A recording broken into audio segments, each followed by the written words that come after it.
Chapter 1, Walking for You app. Ruyun City. Longleaf Walk. New subdivision in West Town. Buy a house and get a free parking space. Specialty class enrollment. First 10 discounts. Dressed in a doll's clothing, Lu Yuan is holding a thick stack of colorful flyers, pulling one out from time to time and handing it to a passerby. But most of the pedestrians looked as if they hadn't seen it, and left in a hurry without paying any attention to it. And a few took the flyer, looked at it for a couple of moments, casually kneaded it into a ball, and threw it into the trash can next to them. Food court mid-autumn special. Couples dining discount. Undaunted, Lu Yuan handed over another flyer to a passing boy. The boy hesitated and looked at the frog doll in front of him with a resentful expression. Single. Swimming and fitness. No, as the saying goes, moderate fitness attracts the opposite sex. Excessive fitness attracts the same sex. No matter what, you're guaranteed to have the right person. This was not hard for Lu Yuan, immediately handing over a gym flyer with pictures of muscle-bound men that made the boy's eyes flash. Quietly collecting the gym flyers, the boys pretended that nothing had happened and left on light feet.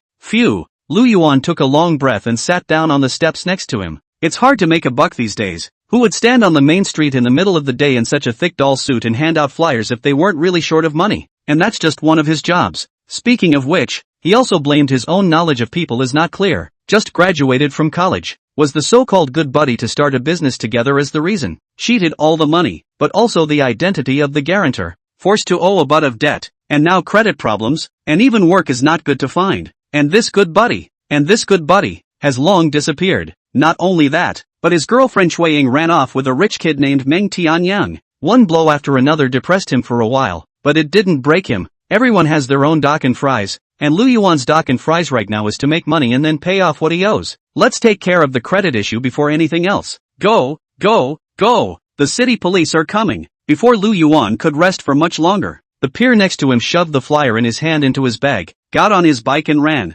Lu Yuan didn't dare to linger, but he didn't have a bicycle, so he could only rely on his two legs to dart around, taking the doll clothes off as he ran. Luckily, he moved quickly enough and was long gone by the time the city manager arrived. Back at the rental house, it was past lunchtime. The space in the cheap rental room is small, except for a bathroom that can barely take a shower. The rest of the place can just fit a bed and a small table. Even the closet cannot fit, so there was an open suitcase at the foot of the bed, piled with Lu Yuan's clothes and a few dresses his ex-girlfriend hadn't gotten around to taking with her. The place is a little small, but it only costs $300 a month to rent, without paying off his debts. This was the most suitable shelter Lu Yuan could find. Casually throwing his things on the side of the bed, Lu Yuan fell headfirst onto the bed. By the city police this stirred up. Today's noon flyer work also fizzled out. The wages cannot get. Even the money for lunch is gone. I'm going to starve to death at this rate. Looks like we'll have to find another job this afternoon. Can a living man be suffocated by piss? Thinking this way, Lu Yuan took out his battle-damaged Win's cell phone and opened a few recruitment software. But before a few scratches, the door was kicked open, and the landlord walked in with a big belly, shouting gruffly, "This time I can finally block you. The rent is already a month in arrears. If you don't see the money today, get out tomorrow." The rental was poorly soundproofed, and the landlord's yelling immediately drew complaints from several surrounding families. After easily coaxing the landlord away, Lu Yuan sat down disheveled on the floor with his back against the bed and let out a long sigh. He was already fatherless and motherless, so if he didn't even have a place to live, he would have to live on the streets. Other people graduated from college with all the wind and all the rain. How come he was beaten by life like this? Ding, ding, ding. Just as Lu Yuan was lamenting, the cell phone that was thrown on the bed suddenly rang with a succession of beeps. Lu Yuan was curious and took his phone, and just after he unlocked the screen, a series of messages popped up. But the problem is that these message interfaces don't look familiar. A careful investigation only to find that the original do not know when. The phone automatically installed a named Help You Walk software. Those messages, but also from the chat interface of this software pop up. What kind of crap software? It's not toxic, is it? Frowning, Lu Yuan intended to uninstall the software and then use his cell phone butler to properly check for viruses. But just after tapping the delete screen, a message automatically popped up on the software, looking for a part-time job, paid to walk pets, at a good price. Seeing the word paid, Lu Yuan moved his thumb away from the delete option. Great, knew it was good software. Immediately after that, Lu Yuan clicked on the message. Part-time job, feeding goldfish. Mission, go to Jinquan Lake in Ruyun City to feed the goldfish. Fish food at will. Mission reward, $500 in cash. The message was simple, but the excitement for Lu Yuan was strong. Just casually feed a goldfish and get a $500 cash bonus. How in the world can you have such an easy job? It's not a fraud, is it? Thinking this way, Lu Yuan casually flipped through the chat logs on it. The person who issued the mission was a man named Quan Deshur. Chatting anonymously? Lu Yuan frowned and scrolled further up. The nicknames on the top were all names like Tai Bai Jinxing, Tai Yi Jinjin, and Earthstore King Bodhisattva. Sure enough, if they are all real names, then the goldfish that this goddess of mercy wants to feed is not the legendary king of inspiration? How is this possible? But Ruyun City does have such a place as Jinquan Lake, not far from the rental house, a 10-minute walk. Why don't we go over there and take a look? After hesitating for a moment, Lu Yuan still decided to take on this mission. It's not like there's a piece of meat missing from a visit anyway, and if this mission is real, it's $500 for nothing. It's a waste not to go. Thinking this way, Lu Yuan took the backpack next to the bed, put the doll clothes and flyers in the bag on the bed, and then carried the bag out the door. Stopped by the downstairs kiosk and bought the cheapest bread I could find. Half for lunch and half for fish food. Just right. Eating along the way, there was just about half of the bread left by the time we got to Golden Springs Lake. This is a man-made lake. Right now it is a hot day. The lake is hot, so there are not many people. Who keeps goldfish here? Spitting lightly, Lu Yuan tore off a small piece of bread and threw it into the lake. Puff! Before the bread fell into the surface of the lake suddenly popped up in the middle of the water. A red goldfish as long as a man's small arm. A mouthful of bread swallowed, and then fell back into the lake, stirring up a circle of ripples in the lake surface. There are really people who keep goldfish here, and they get this big. Lu Yuan was completely shocked by the scene in front of him, and after hesitating for a moment, he directly threw half of the bread in his hand straight out. With the size of that goldfish, it could be completely swallowed in one bite. As luck would have it, the big fish popped up again, opened its mouth wide, swallowed the bread, and returned to the water. However, it seemed that the big goldfish did not like the taste of the cheap bread and floated on the surface of the water to look at Lu Yuan for a moment before it twisted its body and swam back under the surface of the water. Ding! As his phone shook, Lu Yuan hurriedly pulled out his phone and opened the app. Mission accomplished. Reward issued. On the app, a sentence pops up. Immediately after that, Lu Yuan received a text message. Dear ICBC user, your tail number 6***4 card income of 500 yuan at 1318. The balance of 501. 32 yuan. That's rich. Lu Yuan's heart burst with ecstasy. But the money came so easily that he still couldn't believe it a little, so he opened his mobile banking to confirm it. After seeing that the amount of the bank card was indeed $500 more, Lu Yuan then put down his heart. Finally a pie fell on his head. After transferring last month's rent to the landlord, Lu Yuan was in a good mood, and while walking back, he studied this Help You Walk app in detail. The app design is very minimalist, with only 3 interfaces, besides the chat interface, the task interface, and the user profile interface. And inside the user profile, Lu Yuan's information had already been filled out, including privacy like bank card accounts had also been registered. Unlike the people in the group chat, his username was Lu Yuan. Is it to set up your own anonymous message? Looking through his profile, Lu Yuan couldn't find a way to set up an anonymous message. Ding ding ding. At that moment, a message suddenly came from the app's chat interface. Chana, it's almost mid-autumn. We can't make enough mooncakes in the Heavenly Palace. Someone help me walk by. Paid. Immediately after that, a quest message popped up on the quest interface. Part-time job, walking the Tamagotchi. Task, help Chang'e walk the jade rabbit and take care of it for 10 minutes. Mission reward, not set. Converted to random reward. Do you take it? Chapter 2. Are you really a jade rabbit? It's the Heavenly Palace and the jade rabbit again. Do you really think you're Chang'e? Spitting out 2 sentences in his heart, Lu Yuan still happily took the quest on. It's just a name, after all, and naming a rabbit jade rabbit isn't too much to ask, but it's not good to be immersed inside an anonymous identity and not be able to get out. It's better to keep an eye on this group chat in the future. In case something goes haywire, you might be able to stop it in advance. The task didn't seem too difficult this time around. It was just walking a rabbit, and it only took 10 minutes to do so. The only problem is that the mission doesn't say where to find the rabbit. The rabbit owner is a mooncake factory employee? Lu Yuan guessed wildly. Come to think of it, it's true that it's almost Mid-Autumn Festival, and it's normal for mooncake factories to be a bit busy. It just so happens that there's a mooncake factory in Ruyun City. Should we go over and take a look? Just as he was rambling on, a bright, sweet voice rang out from behind him. May I ask if you're the one who took the part-time pet walking job? Lu Yuan turned around and saw a long-haired girl in a pink dress standing behind him. The girl had a head of white hair. Her height was not too high, belonging to the small and cute type. A pair of long legs wrapped in white silk, and white flat shoes on her small jade feet. It's quite handsome. Hearing the white-haired lowly mutter a sentence, Lu Yuan coughed in embarrassment. Are you Chang'e? a gust of wind blew by, and Lu Yuan smelled the scent of the girl's body. It was not the smell of perfume, but a herb-like aroma, a bit like the legendary Dan Xiang, which was refreshing to the mind just by smelling it alone. No, oh, Chang'ai is my master. I'm the Jade Rabbit. You can call me Xiao Bai. The girl smiled sweetly. Then he shoved a rope bolted around his neck into Lu Yuan's hand. Favorite line from Lu Yuan, huh? Is there something wrong somewhere? To walk such a cute little girl? Are people this fancy nowadays? What are you gawking at? Walk me. The girl's smile was still wide. Really want to walk like this? Lu Yuan's brain was a bit short-circuited. Thinking about himself walking down the street with a rope in his hand and this little girl in front of him on the other end of the rope made him feel as if he was a pervert. I'm sure you'll be arrested by the police for going out on the street like this. You wouldn't dare, would you? Then I'll have to tell my master so she can deduct your wages.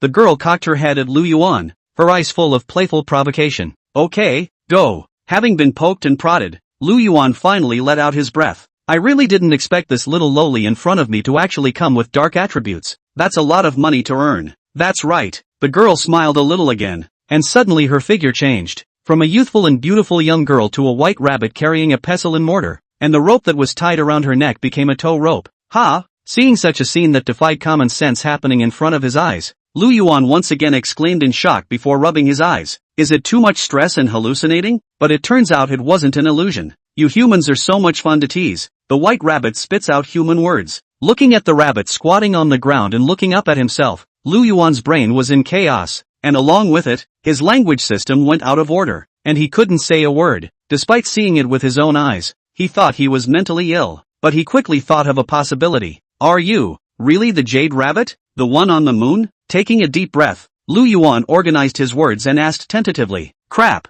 The white rabbit rolled his eyes. Grinning, Lu Yuan's heart was already filled with surprise. If the one in front of him was really a Jade Rabbit, then the one posting quests on the app was really a mythical character. This is an app that can connect the three worlds, and one actually gets in touch with such bigwigs. I didn't realize that things that only happen in novels actually happen to me. It was probably because the successive stimuli had made him resistant, and this time, almost without going through any mental construction process, Lu Yuan accepted the setting. If you can make good use of this app, not to mention paying off your debts and clearing your credit, even ascending to the immortal world is not impossible. Hey, what are you waiting for? Why don't you go? White tugged impatiently at the leash. Okay, let's go. With a bright future in front of him, Lu Yuan was full of energy at this time. The assignment says to walk for 10 minutes, which doesn't seem that hard. At the moment they were on the street, and by the time they got back to the rental house, it would be almost time. I'll be counting on you for the next 2 days. My master says I need no less than 2 hours of exercise a day.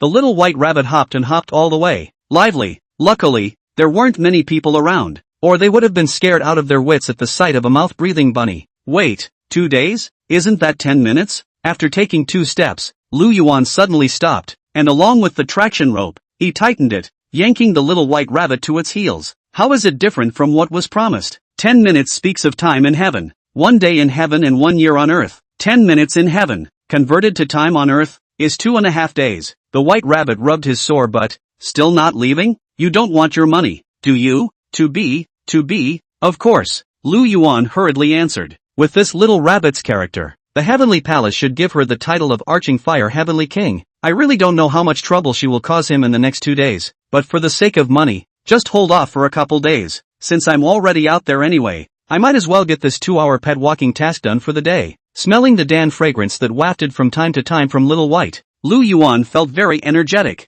Not to mention 2 hours, even if he ran outside for a day, he would not be tired. One person and one rabbit walked down the street like this, and Xiao Bai's adorable appearance attracted the attention of countless people. When they passed an uphill section, 2 beautiful women timidly stopped Lu Yuan, and after getting the consent, they jerked by from head to tail, adding Lu Yuan's contact information in the process. It was good to see that White was also enjoying the petting and didn't do anything out of the ordinary. While waiting for the young lady to jerk the rabbit, Lu Yuan was a bit bored and looked around, but he saw a dark man towing a trailer walking towards him. On top of the trailer behind the man, dozens of beverages were piled into a mountain, and at the top of the mountain of beverages sat an innocent little child, presumably the man's son. It is thought that one has to do such hard labor to support one's family. Alas, none of it is easy. Looking at the man's figure, Lu Yuan thought of his own life of chicken feathers, then took 2 steps backward. Now that he had not yet reached the point where he could help the world, all he could do was to give way a little. so that the man's path would be a little more spacious. But just then, the child sitting on the pile of drinks suddenly loses his center of gravity and falls down with his big head. The scene stunned the passers-by next to the incident, which happened so suddenly that most people could not react. Only Lu Yuan, who was full of chi and blood,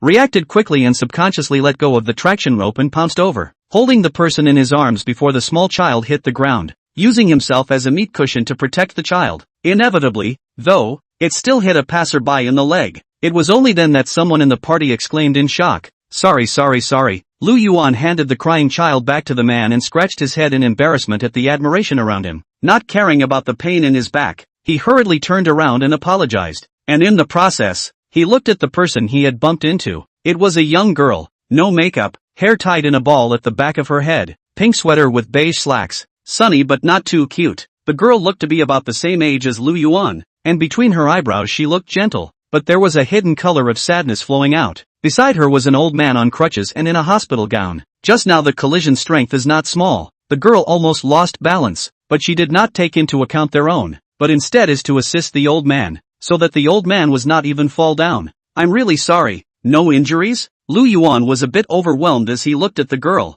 The nearby Kangan Hospital is the largest private hospital in Ruyun City, and it is thought that this old man came out from there to walk around. And if another person is hurt in order to save a person, it would really be a loss. "It's okay, it's just a touch, it doesn't matter." Luckily, the girl just smiled and shook her head at Lu Yuan, not meaning to make things difficult. After looking up and down and confirming that there was really no problem, Lu Yuan was relieved and picked up the tow rope. The scene had just been chaotic, and the two girls who had jacked the rabbit were nowhere to be found, so he led White away at a quick pace. Chapter 3 Mooncakes from the Moon Palace. Due to Xiaobai's overly cute looks, he attracted countless pretty sisters to gather around him along the way, delaying a lot of time. When the first day's pet walking task was completed and one person and one rabbit returned to the hut rented by Lu Yuan, the sky had already rubbed dark. The cash gained from today's fish feeding mission. After paying the rent there were still $200 left. It had been a long time since he had possessed so much money, so Lu Yuan decided to be extravagant. Before coming back, he packed 2 boxed lunches in the downstairs bistro,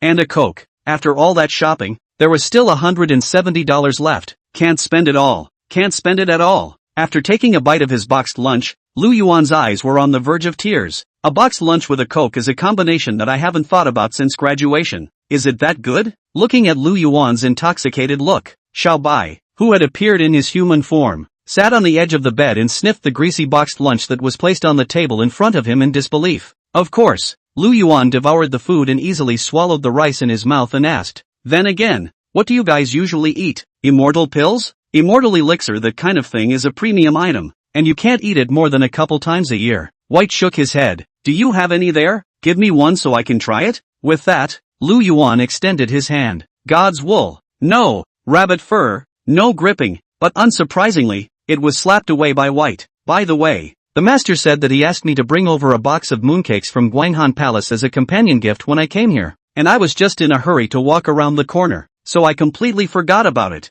Little White slapped her head and with a wave of her small hand, an extremely delicately packaged wooden box appeared in her hand, but she didn't hand it over to Lu Yuan right away. Instead, she smiled wryly. "Call me sister and I'll give it to you." "Sis, you're my own sister," Lu Yuan called without hesitation. "This is a mooncake from heaven. Don't call me sister. I'll call you mom." "Very well, my sister is satisfied." Having successfully teased the mortals once more, White was very pleased with himself. "Is overpacking fashionable in your heaven too?" Lu Yuan, who had taken the mooncake, immediately changed his face and let out a spit without hesitation. "Don't eat it and give it back." White made a move to grab it. "No way. There's no option to take it back when it's in my hands." Lu Yuan hurriedly opened the package. It was truly a New Year's Day, not only with boxed lunches and cokes, but also mooncakes from heaven for dessert. I also wonder what's the difference between the mooncakes in heaven and those on earth. But just after opening the package, Lu Yuan was dumbfounded. The delicate box was divided into 4 small compartments, but they were all empty, with only a lump of insubstantial energy like gas. "This is a mooncake? How can I eat it?" Lu Yuan was a little unsure and reached out to poke at the mass of energy, but it was the same as air and he touched nothing. Alas, silly brother can't even eat without his sister teaching him. Little White took advantage of the situation one more time before he was satisfied and took out one of the grids, aiming his little mouth at the mass of energy before sucking it in with force, followed by a mesmerized look. "Want to try?" After a few moments, Xiaobai opened his eyes and sent another piece of mooncake to Lu Yuan. Of course, Lu Yuan had been waiting for a long time and did not hesitate to pick up the mooncake, then sucked on it like Xiaobai. As the mooncake energy entered his body, Lu Yuan felt a refreshingly cold power run through his entire body. After smelling the fragrance of the Dan on Xiaobai's body all afternoon, the qi and blood in his body filled up to the extreme, and with the catalyzing of this energy, he felt as if he was shedding his bones, and the impurities in his body were being expelled from his body bit by bit. Hiccup dash. Put. The impurities turned into gases that jumped up and down inside Lu Yuan's body before uncontrollably drilling out from the head and tail. It's continuous and has a long aftertaste. It stinks. White was the first to resist, and with a bounce in his legs, he snuck into the only place in the room that had a door blocking it, the restroom. How could she not expect that Lu Yuan's body had so many impurities? Even the air in the toilet was much better than the room. You open the door and let me in too. Lu Yuan knocked on the door of the restroom with tears in his eyes. It smoked out tears. Don't. I'm dirty. I want a bath. White fought hard and killed himself not to open the door. I don't know how long it took, but the process of expelling the impurities finally came to a halt. The room was so pandemonium at this point that it was impossible to keep your eyes open. Lu Yuan, who had a snotty face of resentment, braced himself to get up from the ground and opened the only window in the room. But the smell in this room couldn't be dispersed for a while, and in order to avoid being the first person ever to die from his own fart, Lu Yuan pushed the door open with all his might and rushed out. Finally alive. Greedily breathing in the fresh air outside, Lu Yuan wiped his face and turned around to go downstairs. Xiaobai was bathing at home,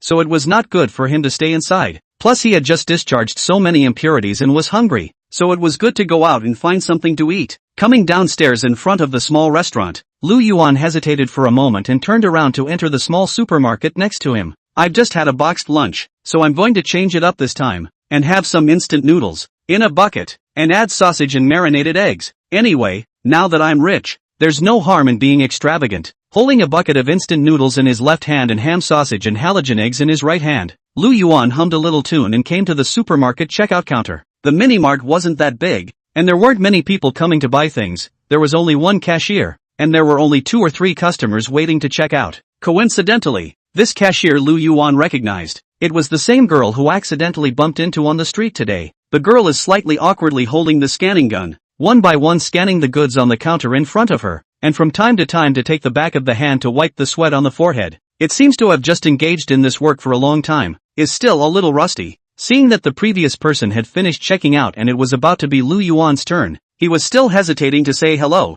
After all, the bump wasn't exactly light, but suddenly 3 people came out from behind him, squeezing him out of the way and inserting themselves in the front of the line. That's all it takes to meet a queue jumper. Anyone who encounters such a thing would be a bit upset. Lu Yuan couldn't help but mutter. What? You don't like it? Hold it in. One of the skinny men had a cigarette in his mouth and glared at Lu Yuan. His face was fierce, and he was not one to be messed with at a glance. In order to avoid unnecessary disputes, Lu Yuan could only hold his tongue for the time being. Isn't this Wei Ruoling, the hospital flower of Kongan Hospital? How come she's a cashier here? Seeing that the people around him stopped talking, the bald man at the head of the trio placed a couple of cold beers in his hands on the counter and smiled crookedly. None of your business. The girl had an icy attitude and didn't even look them in the eye. I know you're short of money. How about this? You accompany the 3 of us to have a drink, and I'll help you plead with Meng Xiao, so that he can reduce your grandfather's medical bills a little. How about that? The bald man's 2 eyes were glittering with essence, and with his features that looked like a dog had stepped on them, he looked very lewd. The girl didn't say anything, just clenched her teeth and stared angrily at the 3. 3. Let's make peace and make money. Make peace and make money. Hiding in the side of the lazy supermarket boss see the situation is a bit wrong. Rush to come out to round off the situation.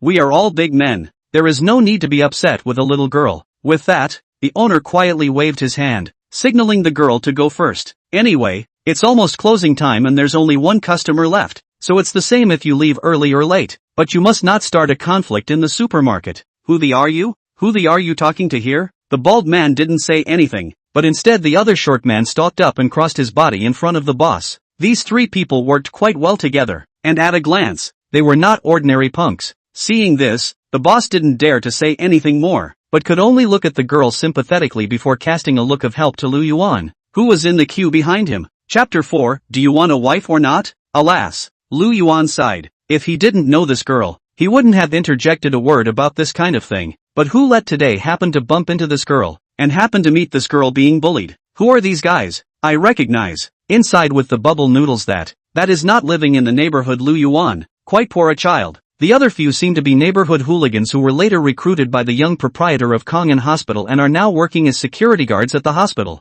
but are actually Kangen Hospital's thugs. The clamor in the supermarket finally managed to draw the attention of the people outside. Within a short time, a dozen or so people had gathered outside the door and were peering in curiously inside and recognizing both sides of the confrontation inside the supermarket. In full view of everyone, the skinny guy with the cigarette then pulled out a butterfly knife from his pocket. "Kid, don't be a fool. I'll tell you, my brother is known as a knife, and in his hands he can play with this little knife." Patting the skinny guy on the shoulder, the bald guy grinned. The skinny man juggled his blade and leaned towards Lu Yuan. After following his big brother for a long time, he knew very well that he only needed to suppress the kid in front of him. As for the sister called Wei Ruoling, it was naturally reserved for his big brother. Alas, Lu Yuan, this kid is really bad. Those three people themselves are not good things, and now they have the Kangen Hospital's young proprietor as their backing. No one dares to mess with them at all, and when he gets into a fight with them, Lu Yuan will have to suffer this time. Seeing that Lu Yuan was about to suffer, the onlookers inevitably let out a sigh. "What are you looking at? Never seen a fight before," the bald man shouted at the people watching outside the door, playing up his authority in the process. But as soon as the words left his mouth, suddenly a figure flashed past his eyes and flew out of the supermarket upside down. It's not Lu Yuan, it's the skinny guy who plays with knives. Lu Yuan, on the other hand, was raising his hand and looking at his fist with a surprised expression. Just now, he just casually waved his hand, and actually directly knocked someone out that far. The body is just not the same after the shedding. What the hell did you do? The bald man did not see the moment Lu Yuan struck, so he simply could not believe that the skinny-looking Lu Yuan was so strong. "I don't know, shall I demonstrate again?" Lu Yuan spread his hands, with an innocent face, and then grabbed the bald head with both hands, and gently flung it. That bald head was even directly thrown out, and crashed into Shorty's body, and the two of them, like a rolling gourd, rolled out from the supermarket door, and didn't stop until they rolled to the front of the crowd. "What do you mean you got a bargain? Such a terrifying force. This kid is still human, swinging a man with one arm and throwing him out. Even an Olympic champion couldn't do that." People's mouths opened wider than one another when they saw Lu Yuan's horrendous power that was like the descent of a demon god, but at the same time, they felt a vague sense of excitement in their hearts. After all, usually these three didn't do much nonsense around, and now that they were slapped in the face so loudly, it simply didn't feel too good. "Don't just stand there, go!" While the three punks had not yet climbed up, Lu Yuan threw down the money for the instant noodles, hugged the instant noodles with one hand, and dragged Wei Ruoling, who had already looked dumbfounded, with one hand, and jogged out of the supermarket and ran in the direction of the rental house. When he passed a turn, he glanced back in passing to confirm that the three did not make things difficult for the onlookers, and that the supermarket owner also took the opportunity to close the store door, and only then did he feel relieved to leave. Back in the rental house, the smell of the house had pretty much dissipated, and Xiaobai had already showered and was sitting on the edge of the bed waiting for Lu Yuan. Looking at a man and a woman who ran all the way panting and slightly distressed, Xiaobai's small face wrinkled into a bitter melon. It wasn't that he minded Lu Yuan bringing back another girl, but he felt like he was missing out on something fun by not following out. "It feels like I'm missing out on $1 billion. Thank you so much for today." Wei Ruoling, who was dragged back, saw that there was actually a girl in the room, and instantly reddened, standing in the doorway stirring her fingers, somewhat at a loss for words, especially since the girl had a look of displeasure on her face. Having just had his life saved by Lu Yuan, he couldn't let anyone misunderstand him, thus destroying the feelings of his benefactor. "I've been a bit impulsive today, so maybe I'll involve you in not being able to work at the supermarket for a few days." But Lu Yuan didn't even think about it. He just looked out the window to make sure no one was catching up. Xiaobai also pulled Wei Ruoling and sat on the edge of the bed together. "That's okay, that's actually part-time. My real job is a nurse at Conagra Hospital." Seeing that Xiaobai did not complain too much, Wei Ruoling then replied timidly, "So you're working part-time too?" Hearing Wei Ruoling say this, Lu Yuan leaned over with both eyes glowing. Although they had just met recently, the same part-time job experience immediately brought them closer together. Wei Ruoling is also the same. Sighed. "Bamboo tube poured beans like open the box. Today you see is my grandfather.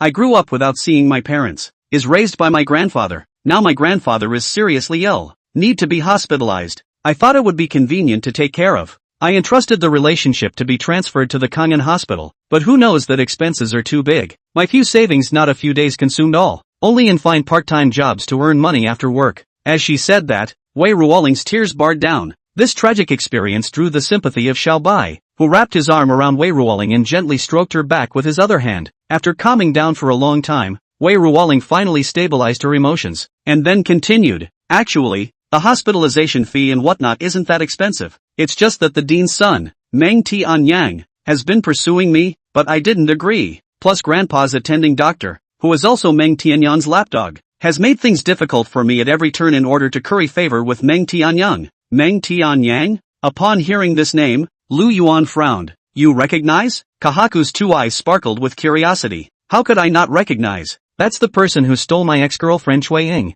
Lu Yuan gritted his teeth. If it had been a peaceful breakup, he would never have said anything or had any extra emotions. But Cui Ying was hooking up with Meng Tianyang behind his back. It was clear that Lu Yuan had sent her to work in the morning. But who knew that in the afternoon, Cui Ying had rolled into the hotel bed with Meng Tianyang. Lu Yuan could never forget the scene when he passed by the hotel and saw the pair of dogs in front of him walking out hooking up, as well as her determined back as she got into her luxury sports car, and a look of dislike that was no longer hidden. Carefully, White's gossipy soul burned. Go go go. With the scars in his heart uncovered, Lu Yuan was in a bad mood and just rolled his eyes. Just as the man and the rabbit were bickering, a phone rang. This time it wasn't Lu Yuan's, but Wei Ruoling's. Hello? What's up, Smiley? Wei Ruoling picked up the phone and listened carefully to the voice on the other end of the line, and Lu Yuan and Xiaobai had the sense to stop talking. What? My grandfather is critically ill? Without listening to a few sentences, Wei Ruoling suddenly stood up, and the tears that had just been stopped once again rushed out. Hurriedly hanging up the phone, too late to say anything more, just bowed towards Lu Yuan. Wei Ruoling jogged all the way out of the rental house. Yo, Xiao Yuan na, didn't you just break up? Where did you find such a beautiful girlfriend? And made her cry? The uncle from the house next door poked his head out and flirted with Lu Yuan, who was standing in the doorway. Misunderstanding. Lu Yuan smiled sarcastically and closed the door to his room. He wanted to play it cool and give Wei Ruoling a ride, but he didn't even have a bicycle. So was it possible to take public transportation to give her a ride? Wash up. But just as he turned around, he saw a smiling White standing behind him with his hands behind his back. What do you want again? With Lu Yuan's knowledge of her, this little thing was not holding her farts. Not going along for the ride? White was full of anticipation. No go. Lu Yuan shook his head decisively. He doesn't know how to heal, and he doesn't have any money, so he can't help at all. So what's the point of going? You want a wife or not? Kahaku's eyes narrowed and the smile on his face looked like a fox in any case. You can have it, but what do you want to do? These words had poked Lu Yuan's heart, but he didn't know what Xiaobai wanted to do. Listen to me when you go and I'll give you a good long face. Xiaobai pushed Lu Yuan's back with both hands, with an air of confidence. Listen to you? Can you be trusted? Lu Yuan struggled twice. Joke, I've been pounding medicine in the Moon Palace for thousands of years. What disease can I cure? Upon hearing this, Xiaobai slapped his chest, which was like a steel plate, before opening the door to the room and continuing to push Lu Yuan. Why are you helping me? Knowing that he couldn't shrug it off, Lu Yuan sighed and inquired while being pushed. I feel that you're not bad, so it's a good karma to help out. Little White revealed a head from behind Lu Yuan and smiled wryly. The most crucial thing is that I feel that something very interesting will definitely happen when I go there. So what's the cost? Lu Yuan asked the last question. Walk me an extra hour tomorrow. Knowing that Lu Yuan had already agreed by default, Little White stopped pushing Lu Yuan forward and replied excitedly. Deal. Luckily, this request was not too much, and Lu Yuan immediately agreed. Before he left the house, he also slipped the box with the mooncakes into his accompanying backpack, just in case it comes in handy. A man and a rabbit ran all the way down the stairs after him, leaving only the dumbfounded uncle next door. No, 2. When did little Yuan become so playful? Chapter 5. This is my master. Outside the gates of the convalescent hospital, a cab winds up and pulls steadily to the curb. You go up first. I'll be right there. Before Lu Yuan's words fell, Wei Ruoling had already pushed open the car door and ran into the hospital. Lu Yuan, on the other hand, patiently waited for the driver to finish finding the money before he chased after him with Xiaobai. When they arrived at the hospital room, Wei Ruoling was already squatting in front of her grandfather's hospital bed sobbing uncontrollably, and a female doctor in a white coat was softly comforting at the side. It looked like this was the person who had called Wei Ruoling. On top of the hospital bed lay the old man that Lu Yuan had also seen during the day. Seeing the person who was still alive and well during the day, now lying on a hospital bed with an oxygen mask, the cutthroat feeling brought about by this overly strong contrast made it somewhat difficult for Lu Yuan to accept. How did this happen? People were fine when I left work, and it's only been 2 hours, so why is it suddenly not working? Wei Ruoling clutched the sick notice in her hand and cried, her eyes red. At that moment, a doctor pushed open the door to the hospital room and walked in. Wei Ruoling seemed to have a backbone as she grabbed the doctor's sleeve. Dr. Lu, What's wrong with my grandfather? Dr. Lu looked to be in his 30s, but the haircut that had turned Mediterranean was very reassuring at first glance. It only just seems reassuring. We've tried our best, but the patient is no longer worth treating, and there are many patients waiting behind us, so we can only treat others first. Dr. Lu let out a feigned sigh, then his gaze suddenly sharpened. Little Wei I'd better advise you. Say yes to Meng Xiao. This will at least help your grandfather walk comfortably. What did you say? Wei Ruoling's eyes widened, unable to believe that such words actually came from a doctor who saved lives and helped people. Everyone at Kong'an Hospital knows that Dr. Lu was promoted by Meng Tianyang, and is considered Meng Tianyang's close friend, and Meng Tianyang has been begging for Wei Ruoling, so it's not wrong for Dr. Lu to say something even if he helps Meng Tianyang. But this time, Dr. Lu was actually able to say such things in order to help Meng Tianyang. It's simply against medical ethics. What a piece of... The straight-talking Xiaobai couldn't look away, and directly said what was in his heart. Where's the little girl from? Mouthing off here. Dr. Lu glanced obliquely at Bai. That's right, Dr. Lu is the person with the best medical skills in our department. He's not too old, and he's about to become the youngest department head. So who are you to question him? There were a few small nurses in the department who usually didn't have a good relationship with Wei Ruoling and were now helping out. By the looks of it, I'm afraid that if we weren't in a hospital, we'd start pulling our hair out on the spot. Even Lu Yuan followed suit and tensed up a bit. With such skills, you dare to claim that you have the best medical skills. It's really laughable. The patient is not hopeless. It's just that you don't know how to save him. But Kahaku didn't care that much and just rolled his eyes. According to you, you know how to save it? Dr.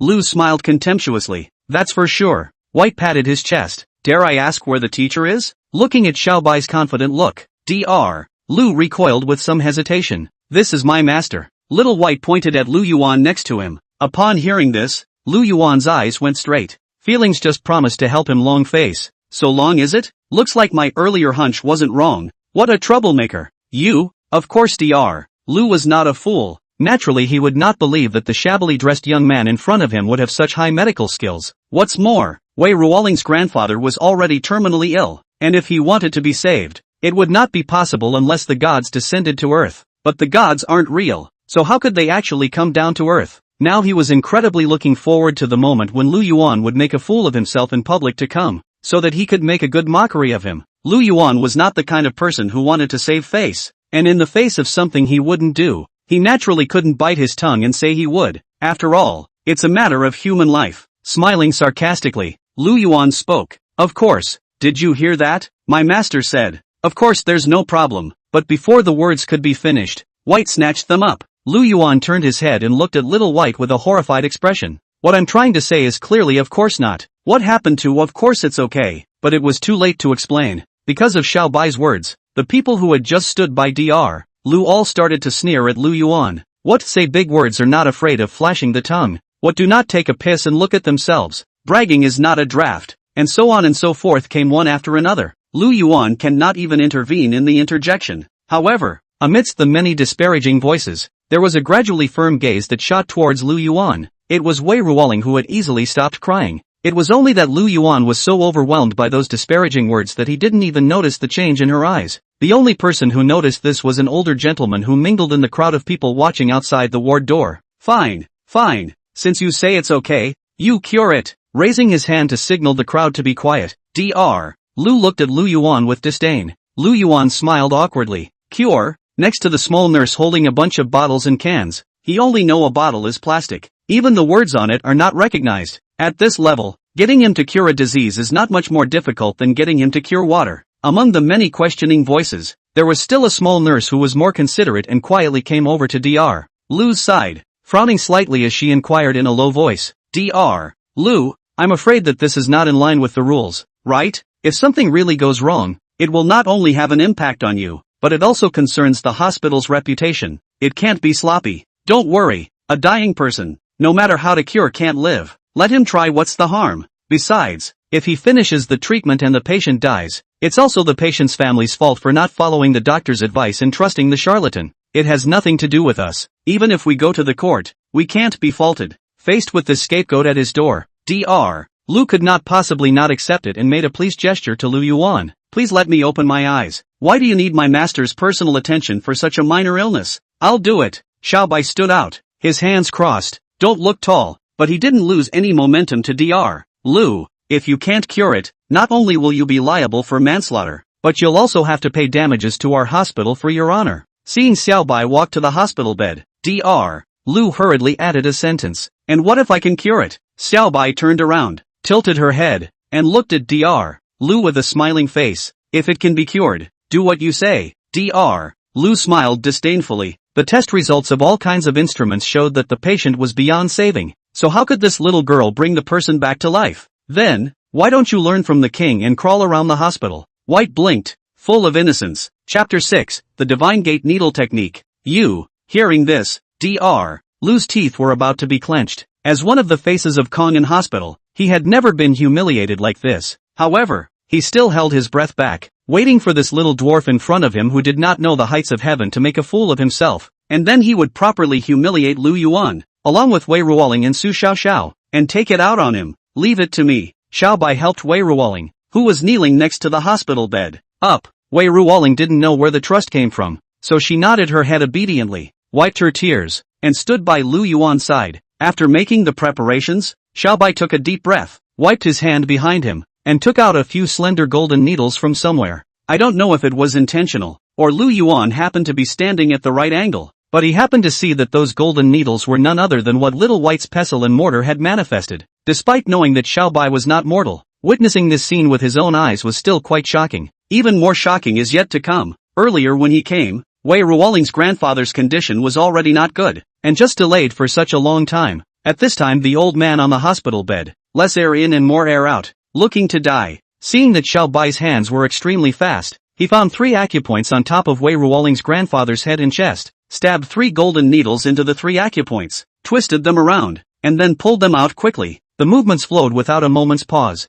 What is this? It was hard for the bystanders to look at what Bai was doing, because it looks like acupuncture, but it's very different from traditional acupuncture. Wei Ruoling was nervous and subconsciously grabbed Lu Yuan's hand on the side, but she didn't seem to realize what she'd done. Instead she just got harder and harder. Lu Yuan gently pumped, but it didn't come out, so he could only stop for now. Master, can you give me one of your secret elixirs? Kahaku looked back and held out his hand, his thin eyebrows raised. I don't know where the tacit understanding came from. Lu Yuan immediately reacted. Xiaobai's so-called elixir is the mooncake from the Moon Palace. He casually slipped it into his bag before he left the house, not realizing it would come in handy. Taking out a small wooden box with mooncakes from his bag, Lu Yuan looked behind him, moved his body to block the other's line of sight, and poured the glowing energy from the wooden box into the old man's thick weight, and only then did he breathe a sigh of relief as if he was relieved. According to the estimation, the old man's condition was too serious. Even if he absorbed all the energy in the mooncake,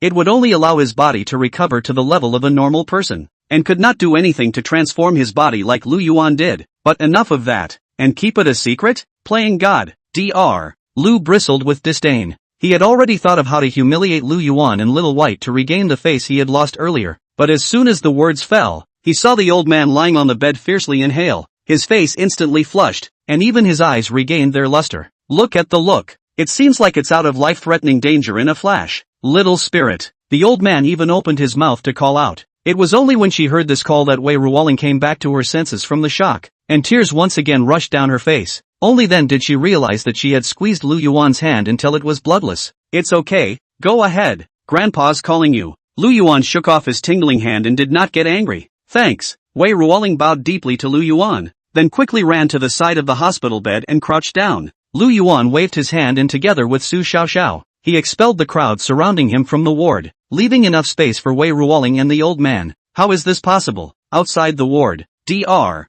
Lu also finally made a sound. Looking at the slightly weak but already recovered old man in the room, his face piled with incredulity. This old man had just been given a critical notice, but with just a few injections, he became alive and well. It's a miracle. What you can't do, others may not necessarily not be able to do. Xiaobai crossed her arms, her elbow gently inflecting Lu Yuan's waist. What do you say, master? Cough. Right. Lu Yuan cleared his throat. It must be known that there are people outside of people and mountains outside of mountains. He knew very well that this was Xiaobai handing him words. After all, he had already made others think that he was a worldly superior before, so he must pick up the drama so that he could build up his image as a superior person. Otherwise, not to mention being thrown out, their private behavior of saving patients is enough to send them into squat for a while. Unless the image of a man of the world was used to subdue the others and at least muddle through the night first. What kind of are you boys putting out? Dr. Lou was furious and just wanted to swear. But suddenly his eyes rolled and he turned his anger into a smile.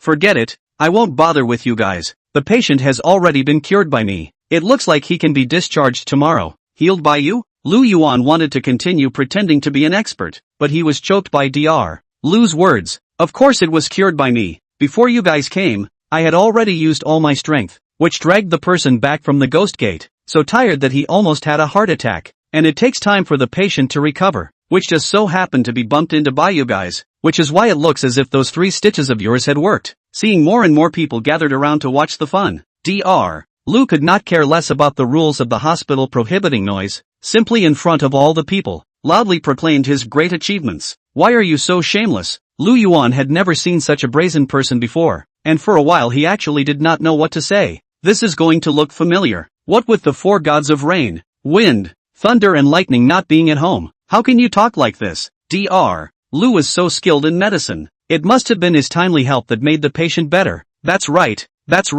I think these 2 young men are the ones who want to steal the credit and take Dr. Lu's credit on themselves. You can't do anything with no hair on your mouth. Do you 2 have the qualifications to practice medicine? Do you still want to steal the credit? I think it's because you want to get eyeballs. Pretend to be those experts on the internet, and then go cheat others out of their money. Why don't we just call the police and arrest them, so we don't have to go and wreak havoc on others? Most of the patients in the other wards were Dr. Lu's patients, so naturally they would help Dr. Lu. Someone had even pulled out their cell phone and was close to just calling the police. 3 stitches to revive a dying patient is just nonsense. Seeing that the onlookers had slowly fallen back on themselves, Dr. Lu was so smug that he turned around arrogantly with his hands behind his back. Tonight's matter is not small. Will certainly be the hospital's senior no, and he, Dr. Lu, not only smooth things will be dealt with, but also cured the patient, but also for the Kangen hospital to save the reputation of the loss. After a period of time of the title promotion, certainly did not run. He had even begun to fantasize about the good life afterward when he became the head of the section.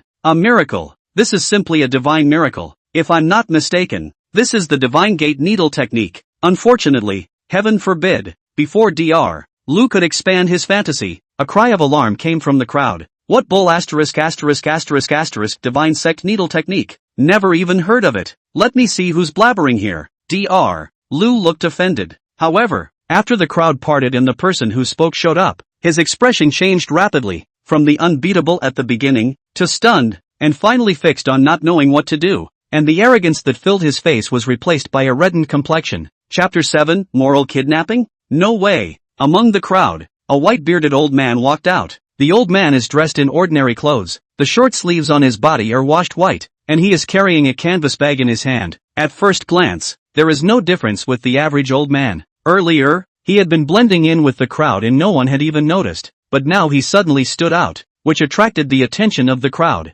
He had seen everything just now. Who's this guy? It's not with those 2 crooks, is it? One little nurse, obviously new to the program, immediately questioned it, but he was slapped by the older head nurse beside him. Don't talk nonsense. This is Guan Yulong, with excellent medical skills, a disciple of Shi Qingji. The dean spent a lot of money to invite him to hang out at our hospital. Usually if you don't make an appointment a week in advance, you won't be able to see anyone at all. You've just come here for a short while. It's normal that you don't recognize him. Shi Qingji? Who is it? Never heard of it. The little nurse scratched her head. Haven't heard of it on the right. Shi Qingji is our Ruyun city's most mysterious characters, but the means is extremely high. Guan Yulong, such a miracle doctor, is only his smallest disciple. The remaining several disciples in Ruyun City is also a ringing man. That is, Shi Qingji is indifferent to fame and fortune. Otherwise only his disciples is also enough to cover the sky in the city of Ruyun only hand. The head nurse explained in a low voice, her eyes glowing with admiration as she looked at Guan Yulong. Mr. Guan, why are you here? Today is not your day to sit in the clinic. Dr. Lu greeted him in a panic, trying to flatter the old man. If he served this one well, he would be able to hitch a ride with the divine physician Shi Qingji, and in the future that would be truly unlimited. Only Guan Yulong just glanced at him and didn't pay any attention to him. Instead, he looked at Lu Yuan fixedly. The aura of unruffled authority was born. After a long time, Guan Yulong's aura collected, bowed slightly to Lu Yuan, and spoke. What this disciple of yours just used, was it really the divine sect needle technique? What is the divine gate stitch? Not only Dr. Lu, but but many others had never heard of this name. Guan Yulong coldly glanced at Dr. Lu, then explained in a tone full of awe, the so-called divine gate needle technique. 1 needle to save life, 2 needles to cross the soul, 3 needles to snap the divine immortal's door, and after the 3 needles, 100 illnesses are eliminated. This is a needle technique that only exists in ancient books, and it is rumored that those who would have this kind of needle technique are not divine immortals, or they are also those who are extremely fortunate to have the immortal's destiny. Really?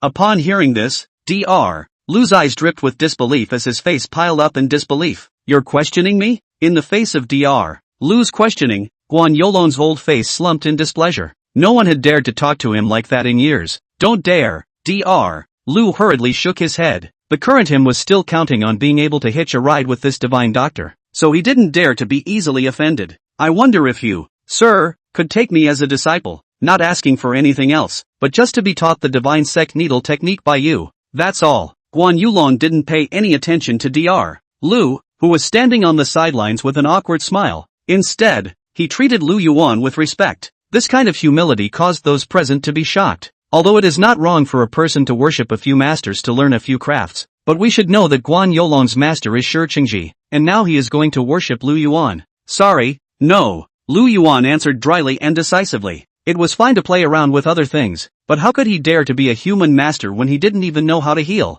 I've been practicing medicine for decades, and I've seen countless births and deaths, but there's nothing I can do about it. If I can get you to teach me the divine sect acupuncture, many people in this world will be spared from experiencing the pain of births and deaths. Guan Yulong tried to sway Lu Yuan's thoughts by showing love and reasoning, but these words, which sounded like moral kidnapping, were ineffective against Lu Yuan. What do I care about your patience? Lu Yuan scratched his head. As long as moral standards are low, you won't be morally kidnapped. Guan Yulong opened his mouth as if there was something he wanted to say, but nothing came out. Seeing that he still did not want to give up, Lu Yuan could only let out a sigh and put on a pitiful look. I had sworn that if I taught this acupuncture to someone unrelated, I would be struck down by heaven and not be allowed to die. Could it be that Mr. Guan just wanted to learn the divine sect acupuncture and did not care about the boy's life or death for me? What do you mean? Do unto others as you would have them do unto you? Trying to moralize? No way. Well, in that case, I won't force myself. Upon hearing this, Guan Yulong also knew that his request was a bit too much inside, handing Lu Yuan a business card. If Mr. Lu has any difficulties in the future, within the scope of his ability, I will be obliged to help. Of course, if Mr. Lu changes his mind and agrees to teach the needle technique to all, I will be at your disposal. After saying that, Guan Yulong crouched down next to the hospital bed without caring about his image and carefully observed the 3 needle eyes on Grandpa Wei's body. Looking at this stance, it seemed that he was trying to deduce the wonders of the divine gate needle technique from the eye of this needle. But it's just a waste of effort. Since the old man has woken up, it's none of my business. Seeing that there was nothing to see, the crowd fell silent and planned to leave. And Dr. Lu also wanted to take this opportunity to slip away. He had seen all of Guan Yulong's attitude towards Lu Yuan. Today he really suffered a big loss. Not only did he not give Guan Yulong a good impression, he also offended a teenager that even Guan Yulong must respect. I think I'm afraid it's going to be a tough time in the future. Dr. Lu was even considering whether or not to just quit and go hide somewhere else for a while. Unfortunately, before he could turn around, he heard Lu Yuan's voice that sneered like a demon's whisper. Wait, isn't Dr. Lu forgetting something? What is it? Dr. Lu's cold sweat instantly flowed down his body, rubbing his hands uncomfortably, stopping and looking at Lu Yuan with a sarcastic smile. That night, the entire inpatient wing was completely buzzing with activity. All the patients couldn't care less about sleeping, and were holding their cell phones, lying on the windows of their wards, filming Dr. Lu, who was crawling around the hospital. Everyone usually suffered from this snob's anger, and now that the great revenge has been avenged, there is no one who is not excited. The security guards in the hospital and the doctors on duty in the various departments were all on edge, fearing that these patients would be overexcited and accidentally tumble down from the windows. Okay, it's time to go back. Looking at the Kong'an hospital, which was filled with a joyful atmosphere, Lu Yuan was very satisfied. Good job today. I'll consider putting in a good word with the owner when we get back so she'll give you a raise. White also clapped his hands contentedly. Really? You are my own sister. No, kissing ancestor. Lu Yuan was so excited that he hugged Xiaobai's thigh on the spot. Bunny legs are not only delicious, they're also good to hold. Of course, he was greeted with a meal of iron fists practiced from pounding medicine in the Moon Palace. Lu Yuan was bruised and swollen, but satisfied. Lu Yuan, a call rang out from behind him. Turning his head, it turned out to be Wei Ruoling. Lu Yuan hurriedly straightened his slightly messy clothes. Are you free tomorrow? Would you like to have dinner together? Wei Ruoling was a bit squirmy, red-faced, and hesitated for half a day before saying the words. Of course, it was inevitable that she would be suspicious of Lu Yuan's head full of bags. It was just that she did not see the scene where Lu Yuan was beaten, or else Lu Yuan's image of this noble man would have collapsed in an instant. Good thing too, tomorrow should be nothing. Lu Yuan immediately nodded his head in agreement, then waved handsomely and got into a parked cab. The cab raised dust along the way and sped away with Lu Yuan and Little White under the watchful eyes of the big beauty. Chapter 8. Are these really immortals? By the time Lu Yuan returned to the rental house, it was already late at night. His heart was dripping blood.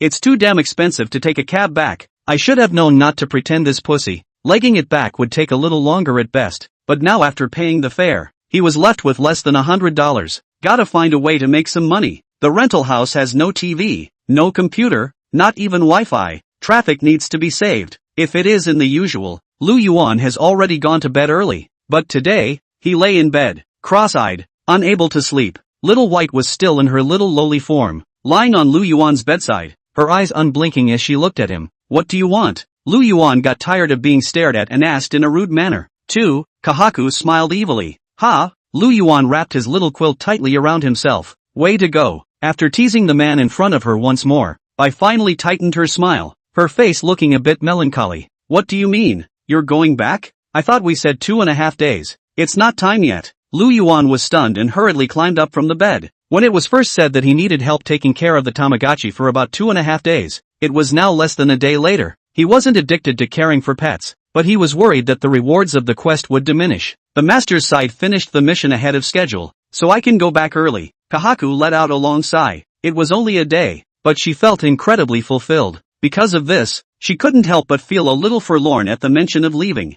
One man and a rabbit were silent, and the atmosphere in the rented house was a bit stagnant. What about wages? They won't be underpaid, will they? In the middle of the day, Lu Yuan asked the key question. Don't worry, when I go back, I'll say more good things about you to the master. Wait for your wages to rise. White patted his chest and once again made a sound like a steel plate. That's good. Lu Yuan sighed in relief and waved his hand. Get going. Hey, there's no such thing as you unloading and killing rabbits. Xiao Bai was suddenly furious. So this is what a man is. The two bickered and the dull atmosphere of the rental house was swept away. When the room calmed down again, Xiao Bai transformed into a stream of light, taking advantage of the night to blend into the moonlight, and disappeared in the blink of an eye. Lu Yuan looked at the slightly empty room and was a bit depressed. Even though it was only 2 days together, it was quite an experience. I really don't know if I'll ever have such a wonderful life again. Just as Lu Yuan was lamenting, his phone vibrated and a message popped up. Mission completed. Mission reward has been reset by the publisher. Mission reward has been issued. Mission reward, $1,000 in cash. Low-level spell shooting Sun Bao. Will you receive the reward? Finally, money. Looking at the message on his cell phone, Lu Yuan took a long breath and pressed his finger on the collect button. After the text message alert of the cash arriving, a burst of light flashed out from the phone and drilled into Lu Yuan's forehead. After closing his eyes and carefully sensing a bit, Lu Yuan opened his eyes, and the corner of his mouth curled up into a smile. Specifically, the effect of this spell was only to enhance the accuracy of shooting and throwing. And which of those immortals were not calling the wind and rain? Casually throwing flying swords would be able to take a person's life from thousands of miles away, so it really wasn't very useful to them, and there was no excuse for fixing a low-rank spell. But for Lu Yuan, this spell was simply too useful. Casually pulling a tissue from his pocket that he had taken from the diner, he blew his nose, crumpled it up into a ball, and without looking at it, tossed it away, the ball of tissue landing firmly in the trash can in the corner, stirring up a couple of small fruit flies that were still sleeping. Good, at least you won't be laughed at for playing basketball anymore. Although he would normally have been in bed by this point, the excitement of having just gained the spell sent his drowsiness flying to the clouds. Idle and bored, Lu Yuan simply sat on the bed, hugged the quilt, and looked through the chat records on top of the app. Haven't opened the app in the last 2 days and the group chat has broken 99 plus. Tang Sanzang, who's got time to walk my monkeys? Pigs and horses? Irrigation Jianko Qing Yuan Myoto Erlang Xian Shang Jinjuan. I. Monkey, off. Monkey, Yang Jian, when will you change your name to something shorter? I can't even fit it on my screen. Monkey at Master Tang Sanzang. We're disciples, not pets. Monkey, it seems like the little white dragon can be counted as a pet. The 8 heavenly dragons. I'll fight you. Eldest brother. The true monarch of the myriad path Erlang Xin Shang of Qing Yuan Miao Dao and Gujianku. I've been using this name for many years, so if you're capable, You'll also change your name to one that's as long as mine. The great sage of Qi Tian de Shang, the maker of the Big Trouble in the Palace of Heaven, and the head honoree of the Western scriptures. Sun Wukong, the walking monkey king, just change it. Who's afraid of who? Casually flipping through the chat logs, Lu Yuan's jaw dropped. Are these really fairies? Seems a little different than expected. It turns out that Erlangchen is a ventriloquist and Sun Wukong is a chatterbox. And after all these years, the two immortals are still bickering. Lu Yuan watched the chatting of the gods for a while before he went to bed satisfied. The next day, he was awakened by a microphone call. Hello? Who is it? Dazedly picking up the phone, Lu Yuan did not look at who was calling. Is it Mr. Lu? I'm Wei Ruoling. I've already booked the restaurant. The location will be sent to you right away. Please be sure to enjoy yourself. Wei Ruoling's voice came from the other end of the phone. Of course, there's no problem. Hearing that sweet voice, Lu Yuan's drowsiness immediately flew to the sky. After hanging up, a location share was sent. It is a restaurant called Yutian Restaurant, which is located on the top floor of Haoxing Plaza, the largest commercial plaza in Ruyun City. Looking at the positioning on his cell phone, Lu Yuan was a little disbelieving. He had delivered takeouts on the side before and took orders from this restaurant, so he knew very well that a meal here, even for one person, would start at least 200 or 300, and even the cheapest pot of skinny pork porridge with eggs could sell for 88 apiece here. He had coveted this restaurant for a long time, and had once made a grand promise that he would come here to have a meal when he had money in the future. But who knows? He never had more than $100 in his pocket since then, and now that Wei Ruoling had directly set the place to eat here, it gave him a somewhat surreal feeling. At the same time, it was inevitable that there was some concern about whether Wei Ruoling had that much money. Forget it, just go. The big deal is that they all stay there in scrub dishes. Heart across, Lu Yuan made a decision, rolled over to get up, quickly took a shower. From the suitcase to find the cleanest clothes to change into, Lu Yuan came to the bathroom to the mirror to take a look again and again, straighten the hair, tugging the corners of the clothes flat, until he was satisfied with it, and only after this went out. Going out, 1. Dressed so clean. Is this a date? Is it those two little girls from last time?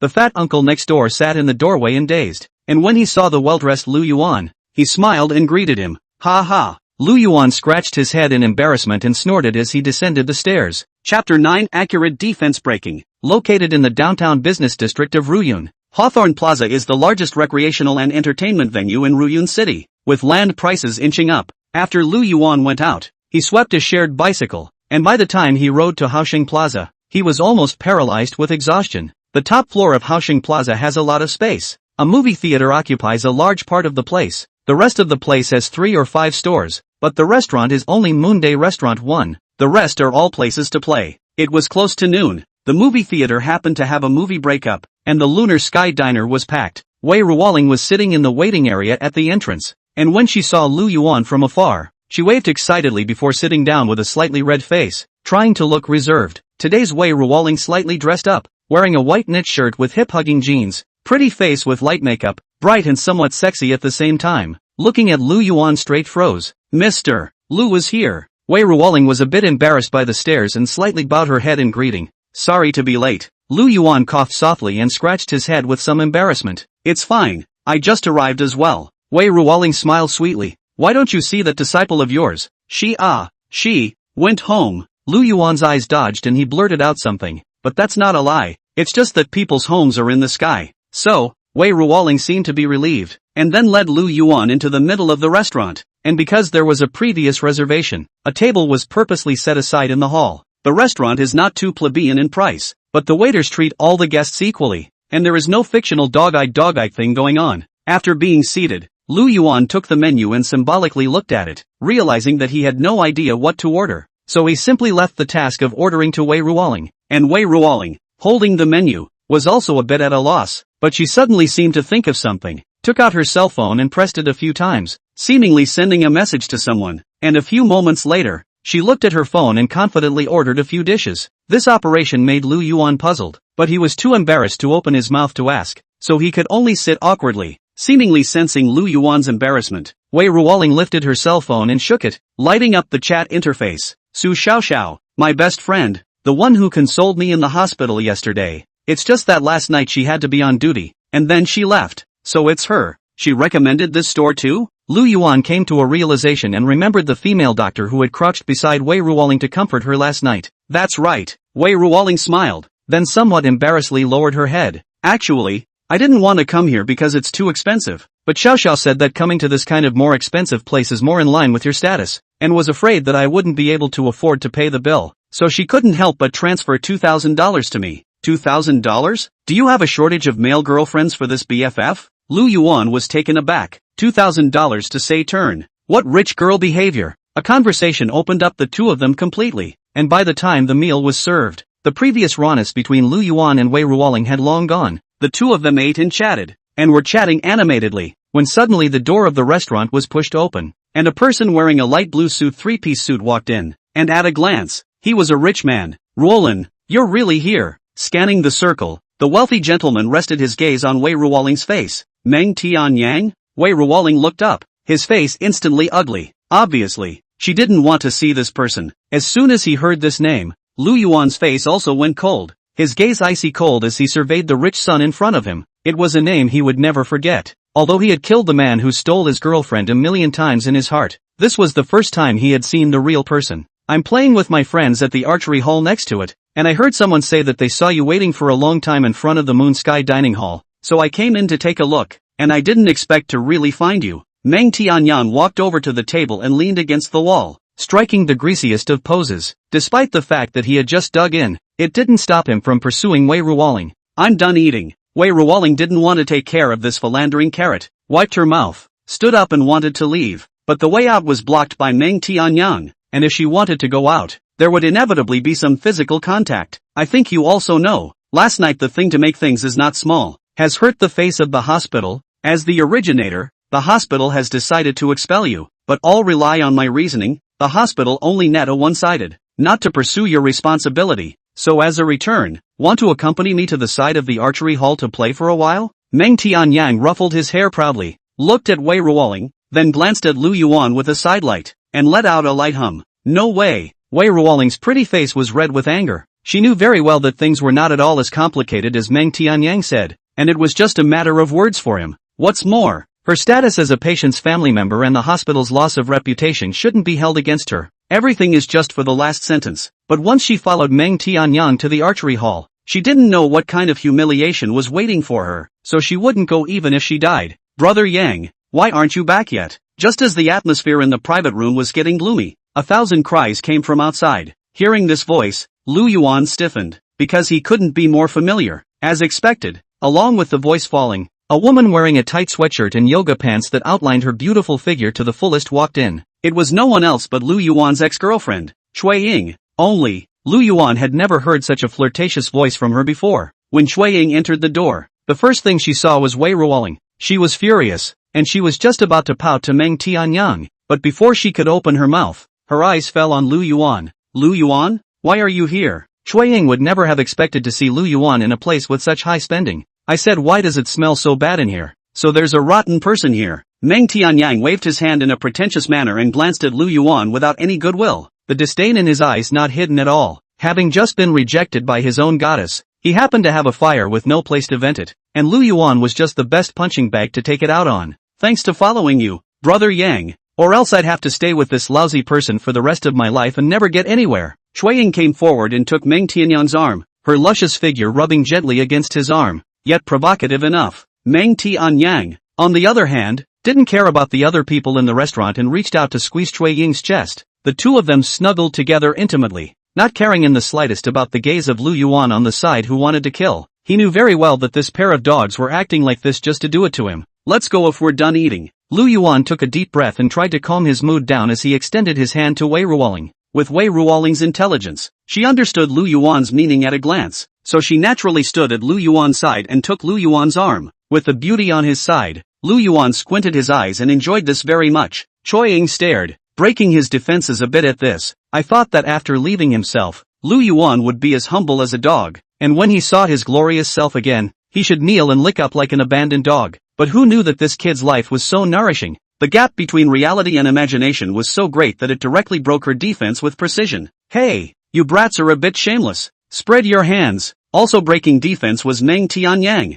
watching Wei Ruoling, whom he had coveted for a long time, hanging on Lu Yuan's arm like this, made a haughty eunuch feel resentful, so he vented this resentment on Lu Yuan. Look closely, it's not that I don't want to let go, I'm the one being held. Lu Yuan shrugged his shoulders with that innocent face that looked both helpless and indebted. Looking at Meng Tianyang's appearance of wanting to curse but being too angry to do so, Lu Yuan's heart was soothed. He, a gutter rat like you, embracing left and right, you deserve it too. Meng Tianyang's teeth were clenched, his eyes staring at Lu Yuan with a deadly glare. Dare to compete with me in the archery hall next door? Archery? Lu Yuan's eyes lit up, but that hint of excitement was quickly suppressed by him. But I've never played before. I don't know how. Haven't played it really, but with archery arrows in place, I don't think it's going to miss by too much, but it's still fun to pretend a little bit. Pretending to be a pig in a poke. Wouldn't be playing with you if I could. With a light hum, a smirk climbed onto Meng Tianyang's cheeks. Chapter 10, Is this kid human? Be careful. Meng Tianyang has received formal archery training since he was a child and is now a level 3 athlete.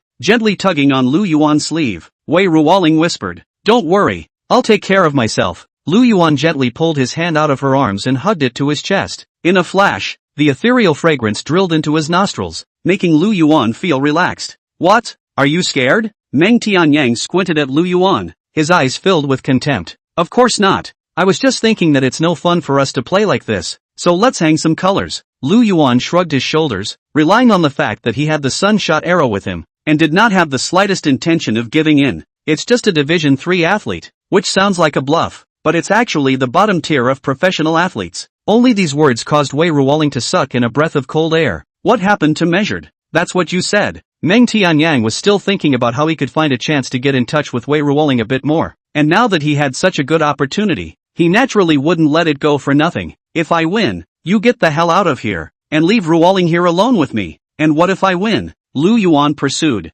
Joke, you'll win? Then I'll stand upside down and myself on the spot. Probably because he felt that he was winning. Meng Tianyang's eyes were already starting to glow green when he looked at Wei Ruoling. This made Cui Ying very upset, but after all, still have to evening this big money, so no matter how dissatisfied can only be held back. Upside down diarrhea is too disgusting. Just help us pay for today's meal. Lu Yuan said very casually and winked at Wei Ruoling again. Won't let you stay. It was as if there was some kind of magic in those words, and Wei Ruoling chose to trust them without hesitation. That's it? It's really not on the table. Meng Tianyang snorted, waved his hand and called the owner of the Moon Sky Dining Hall to greet him, then took the lead towards the archery hall. Lu Yuan and the others followed close behind, daring to compete with young Master Meng in archery. Who doesn't know that he hasn't lost in the younger generation in Ruyun City? That's right. I don't know where that brat popped out from. He's so bold. I heard that it's the ex-boyfriend of young Master Meng's new girlfriend, probably because his own girlfriend was robbed and he's resentful. So he's trying to find face. Looking for face? Specializing in picking other people's strengths to compete? This is not looking for face. This is looking for death. The archery competition between Lu Yuan and Meng Tianyang was somehow known by the others,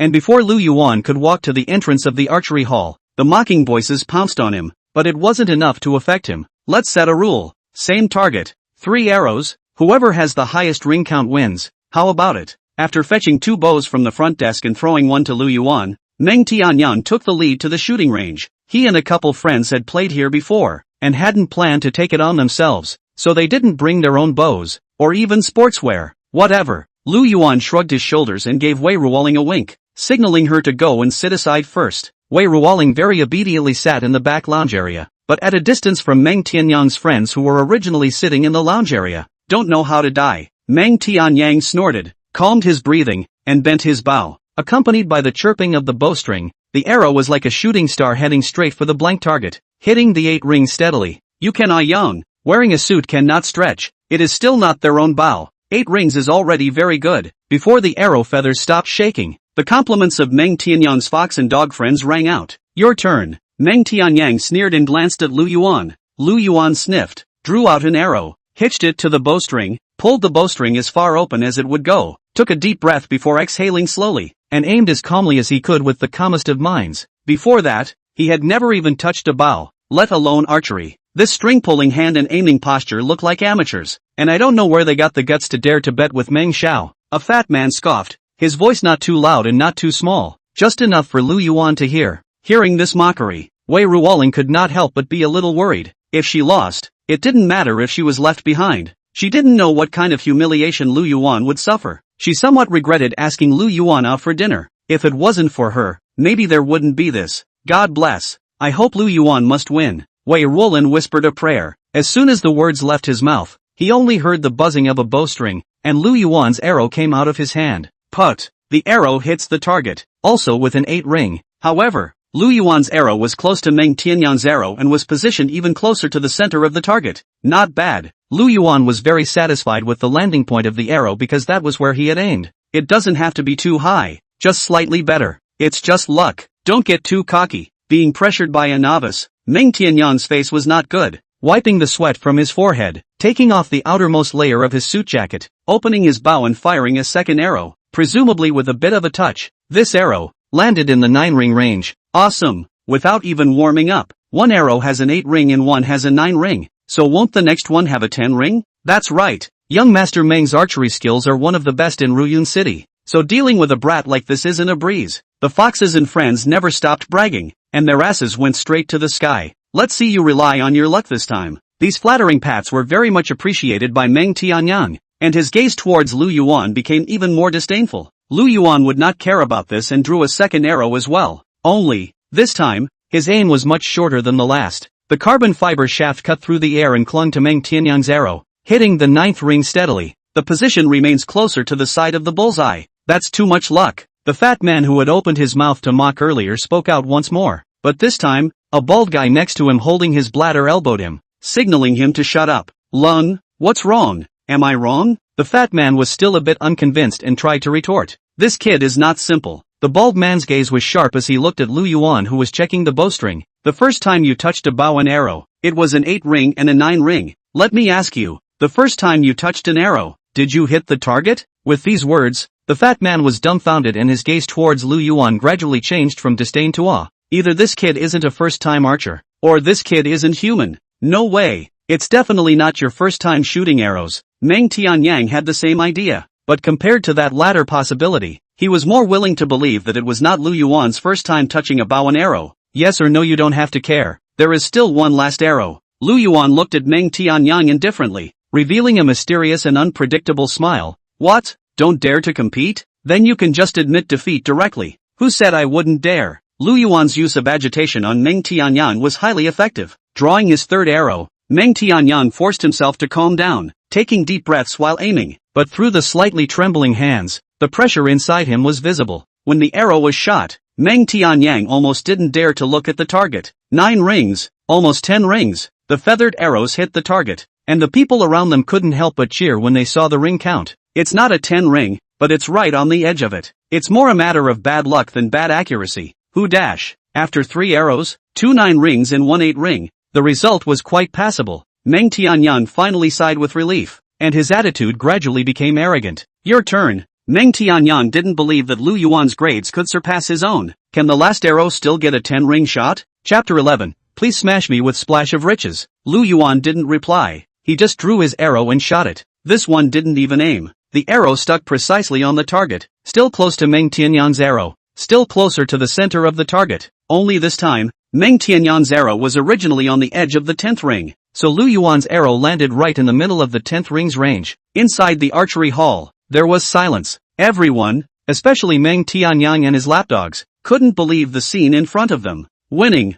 After a few moments, it was Wei Ruoling who was the first to come back to her senses and cheered. All 3 arrows were close to the arrows shot by his opponent, and this alone was enough to show that this was by no means luck. What's more, 1 8 ring and 1 9 ring and 1 10 ring had higher scores than Meng Tianyang's 2 9 rings and 1 8 ring. No matter what angle, Lu Yuan won through and through. How is this possible? How could Meng Xiao lose? He's never lost before. What the hell is this kid? Faced with this result, the crowd of onlookers completely exploded. Only Meng Tianyang's eyes were lost in thought, as if it was hard to accept this result. Young Master Meng, thank you for your hospitality. Lu Yuan snapped his fingers a few times, waking Meng Tianyang up from his dazed state. At this moment, the owner of the Moon Sky restaurant walked in carrying a few packing boxes and handed them to Lu Yuan. There were quite a few leftovers from a meal just now, so to avoid waste, Lu Yuan had someone pack it up in advance. Thanks a lot. Just ask young Master Meng for the money for the meal. Receiving the packing box, Lu Yuan left the archery hall together with Wei Ruoling.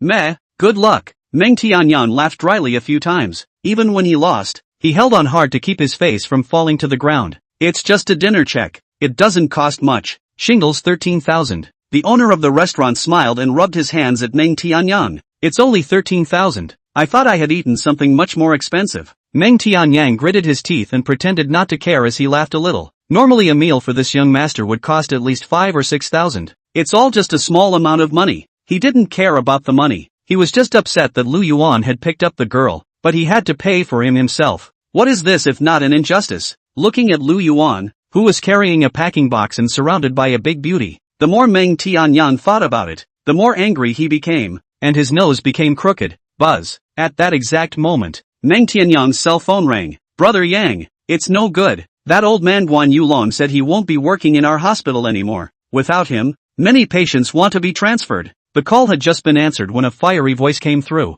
What? Why? It happened suddenly, and Meng Tianyang was confused. I heard that it's because our hospital offended someone called Lu Yuan. The caller thought about it for half a day before the name, which he had never heard before, came to mind. Lu Yuan? Meng Tianyang was startled, and when he raised his eyes again, Lu Yuan's back had already disappeared on the electric escalator. How could he not have imagined that a person he had never looked at squarely before actually had so much energy? Brother Yang, don't be so angry. Shui Ying, who had been staying on the sidelines, came up at this time and pressed her body against Meng Tianyang's, trying to calm the anger of this gold master. Get lost. But Meng Tianyang slapped Shui Ying in the face. Lu Yuan has such a skill. Why didn't you tell me about it? It's all because you're the unlucky one. You've been with him for a few months and you don't even know what kind of skills people have. Otherwise how could so many things happen? In the face of Meng Tianyang's impotent rage, Shui Ying didn't dare to say a word. When he was with Lu Yuan, he wasn't like this at all. Who knew he had such a powerful identity?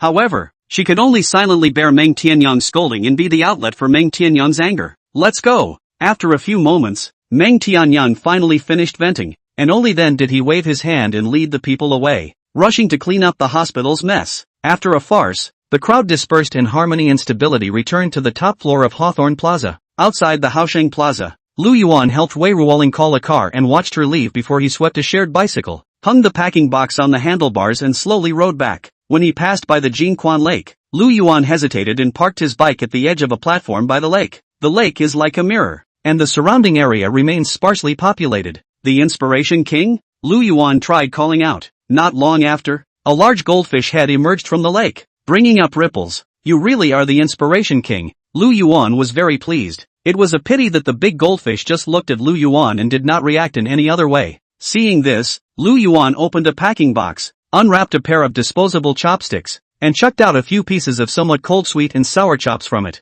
The first time I helped feed the fish, Quanine Disher said that no matter what I fed them, I should have no problem feeding them meat. Speculating like this, Lu Yuan threw the chops towards the lake. As expected, the big goldfish leaped out of the lake and swallowed the chops in one bite, then fell back to the lake, still looking at Lu Yuan fixedly. Why are you here? Shouldn't you be in the lotus pond of the goddess of mercy? Taking this opportunity, Lu Yuan asked the question in his heart, but the big goldfish didn't react in any other way, shaking its head a few times and spitting out the bones of the chops, and then sinking to the bottom of the lake immediately afterward, refusing to show its face anymore. No matter how Lu Yuan called out, "Ugh, I'll ask later when I get a chance." Shaking his head, Lu Yuan sighed and rode his bike back home. Just after entering the rental house, Lu Yuan felt his cell phone vibrate a few times. I pulled out my cell phone and saw that a new chat message had popped up in the group chat of the Help You Walk app. Goddess of Mercy, who fed my fish for me? Why doesn't Inspiration eat my fish food today? Looking at this message, Lu Yuan was a bit surprised. It's hard not to have just rubbed shoulders with the Goddess of Mercy. After hesitating for a moment, Lu Yuan typed a line in the chat box.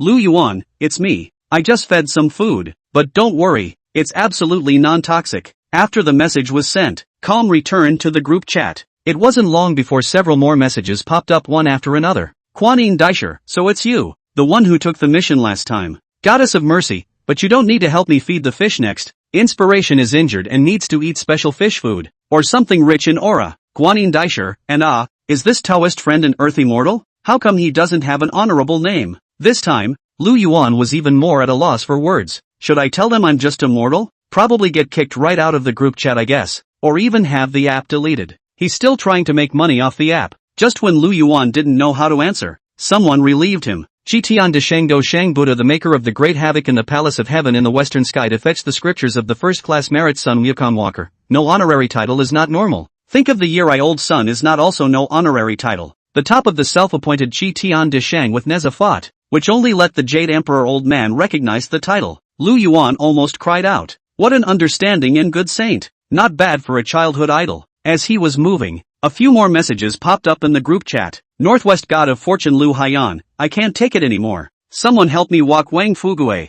At least let this lazy guy out of the house. Shi Tian de Shang Do Shang Fu Shang Buddha, the maker of the Pandemonium of Heavenly Palace, the head of the Western Heavenly Scriptures, Sun Wukong Walker. It seems that the God of Wealth is again exasperated by his own pet. Northwest God of Wealth Lu Haitan, I'm almost pissed off. This guy doesn't go out of the gate and doesn't leave the door. He's so fat and still knows how to eat all day long. Northwest God of Wealth Lu Haitan, by the way monkey, do you want to walk this guy for me? Let it go out for a spin, and I'll grant you a heavenly fortune. The great sage of Qi Tian de Shang, the maker of the Big Trouble in the Palace of Heaven, the first-ranking official of the Western Scriptures, Sun Wukong, the walking monkey king. I'm not interested in the riches of the sky, but I'll be back when there's a lot of fun to be had. Looking at the group chat record, Lu Yuan began to tremble all over. This is the God of Fortune. Lu Yuan would not let go of the sky-splitting riches that Sun Wukong did not want. Please smite me with riches. Lu Yuan, if the God of Fortune needs help walking his pets, please come to me right away. Not for the money, just don't want these little things to interfere with your work and life. Chapter 12, Gradually Understanding Everything. Northwest God of Wealth, Lu Haitan, then please ask this Taoist friend. Do not ask for anything else, just let me clear my mind for a while. I will be grateful in the future. Across the screen,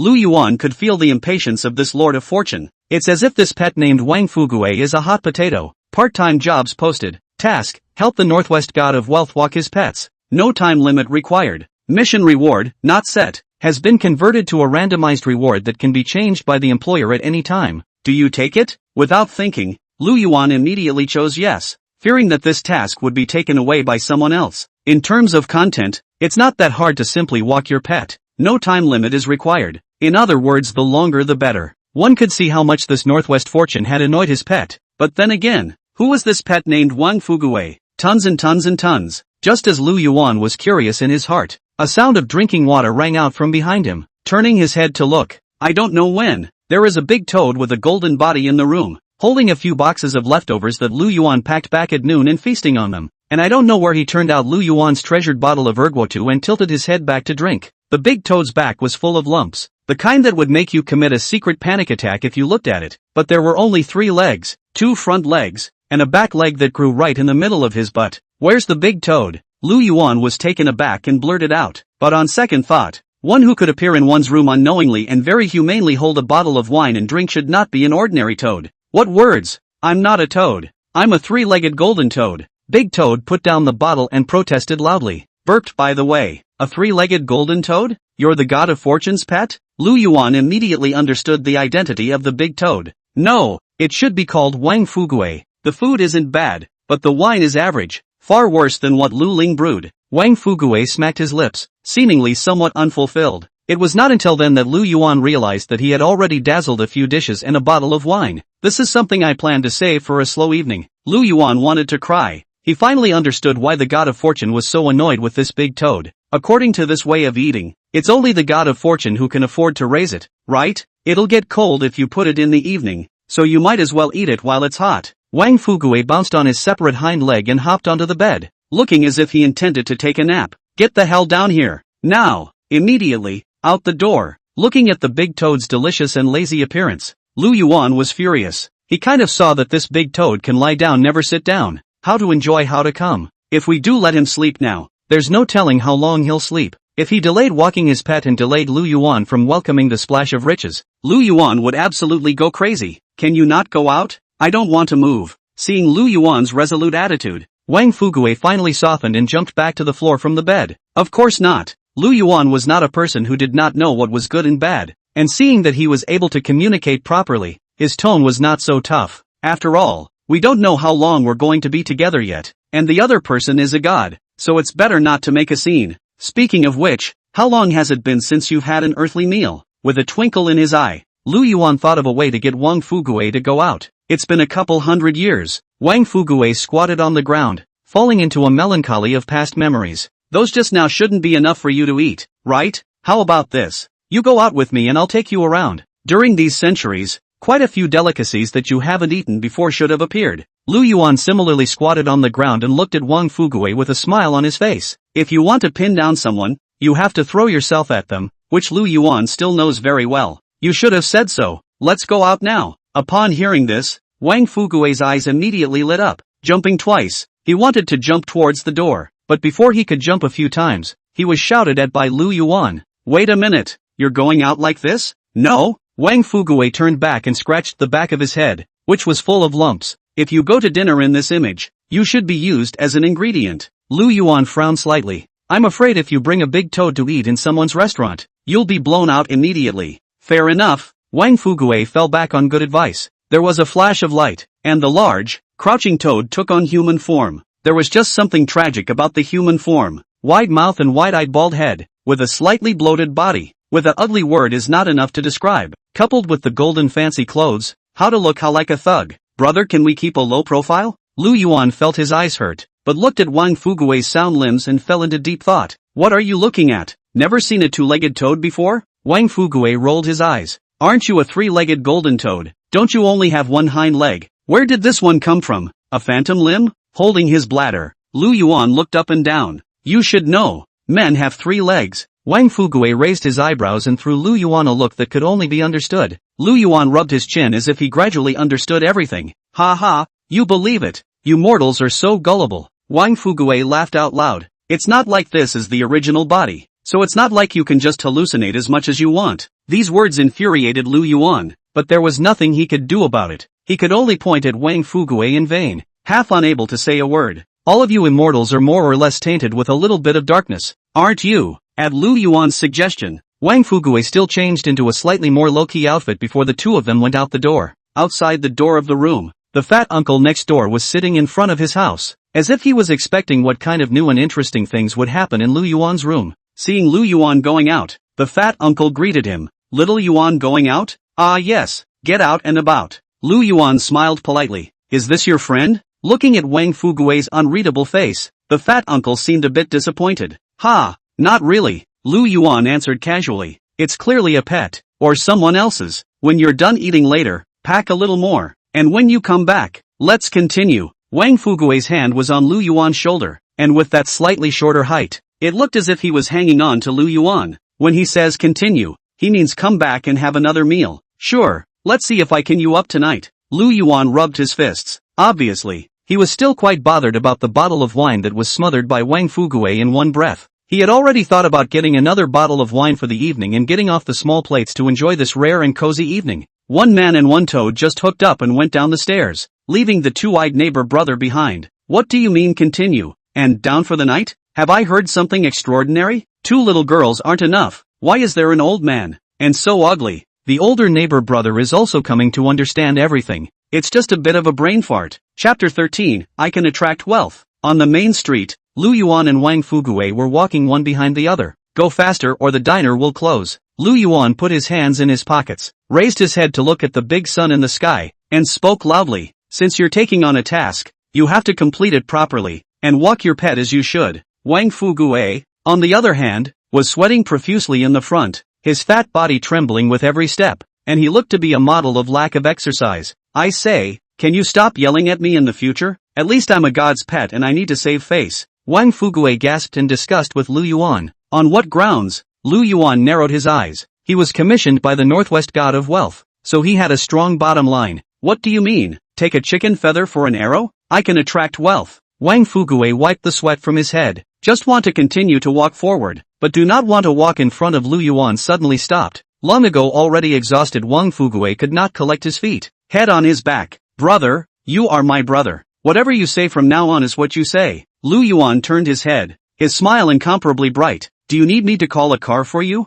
For simple words were enough to turn his attitude 180 degrees. That's more like it. Wang Fugui held his head high and carried his hands behind his back. The resentment in his heart finally calmed down. Brother, can you really attract wealth? Lu Yuan was now very curious about Wang Fugui's ability. It wasn't that he wanted to get rich, he simply wanted to see it. That's right, Gala Dash. Just as Lu Yuan was filled with curiosity, he suddenly felt the soles of his feet being pinched and hurt, as if he had stepped on something hard. Lifting his foot, a golden ring was stuck right in the middle of the pattern on the sole of his shoe. The ring wasn't the latest style, with a large she on it. It looked dated, but it was well preserved, with no damage other than minor scratches from being stepped on, and it even glistened in the sunlight. It looks like it was well preserved. And it worked. Tossed around and checked a few times, Lu Yuan confirmed that the ring is indeed gold, just do not know how pure. If you take it to sell, I guess it can also sell a few $1,000s. This was a huge sum of money that Lu Yuan could not even think about. Right now, just by walking,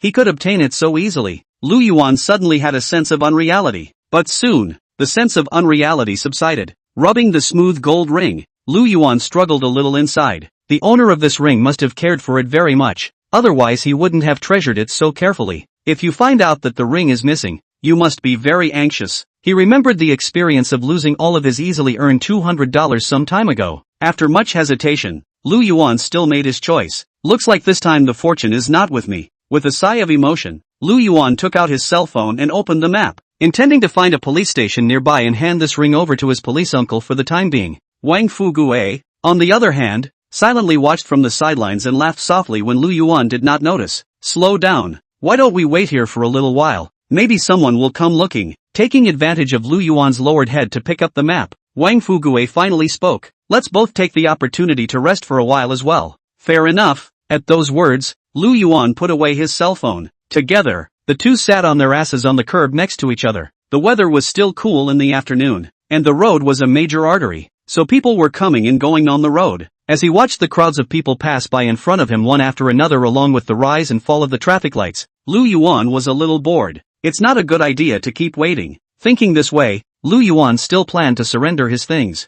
Two brothers, I wonder if you've seen a ring? Just as Lu Yuan re-pulled out his cell phone, a slightly anxious voice sounded on the sidewalk behind the duo. Lu Yuan turned his head and saw a well-dressed middle-aged man, looking at himself with anticipation. A head of short hair dampened into locks by beads of sweat, as if he had a hedgehog on his head. He knew very well what this middle-aged man was expecting, so he didn't dawdle and asked directly in return, "What kind of ring did you lose? Is there any special mark?" "The ring is gold and the design is a big double happiness." The middle-aged man was first stunned, then he knew that he had asked the right person, and his heart burst with ecstasy. "This pattern is fairly common. Are there any more specific markings?" Lu Yuan knew the importance of this ring to its owner, so he was incredibly cautious. Faced with this question, the middle-aged man fell into trouble, as if he wasn't very familiar with the ring. "I'm sorry, it looks like this ring isn't yours." With a sigh, Lu Yuan got up with the intention of leaving. However, Wang Fugue did not want to go, but just sat calmly, as if everything was under control. "Little friend, on the inside of the ring you picked up, are the words stone and king engraved on it?" Just as Lu Yuan was puzzled, another slightly younger middle-aged man pushed an old man over, and it was the old man in the wheelchair who spoke. The old man was dressed in ordinary clothes, but his demeanor was extraordinary, and his brows and eyes were full of calmness and indifference, as if the sky was collapsing in front of him and he would not be affected in the slightest. "Let's see." Lu Yuan did not notice if there were any words on the inside of the ring, and when he heard the old man say this, he hurriedly took out the ring from his pocket and checked it. As expected, on the back of the Chinese character, the characters and are engraved in a beautiful script. The words are so small that you can't even notice them if you're not paying attention. "Sure enough, it's yours," finally returned to its rightful owner. Taking a long breath, Lu Yuan handed the ring back to the old man before relaxing and patting the ash on his butt. "By the sound of that, you two have been waiting here for a long time?" The old man looked Lu Yuan up and down with interest, his eyes revealing a hint of inquiry. "It wasn't too long," Lu Yuan answered casually. "So you know who I am?" the old man asked again. Hearing this question, Lu Yuan frowned and asked a rhetorical question. "What has it got to do with me if you are a heavenly king or a commoner?" Ha ha ha ha ha ha ha. As if he had not expected this answer from Lu Yuan, the old man laughed up to the sky. "If it's all right, we'll go first." A trace of displeasure flashed through Lu Yuan's heart, not understanding where his words were ridiculous. "Hold on, little friend." The old man hurriedly called Lu Yuan to a halt and did not turn around, but only hooked his finger to the middle-aged man pushing the wheelchair behind him. The middle-aged man understood and took out a briefcase from behind him and rummaged through it a few times before looking at the old man with inquiring eyes. And after getting a nod from the old man, he shoved the entire briefcase into Lu Yuan's hands. "When I married my old partner, I used my entire fortune to beat this ring and gave it to her. She wore it for the rest of her life. She left 3 years ago, leaving nothing but this ring, and I can only see things and miss them. So it's a great favor to me that my little friend picked up this ring," the old man said, signaling Lu Yuan to open the briefcase. Lu Yuan opened it and his eyes immediately went straight. His eyes almost fell in and couldn't be pulled out, because in this briefcase, except for a note with a phone number, it was full of $100 bills, roughly counted up to about 40 or 50,000. Growing up, Lu Yuan has never seen so much money. The ability of the three-legged golden toad to attract wealth is real. I don't do good things for money. Although his mouth said so, Lu Yuan's eyes never left the briefcase. But other than money, right now I don't have anything else to express my gratitude. The old man smiled, looking at Lu Yuan as if he was looking at his juniors, rather kindly. If there is something in the future, you can call, and if I can help, I will definitely do my best. In that case, thanks a lot. Looking around, everything that happened here did not attract the attention of passers-by before Lu Yuan zipped up his briefcase this time,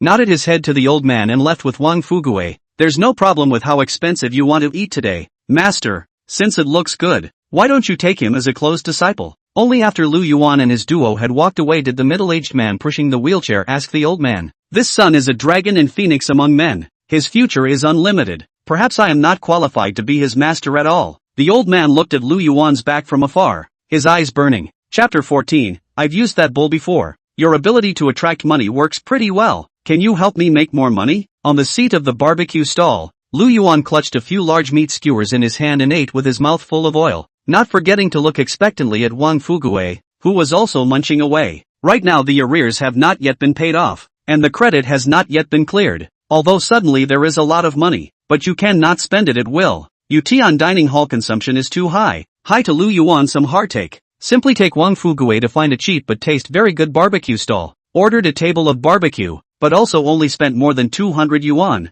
It was good that Wang Fugui had never tasted barbecue and didn't care. When the lights come on and the night falls, one person and one toad accompany the cool night breeze to jerk the skewers, and then with a few bottles of beer. It's so cozy. It's an ability I can't control, but if you promise to take me out more often to eat food I've never eaten before, I can stay by your side for a little while longer, and how much money I can make is up to you. There wasn't much barbecue left on the table, so Wang Fugui took a big gulp of beer and burped with satisfaction. He hadn't had barbecue like this or drinks like this. This meal, therefore, was very new to him, and delicious. Don't worry, you will be satisfied. Lu Yuan was very sensible and asked for some more barbecue to be packed, and while the boss was grilling skewers, he said to Wang Fugui, tomorrow, you will accompany me to a place, and after that, I will take you to eat something delicious. When we got back, the night was silent. Early the next morning, Lu Yuan was awakened by the biological clock he had developed over the years. Casually packed up, dragged on Wang Fugui, who was still sound asleep, rode a shared bicycle, and ran all the way towards the south of Ruyun City. When Wang Fugui was completely awake, he realized that he had been brought to a market full of ground stalls and stores by Lu Yuan. Stalls on both sides of the street are full of books and second-hand objects, but the most numerous are all kinds of antique stalls. An age-old looking item is carefully arranged on the cloth of the floor stand, waiting to be picked up by the guests. As for the stores located behind the ground stalls, only a few of them were open, waiting for their valued customers. Antique market? Wang Fugui scratched his big bald head and raised a little interest. Help me see if there's a real one in here. If I can pick up a leak, I'll be totally rich. Lu Yuan parked his car and his eyes glowed green. He only left 2,000 of that money yesterday as a backup. The rest was all deposited into his bank card. The arrears are still short of more than 100,000 to pay off. Wanna make money quickly? Can only go this kind of side way. He's had enough of suffering without money. And what's not to love about slipping in and out of the area and accomplishing your pet walking duties in the process? Good. Wang Fugui nodded. But don't forget to take me to eat something delicious later. I'm going to have a big meal today. No problem. If we can pick up the slack today, we'll eat whatever you want and I'll never bargain. Lu Yuan immediately agreed. Walking into the antique market, all that comes to the face of the heavy sense of history, but this heavy sense of a few points of truth and a few points of false, Lu Yuan do not know, because he doesn't know anything about it. Boss, take a look at this saucer of mine. It's from the Qing dynasty, and look at this seal's mark on the back. It's properly good. His one doesn't work. Come see mine. The vase, or the pear. Boss, do you want the calligraphy and painting? Genuine. Most of the antique market was filled with familiar customers, so as soon as a raw face like Lu Yuan entered, he gained the attention of many vendors, many of whom did their best to sell their stuff to Lu Yuan. But even Lu Yuan, who had never come into contact with antiques, could tell at a glance, none of what these people were promoting was real. After strolling around, Lu Yuan was disinterested. Can it be that Wang Fugui's ability to attract wealth is useless today? As he was about to leave, he suddenly saw Wang Fugui stopping in his tracks, his gaze pointing straight at a stall in the corner of the antique market. What's the matter? Did you find something good? Seeing Wang Fugui in this state, Lu Yuan's eyes, who had already lost hope, once again lit up. You find a way to take down the bowl in the corner of that booth. Wang Fugue raised his chin and said to Lu Yuan without showing any emotion. Following his gaze, Lu Yuan saw the porcelain bowl. The ceramic bowl is very old in style, but new in color, and at a glance, definitely last week's. What do you need that for? Lu Yuan couldn't make sense of it. That's the real thing, Wang Fugue explained. How do you know? Frowning slightly, Lu Yuan somewhat doubted if Wang Fugue was making fun of him. I used that bowl. Wang Fugue didn't need to explain too much. Just one sentence was enough to make Lu Yuan put down his doubts and obediently walk to the front of the stall. About when was it used? While walking, Lu Yuan did not forget to confirm it. I can't remember. It seems to be the Song dynasty. At that time I had already been enrolled as an immortal, and because I was tainted with the immortal energy, that bowl looks new. Wang Fugue scratched his head. No one's memory is specific to what they did each day, let alone something as trivial as eating and sleeping. Even the gods are no exception. What does the boss want to see? The vendor was sighing because of the bad location and lack of business, not expecting that someone suddenly stood in front of his stall. He hurriedly changed into a smiling face. What's the price of this porcelain bowl? Lu Yuan squatted in front of the stall and casually looked through the bottles and jars on the stall before finally picking up the porcelain bowl. Looking at that expression, it seemed as if he had no choice and had no choice but to pick this porcelain bowl. This probably knows that this bowl is too new. The peddler dryly laughed a few times. There is not much bottom, and finally gritted his teeth. I see that the boss is also sincere to want. I also do not pit you. A bite price, 2,000. You take it. 2,000? This glance of a fake thing. You sell me 2,000. Still not pit me? Lu Yuan raised his voice, drawing the attention of the people around him. $10, and send me a box. Love to sell or not? The crowd looked at the brand new porcelain bowls on the stall that looked like they had just been made last week, and each one of them smiled without saying a word. It must not seem real to everyone. Alas, $10 on $10, was originally picked up by the river,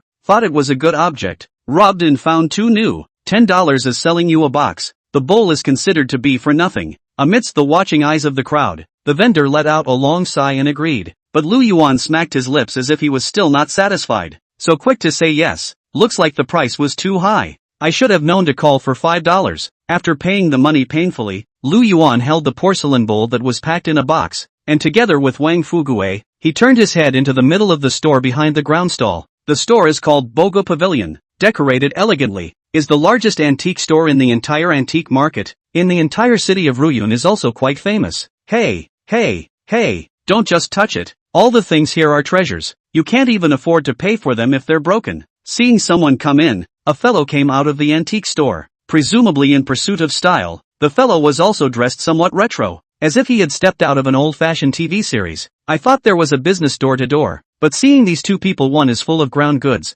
the other is full of the air of the soil big money, how can not hide? The fellow naturally lost interest. Do you take antiques here? Lu Yuan did not care and inquired calmly. Nonsense. The fellow rolled his eyes. It's just that we don't take all the trash at the Bogo Pavilion. Something from the Song dynasty, want it? Lu Yuan placed the box in his hand on the counter. Song dynasty? The fellow was shocked. Look at the counter that is full of cheap cents of packaging box. Eyes instantly contemptuous up. Do you know a Song dynasty porcelain is what price? Nowadays. Although the Song porcelain is not a minority, but the good quality has long been taken away. Where can you still get your turn to pick up the slack? After saying that, the fellow intended to kick Lu Yuan and his duo out. If he was talking calmly and quietly, Lu Yuan had the big deal of changing his store to ask, but when he was driven away, the anger in Lu Yuan's heart could no longer be held back. Slamming the table, Lu Yuan shouted angrily, do you have a steward here? Chapter 15. If this is true for you, I'll just stand upside down and myself. Boss, is there a shipment coming out? Not long afterward, a mustachioed man in his 30s came out of the inner room. Compared to the fellow, the mustache guy looked quite composed, and he thought that he had seen a few big scenes, which was why he looked unperturbed.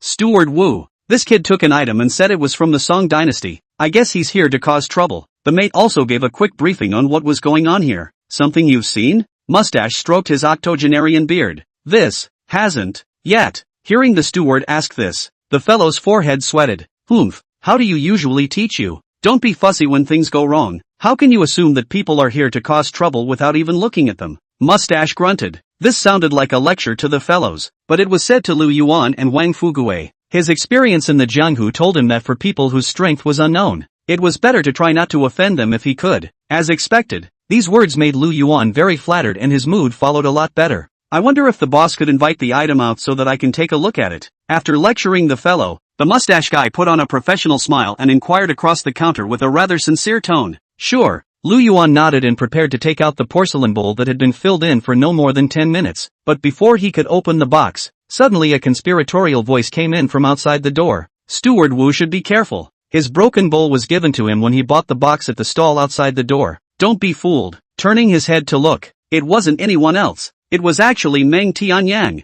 Behind him, there was a dog leg, but Cui Ying didn't follow, probably having been kicked. So it's Mr. Meng. If Mr. Meng is here, the Bogwa Pavilion will be so bright. I don't know what you need, but whatever you need, I'll give you a 20% discount. Once he saw Meng Tianyang come in, the mustache guy's smile grew wider. That humble attitude was so close to just dropping to his knees and hugging and licking his thighs. Unlike some people, who stick garlic in their pig's nose and bring garbage over to fool people, I've recently planned to start a bit of business with a company under the Who Group, so I wanted to come here to find a suitable item as a meet and greet gift. Meng Tianyang sneered. His eyes did not even look at Lu Yuan, but between his words, none of them were directed at Lu Yuan. Hearing that someone is going to come to Bogwa Pavilion to buy things, a lot of people with a curious mind surrounded the door. After all, people know, Bogwa Pavilion and the things, casually take out a piece, not to say the value of the city, but also is considered to be the world's treasures. Can take a look at a long time to see the world is also good. Isn't young Master Meng the young proprietor of Kong'an Hospital? How could he be involved with the Who Group? Among the passers-by, some were curious about Meng Tianyang's intentions. A knowledgeable person gave him an explanation. Since the last time Guan Yulong suddenly announced the dissolution of cooperation with the Kong'an Hospital, not only the hospital's reputation fell to the ground, the revenue also followed a large drop. Now the Kong'an Hospital has been unable to make ends meet. Will not be long before the bankruptcy of the hospital, and they are not with the Who's Group, but want to get in touch with the Who's Group's company Gene Hai, Golden Sea Company? I heard that this company is nominally a financial company, but it's actually a loan shark, and the actual controller is the second youngest master of the Who Group. No wonder Meng Tianyang came here. Who doesn't know in Ruyun City that Huershao's favorite thing is antiques? To be able to resolve to get involved with such a company, it seems that Kong'an Hospital really can't hold out any longer. People were talking to each other, but every word seemed like a needle in Meng Tianyang's heart. Shut the up. Finally, Meng Tianyang couldn't bear it anymore and roared angrily, then aimed the spearhead at Lu Yuan once again.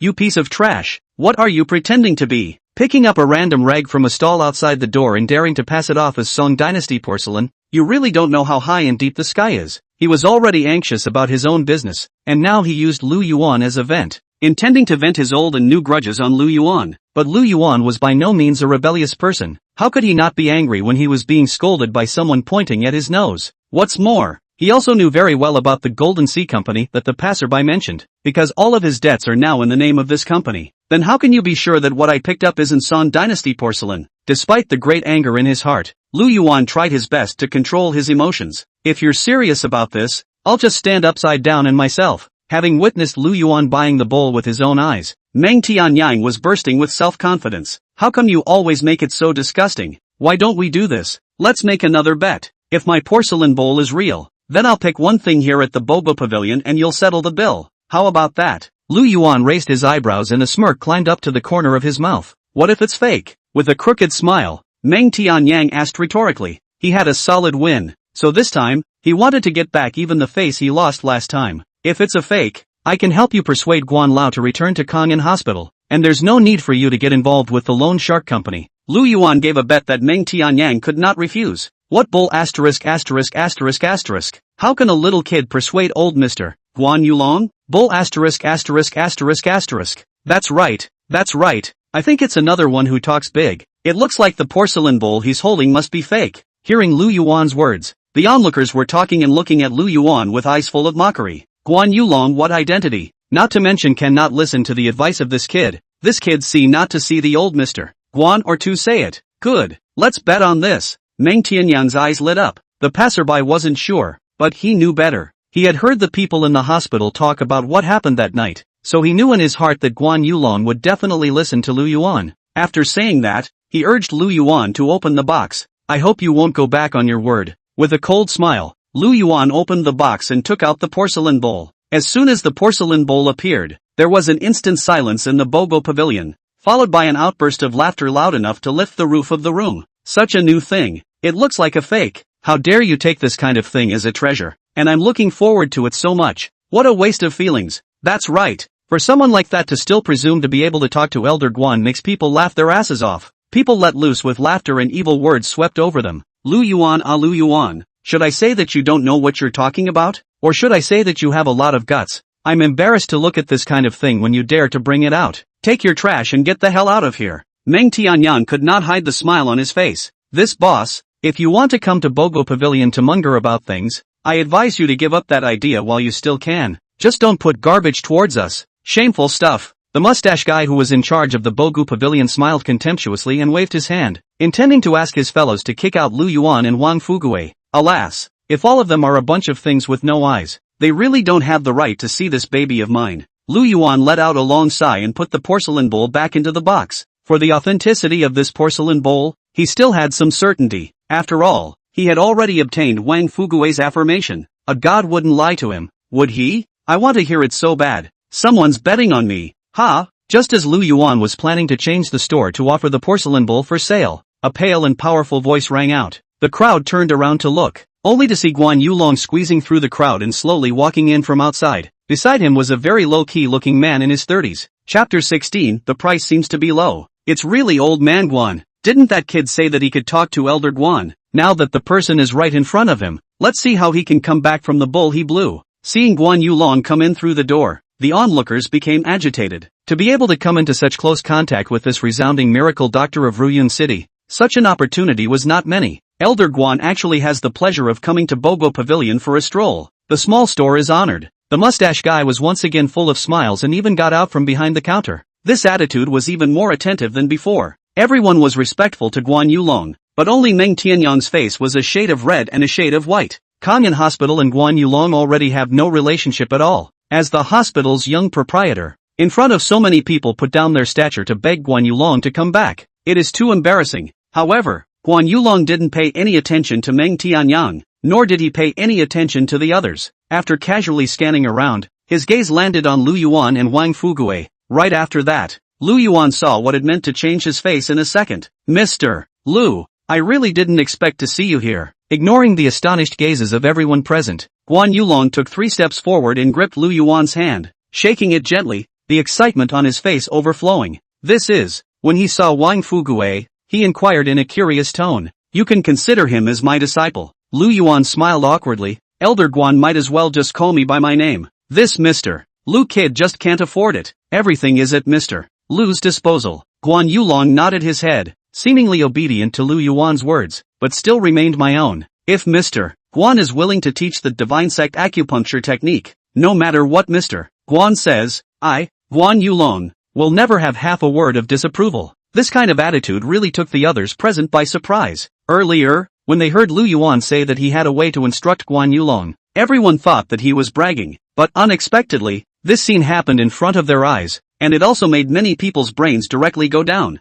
This kid is telling the truth. He had thought that it was already tops for him to be able to speak a couple of words with Guan Yulong, but who would have thought that Guan Yulong would actually treat Lu Yuan with such respect? What the hell is this kid? In the crowd, there were a few quick reactors who, while being skeptical, inevitably became curious about the porcelain bowl that Lu Yuan had brought. I hadn't looked closely before, so maybe that's a real thing. The matter will be discussed again. Lu Yuan was somewhat helpless. It's been a couple of days. Why haven't we forgotten about this? I wonder if Mr. Lu came here today to buy something? Guan Yulong rubbed his hands together and looked at Lu Yuan expectantly. If I could help at this point, perhaps the likelihood of learning the stitches would be a few % greater. But this attentiveness of his drew the attention of the man traveling with him. The man looked up and down curiously at Lu Yuan, then looked at Wang Fugue, and finally gathered his eyes on Lu Yuan. It's something that wants to come out. Lu Yuan did not notice the man's gaze and answered truthfully, suddenly slapping his head. Right. I don't know if Guan Lao knows how to appraise cultural relics.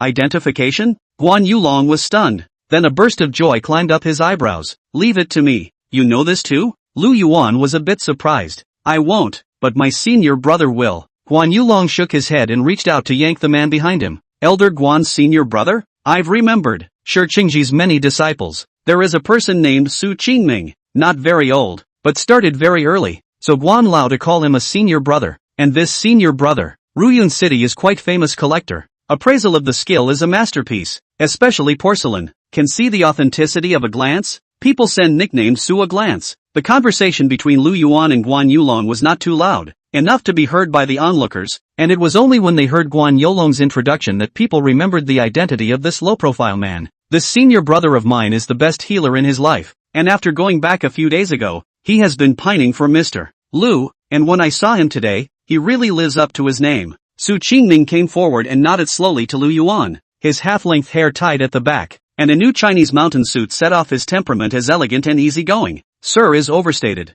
In the face of this sudden courtesy and praise, Lu Yuan was not quite used to it for a while. I wonder what Mr. Lu wants to appraise? Could you let me have a look? Su Qingming was very curious about Lu Yuan's objects. This master and brother were worthy of being in the same sect, and when they came across something they were interested in, they hated to get to the bottom of it before they could do so. Sure, Lu Yuan once again took out the porcelain bowl and set it on the bogyuge counter. Unlike just now, this time the porcelain bowl appeared. People have quieted down. One stretched his head towards the counter to look. I just don't believe it. Can this thing still turn out to be real? Meng Tianyang spat and held his bladder in a condescending manner. Among the passers-by, there were quite a few people who secretly nodded their heads and seemed to have also decided that this porcelain bowl must be a fake. But Su Qingming was not affected by others. Lying on the counter carefully observed the porcelain bowl is not enough, and even carefully held up the porcelain bowl, back and forth look. Along with observing more and more carefully, his face gradually became grave. Not long after, Su Qingming placed the porcelain bowl back into the box and closed the box, then closed his eyes and seemed to be in deep thought. See, I told you it was a fake. Su didn't even say a word at a glance. The real can't be fake,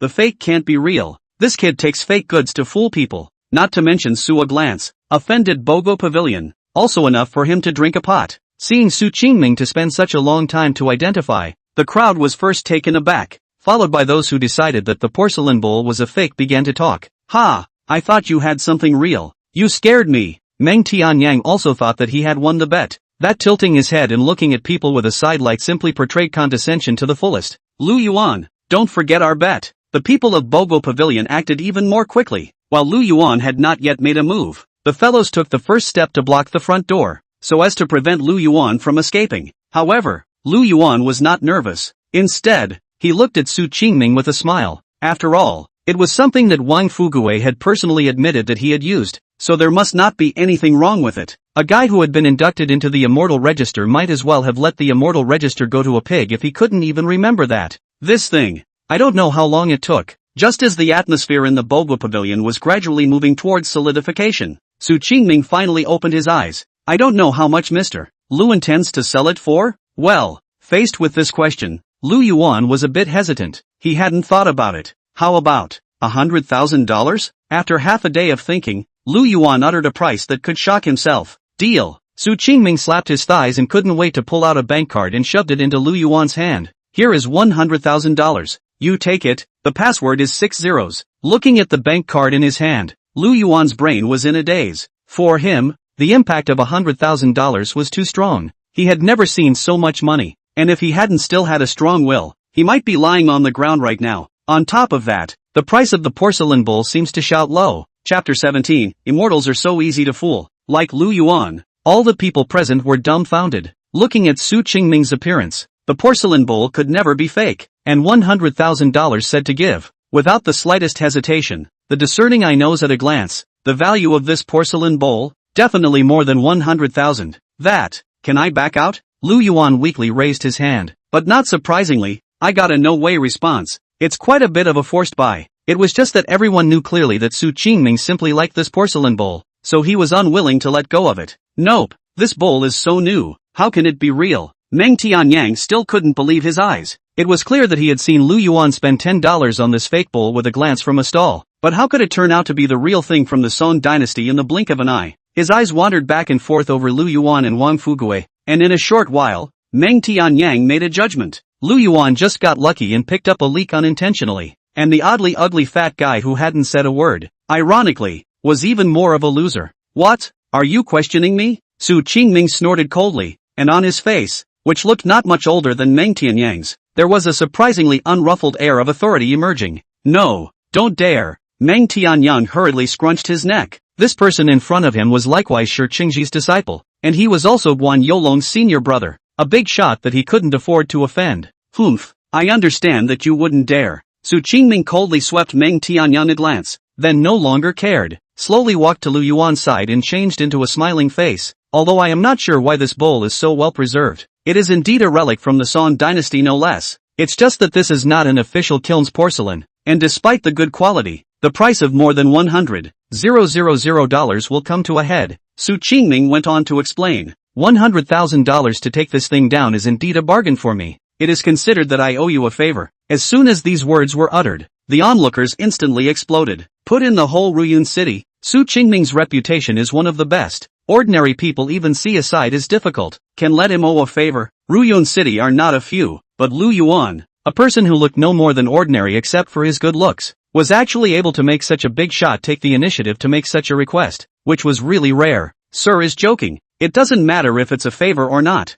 $100,000 is all it takes to make a friend. Lu Yuan waved his hand repeatedly. While it was certainly a cause for celebration to have such big names in debt, it was equally true that the price to be paid for getting involved with these people was extraordinary. There are some relationships, just point them out. Ha ha ha ha ha. Su Qingming's experience was much higher than Lu Yuan's, so he naturally understood this little bit of his mind. But he didn't care, and just turned his head to Guan Yulong and gently nodded his head. It's just luck. What's the point of fooling around? Seeing Lu Yuan talking and laughing with Su Qingming, Meng Tianyang's heart was full of resentment, rolled his eyes, intending to turn away. Wait, Lu Yuan shouted him to a halt. Did young Master Meng forget something? Forget? How could I forget? Meng Tianyang's face was not good. Just now, everyone's attention was on Lu Yuan, and he wanted to take the opportunity to escape, but he didn't expect to be discovered anyway, so he could only stop with a stiff upper lip. In that case, it's time to honor our bet, right? Lu Yuan heatedly smiled and looked at the mustached steward. Bring out the most expensive thing you have here. Okay. The mustache guy who had been watching the show hurriedly nodded his head in agreement, drilled into the back room, and in a short time, came out holding a bunch of boxes. These are our more expensive ones. Take your time to pick. The mustache guy snapped. After seeing Lu Yuan laughing and joking with Su Qingming with his own eyes, he didn't dare to offend the young man in front of him, and even regretted a bit that he actually treated Lu Yuan that way before. Thankfully, Lu Yuan didn't count on this and just waved his hand. Forget it, I'm not going to look. Just bring me the most expensive ones. The mustache guy answered, and with a twinkle in his eye, he picked out an antique sandalwood box from a pile of beautifully packaged boxes, and sent it to Lu Yuan with both hands in front of him. Just ask young Master Meng for the money. Receiving the box, Lu Yuan casually waved his hand and gave a wink to Wang Fugui on the side, and the two of them left the antique market straight away. Only Meng Tianyang, who was gritting his teeth, remained. Regarding the presence of Yulong and Su Qingming, he didn't dare not to pay. But that's the last of the money from Convalescent Hospital. Kangen Hospital was now on the verge of bankruptcy, and today he had wanted to exchange a good thing to please the Golden Sea Company, but he didn't expect that the antique hadn't been purchased, and the last of his funds were gone. What's he gonna say when he gets back?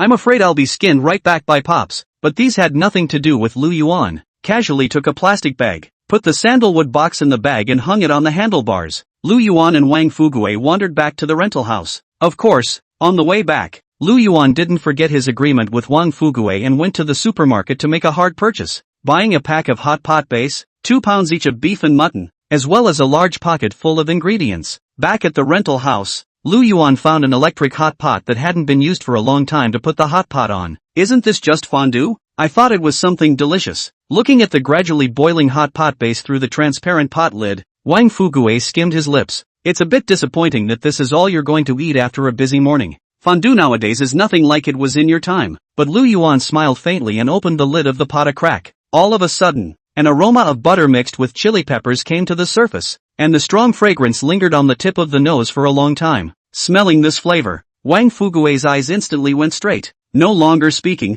honestly sitting at the table with his bowl, watching with anticipation as Lu Yuan threw all kinds of ingredients into the pot. This was exactly the result Lu Yuan wanted. Ever since he ate the barbecue yesterday, it had occurred to him that those gods in the sky must not have tasted chili peppers, and there was no stronger flavor of chili peppers than butter hot pot. As expected, Wang Fugui was completely high on food. 4 pounds of beef and mutton were almost dazzled by him alone, and Lu Yuan could only eat some meatballs and vegetables. Not bad, not bad. I'm very happy with this meal. Wiping his mouth, Wang Fugui patted Lu Yuan's shoulder and contentedly spread out on the bed. It's common for people to want to sleep when they've had enough to eat, and the gods are no exception. Lu Yuan silently cleaned up the leftovers. He thought he would have a lot of ingredients left over for another meal in the evening, but who would have thought that he would only be half full? Is this a three-legged golden toad or a three-legged golden pig? No wonder the god of fortune had such a headache with Wang Fugue. But then I thought, if other gods could be satisfied with barbecue and fondue, it would be so easy. Buzz. Just when Lu Yuan was full of complaints, his cell phone suddenly vibrated. With chopsticks in his mouth, Lu Yuan took out his cell phone and opened the Help You Walk app. A private chat message popped up on the app. Northwest God of Fortune. Lu Haitan, are you there? Lu Yuan hurriedly returned a message. Of course, Northwest God of Fortune. Lu Haichan, Fuguer has been away from home for too long, and I really miss him a little, so let him come back now if you can. Lu Yuan, sure. Northwest God of Fortune. Lu Haiyan, Fortune's son didn't disturb you, did he? Lu Yuan, no, we've known each other forever. Northwest God of Fortune. Lu Haiyan, that's good. Looking at the chat box, Lu Yuan was a bit hesitant. What at first sight is just polite. He just wants to know, when the promised splash of riches, where to go to collect. When he looked up again, Wang Fugue had already disappeared into the bed. It's as if the man never existed at all. The phone vibrated again. Northwest God of Fortune Lu Haitan, fellow Daoist, how long has it been? And why does Fugue's son seem to have gained a little weight again? Did you really walk him? Lu Yuan's head was full of black lines. It's a wonder he's not fat after he's built a table full of meat all by himself. No, a toad. However, in the chat box, Lu Yuan did not dare to spit like this. Lu Yuan, I take him out every day.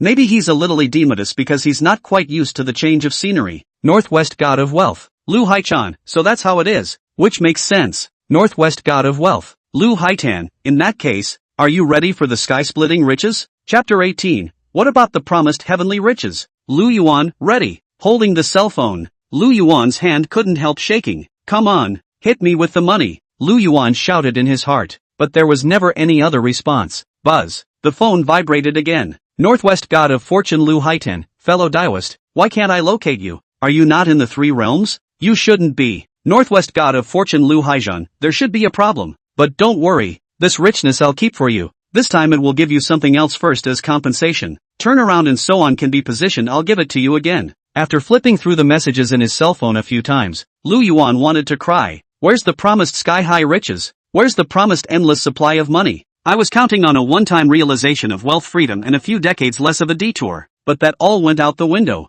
Mission completed. Mission reward has been reset by the publisher. Mission reward has been issued. Mission reward, Nafu Jade Pendant. Description of the item, a gift from the God of Wealth in the Northwest. Wear it with you to enhance your good fortune and ward off evil spirits. Will you receive the reward? Looking at the message that popped up on the app interface, Lu Yuan sighed, unable to hide the disappointment in his heart. However, he still clicked to confirm and took out the Nerf Jade Pendant. With a flash of white light, an oval-shaped jade pendant appeared in Lu Yuan's hand. The jade pendant was white in color, and on it was carved with a beast with an open bloody mouth, which looked rather like the legendary Pishi. Never mind, something is better than nothing. After sighing, Lu Yuan hung the jade pendant around his neck. Feeling the slight warmth coming from the jade pendant, Lu Yuan continued to look through his cell phone. The app's group chat was extraordinarily quiet, with no gods chatting or posting quests. Instead, in WeChat, there was an additional friend request. It was a person named Qingming Yushang, and judging by his avatar, it should be Su Qingming, whom he met at the Bogu Pavilion today. Where did he add my tweets from? Lu Yuan frowned and muttered. During this recent period of time, except for Wei Ruoling, he hadn't given anyone else his own WeChat, and he didn't know where this master had gotten his microsignal from. After clicking through, it wasn't long before Su Qingming actually made a video call. Mr. Su, where did you get my microsignal? Answering the phone, Lu Yuan first discreetly aimed the camera at the ceiling, not revealing his face at first. But when he saw that it was indeed Su Qingming over there, he pretended that he had just been busy with something else and picked up his cell phone in a panic. Just checked your cell phone number and then added your WeChat through it. Su Qingming's character was straightforward, and he spoke right to the point. Mr. Lu, what about the object you took from Bogyuj? Can you let me have a look? Mr. Su is interested in this? After such a reminder, Lu Yuan remembered that he had also brought back an antique from the Bogugu. At the moment the sandalwood box containing the valuable literature was being casually thrown in the corner by his bed. No, that belongs to you. I won't hit on this thing. Su Qingming shook his head repeatedly. Just want to confirm one thing. I wonder if what you took, was it a string? Hearing this question, a trace of an unpleasant feeling suddenly rose in Lu Yuan's heart. He hadn't opened and looked at the sandalwood box since he got it, much less know what was actually inside. Wait a minute. Lu Yuan hurriedly took the box and gently pushed open the lid. What came into view was, indeed, a string. There were a total of 18 beads on the string, the same carved white jade, but it made Lu Yuan's hair stand on end for no reason. If the Nerf jade pendant feels bright and warm, the string exudes an eerie aura. How about an alabaster string? Delayed in getting Lu Yuan's response. On the other end of the phone, Su Qingming could not help but feel a little anxious. That's right. With that, Lu Yuan took the string in his hand and held it up in front of the camera. Don't touch. Alas, still too late. Seeing Lu Yuan's movements, Su Qingming slapped his head in remorse. What? Does this string say anything?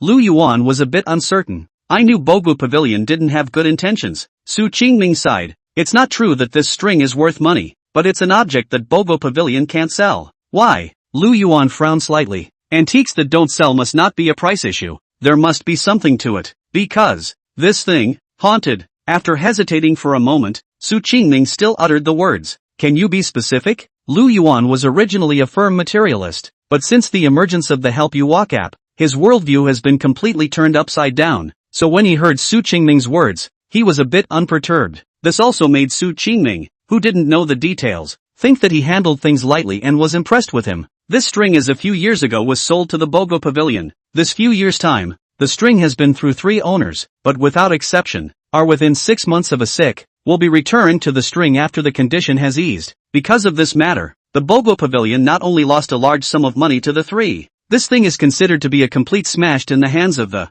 Su Qingming told what he knew one by one. So it is. Nodding his head, Lu Yuan sighed in relief and smoothly put the string on his wrist. Listening to this description, there was indeed something wrong with the string, but the 3 previous owners had not died horizontally, so I thought the problem should not be too big. The previous introduction of the Nafu Jade pendant said that it had the effect of warding off evil spirits, so it was a good time to test it out. If you can work it out smoothly, then all will be happy. Mr. Lu isn't afraid at all? Su Qingming was a bit surprised. I'm not afraid. I just want to see what it's like to be haunted. Hanging up the phone, Lu Yuan got up and started to clean up the table full of leftovers. After that, he went out, found an ATM, and inserted the bank card that Su Qingming had given him. Looking at the balance of not more but not less than exactly $100,000, Lu Yuan was happy in his heart. Together with the 40,000 or so that the old man had given him earlier, he was finally able to pay off what he owed. Looked at WeChat, find a named Li account chat records, find a bank card number. Lu Yuan will be 2 cards all the money into the bank card. Not long after, Li's side sent the word received. After leaving the bank, Lu Yuan breathed in the cool air. Freedom smells so sweet. Debt-free. It's time to start a new chapter in your life next. By the time this was done, it was late in the evening. When I got home, as usual, I packed 2 boxed lunches at the bistro downstairs. After running around outside all day today, he had long been exhausted, and after a quick meal, Lu Yuan got into bed early and quickly went to sleep. After sleeping until midnight, Lu Yuan was awakened by a piercing coolness coming from his wrist. When I opened my eyes, it was the thickest part of the night, and I couldn't reach out without a light to reflect it. Pale moonlight spilled through the cracks in the curtains and shone at the foot of the bed. Through the moonlight, Lu Yuan seemed to see that at the foot position of the bed, there was a person standing. Chapter 19, It's bad. We've met the real thing. Who's there? At this time, Lu Yuan's sleepiness was gone, and he was covered in cold sweat, hugging the quilt and shrinking in the corner. The silhouette didn't answer, didn't even move. The moonlight outside the window seemed to be dimmed by clouds. By the time the clouds cleared and the moonlight came back on, the figure was no longer in the same place. Instead, he climbed into bed. Get thee outta here. In shock, Lu Yuan subconsciously kicked out, but as he watched his foot pass through the silhouettes, he did not kick anything. It's bad. I've met a real ghost. And it seems to be a female ghost. The strings are really not clean. After the despair trifecta, Lu Yuan's heart was as good as dead. Watching the female ghost crawling little by little from the foot of the bed to his side, Lu Yuan did not dare to say a word or move. The official brought the slave back. Yet why does he dislike the slave? Finally, the female ghost crawled to Lu Yuan and said quietly. Lu Yuan only felt the cold air on his face and could not help but shiver. Who the hell are you? Forcing down the fear in his heart, Lu Yuan asked boldly. If you ask that, officer, do you not want to recognize your slave? Oh, being asked this, the female ghost was the first to cry instead. That pitiful look made Lu Yuan's heart tremble, and his sense of fear instantly diminished quite a bit, instead being replaced by pity. Don't cry yet. You can tell me anything. Maybe I can help you. Lu Yuan didn't know how to comfort a girl, much less a female ghost, but he had heard that if he wanted to dissolve a ghost's resentment, he had to help her fulfill her heart's desire. There was no other way. Lu Yuan could only try. What if it works? Great. It seemed that Lu Yuan's words had worked. The female ghost stopped crying and replaced it with a smiling face. Slave is willing to follow the official and serve him forever. Saying that, he straightened up and laid his face on Lu Yuan's ear. His entire upper body pressed together with Lu Yuan. This time, the female ghost seemed to have an entity. Lu Yuan was able to feel the waves on her body, and also saw her appearance in passing. The strong flavor of spices drilled into the nasal cavity. The female ghost in front of him was slightly hazy in appearance, but it could be seen that the face was handsome to the extreme, and this hazy beauty was enough to attract any man's eyes. Coupled with the clothes that were as thin as a cicada's wings, Lu Yuan finally knew why those 3 previous owners of the string had gotten sick. Who can hold on when haunted by such a female ghost? With the beauty in his arms, the current Lu Yuan, the whole person was dizzy, as if he had drunk a whole bottle of old wine, as if he might fly up to the clouds at any time. Swallowing hard a few times, he was already looking forward to what was about to happen next. But before Lu Yuan could make any further moves, he suddenly felt a burning sensation coming from his chest. Shar, rubbing his chest, Lu Yuan's entire body came to its senses. Yeah, that's a female ghost. As strange as human XP is, it can't be this evil. Asterisk asterisk asterisk asterisk off. After realizing this, Lu Yuan immediately roared and pushed the female ghost out with a forceful push, pressing against something soft, probably the stomach. But right now he didn't have time to care about that. He just looked at the female ghost in front of him with wariness. The female ghost knew that Lu Yuan had come to his senses, so she simply stopped pretending, and her original charming gentleness was gone, replaced with a fierce and vicious face. Damn! How did you wake up so soon? But it doesn't matter. Your yang energy is all mine. After saying that, the female ghost lunged towards Lu Yuan. Lu Yuan was shocked. Are we going to lose our virginity tonight? With 7 parts fear, 2 parts regret, and 1 part anticipation, Lu Yuan closed his eyes. In the next instant, medical white light bloomed in his chest. Amidst the white light, a monstrous creature that seemed to be a mishmash of several types of fierce beasts revealed its head and raised its head to the sky. The roar that was enough to shock the soul bounced the female ghost out and urged the white light to form a protective film that shielded Lu Yuan. It was the nerf pendant that did the trick. What is this? Why do you, a mortal, have the power of the heavenly realm in you? The female ghost bellowed angrily, struggled a few times, and climbed to her feet. Only, she seemed to have been burned by the white light. The skin on her face was torn out of several cracks, revealing the rotten flesh underneath. And even her voice was no longer warm and soft. Instead it was a lot rougher. Presumably the hideousness underneath that beauty skin is her true nature. I also wonder how the previous 3 owners would have reacted when they found out. What do you care how I acquired it? Lu Yuan took off the Nafu jade pendant, wrapped the rope around his hand, held it up, and leaned towards the female ghost. The female ghost seemed to be very afraid of the white light on the jade pendant, and was forced to back away slowly until she retreated to a corner with nowhere to go. Don't come over. The female ghost's screams transformed into a mournful hiss that echoed through the not-so-soundproofed rental house. Who is it? Not sleeping in the middle of the night. Don't let others sleep. Keep your voice down if you want to do something. No one wants to hear your. If we're going for excitement, we might as well just let us observe it live. Neighbors who were awakened by the noise exploded. There were even a few homes that actually opened their doors as if they were looking for who made the noise. Even the female ghost was taken aback by this kind of battle. It wasn't long before the voices outside subsided, and everyone was just woken up with a grudge. After all, there was work tomorrow, and no one wanted to shrivel up for the whole day. What the hell are you doing? Only after the voices outside subsided did Lu Yuan minimize his voice and asked in a low voice. I don't know what I'm going to do. Just know that the only way to accomplish my goal is to keep absorbing men's yang. The female ghost was much more honest and whimpered, but Lu Yuan was afraid that the sound of this ghostly cry would disturb the neighbors again, and hurriedly covered the female ghost's mouth. The slippery touch of rotten flesh beneath the tattered face made him sick to his stomach. To accomplish what? After waiting for half a day and confirming that he had not attracted the attention of the neighbors, Lu Yuan let go of his hand and asked again. I don't know. The female ghost shook her head. Who told you to do that? Lu Yuan shook off his hand and casually wiped it on a nearby fabric. I forgot. The female ghost shook her head. I'm missing my spirit. I can't remember a lot of things anymore. If you don't absorb the yang energy, will it harm you? Lu Yuan grabbed the Nafu jade pendant and shook it, half inquiring and half threatening. No. The female ghost hurriedly shook her head in reply. Then from now on, don't disturb my sleep. With the Nafu jade pendant in his hand, Lu Yuan's attitude became more and more arrogant, but at the same time, a hint of curiosity arose about the female ghost's origin. Let's talk about the other things later. There will always be a way. Okay. The female ghost nodded like garlic, then couldn't wait to turn into a wisp of smoke and burrow back into the white jade string. By the way, what should I call you? Seeing that the female ghost was about to disappear, Lu Yuan asked one last question. Just call me Butterfly.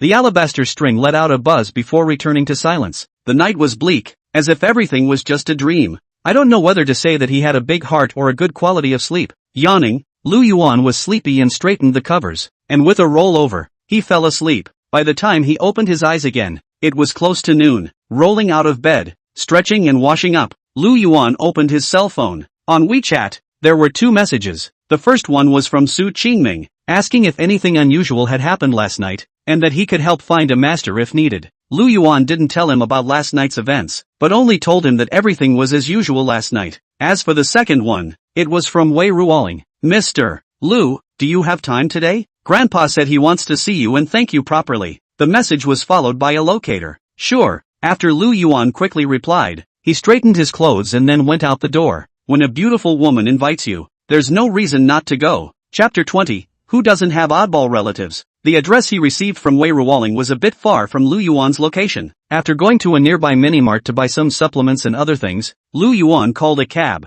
The driver of the rental car was rather chatty and his mouth was hardly idle along the way. Lu Yuan had been running all day and was a bit tired at the moment, so he could only casually deal with it. This station reports that it is reported that Ruyun City Kangen Hospital has declared bankruptcy. Please pay attention to the public number of Ruyun City Court for specific foreclosure matters. On the car radio, a news report came on. This Kangen Hospital is finally closed down. Before, in addition to Guan Yulong, the level of the other doctors is very poor, and I do not know how to dare to charge so expensive. Now closed down or good. At least the people will never be victimized by them again. Listening to the news, the driver exclaimed in pain, as if he had some deep grudge against Kangon Hospital. That's probably what happens when the walls come down. Yeah.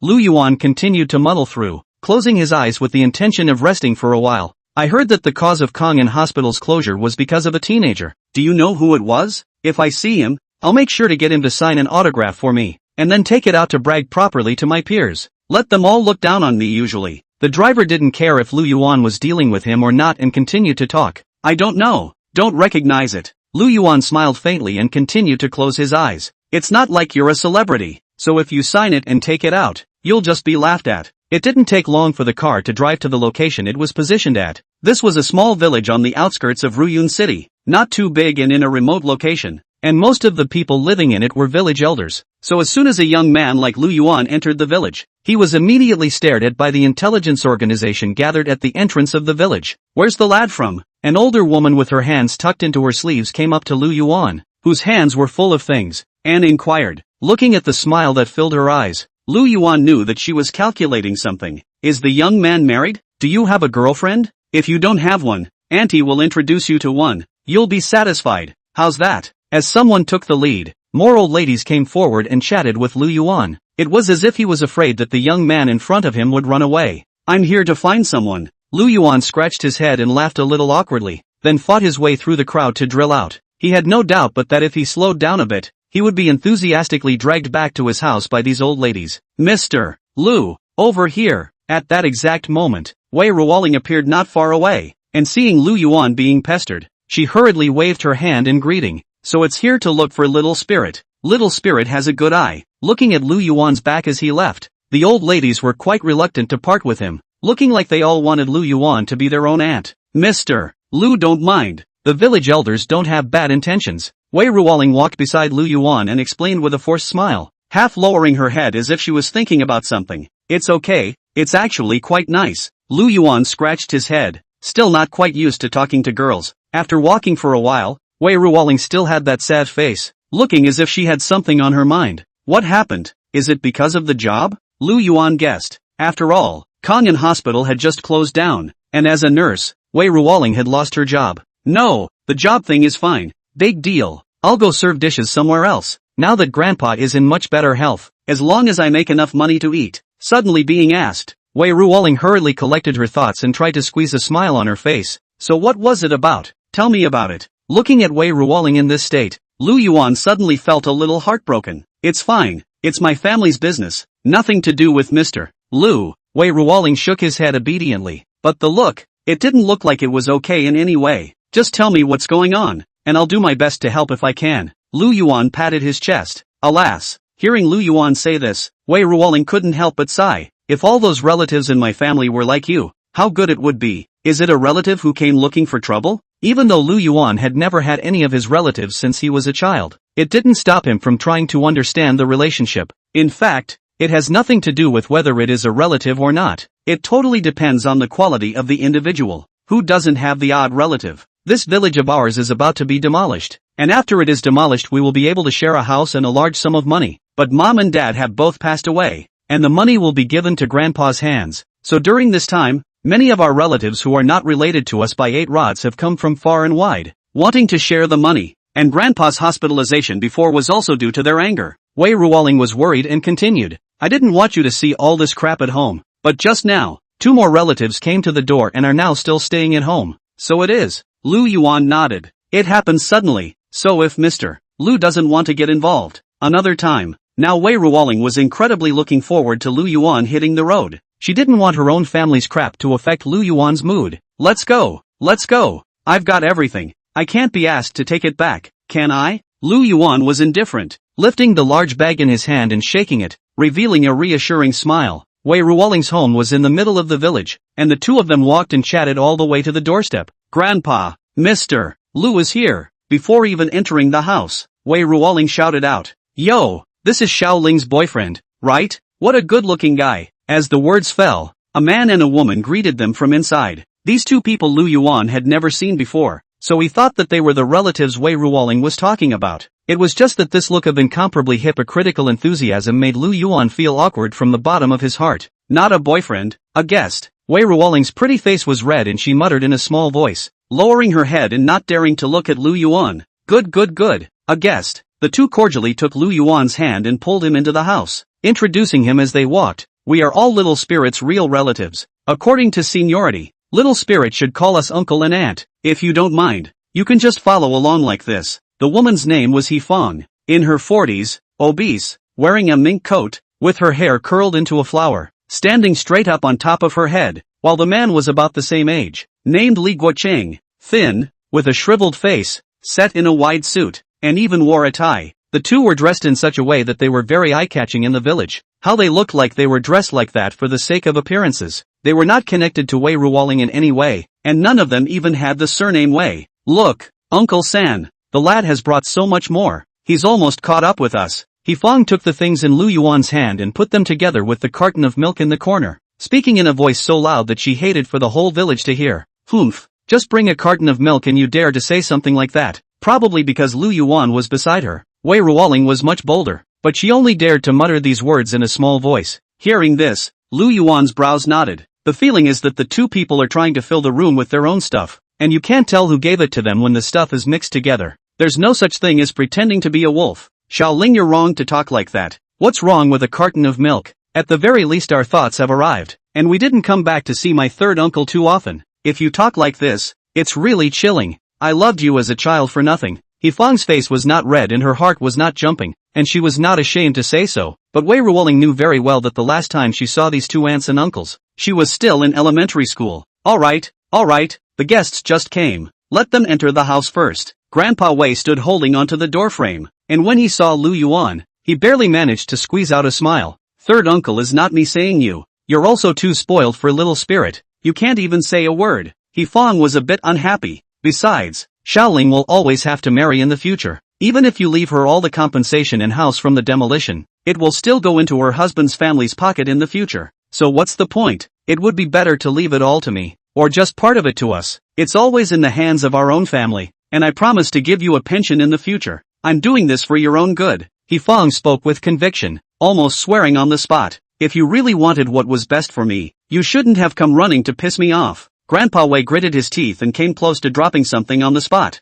Okay, I shouldn't have come over. He Fong rolled her white eyes to the sky and ignored the others, going inside alone to pour herself a glass of water. By the looks of it, it seemed to have made this place his home. Auntie and uncle, my grandfather's simple meaning is that not a single penny will be shared with you. So can you go now? Wei Ruoling was also very rarely angry. Yo, you haven't even married yet, and you don't want to recognize us as relatives? He Fong sat on a stool with her butt, holding her bladder with her nostrils facing the sky. Today we won't leave. We'll stay here for a day to keep Uncle San company. What can you do to me? This look is a living, breathing shrew. Chapter 21, Give them something real. Wei Ruoling really couldn't do anything about them, so she could only ignore them and entertain Lu Yuan first. At lunchtime, the two were not polite and licked their faces as they sat beside Lu Yuan. And the meal that Wei Ruoling had prepared for quite some time to entertain Lu Yuan was eaten by the two of them for a large portion of the meal. After eating and exchanging pleasantries with Grandpa Wei, Lu Yuan planned to hit the road back home. It was a pity that he had already missed the time.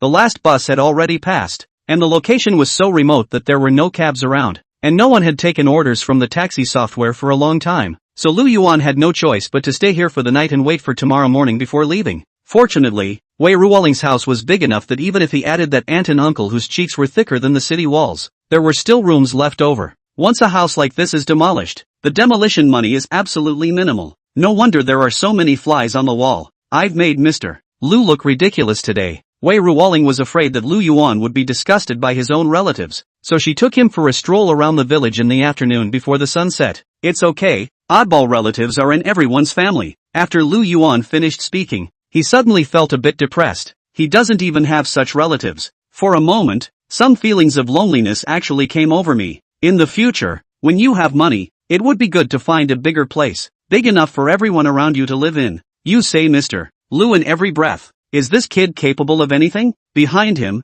Li jumped out. Why are you following? Wei Ruoling frowned and beamed. It was so easy to have a chance to be alone with Lu Yuan, and it was spoiled just like that. It's okay, I'll skedaddle. Li Guoqing shook his head. The swollen eyes that were like a kidney deficiency looked more like a toad than Wang Fugui. Lu Yuan let out a light laugh. I think I was afraid that the two men would discuss how to handle the demolition money alone, so I followed them over to check it out. I'm asking you, does Lu have what it takes? Li came over and inquired once more. He can be very powerful. Excellent medical skills. Before Grandpa was critically ill, he just let his disciple step in and he got rid of the disease. He didn't even have to do anything himself. When it came to Lu Yuan's ability, Wei Ruoling could boast about it for a day and a night without repeating herself. I can't see that Xiao Lu still has such a skill. Coughing lightly, Li casually complimented. At the same time it seemed like a relief. When he returned home, it was getting dark, and Lu Yuan called Wei Ruoling aside. Be careful tonight, these two might get up to something. Lu Yuan saw clearly the look on that Li Guoqing's face just now.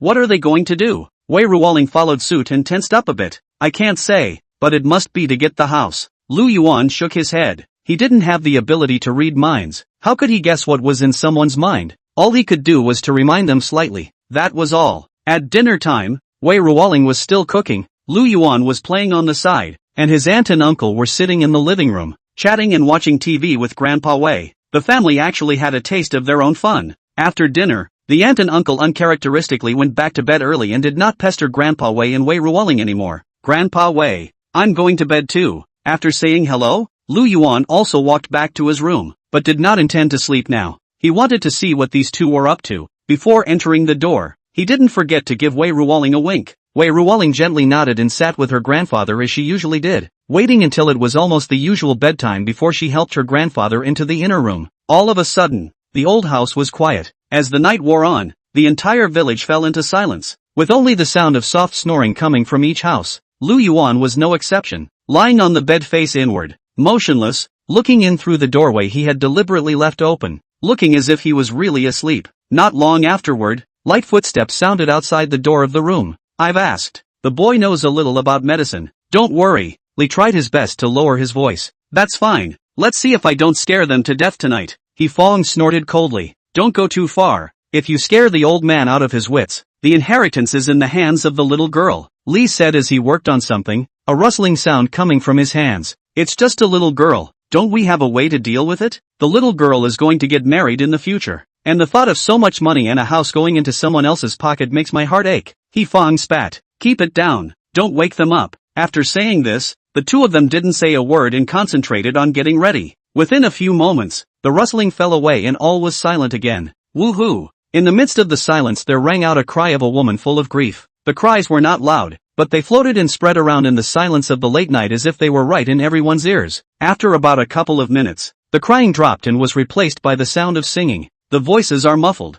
and the words of the play are inaudible, yet they give enough of a picture. In the dead of night with no one around, without a sky full of stars, with moonlight spilling down through the cracks in the clouds, by the dry well, stood a woman in white with her back turned and no face visible, humming an opera tune without moving. Crunch! the door of the room was pushed open, and the figure of the woman in white appeared in front of Lu Yuan's room. The woman's white dress hung to the ground, and her long, withered hair fell in front of her face, obscuring her features. Lu Yuan was still pretending to be asleep and made no other movements. Accompanied by opera singing, the woman floated in through the door and settled beside Lu Yuan's bed. Then he ambled his body down and bent over, looking at Lu Yuan from directly above. The low-hanging hair scattered down just enough to form a circle that surrounded Lu Yuan's head. If Lu Yuan opened his eyes at this moment, he would definitely see the most unforgettable scene in his life, but he remained steady as a rock, even snoring. Not long after, the woman in white seemed to be giving up her plan to scare Lu Yuan, straightened up and slowly left the room. Lu Yuan was not the main target. It was only then that Lu Yuan dared to open his eyes, trying his best to control his breathing, and his forehead was sweating slightly. It turned out that those two people's plan was to pretend to be ghosts to scare people, so that way Ruoling and Grandpa Wei wouldn't dare to continue living here, and then so that they could take over this house. Even though I know it's all fake, I'm still a little scared when it comes down to it. After all, even if you know that a haunted house is fake, there are still a lot of people who get scared by the plastic-filled stuff inside. Taking a few deep breaths, Lu Yuan calmed down. Footsteps rustled outside the door, and by the sound of it, it seemed like there were two footsteps that traveled to Wei Ruoling's and Grandpa Wei's rooms. It was fortunate that he had greeted them in advance, or else he would have been scared like this, and Grandpa Wei would have definitely been hospitalized again. Lu Yuan wasn't going to stand by and watch them suffer. Butterfly, are you there? Gently rubbing the white jade string on his wrist, Lu Yuan softly called out, I am. Butterfly's voice sounded in Lu Yuan's mind. Give them something real. Lu Yuan hemmed and hawed. Chapter 22, Why is there another one? In Wei Ruoling's room, the fragrance that belongs solely to a young girl is refreshing, and the pink decorations as well as the plush toys placed everywhere, all of them show the naive heart of a young girl. On the bed, the young girl's mouth was slightly open, exhaling gentle breaths, probably experiencing a beautiful dream. Beside the bed, the white-clad figure stood straight up, one bloodshot eye peeking out from a gap in the hair that had been haphazardly draped over the front of his face, full of resentment. It was just that compared to the white-clothed figure in Lu Yuan's room, this figure was slightly shorter and fatter. Ah Fong, don't stand there, let's go scare the old man. Outside the door, another white-clad figure peeked out and called out in a low voice, lifting the hair that covered his face. It was none other than that Li Guiqing. As for the two great big lumps on his chest, they were probably stuffed with two big balloons. Shoo, keep it down so they don't find out. The short, fat figure similarly ruffled his hair, revealing He Fong's large face. He said, waving his hand, signaling his man to go over first. Ugh, hurry up then,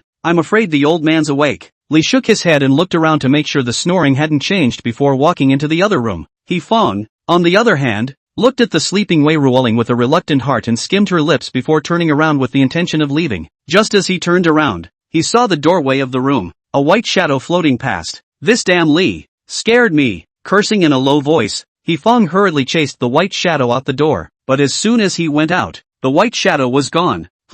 Was I wrong? He Fong rubbed her eyes, a little confused. At that exact moment, Li poked his head out of the next room and waved at her. I didn't see it coming. You're pretty fast, so don't keep yelling that you can't do it in the future. Arriving at Grandpa Wei's room, He Fong gently pinched Li. What are you talking about? I've been here for 2 minutes and look, the stereo is on. Li grimaced in pain and slapped off He Fong's fat hand. Wasn't that you just now? He Fong rubbed her hand in amazement. Which one? Besides the old man and the young man, and the idiot who sleeps like a dead dog, is there anyone else here? Frowning slightly, Li Guiqing shook his head, just assuming that his own mother-in-law's eyes were blurred. Forget about it for now. Let's work together well. We can't scare this old thing to death. When he finished, he hid in the closet next to the bed. The plan of the two of them is to find several hiding places in this house, and while one of them pretends to be a ghost to scare people, the other hides, alternating back and forth to create the effect that the ghost is everywhere. The closet was one hiding spot scouted out ahead of time, and another, closer, was behind the curtains in Grandpa Wei's room. Let's see how I scare him. He Fong muttered and pressed play on the stereo, lifting the curtains to the sound of a woman singing. Then baffled on the spot, she had planned to hide here, then jump out of nowhere when Grandpa Wei woke up. But why? Behind these curtains, was there another woman in white dressed exactly like her? National 4th of July, is that you? He Fong's voice trembled a little, and she even forgot to lower her voice. Dead wifey, keep your voice down. Li, who had ducked into the closet, poked his head out and was just about to say more, but was equally taken aback. What's with the extra guy, and dressed exactly like them? They clearly didn't tell anyone about their plan. It's hard to believe that. This one isn't human? I don't know if I should say husband and wife are of one mind. The exact same thought popped into Li Guoqing and He Feng's minds almost simultaneously. Should be my eyesight. He Feng was still self-compassionate, squeezing out a smile as hard as she could. Slowly turning back around, he only saw the white-clothed figure slightly bent over, almost face to face with himself. The hideous, ghastly face came clearly into view through the gaps in the hair. The next moment, screams cut through the sky.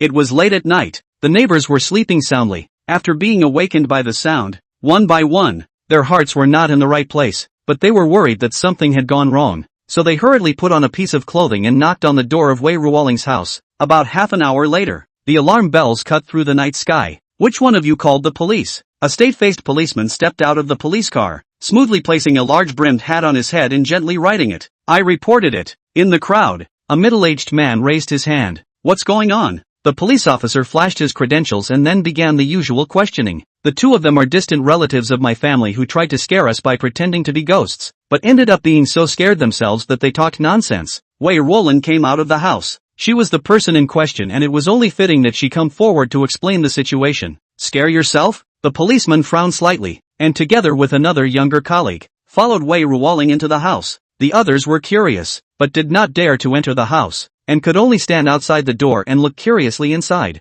Inside the house, He Feng and Li Guoqing were still in white wigs, hugging each other and half lying on the ground, shivering. Grandpa Wei had already put on his clothes and sat on the sofa, while Lu Yuan squatted on the ground, lest the two people on the ground make any dangerous moves. Comrade policeman, you're finally here. Help! There's a ghost in the house. There's a ghost in the house. As soon as they saw the police come in, before the others had a chance to speak, He Feng and Li Guoqing on the ground crawled a few steps on their hands and knees, and took the lead in hugging the police officer's thigh, reaching out and pointing to the inner room. There are ghosts? Comrade, there are no ghosts in this world. The stay-faced policeman was almost yanked a heel and hurriedly broke free, clearing his throat as a strange glint crossed his eyes. No, there really is. I've seen it with my own eyes. Right behind that curtain. He Feng had a nervous breakdown and was too busy to hug the police once again. Speaking of which, just now, when I got up, I thought I really heard something loud coming from this house, as if it was singing. Outside the door, an onlooking neighbor suddenly interjected. Who has nothing better to do than sing in the middle of the night? There must be something unclean.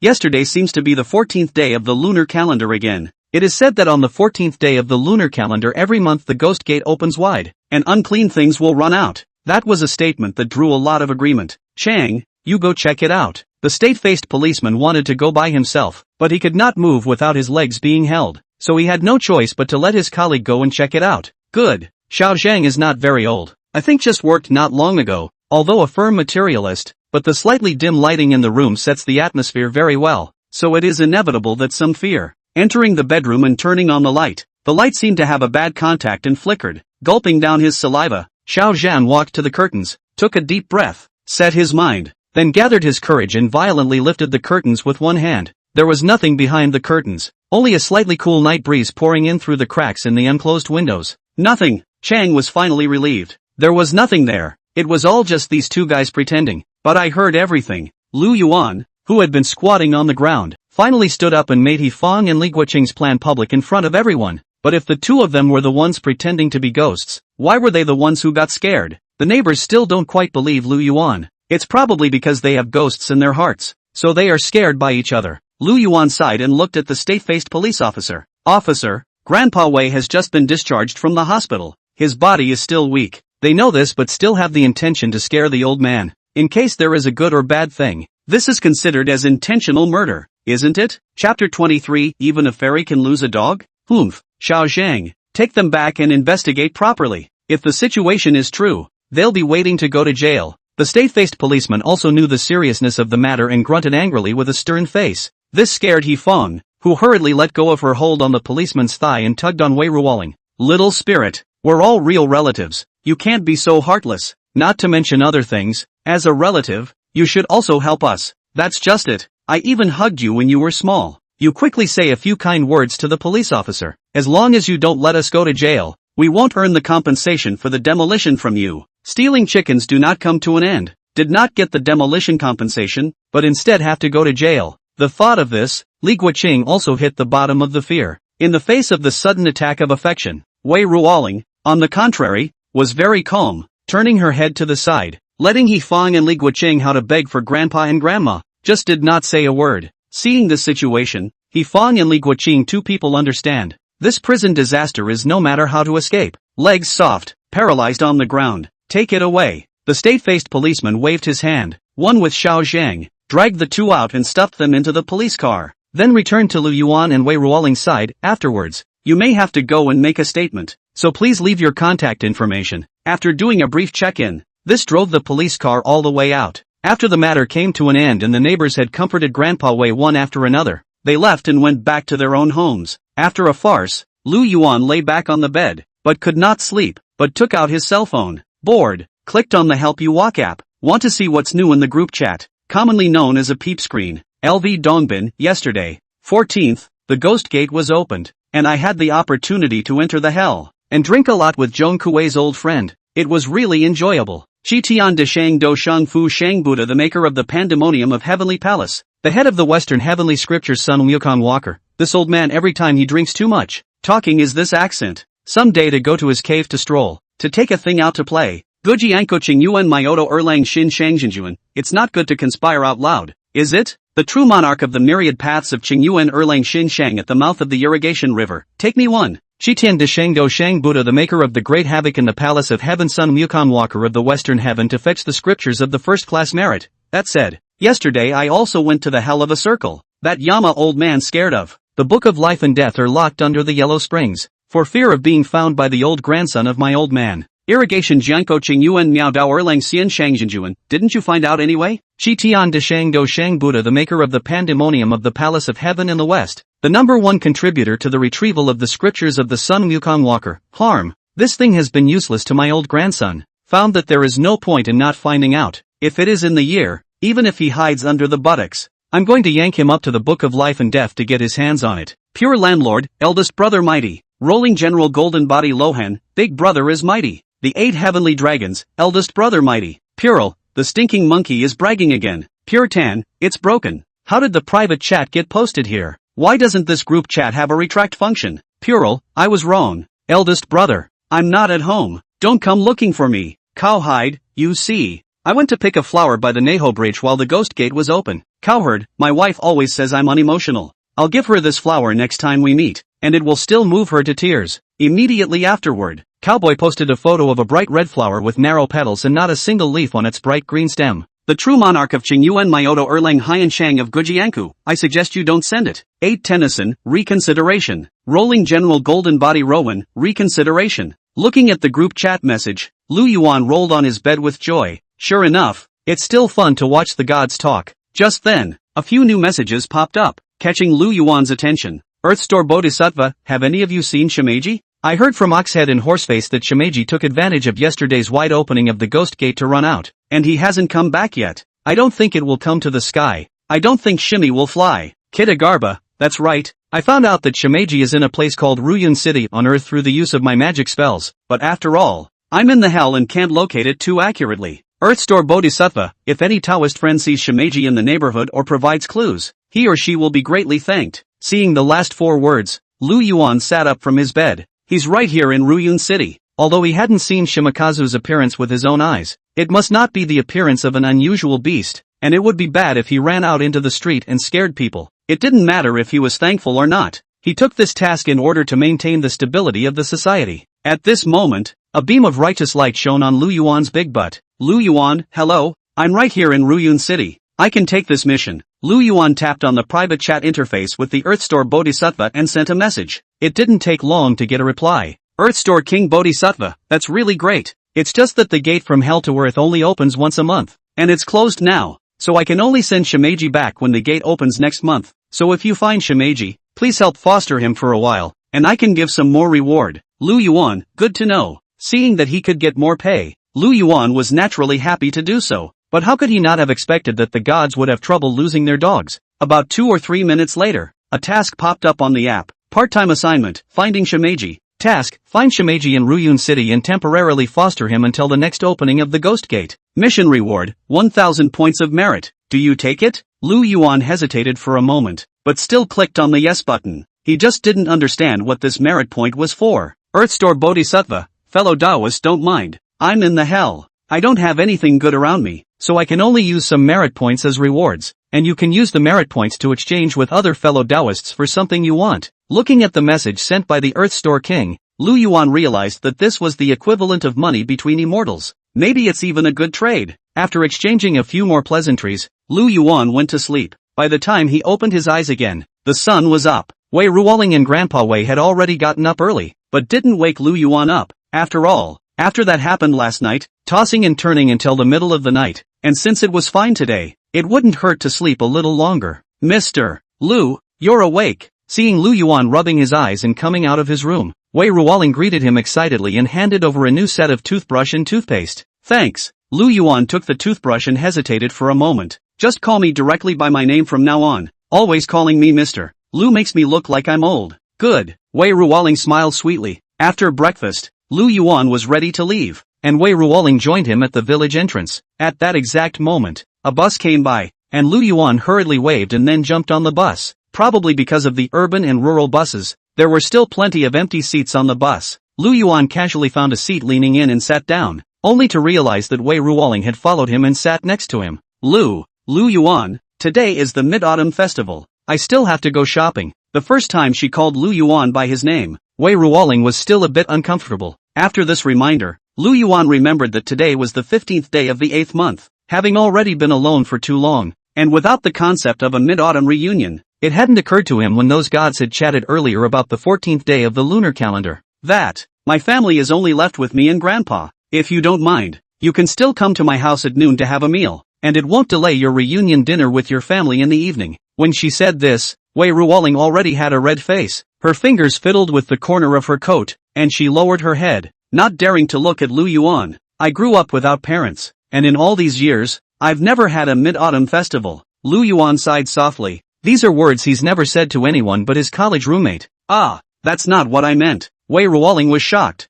Thinking that she had said something wrong, she hurriedly tried to find a way to make up for it, but the more she spoke, the more confused she became, and in the end, she didn't even know what to say. But this is the first time I've ever received an invitation to a Mid-Autumn Festival reunion dinner, so I'm happy. Seeing Wei Ruoling's slightly clumsy appearance, a trace of tenderness flooded Lu Yuan's heart. Chapter 24, Do you believe me when I say I want to do the people a favor? The two of them went to the city and after some shopping, they returned to the small village. It was still Wei Ruoling who cooked and Lu Yuan who played the role. This time without the two obtrusive relatives, everything seemed much more harmonious. Learning from yesterday's lesson, Lu Yuan left Wei Ruoling's home early after dinner. On the bus, Lu Yuan squinted comfortably. It seemed like there had never been a time in his memory when he had been this relaxed, especially in the time since college, when the stress of debt had left him burnt out on a daily basis. But now that it's good and debt-free, maybe it's time to think about what comes after. Wash your credit, then get a decent job, and when you've saved up enough money, get married and have a baby and live a happy life with a wife and kids. Just when Lu Yuan was full of hope for the future, a WeChat phone rang. When I looked down, it was the man who signed his name Brotherly, the previous debtor. Didn't you pay off the debt? Why are you calling again? Hello? Although there were some doubts in his heart, Lu Yuan still picked up the phone. Lu Yuan, don't forget to call the rest of the money earlier. On the other end of the line, a Cockney voice spoke in a menacing tone. The rest of the money? Haven't I already paid off everything I owe? How come there's still money left over? Lu Yuan suddenly felt that something was not good and his brows were furrowed. You mean the $14,000? Those were only enough for interest, and now you still have $100,000 of principal outstanding. The Cockney spat. What?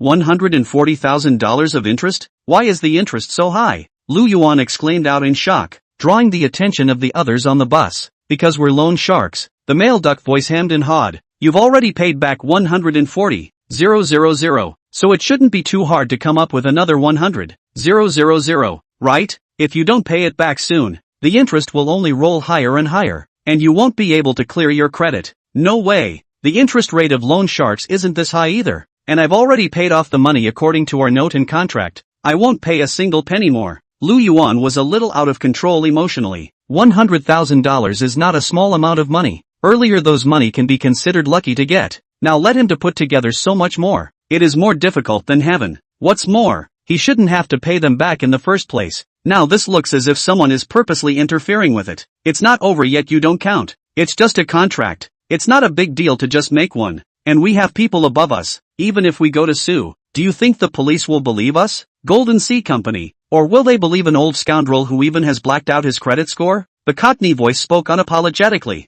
even somewhat recklessly. What the hell is going on? Lu Yuan felt something was wrong. Daring to offend my family's second young master. You kid really deserves it. With a cold smile, the Cockney hung up the phone, leaving Lu Yuan frozen in place. The second young master? How did I offend him? Shaking off his somewhat numb hand, Lu Yuan put away his cell phone, somewhat puzzled. This second young master, naturally, refers to Hu Lai, the second young master of the Hu family, the actual controller of the Golden Sea Group. But the problem was that he had never met Hu Ershao, so how could he be offended? Thinking about it, he could only think of one possibility. 2 days ago when he met Meng Tianyang at the Bogo Pavilion, Meng Tianyang was trying to buy an antique to please this Hu Ershao who preferred to collect, but because of a bet, this antique ended up in his hands. Can't it be that because of this incident, this Hu Ershao is holding a grudge against himself? That's as hokey as his name suggests. What's due has already been paid back, and not a penny more is possible. After a while, the people from the Golden Sea Company would definitely come looking for them, so in these few days, Lu Yuan must find Shimeji as fast as he could,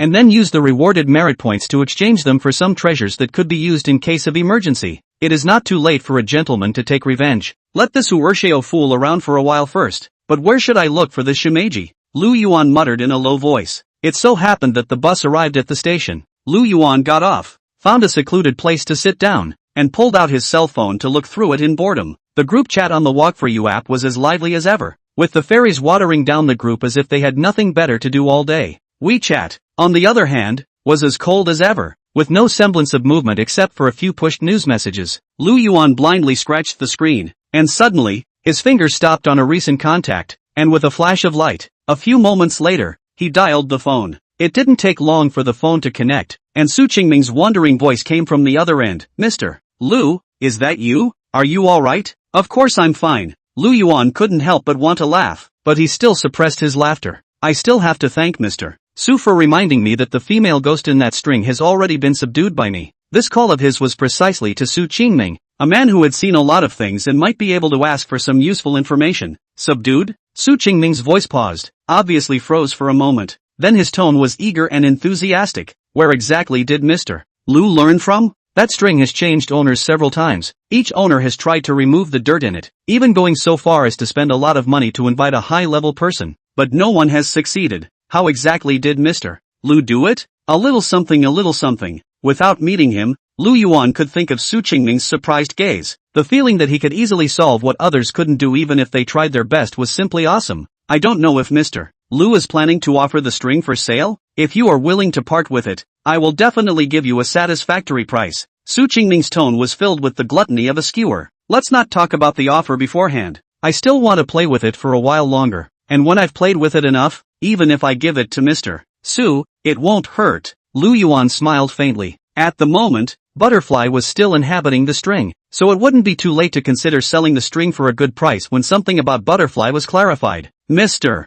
Lu called. Is there some kind of problem you've encountered? After a moment of sighing, Su Qingming inquired. Not really a puzzle. I just want to find out if there have been any paranormal incidents in Ruyun City recently. Lu Yuan bit the dead skin on his lips, and his eyes narrowed slightly with a glint. Ruyun City wasn't exactly small, and if you wanted to find Shimakazu, you either had to track down its purpose for sneaking out or go on a quest to find it. This aspect of the purpose was unknown to Lu Yuan, so he could only start with the trail, and Shimeji is from hell. Great probability that it will trigger some paranormal events, so there's a better chance of finding a trail by starting with that. What are you trying to do by asking this? Su Qingming pondered for a moment, seemingly weighing something before asking a rhetorical question. Would you believe me if I said that I was trying to do the people a favor and make some money on the side? Lu Yuan cleared his throat. He categorically wouldn't tell anyone the truth, so he had to find a random excuse. Don't say, there really is. Su Qing took a deep breath, and the main family's offer isn't too low. If it comes to fruition, they can pay $50,000. Chapter 25. 50,000. Lu Yuan was taken aback by the price. Say it quickly. That look of impatience was so close to going straight through the screen to Su Qingming's side. Ruyun City western suburb has a zoo. Recently this period of time, every night will come from the strange sound. Even during the day there will be white shadow wandering in the park. Scared a lot of tourists, and we went to investigate half a day also have no result. That boss entrusted people to find me, but I have been nothing good. Su Qingming sighed, looking annoyed by this matter. Has it been a while? Upon hearing this, Lu Yuan's heart sank. Shimakazo only ran away yesterday, and the zoo thing has been going on for a while now. The timing doesn't add up. It doesn't seem to be a Shimeji clue. How about a hard run for Mr. Lu? Su Qingming inquired tentatively. If it comes to fruition, it will be considered a big favor to me, and I can add another $50,000. No problem. I'll take care of it. Lu Yuan's mouth was faster than his brain, and as soon as he heard that there was money to be taken,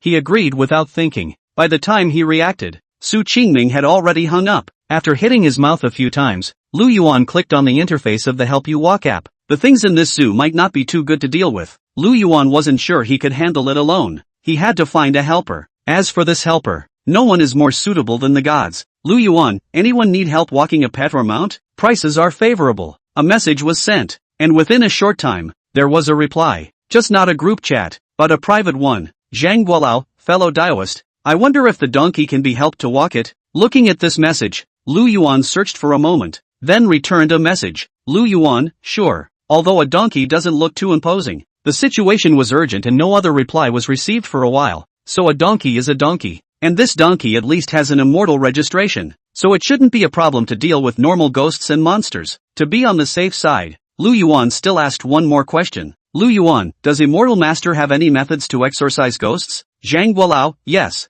There are a lot of them. Lu Yuan, can you teach me a trick or two? Zhang Guolao, it looks like you are not good at exorcising ghosts, right? It just so happens that I have a talisman for exorcising ghosts here, which I can't use anyway, so I'll gift it to you, fellow Daoist. Lu Yuan, thanks, immortal. And then what about the payment for walking the pets? Zhang Guolao, I just said, that charm to drive away ghosts. Ah, help me walk the donkey once. This charm will be gifted to you. How? Holding his cell phone in his hand, Lu Yuan was filled with the expression of a subway old man. The other party's intention was obvious. He wanted Lu Yuan to help walk his pet once at the mere cost of a talisman that he could not use, commonly known as White John's. How this fairy is as refined as a ghost. But Lu Yuan did not refuse, but instead replied with the word deal and agreed to it. Who made him ask for something? Zhang Guolao, Dao fellow, please forgive me. Recently my hands are a bit tight. I need to go and earn some extra money. I don't have time to take care of my family's donkey. Zhang Guolao, if you have extra merit points in your hand, I can sell you a few good things. Seemingly feeling that he had gone a bit too far,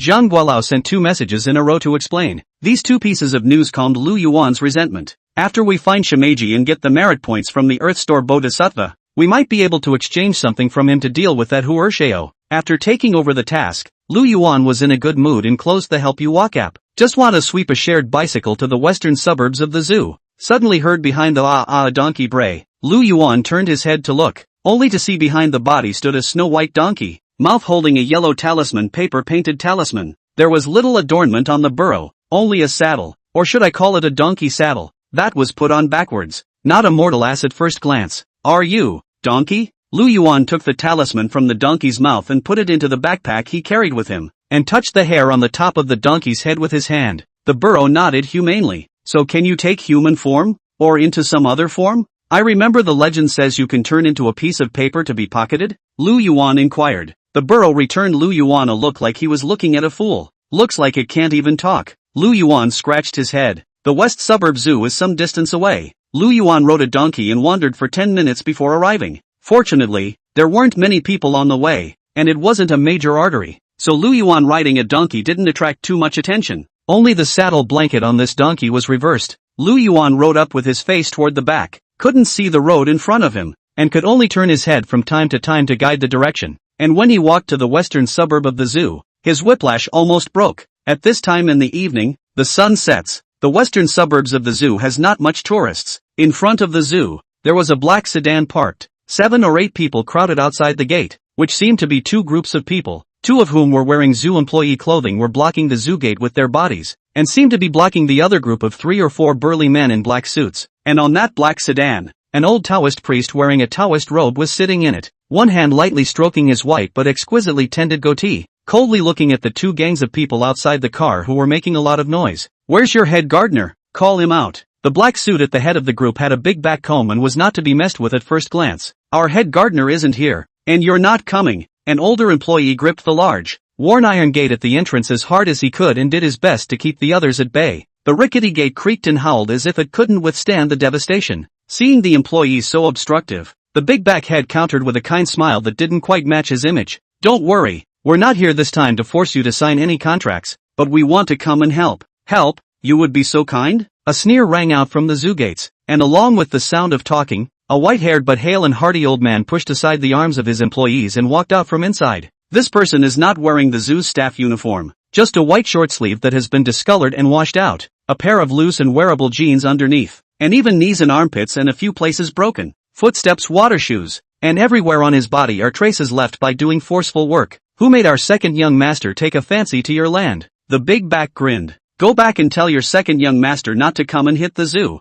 Even if you can't support it and go bankrupt and close down, you'll never agree to your demands. The old man had his hands behind his back and his face was untamed. Head gardener, you're not well. Go back first. I'll take care of these people. The old employees still refused to let up, looking out warily at the black suit and the old Taoist priest. While the two sides were confronting each other, Lu Yuan rode a donkey backwards to the entrance of the zoo. The snow-white burro was not often seen in the world, so it attracted the attention of both sides. It's late in the day and the zoo is closed, so if you're visiting, please come early tomorrow. The old gardener smiled amiably, and if the situation wasn't so wrong right now, it could have been described as completely like a spring breeze. It was Su Qingming who asked me to come. Putting down the doubts in his heart, Lu Yuan smiled faintly, jumped off the back of the donkey, led the donkey and walked to the gate, and made a simple self-introduction. Chapter 26, Master Yunha. Hearing Lu Yuan say this, the old head gardener was overjoyed and pushed open the gate of the zoo. Quickly, please come in. Since it was personally recommended by Mr. Su, it must not be bad. But before he could say anything, the big-backed man sneered. Handling psychic incidents? How can you be worthy of that? Still riding a donkey backwards. You really think you're Zhang Guolao? After saying that, he stopped taking care of Lu Yuan and pointed to the old Taoist priest in the car not far away and said to the old zoo director, "This is the Yunha Taoist priest from the Tsangshan Baiyun Guan, omnipotent and spiritual. The boss of our Golden Sea Company knows that the zoo is not peaceful recently, so he specially invited the Taoist priest to help you solve the problem. You don't know what to do." When these words came out, Lu Yuan rolled his eyes. How is it that everywhere you go, you meet the Golden Sea Company? However, the name of Taoist Cloud Crane was a name he had heard before. It is said that this person was previously unknown, but in the first 2 years of the Immortal's true heritage, to help people solve a lot of weird and tricky problems, although it is suddenly famous, but the publicity is not bad. To be able to bring someone here, it looked like Golden Ocean had put in the work. Oops, something's not right here. Seemingly hearing the big back's introduction, the old Taoist priest got out of the car obediently, but didn't look at any of the people present, instead surveying the surroundings of the zoo and exclaiming in an exaggerated manner, "Does Taoist Yunha see anything wrong?"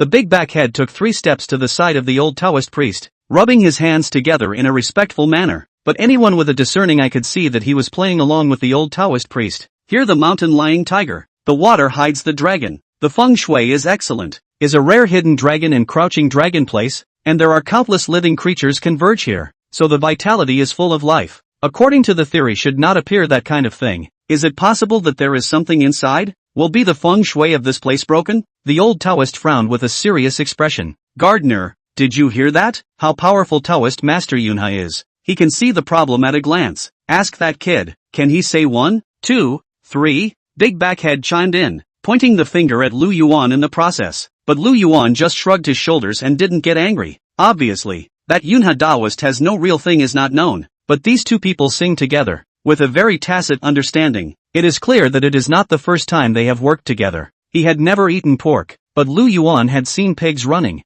This kind of trick had been used in movies and TV shows, so he did not think it was a big deal, and he would not take the duo's provocation to heart at all, and touched the donkey's head in passing, but the donkey dodged away in disgust. Only that the old gardener seemed to be bluffed, and his eyes darted back and forth between Lu Yuan and Taoist Yunha for a while. Meh. Lu Yuan let out a bitter smile. Don't need to think also no. Yunha Taoist long a Taoist robe is spotless. The waist is full of all kinds of magic weapon. Long beard and long beard. Looks quite a few points of immortal style Taoist flavor. But then look at Lu Yuan. Jeans, white body shirt, foot pedal board shoes. All the body lines add up to $100 to get rid of. And all the folds, simply vulgar cannot be vulgar again. Coupled with the sold-out performances of Taoist Cloud Crane and Big Back, it would be truly insane to still firmly choose Lu Yuan. Since both of you are here to solve the problem, why don't you come in together? After much hesitation, the old gardener sighed. He trusted Lu Yuan, but Taoist Cloud Crane did seem to be more professional,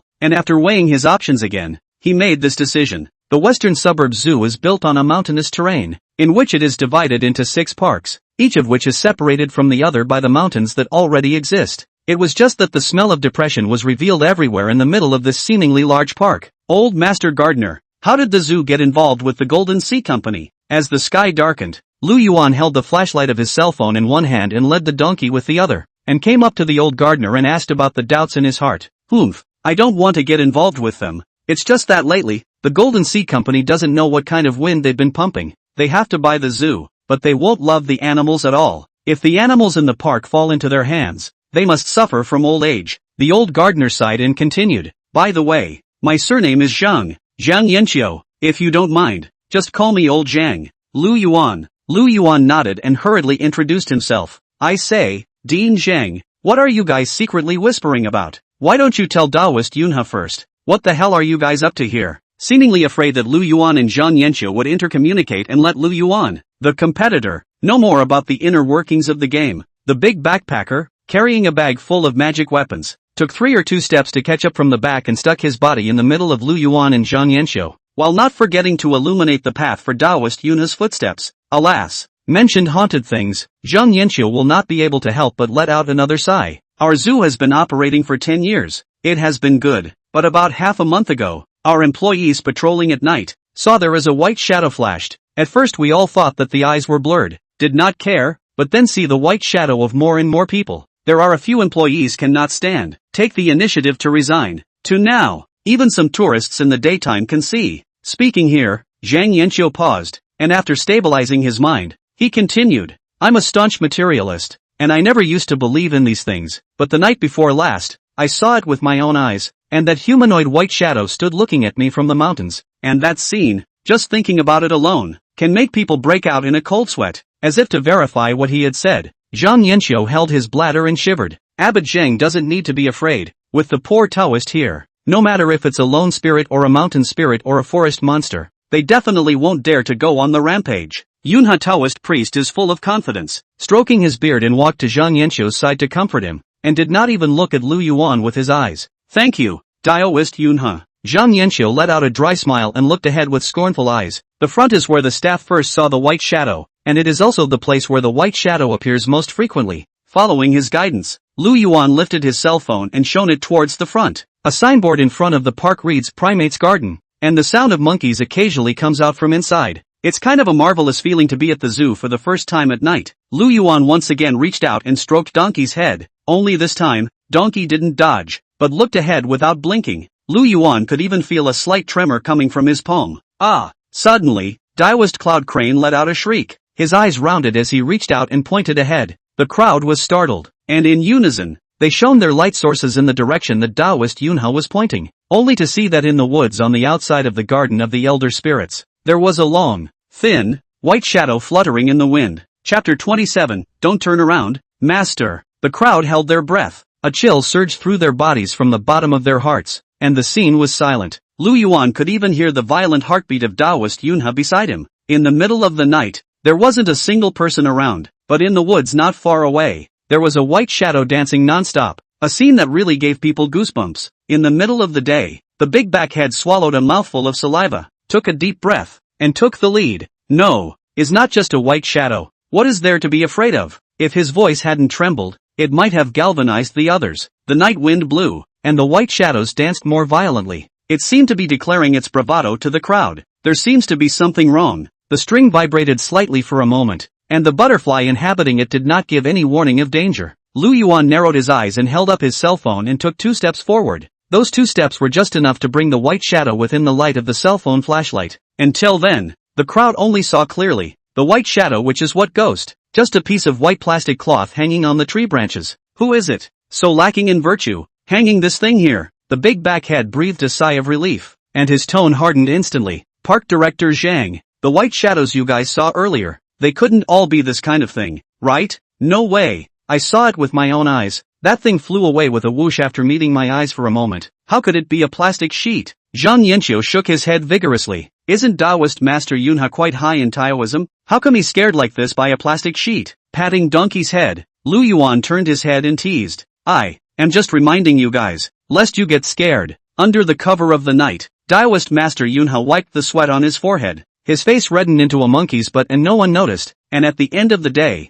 he didn't forget to add with a dead duck's mouth, "I haven't seen anything, so how could I be scared?" After saying that, as if to show his courage, he quickly walked into the woods, yanked off the plastic sheet and held it up in his hand, showing off as he looked back at the crowd. It's all been said that the poor Taoist is invincible at cutting down demons and eliminating devils, and there's only one little ghost here, so it doesn't matter. Director Zhang, what's the point of hanging a piece of plastic sheet here when there's nothing to do? Seeing that the plastic sheet was removed but nothing happened, Lu Yuan was relieved and quietly asked Zhang Yanqiu, "I didn't have this hung here, and I don't think an employee did it. And the plastic sheeting, it doesn't seem like something from the zoo." Zhang Yanqiu has just been scared too. Coupled with the age is not small, the heart is a little difficult. Hard to stroke the chest. Trembling hand from the trouser pockets out of a bottle of fast-acting heart pills, poured out a few served, and finally felt a lot of reprieve. Which explains, it sure doesn't seem to be zoo stuff. Yunha Daoist has returned to the side of the crowd. Lu Yuan took the white plastic sheet from him, measured it against the light of the cell phone,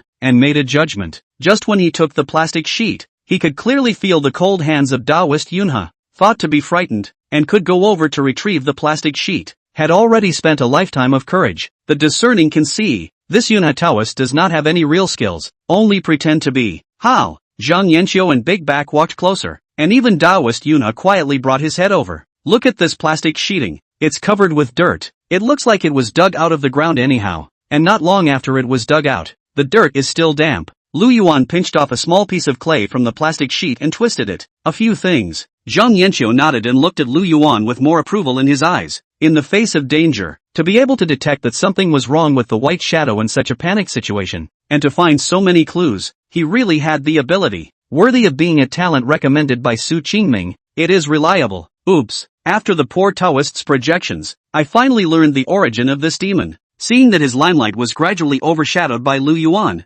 Daoist Master Yunha's eyes rolled, stroked his beard, and once again resumed his previous inscrutable appearance. The Taoist priest said something. Zhang Yanqiu frowned slightly, as if he had already become skeptical of Daoist Yunha's abilities. This plastic sheet is extremely heavy with yin qi and full of earthy odor, so I think it's an evil spirit sleeping in the ground, and this mountain is its sleeping place, and recently woke up and realized that its home has been built into a zoo, and countless animals are stealing the land from it, so it's angry, and that's why it shows up from time to time, trying to drive everyone away. Daoist Cloud Crane shook his head and tilted it slightly, looking confident in his judgment. If it was anyone else, they would probably be bluffed. But now, Zhang Yanqiu has seen through his hypocritical nature, naturally will not believe this speech, so just with the nose hum in response. Seeing that the others weren't impressed with their guesses, Daoist Yunha was a bit anxious. Look at this dirt-stained plastic sheet. That's the evil spirit getting angry and warning us. It's still Daoist Yunha who has the ability to figure this out. Worthy of being the honorary vice president of the Ruyun City Taoist Association, the Big Back finally came back to his senses, still standing firmly beside Daoist Yunha, acting as the role of a good comic, vigorously touting Daoist Yunha. Just these words made Lu Yuan shake his head straight. Vice president even, or honorary vice president, presumably a title that could be acquired by paying enough money. Thought it was just to bluff better. Since Daoist Master is so capable, let's take care of this evil spirit. Lu Yuan shrugged his shoulders and made a pleased gesture. Ha, how hard can it be? Daoist Master Yunha tilted his head, pretending to be calm, but in reality, he was already sweating profusely and secretly swallowed several mouthfuls of saliva. Taking 2 steps towards the forest, Daoist Yunha turned back and looked at Lu Yuan, who was standing still, his eyes filled with hesitation. Are you not going? Lu Yuan shook his head obediently. Humph, a person who is greedy for life and afraid of death. In the end, you have to rely on the poor Taoist. Daoist Master Yunha was a bit hard to ride, but his mouth remained hard. Taoist Master, don't look back. Just as the others hesitated to join Daoist Yunha and explore around, the Big Back Head's voice trembled once again and slowly raised his shaking hand, pointing behind Daoist Yunha. Don't look back? Is there something back there? Daoist Yunha subconsciously glanced back. If he didn't look at it, his heart was immediately in his throat, for straight behind him stood a white figure. The white shadow was very tall, a head taller than Daoist Yunha. His limbs, especially his arms, were extremely long and out of proportion to his body, and most importantly, this white shadow had a pair of blood-red eyes. This time it wasn't white plastic sheeting, but the real deal, the white shadow, the rumored ghost. Chapter 28, people are awake, but their faces aren't. Ah, the Big Back was the first to shout out, and with a raise of his hand, he skimmed the bag full of spells, and the various spells inside were scattered all over the place, glistening with a cold and clear luster under the light of the moon. But sadly, most of these things were false, because the white shadow was not affected at all. For a time, the scene was in chaos. The big back and his men were scared to run around. Zhang Yanqiu Road is very familiar, has long run out of shadow, and Daoist Yunhe did not shout and scream, because the moment he saw the white shadow, his eyes rolled back in his head and he fainted. Even still, he fell forward and flopped at the feet of the white shadow. Lu Yuan only reacted a little slower, and by the time he tried to run, the others had already disappeared except for Daoist Yunhe, who had already fainted. The white shadow looked down at Daoist Yunhe under his feet and did not stop. Instead, it floated over in the direction where Lu Yuan was. Donkey, go on, it's up to you. Lu Yuan was startled and reached out to pat the donkey he was leading behind him, but the shot was a blank. Glancing with his afterglow, he saw the snow-white donkey, transformed into a white sheet of paper, fluttering into his pocket. This scene made Lu Yuan's teeth itch. Isn't it a fairy ride? Why are you still running away from the battle? Lu Yuan had an urge to tear the paper donkey in his pocket into a paper ostrich, but this is not the time for such things. The white shadow was getting closer and closer, and in the blink of an eye, it arrived in front of Lu Yuan, its entire face hidden in the shadows, with only a pair of blood-red eyes looking straight at Lu Yuan. Now that he was being stared at by such a thing, Lu Yuan could not escape. Staying where he was even worse, and without a reliable helper. He simply crossed his heart and yanked out the Manhwa jade pendant that he had previously obtained from the god of wealth from his clothes, and held it up in front of his body. Don't you come over.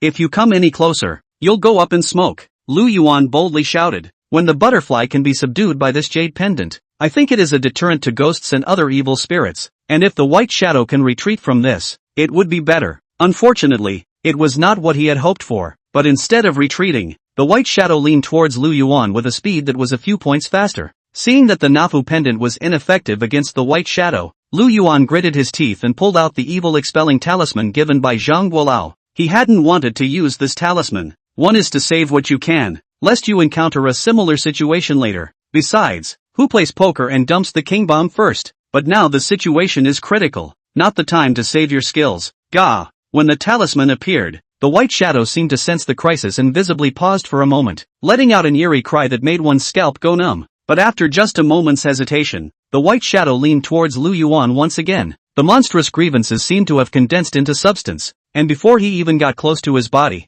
Lu Yuan felt a chill all over his body. You made me do it. Lu Yuan clamped the talisman between his index and middle fingers and struck a pose that he thought was cool. Then with a force, he flung the talisman out. Although he hadn't practiced the relevant techniques, the shooting sun divine arrow was automatically activated, and the talisman that floated out crookedly drew an extremely bizarre trajectory, landing precisely on the white shadow's chest. A few moments later, nothing happened. It can't be a fake, can it? Really hoard out by the gods? Lu Yuan felt bad all of a sudden, as if some part of his soul had been defiled. But the next moment, the bright moon suddenly clouded over, blocking the bright full moon. Ka! A shocking thunder transformed into a thunder dragon darting out from the dark clouds, teeth and claws flailing as if it wanted to tear this world apart, aiming straight at the white shadow. The white shadow also realized that something was wrong and reached out to tear the talisman on his chest before the thunder dragon carrying the might of heaven and earth came upon him. The thunder dragon followed the talisman around a corner and landed on the talisman, which couldn't withstand such powerful energy and directly turned into flying dust. But the aftermath of the thunder dragon kept on, destroying the ground in this neighborhood to a charred black.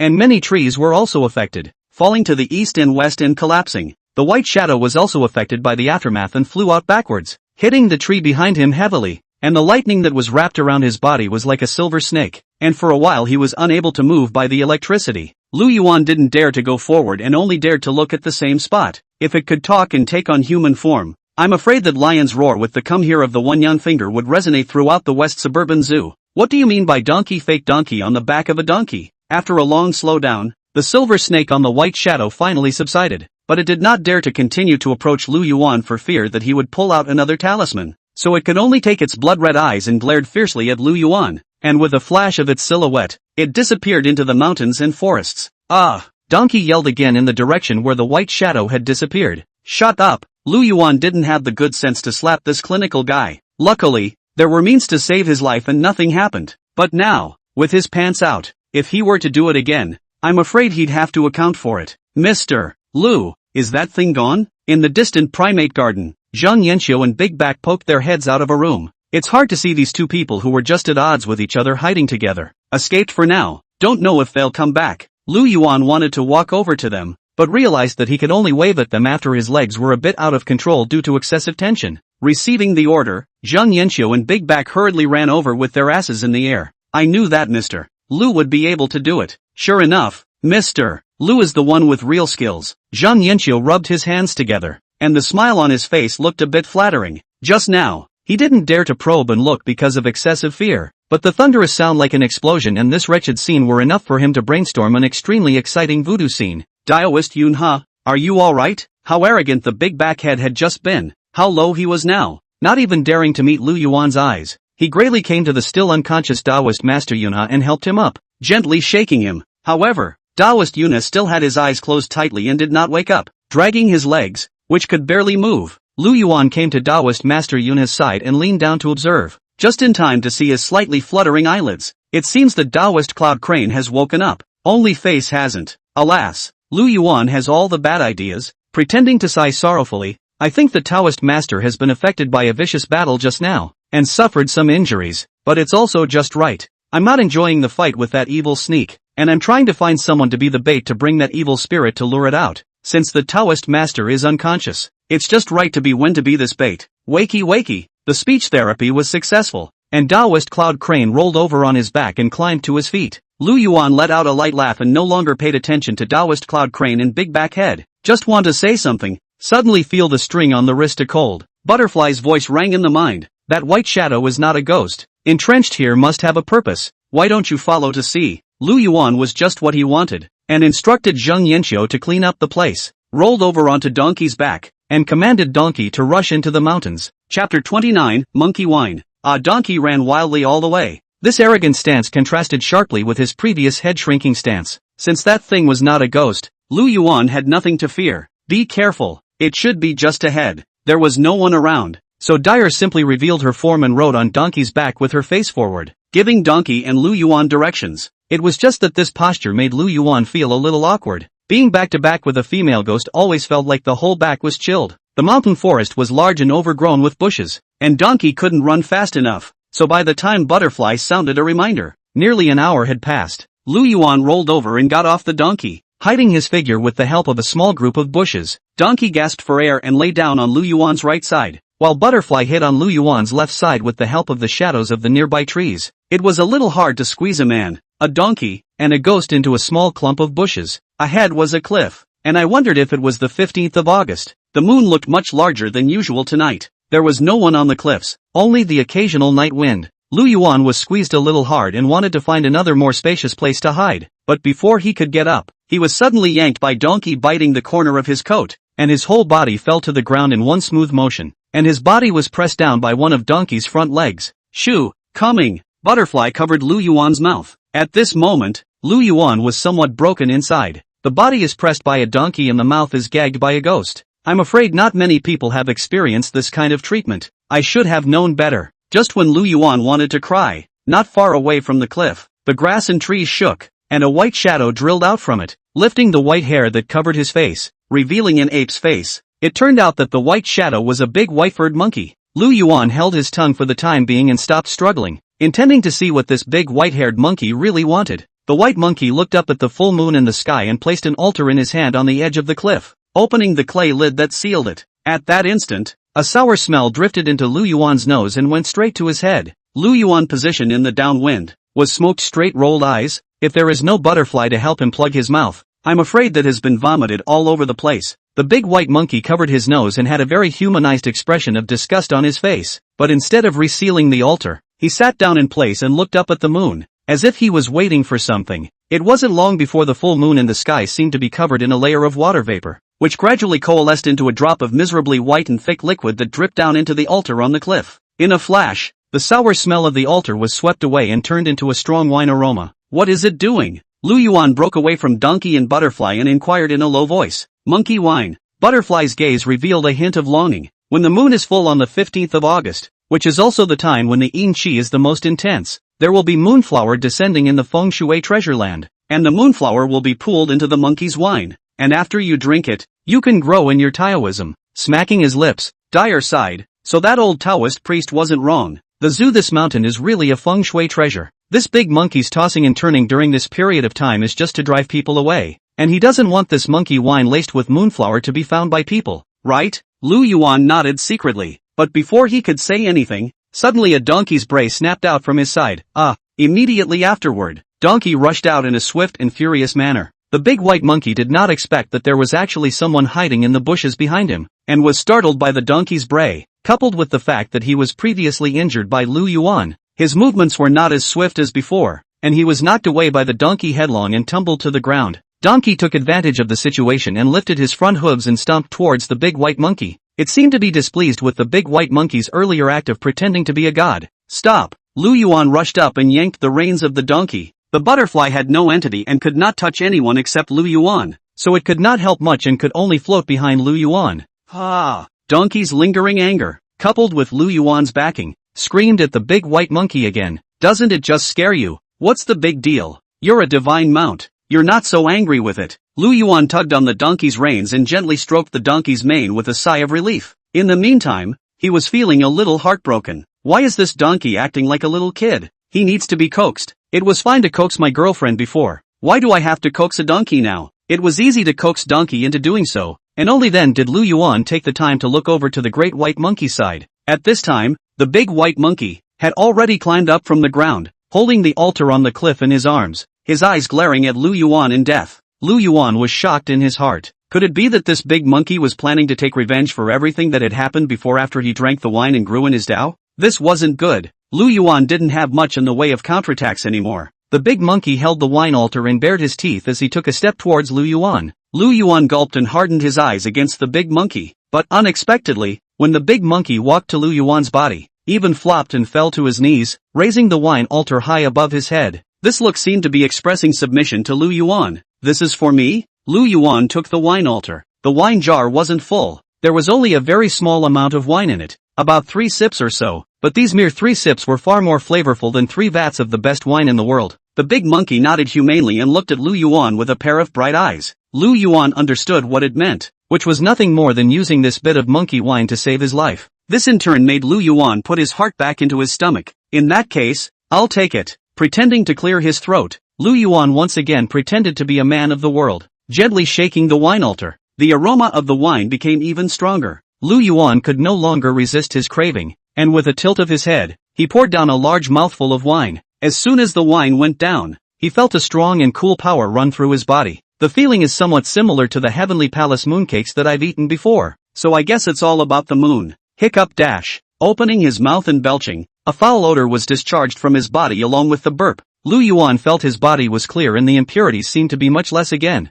I don't know whether the Taoist line has grown or not. At least at the moment the physique has risen another level. Sure is good. Lu Yuan wiped his mouth and turned his head, only to see Butterfly and Donkey both looking at him blearily. Smiling heartily, Lu Yuan handed the wine altar to Dyer. Butterfly was also nonchalant, and directly stuck her head into the wine altar, and by the time she pulled her head out again, the wine altar was missing about half a sip or so. The fact that ghosts could also drink monkey wine was something that Lu Yuan did not expect. Donkey had been waiting for a long time. Seeing that Lu Yuan and Dyer had both drunk it, he directly couldn't wait to grab the wine altar from Lu Yuan's hand and hold it in his mouth. And with a tilt of his head, the remaining mouthful and a half or so of monkey wine all went into the donkey's mouth. It's also thanks to the fact that it can hold so much wine in one mouthful. Spit it out. Lu Yuan didn't have the heart to give Donkey a brain crash. Chapter 30, Lately, I've had peach blossom luck. Or 2, when there is trouble, you turn into an ostrich, and when there is something good, you grab your head and rush forward. If it wasn't for Zhang Guolao's face, Lu Yuan would have definitely given Donkey a few big slaps in the face. Besides, as the person who had contributed the most tonight, Lu Yuan had only taken a sip, and this person who had not contributed anything in the guise of an ostrich had actually drank more than him. Donkey received a brain crash and looked at Lu Yuan pitifully. After a long time, seeing Lu Yuan's strong attitude, he softened and spat the wine in his mouth back into the wine altar, only drinking about the same portion as Dyer. Snatching the wine altar, Lu Yuan took a look at it, and there was still about a mouthful of portion left inside. And only then did he put his heart down and place the wine altar in front of the big white monkey who was still kneeling on the ground. Considering that it's not easy for you to make wine, and you only scare people but never hurt them, I'll spare you this time, and return the rest of the wine to you. And in the future, when you make wine, look for a place where no one's around, And if in the future I know that you've hurt someone, I'll take your head as a jug to make wine. Lu Yuan had one hand behind his back, leaving the big white monkey with an inscrutable back, looking at the still clean monkey's wine in the wine altar. A very humanized expression appeared on the face of the big white monkey. It seems to be disliked. Glancing obliquely at a donkey who stood behind Lu Yuan showing half of his head with a blazing gaze, the great white monkey took a few deep breaths and seemed to have made some kind of determination, picked up the wine altar and poured the only remaining mouthful of wine into his mouth with his head tilted up, and then didn't dare to savor the taste, and immediately swallowed it down. This scene made Lu Yuan look a little sick to his stomach. The wine that had been contained by the big donkey, Lu Yuan was designated not to drink. Swallowing the Burrow brand mouth-chewing wine, the big white monkey made a solemn bow towards Lu Yuan, then put away the wine altar and disappeared into the mountains and forests in a few leaps. After working so hard for so long, he met Lu Yuan, the bogeyman, and thought that all this time's hard work would be in vain, but he didn't realize that there was still a bite's worth left. It was contained by a donkey, but it was better than nothing. Let's go back too. I guess the zoo side should be waiting. Seeing the big white monkey leave, Lu Yuan clapped his hands. As soon as he turned his head, he met Donkey's rather resentful eyes. Thinking about how he had just treated Donkey a bit harshly, Lu Yuan felt a bit embarrassed and scratched the back of his head, adding, "Why don't I treat you to something delicious before you go back?" Hearing these words, Donkey put the resentment he had just felt behind him and nodded vigorously. "What do you want to eat?" Riding on Donkey's back, Lu Yuan asked in passing. Donkey drew a carrot on the ground with his hoof. "No problem. Enough for tomorrow." Lu Yuan laughed out loud. If you let him get some delicacies, he really can not get. But carrots are not good. Maybe the western suburbs of the zoo has reserves. Then ask Zheng director to buy some. Is that half a mouthful of monkey wine seemed to be a bit too much for Butterfly. And just as she set off on her return journey, Butterfly had already returned to the string, ignoring Lu Yuan no matter how much he called out to her. By the time one man and one donkey got back to the West Country Zoo, it was the middle of the night. Zhang Yanxiu was sitting in front of the entrance to the spiritual garden, propping his head on one hand and dozing off. Daoist Yunha and Big Back had long ago taken advantage of Lu Yuan's absence to leave, and the mess in the Garden of Spiritual Elders was almost cleaned up. But Zhang Yanxiu was worried about Lu Yuan and had been waiting for Lu Yuan to come back. "Head gardener, I'm back." Lu Yuan rolled over and got off his donkey, helping Zhang Yanxiu up from the ground.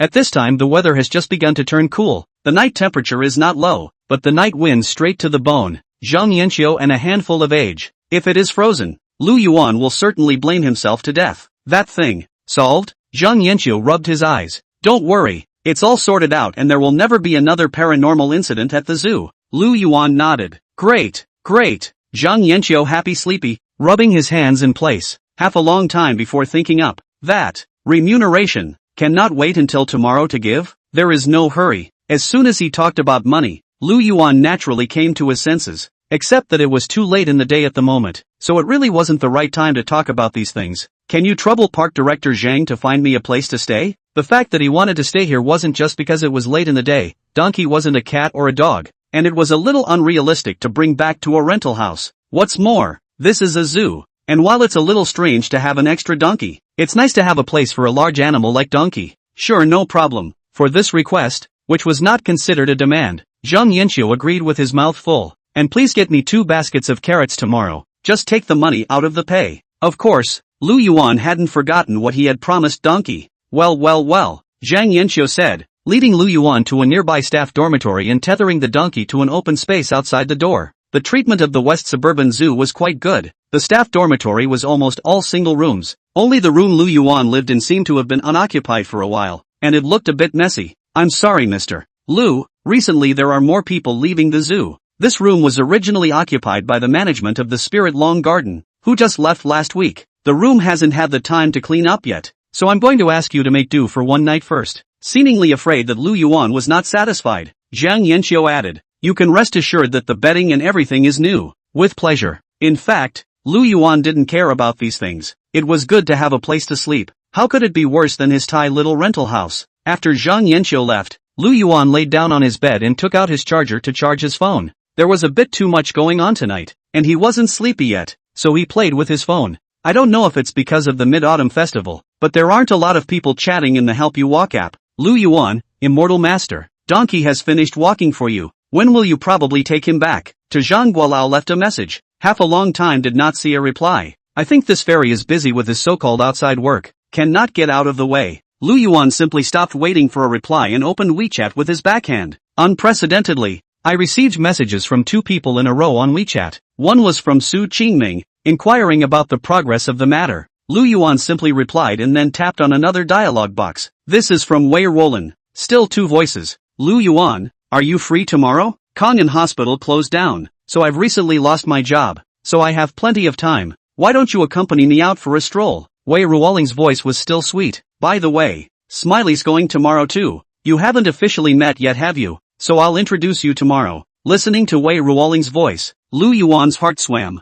Has he gotten lucky lately? There is actually a big beautiful woman taking the initiative to ask him out. Or 2. One of them is still a rich woman who says $2,000. He just didn't say where he would go tomorrow. It was too late now. He didn't know if the person was asleep or not. Lu Yuan didn't feel comfortable to ask. He just replied of course, and then lay back on the bed. He couldn't be more excited for his date tomorrow. Chapter 31, The 7 Stars Divination Course. Early the next morning, Lu Yuan was awakened by a donkey braying. Rubbing his sleepy eyes, Lu Yuan pushed open the door. Outside the door, Donkey was not sure if he hadn't slept or had woken up a long time ago, but anyway, at the moment, he was circling around the post to which he was tethered. It's close to replacing the column with a millstone. What's all the screaming about? Sleeping. Lu Yuan didn't have the heart to give an international friendly gesture.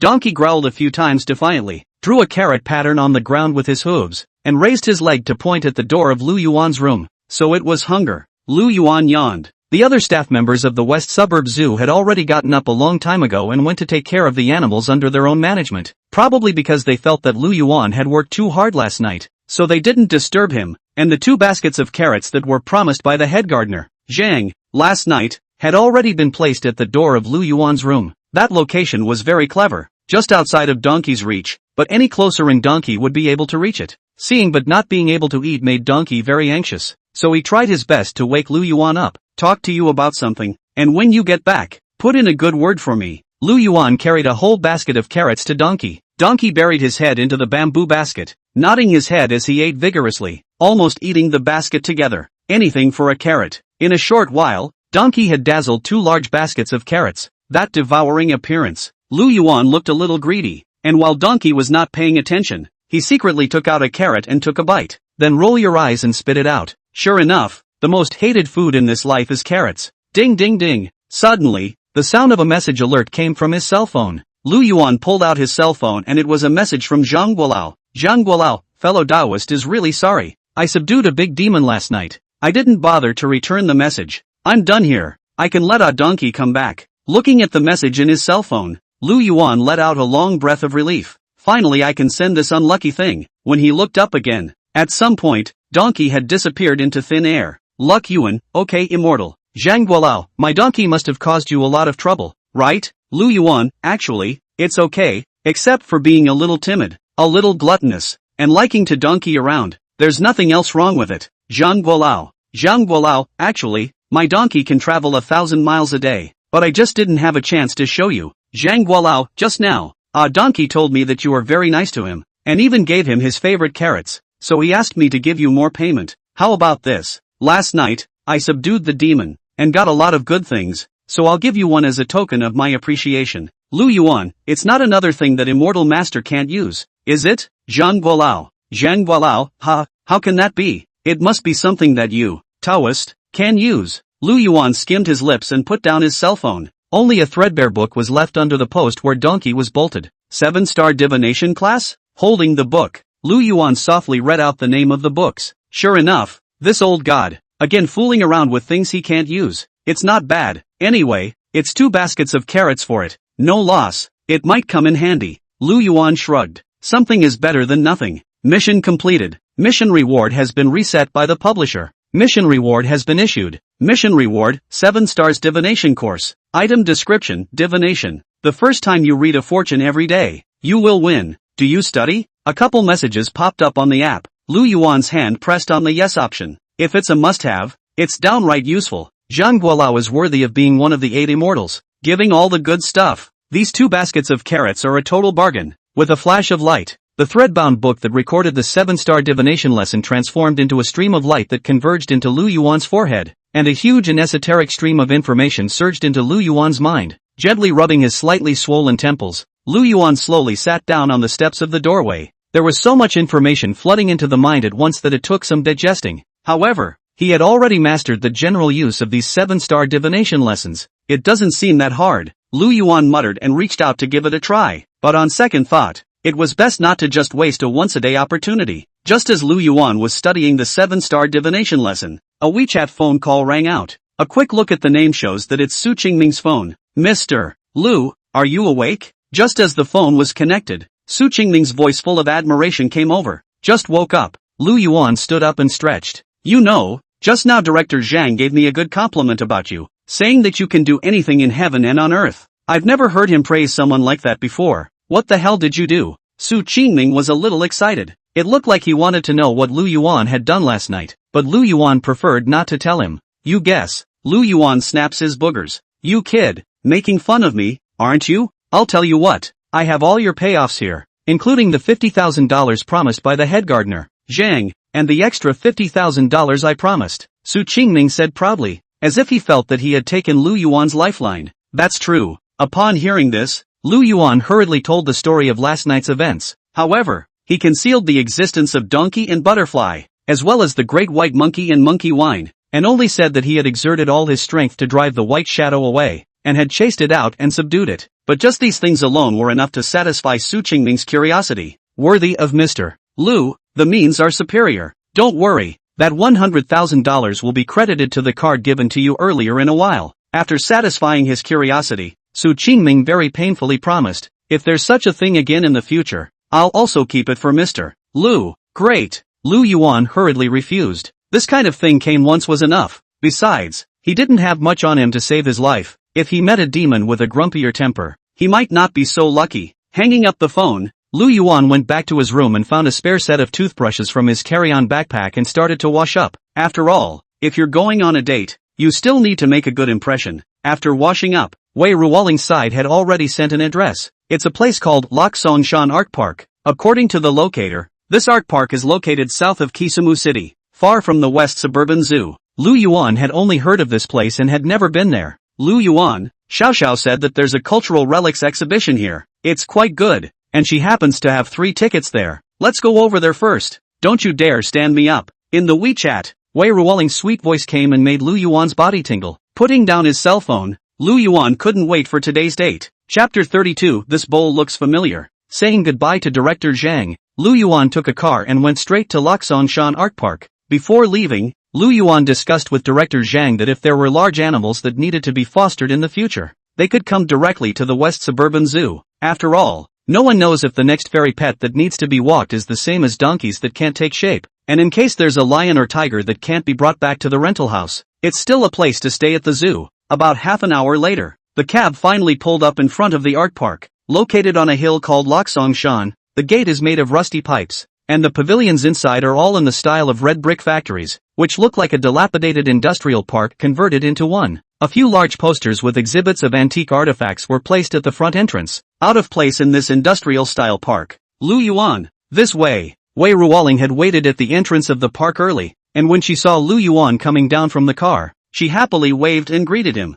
Something came up last night and I was a little far away, so sorry for the wait. Waving his hand, Lu Yuan greeted him with a smile, sizing up the little girl in front of him in the process. Today, Wei Ruoling is wearing a light purple pullover with loose jeans, and her long, straight hair is draped behind her, and her youthful and beautiful style comes out, poking Lu Yuan straight in the heart. Beside Wei Ruoling, there was another girl standing, white shirt and black pants with a light brown thin trench coat, her hair simply tied into a ponytail. Although the clothes match is very simple, but that noble temperament makes people's eyes shine. This is Su Xiao, previously a doctor at Kangen Hospital. Although we haven't known each other for a long time, she's my best girlfriend. Wei Ruoling introduced Lu Yuan. Hello, Lu Yuan. Lu Yuan extended his hand and gently shook Su Xiao's. I've always heard Little Spirit talk about you, and I finally met you today. Su Xiao spoke with a maturity unlike her age. The three of them joked and laughed as they made their way into the art park until they reached one of the innermost pavilions. The posters placed at the entrance of the exhibition hall were exactly the same as the ones placed at the entrance of the art park. So I guess this was the exhibition Wei Ruoling had talked about. Artifact show?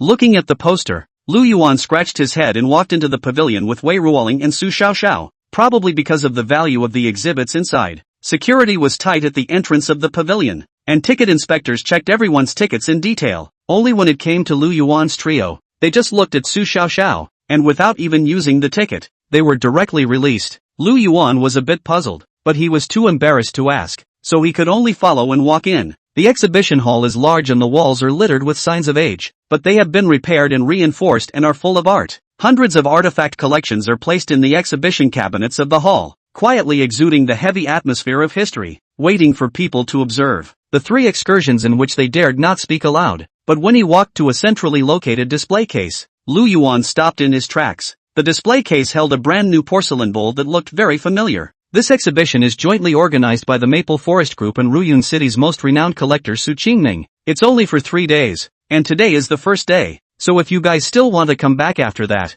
I can give you a few more tickets. When Su Xiaoxiao saw Lu Yuan stop in his tracks, he thought that Lu Yuan was interested in these ancient objects. Su Qingming? Sure enough, Lu Yuan smiled. No wonder it looked familiar. This porcelain bowl was the one he had sold to Su Qingming, and now it was placed here by Su Qingming for exhibition. And looking at the location of this display case, I think Su Qingming attaches great importance to this porcelain bowl. Yo, isn't this Su Xiaoxiao? What's the matter? Personally coming to see the exhibition run by your family. Are you worried about accidentally doing it wrong? Suddenly, a slightly prodigal laugh rang out. Looking back, it turned out to be a thin man, dressed in a suit, walking with a 4 or 6 unrecognizable steps, walking towards Lu Yuan's trio. Your family's show? This show is run by your family? Lu Yuan had captured the key information, but this key information left him dumbfounded. And a really rich woman. And not just any rich woman. Maplewood Group was originally one of the largest plutocrats in Ruyun City, and although it had recently been squeezed by other rivals and become a bit decrepit, the thin dead camel was bigger than a horse, and today's Maplewood Group was not comparable to ordinary families. I guess this exhibition was also intended to capitalize on Su Qingming's name and strengthen the Maplewood Group's reputation. But how did the daughter of such a big conglomerate become a doctor again?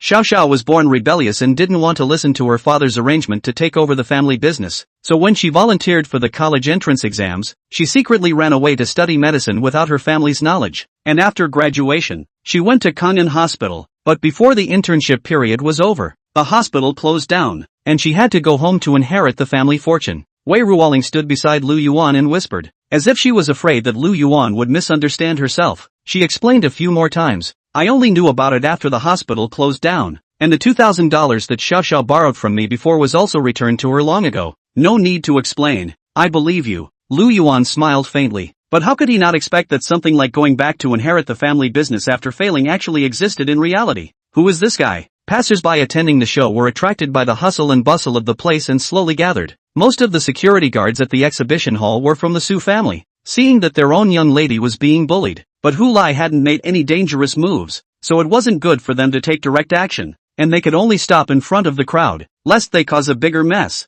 He is Hu Lai, the second young master of the Hu family. I heard that the Hu family's capital chain is broken. The shareholders and directors are a bit worried, so there is an urgent need to cooperate with Su Qingming to run an exhibition to prove the strength of their group and stabilize the hearts of the other shareholders. Who thought that halfway out of the way to kill a biting gold would have been 9 out of 10 opportunities were taken by Maplewood Group. There was no shortage of well-informed people among the passers-by who knew all about these gentry. He's the hooligan? Hearing the passerby's words, Lu Yuan frowned and his eyes immediately went cold. What? You Hu Group didn't snatch the opportunity to run a joint exhibition with Mr. Su? You're not convinced and want to stir up trouble? Su Xiaoxiao hugged his bladder, frowned slightly, and spoke with a clipped tongue. Who knows what methods you used to get the opportunity to work together? Whether it's the richness of the collection or the love of antiques, there's no way you guys can compete with me. Hu Lai smiled contemptuously. Moreover, our Su group had already discussed with Su Qingming about the cooperation planning, but who knows that guy suddenly changed his mind and insisted on cooperating with your Maplewood Group.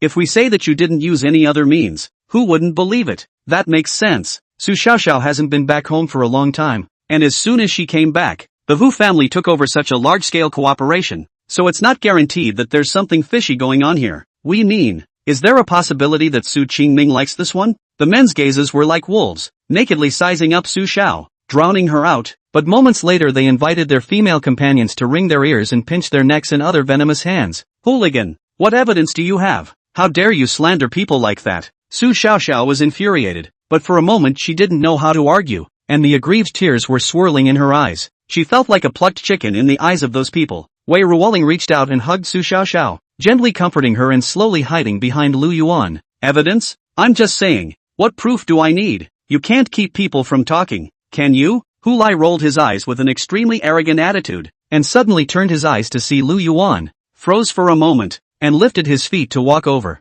Wait, you're Lu Yuan, right? Chapter 33, An Omen of Great Murder. It's me. Lu Yuan nodded, his eyes cold. I just saw your picture 2 days ago, and I didn't expect to see you today. Hu Lai looked Lu Yuan up and down. The onlookers couldn't help but look at Lu Yuan twice more once they saw Hu Lai's appearance. Is it hard to believe that this is also a big deal? But how come I've never seen it before? But Lu Yuan's eyelids jumped, and he had an ominous feeling in his heart. What? You don't have the money to pay off your debts, so you come to a rich woman? Is there no bottom line? As expected, Hu Lai's sentence left everyone dumbfounded. So it's a white boy. Someone couldn't help but burst out laughing. Humph. Lu Yuan rolled his eyes. What?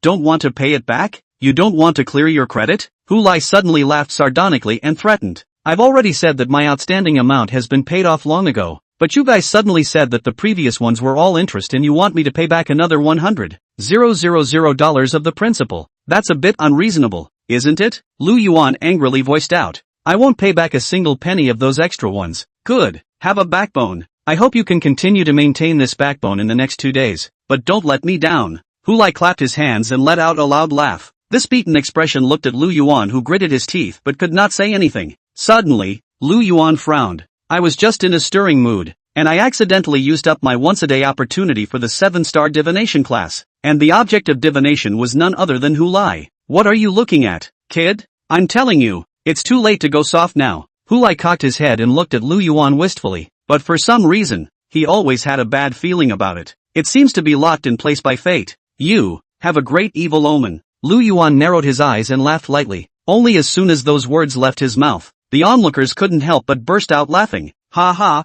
the jungle trickery is out. What era is it? Still use this kind of words to cheat people? Shouldn't they be pushing some kind of spiritual holy water or something in the back? And if it's a woman, say that the spiritual holy water doesn't work in her case and she needs an exorcism ceremony. And then, hey, maybe that's how Su Xiaoxiao was tricked. You guys, watch fewer of those movies where 2 or 3 people can act it out. The people laughed and laughed, not taking what Lu Yuan said seriously. Playing God. I'm a male. I don't wear evil omens. Hu Lai bristled, not eating Lu Yuan's set at all. But the chick who slept with me last night was indeed a great evil omen. Is that something you can say? Who came to speak lightly, but could not help some onlookers have entered the space of masturbation. Never mind. Since you don't believe me, it's up to you. Lu Yuan shrugged his shoulders and raised his hand in a pleased gesture. Humph. Hu Lai rolled his eyes and was just about to leave, but suddenly felt something was wrong and turned back. Why should I leave if you tell me to? Who do you think you are? Not only am I not leaving, I'm even coming back. I can still make a big jump. Hit me. With that, Hu Lai took 2 steps towards Lu Yuan, jumping in place in the process. Be as angry as you want. I don't know if God couldn't tolerate such cheap nonsense, but when he landed on his feet, his toes were positioned in such a way that they were inserted right into the gap between the 2 pieces of carpet spliced together. Pop! There was a loud thud, and Hu Lai fell to the ground in a dogfight. The nosebleed poured out like an open river. How could the onlookers expect such a thing to happen? And they immediately froze in place. Second young master, are you alright? The 2 bodyguards behind Hu Lai also did not expect this unexpected scene to appear. Rushed forward to assist. If this playboy young master blamed down, it really is to be eaten. Damn it, what are you all doing? As expected, Hu Lai cursed at the 2 bodyguards before he could get up. This scolding does not matter. The 2 bodyguards heart panic, hands and feet busy up. A careless, slippery feet, the warped carpet ripped away some more. At the other end of the carpet was an unused display case. The display case was pulled by the carpet and collapsed with an unsteady center of gravity.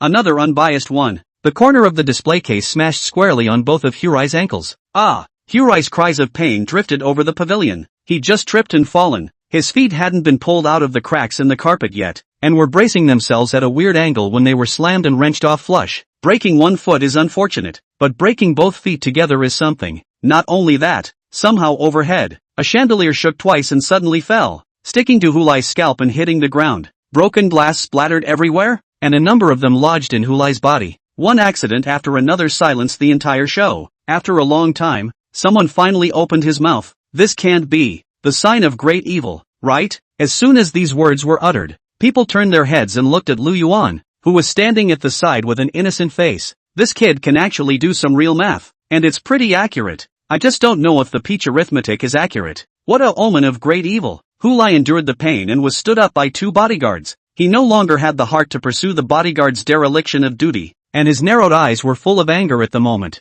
This lamp didn't hit the old man on the head. I'm still alive. I'm alive. I've dodged this big bad omen. I'm going to be in good hands from now on. Your little trick won't work on me anymore. Hulai growled and glared viciously at Lu Yuan. Even Su Xiao and Wei Ruoling behind Lu Yuan did not escape his sight. And you Su family, don't think that you've won this competition over our Hu family. That's because our Hu family doesn't care. Hulai's roar grew louder. And that's Su Qingming. In front of my Hu clan. What is Su Qingming? Just a collector with $2 stinking. How dare he refuse my Hu clan's cooperation? If you don't cooperate, you don't have to. Our Hu clan doesn't care. The pain in his legs and also in his body made him incoherent and even a little tongue-tied, daring to say anything out loud. These words were heard by all in silence. It was really hard for them to imagine what would happen to the Hu group if these words were heard by Su Qingming. I'm afraid I'm not going to get even a little bit of cooperation in this life. More crucially, Su Qingming was Shi Qingji's disciple. Offending Su Qingming was equivalent to offending Shi Qingji, as well as Shi Qingji's other disciples. There were many strange people among those people, and they had connections in all walks of life in Ruyun City. During this time, I'm afraid the Hu family will experience the most difficult time in their lives. A collector with $2 stinking?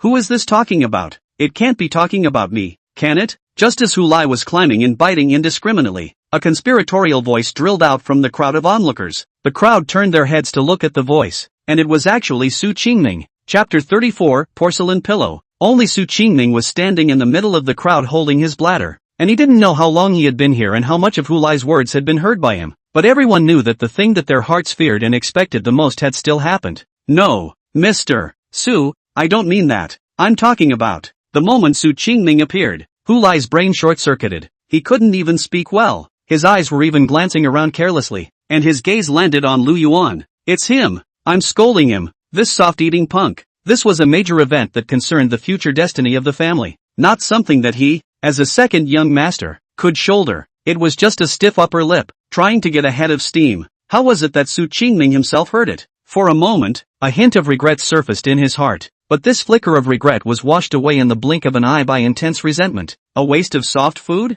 Su Qingming looked over to Lu Yuan's side with a curious expression on his face, and suddenly exclaimed, rushing over to Lu Yuan's side in 3 steps, and shaking Lu Yuan's hand. Mr. Lu, I didn't expect to see you here. The scene left everyone a little confused. What is it? This softy guy and Su Qingming know each other? Listening to Su Qingming's tone, it seemed like he was still respectful. Mr. Su, what a coincidence. Lu Yuan grinned, his expression a little embarrassed. If this Su Qingming's acting skills were used to make a movie, this year's Golden Broom Award would be his. How dare you get any worse? Come on people, drive the Hu family out. Ban all Hu family members from entering the exhibition for these 3 days. And from now on, I, Su Qingming, will never cooperate with anyone related to the Hu group. After a moment of pleasantries, Su Qingming made a public announcement. As the words fell, the security guards of the exhibition, who could only maintain order earlier, finally glistened with both eyes and swarmed up to Hulai, 2 of them holding Hulai on their left and right, while the rest of them took control of his 2 bodyguards and unceremoniously threw them out of the pavilion.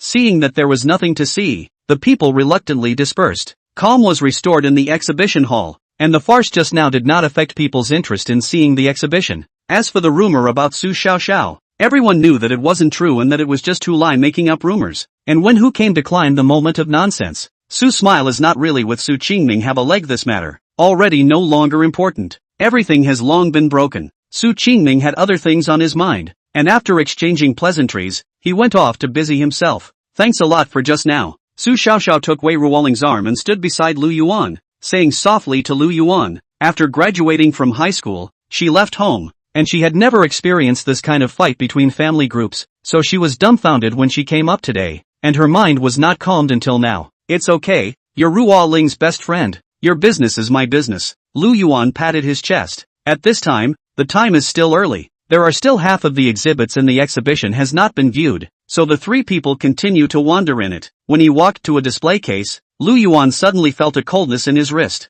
Wait, I seem to remember something about this. Butterfly's voice appeared in Lu Yuan's mind. You're finally awake. Lu Yuan stood in front of the display case and whispered in his heart. Placed on the display case is a porcelain pillow. Just looking at it makes my neck hurt. I really can't imagine what it would be like to sleep on it for a night. I seem to remember a little something. My full name is Yuan Kai Dai. My family lives in Yuanjia village, Lanxiang County. Then I don't remember. Butterfly's voice was a little despondent. But that pillow? I have a little impression. It seems like my mother stuffed it to me. Lancashire? Lu Yuan frowned slightly. He'd never heard of the place. I think it was the name of a place some time ago, and now it should have been submerged in the river of history. Can you help me find the past? I want to know my past. Butterfly spoke softly, her voice filled with sadness. She didn't know that her past had been like sand blown away by the wind, but even so, she wanted to know what her parents looked like, to know what kind of person she really was. She wanted a full memory. Do the best I can. Lu Yuan didn't dare to boast about this kind of thing, but according to the legend, it is possible to send a ghost away if it fulfills its wish. If we can really send Butterfly away, then this string will never cause any more paranormal incidents and can definitely be sold for a good price. Lu Yuan, what are you looking at? Su Xiaoxiao and Wei Ruoling had already turned to the previous row of display cabinets, and when they saw that Lu Yuan didn't follow them, that's when they came back to take a look. What's wrong with this porcelain pillow? It's nothing. Lu Yuan shook his head and pointed at the porcelain pillow on the display case. Your family is one of the organizers of this exhibition, so do you know the origin of this thing? You don't say. Su smiled slightly. She had never known how to thank Lu Yuan, and now that she was finally able to help a little bit, she could finally find a little comfort in her heart. Come on, tell me about it. Upon hearing this, Lu Yuan's eyes lit up. This porcelain pillow was dug out 5 or 6 years ago when the river was being repaired, and at that time that project was contracted by my father, so it didn't cost anything to take this down. And then I heard that when that river was dredged again, there was also a string that was dug out, and it was taken down by the Bogo Pavilion for a large sum of money. Su Xiaoxiao paced back and forth, telling Lu Yuan everything he knew originally. So it is. Lu Yuan nodded and tugged his sleeve down to cover the string on his wrist. By the looks of it, the porcelain pillow was really something of Butterfly's. Which section of the river is it? After hesitating for a moment, Lu Yuan once again inquired. He'd like to know a little more detail. Maybe a quick look over there would reveal something. It's out in the countryside. It seems a bit far. I don't know exactly where. If you want to go, I can go back and ask Pops and take you there. Su smiled and scratched his head. That would be a pleasure. Lu Yuan took a long breath. By the time the trio had had enough of wandering around the pavilion, it was just about noon. After casually finding a restaurant in the neighborhood to eat some food, the three of them parted ways. Su Xiaoxiao had a driver specially assigned to her by her family, just in time to send Wei Ruoling back. As for Lu Yuan, he would have to take a taxi by himself. Tomorrow morning, you come to me and I'll take you there. Before parting, Su Xiaoxiao opened the car window and shook her cell phone towards Lu Yuan. The two had just added WeChat, and she had already sent Lu Yuan the address of her house. Good. Lu Yuan nodded. Ding ding ding. At that exact moment, the cell phone rang with a beep. You don't need to see it to know that this unique tone is from the Help You Walk app. Kitagarba, have you found any clues to Shimeji? Chapter 35. Mail Mom. Lu Yuan, not yet. Lu Yuan, when will this search end? Luck Yuan, oh aggrieved. Lu Yuan, requesting off-site assistance. Lu Yuan sent 4 messages in a row. Ever since he had tasted the sweetness of the sun shooting arrow and the 7-star divination lesson, he was now immensely looking forward to the possibility of obtaining something good from the hands of the gods once again. It was a good opportunity to pull the wool over the gods' eyes, and he was determined not to let it go. Kitagarba, is it a bit disgusting for a Taoist friend? Jizo Bodhisattva, 8 is fine. I forgot one thing before. I have a spirit seal here that can be sensed when Shimeji is near. Kitagarba Bodhisattva, Shimeji stealing away is a matter of great importance. Please be more attentive, and when we find it, there will be heavy thanks on top of the original. In the chat box, several messages came one after another, followed by an aura that flew out of the cell phone screen and imprinted itself on Lu Yuan's head. Through the reflection of the screen, Lu Yuan saw that there was an additional light golden spirit seal right in the center of his forehead. The spirit seal seemed like a palm that flashed by, then hid under the skin, never to be seen again. The dialogue box of the Bodhisattva of the Earth's hidden king no longer has half a movement, and the avatar also turns gray. I do not know whether it is offline, or the signal of the hell is not good. These days have been running around outside, so it is easy to return to the rental house. Lu Yuan head into the blanket, cozy flipping through the phone. The Help You Walk app group chat, still lively. The gods have nothing to do, collectively in the water. The great sage of Qi Tian de Shang, the maker of the Big Trouble in Heaven Palace, the first-ranking official of the Western scriptures, Sun Wukong, the walking monkey king. I'm so bored. Whoever of you has something good there, lend it to me to play for a couple of days. Irrigation Jianko Qing Yuan Myoto Erlang Xian Shang Jinjuan, should I tighten the hoop? The great sage of Qi Tian de Shang, the maker of the Big Trouble in Heaven Palace, the head honoree of the Western scriptures, Sun Wukong, the walking man, screw you, Sun Wukong, the creator of Qi Tian De Shang, Do Shang Fu, the maker of the Pandemonium in Heaven, and the first-ranking contributor to fetching scriptures in the West, Yang Jian. Are you itching again? Irrigation Janko Qing Yuan Miao Dao Erlang Xian Shang Jinjuan, hat, we've been fighting for hundreds of years, and our records are comparable, so if you don't have any new skills, don't bother me. Sun Wukong, the first-ranking official who made the great sage of Qi Tian De Shang and Do Shang Fu, the maker of the Great Trouble in Heaven Palace, believe it or not, I'll bring Nija to beat you up. Irrigation Janko Qing Yuan Miao Dao Erlang Xian Shang Jinjuan, I know Nija better than you do. The true monarch of Qing Yuan Myoto Erlang Xin Shang of Gujianku, I've won this round again. Cowboy, everyone, help! Cowboy, sent a picture of that flower to my wife last night, why is she ignoring me? Cowherd, she thinks I'm not romantic. Isn't it romantic to pick her a flower? Irrigation Janko Qing Yuan Miao Dao Erlang Xian Shang Jinjuan, I've told you not to send it. What kind of person sends his wife flowers on the other side of the river? Qi Tian De Shang Do Shang Fu Shang Buddha, the maker of the Pandemonium of Heavenly Palace, Sun Wukong Walker, the top contributor to fetch the scriptures from the Western paradise. You don't even have a wife. So how do you know so much about women's minds? The Monkey King Walker, the maker of the great sage of Qi Tian De Shang and Do Shang Fu, the creator of the Great Trouble in Heaven Palace, and the chief contributor to the quest for the scriptures in the West, has pulled off a comeback. Cowboy, stop it guys. How do I get my wife back? She's not returning my messages anymore. Cowboy, we both only see each other once a year. So if she never returns my messages, do I have to wait a year to talk to her? Cowboy, what if I miss her? Irrigation Janko Qing Yuan Miao Dao Erlang Xian Shang Jinjuan, Grandma, how did my family Xiaotian's grain get into my mouth? Qi Tian De Shang Do Shang Fu Shang Buddha, the maker of the Pandemonium of Heavenly Palace, the head of the Western Heavenly Scriptures, Sun Wukong the walking man, your family Xiaotian should be hungry all day today because I have it in my mouth as well. Lying on his bed holding his cell phone, Lu Yuan's happiness for the whole day today was given by the gods in the group chat, but he always felt something was wrong. Lu Yuan at Cowboy, why don't you open a video chat? Wouldn't that make it easier to see each other a couple times? A set of messages went out and the group chat fell silent. After a long time,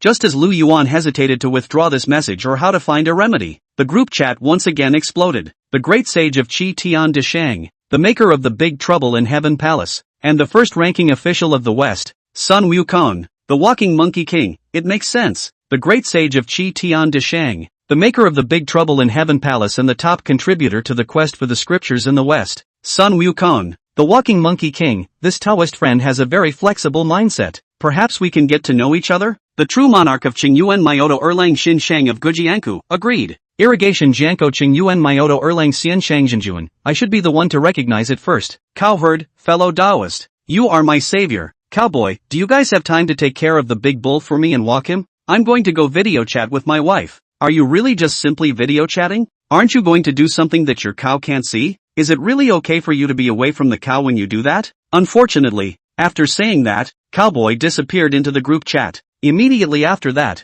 a part-time job message popped up in the app. Part-time jobs posted. Task, help the cowherd walk his pets. No time limit required. Mission reward, not set, has been converted to a randomized reward that can be changed by the employer at any time. Do you take it? How could Lu Yuan give up this good opportunity for wool gathering? And he took it as quickly as he could, and then opened the private chat interface with Cowboy. Luck Yuan, may I ask the immortal, are there any special needs when walking pets? A long time passed, but no reply from the cowherd. Really busy going? Lu Yuan scratched his head. This cowboy is not only a love brain, he's also a hothead. Knock, knock, knock. Just as Lu Yuan was lamenting about missing a good opportunity to wool gather, a knock sounded on the door. Not a slamming door like the landlord's, but an extremely calm and soothing knock. I think it's the cowboy's cow that's coming. Taking 3 steps to the door, Lu Yuan opened it. Only a tall, thin, white-faced man stood outside the door. The man's semi-long hair was tied back on his head, and he wore a pair of glasses on his face,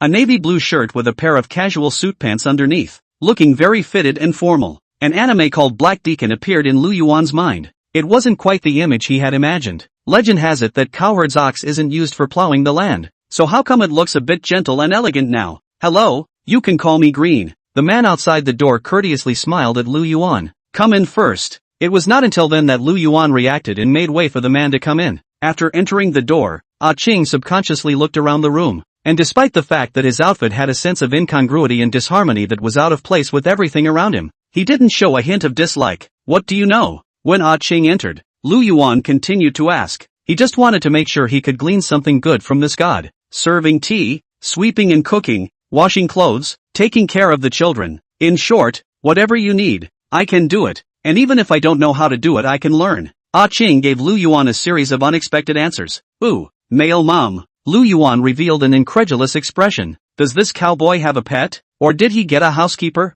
Chapter 36. Do you know how to bring up a bear? What is male moms? Ah Ching didn't seem to understand Lu Yuan's meaning too well and inquired with a tangled face. Nothing, just complimenting you on your ability. Lu Yuan waved his hand. Thanks for the compliment. Green smiled and nodded. Your owner asked me to walk you. Do you have any special requests? Cowherd didn't reply to Lu Yuan's message, so Lu Yuan could only ask Ah Ching. No. Green shook her head meekly, then hesitated and added. Usually my exercise consists of doing chores, so if you can, please just find me some chores. So, Lu Yuan looked around. In his little Thai rental house, the chores could be done with one rag, and he didn't even have to clean it halfway through. This amount of exercise must not have gotten into Ah Ching's head. If only we had a bigger house. Just as Lu Yuan was scratching his head, the WeChat alert tone sounded. Pulling out his cell phone, it turned out to be Su Xiaoxiao. About the porcelain pillow, I asked. Su smiled and sent a couple of voices in quick succession. The location of that section of the river is to the north of Ruyun City, a place called North Star Village. Ouch. You stop. The North Star Village place is a bit remote, but it is very close to Xiaoling's home. Maybe we can go. By the way, don't touch there. Don't. These few voices sounded confusing to Lu Yuan. Is this busy at? Why don't we wait a little while before we message her back? As he was torn, suddenly there was a video call from Su Xiaoxiao's side. Lu Yuan was shocked and didn't know whether to answer it or not. Am I a part of her play? After hesitating for a moment and signaling Ah Ching to keep quiet, Lu Yuan then sat back on the bed before connecting the video. Ah Ching nodded and stood aside very obediently. Lu Yuan, help! The phone had just been connected, and before the screen was even displayed, Su Xiaoxiao could be heard letting out a breathless yell. Why don't you get busy first, and we can talk about our business later. Lu Yuan was a little afraid to look at his cell phone screen for fear of seeing something he shouldn't. Oh, my perfume was broken. It was so expensive. I had saved up for a long time before to buy it, and I usually don't even bother to use it. On the other end of the phone, Su Xiaoxiao's tearful voice was heard. Ha! Lu Yuan was stunned and subconsciously glanced at his cell phone. In the video, Su Xiaoxiao is sitting on the ground with a broken bottle of perfume in front of her, and two children, probably 3 or 4 years old, are hanging on her one after the other and playing around. Seeing this scene, Lu Yuan realized what had happened. I think it was these two disobedient little brats running around and accidentally breaking Su Xiaoxiao's perfume. Lu Yuan, I've had enough. Are you free this afternoon? I can take you to the river in the afternoon. I don't want to continue staying in this home for a moment. Su Xiaoxiao wanted to shake off the two children on top of her, but she did not dare to exert herself, so much so that the two little cubs intensified their efforts, and the playful laughter pierced through the screen, nearly perforating Lu Yuan's eardrums. Auntie, play with us. A boy and a girl, two pups, yelled. They are. Lu Yuan took the opportunity to ask. My big brother's child. Big brother and sister-in-law have gone to the world of two, leaving these two little brats to me. I'm getting annoyed by them. Su Xiaoxiao's expression looked as if she had lost her soul. Ha! Then I'm on my way to you. Scratching his head, Lu Yuan gave a dry laugh. Put yourself in their shoes. If there are two bear children running around and jumping around themselves, how to persuade them not to listen, breaking his own favorite hand-me-downs all over the place. And that's not all. And even unrepentant hanging on to themselves, letting themselves play with them. Moreover, these two bears are the children of their own big brother, and they can't be hit or scolded. This situation would have driven Lu Yuan crazy if it had been placed on him. That was why Lu Yuan chose to go over and rescue Su Xiaoxiao. But as soon as he looked up, he suddenly saw Ah Ching, who was standing motionless, and Lu Yuan had a flash of light. Do you know how to carry a baby? Lu Yuan beckoned Ah Ching to sit beside him. Sure. Ah Ching nodded, but did not sit down. So do you take bears? Lu Yuan's eyes lit up. The little master is not an ordinary bear child. He is a bear child who has been enrolled in the Immortals. Green finally gave his first smile. That's a relief. Wait a minute. You're coming with me. I know how to walk you. Hearing this, Lu Yuan let out a long breath of relief. Cowherd and his niece had two children, and if Ah Ching could even handle these two bear children, it shouldn't be a problem to deal with two mortals. As you can see in the video just now, Su Xiaoxiao's house is very big, so while bringing up the children, you might be able to stop by and do a big sweep, which will satisfy Ah Ching's need for exercise and help Su Xiaoxiao get rid of the bear child's pestering, so that she will have time to take herself to explore that section of the river. 2 for the price of 1. When it was said and done, Su Xiaoxiao had already sent the address to Lu Yuan before, so now Lu Yuan took Ah Ching with him, hit the car and left. After 20 minutes or so, the cab stopped at the entrance of a luxury villa area. They don't let you in there anymore, so you have to park here. The master driver flashed the QR code of the collection hanging on the front of the car to Lu Yuan. It's fine, thanks. Lu Yuan scanned the code to pay and then got out of the car with Ah Ching.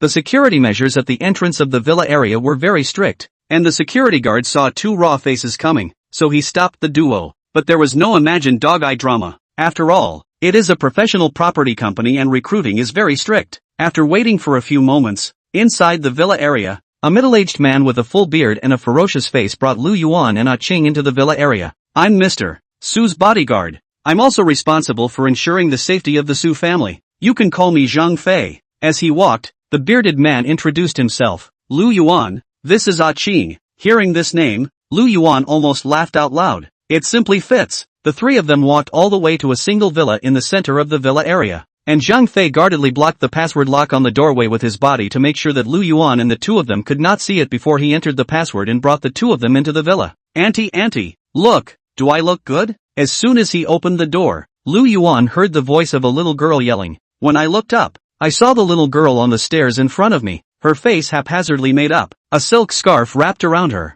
and her two little feet shuffling along in a pair of heels that were very large for her. Su Xiaoxiao, on the other hand, was wrestling with a little boy, and easily brought the little boy under control. And when she turned her eyes to see the little girl like this, she nearly fainted with both eyes rolled back. My old lady's makeup and heels, where did you turn this silk scarf of mine? Su Xiaoxiao's face was full of fleshly collapse. Suddenly, the little girl's heels were not steady, and she stumbled backward, looking like she was about to fall down the stairs. Chapter 37, What Magic? It's just a spell. Look out! Lu Yuan and Zhang Fei shouted at the same time, wanting to pounce over to catch the little girl, but they were a bit far away, and even for a physical body like Lu Yuan's that had been strengthened twice, he could not run over there in the blink of an eye. Seeing that the little girl's head was about to hit the stairs, a greenish-black figure flashed out at a speed invisible to the naked eye, holding the little girl in his arms. It's Ah Ching. Good stance. Zhang Fei picked up the little girl and checked her over, confirming that she hadn't suffered any injuries before he breathed a sigh of relief and glanced at Ah Ching rather warily. In his position, as the Su family's bodyguard, the appearance of someone with such good hands in the family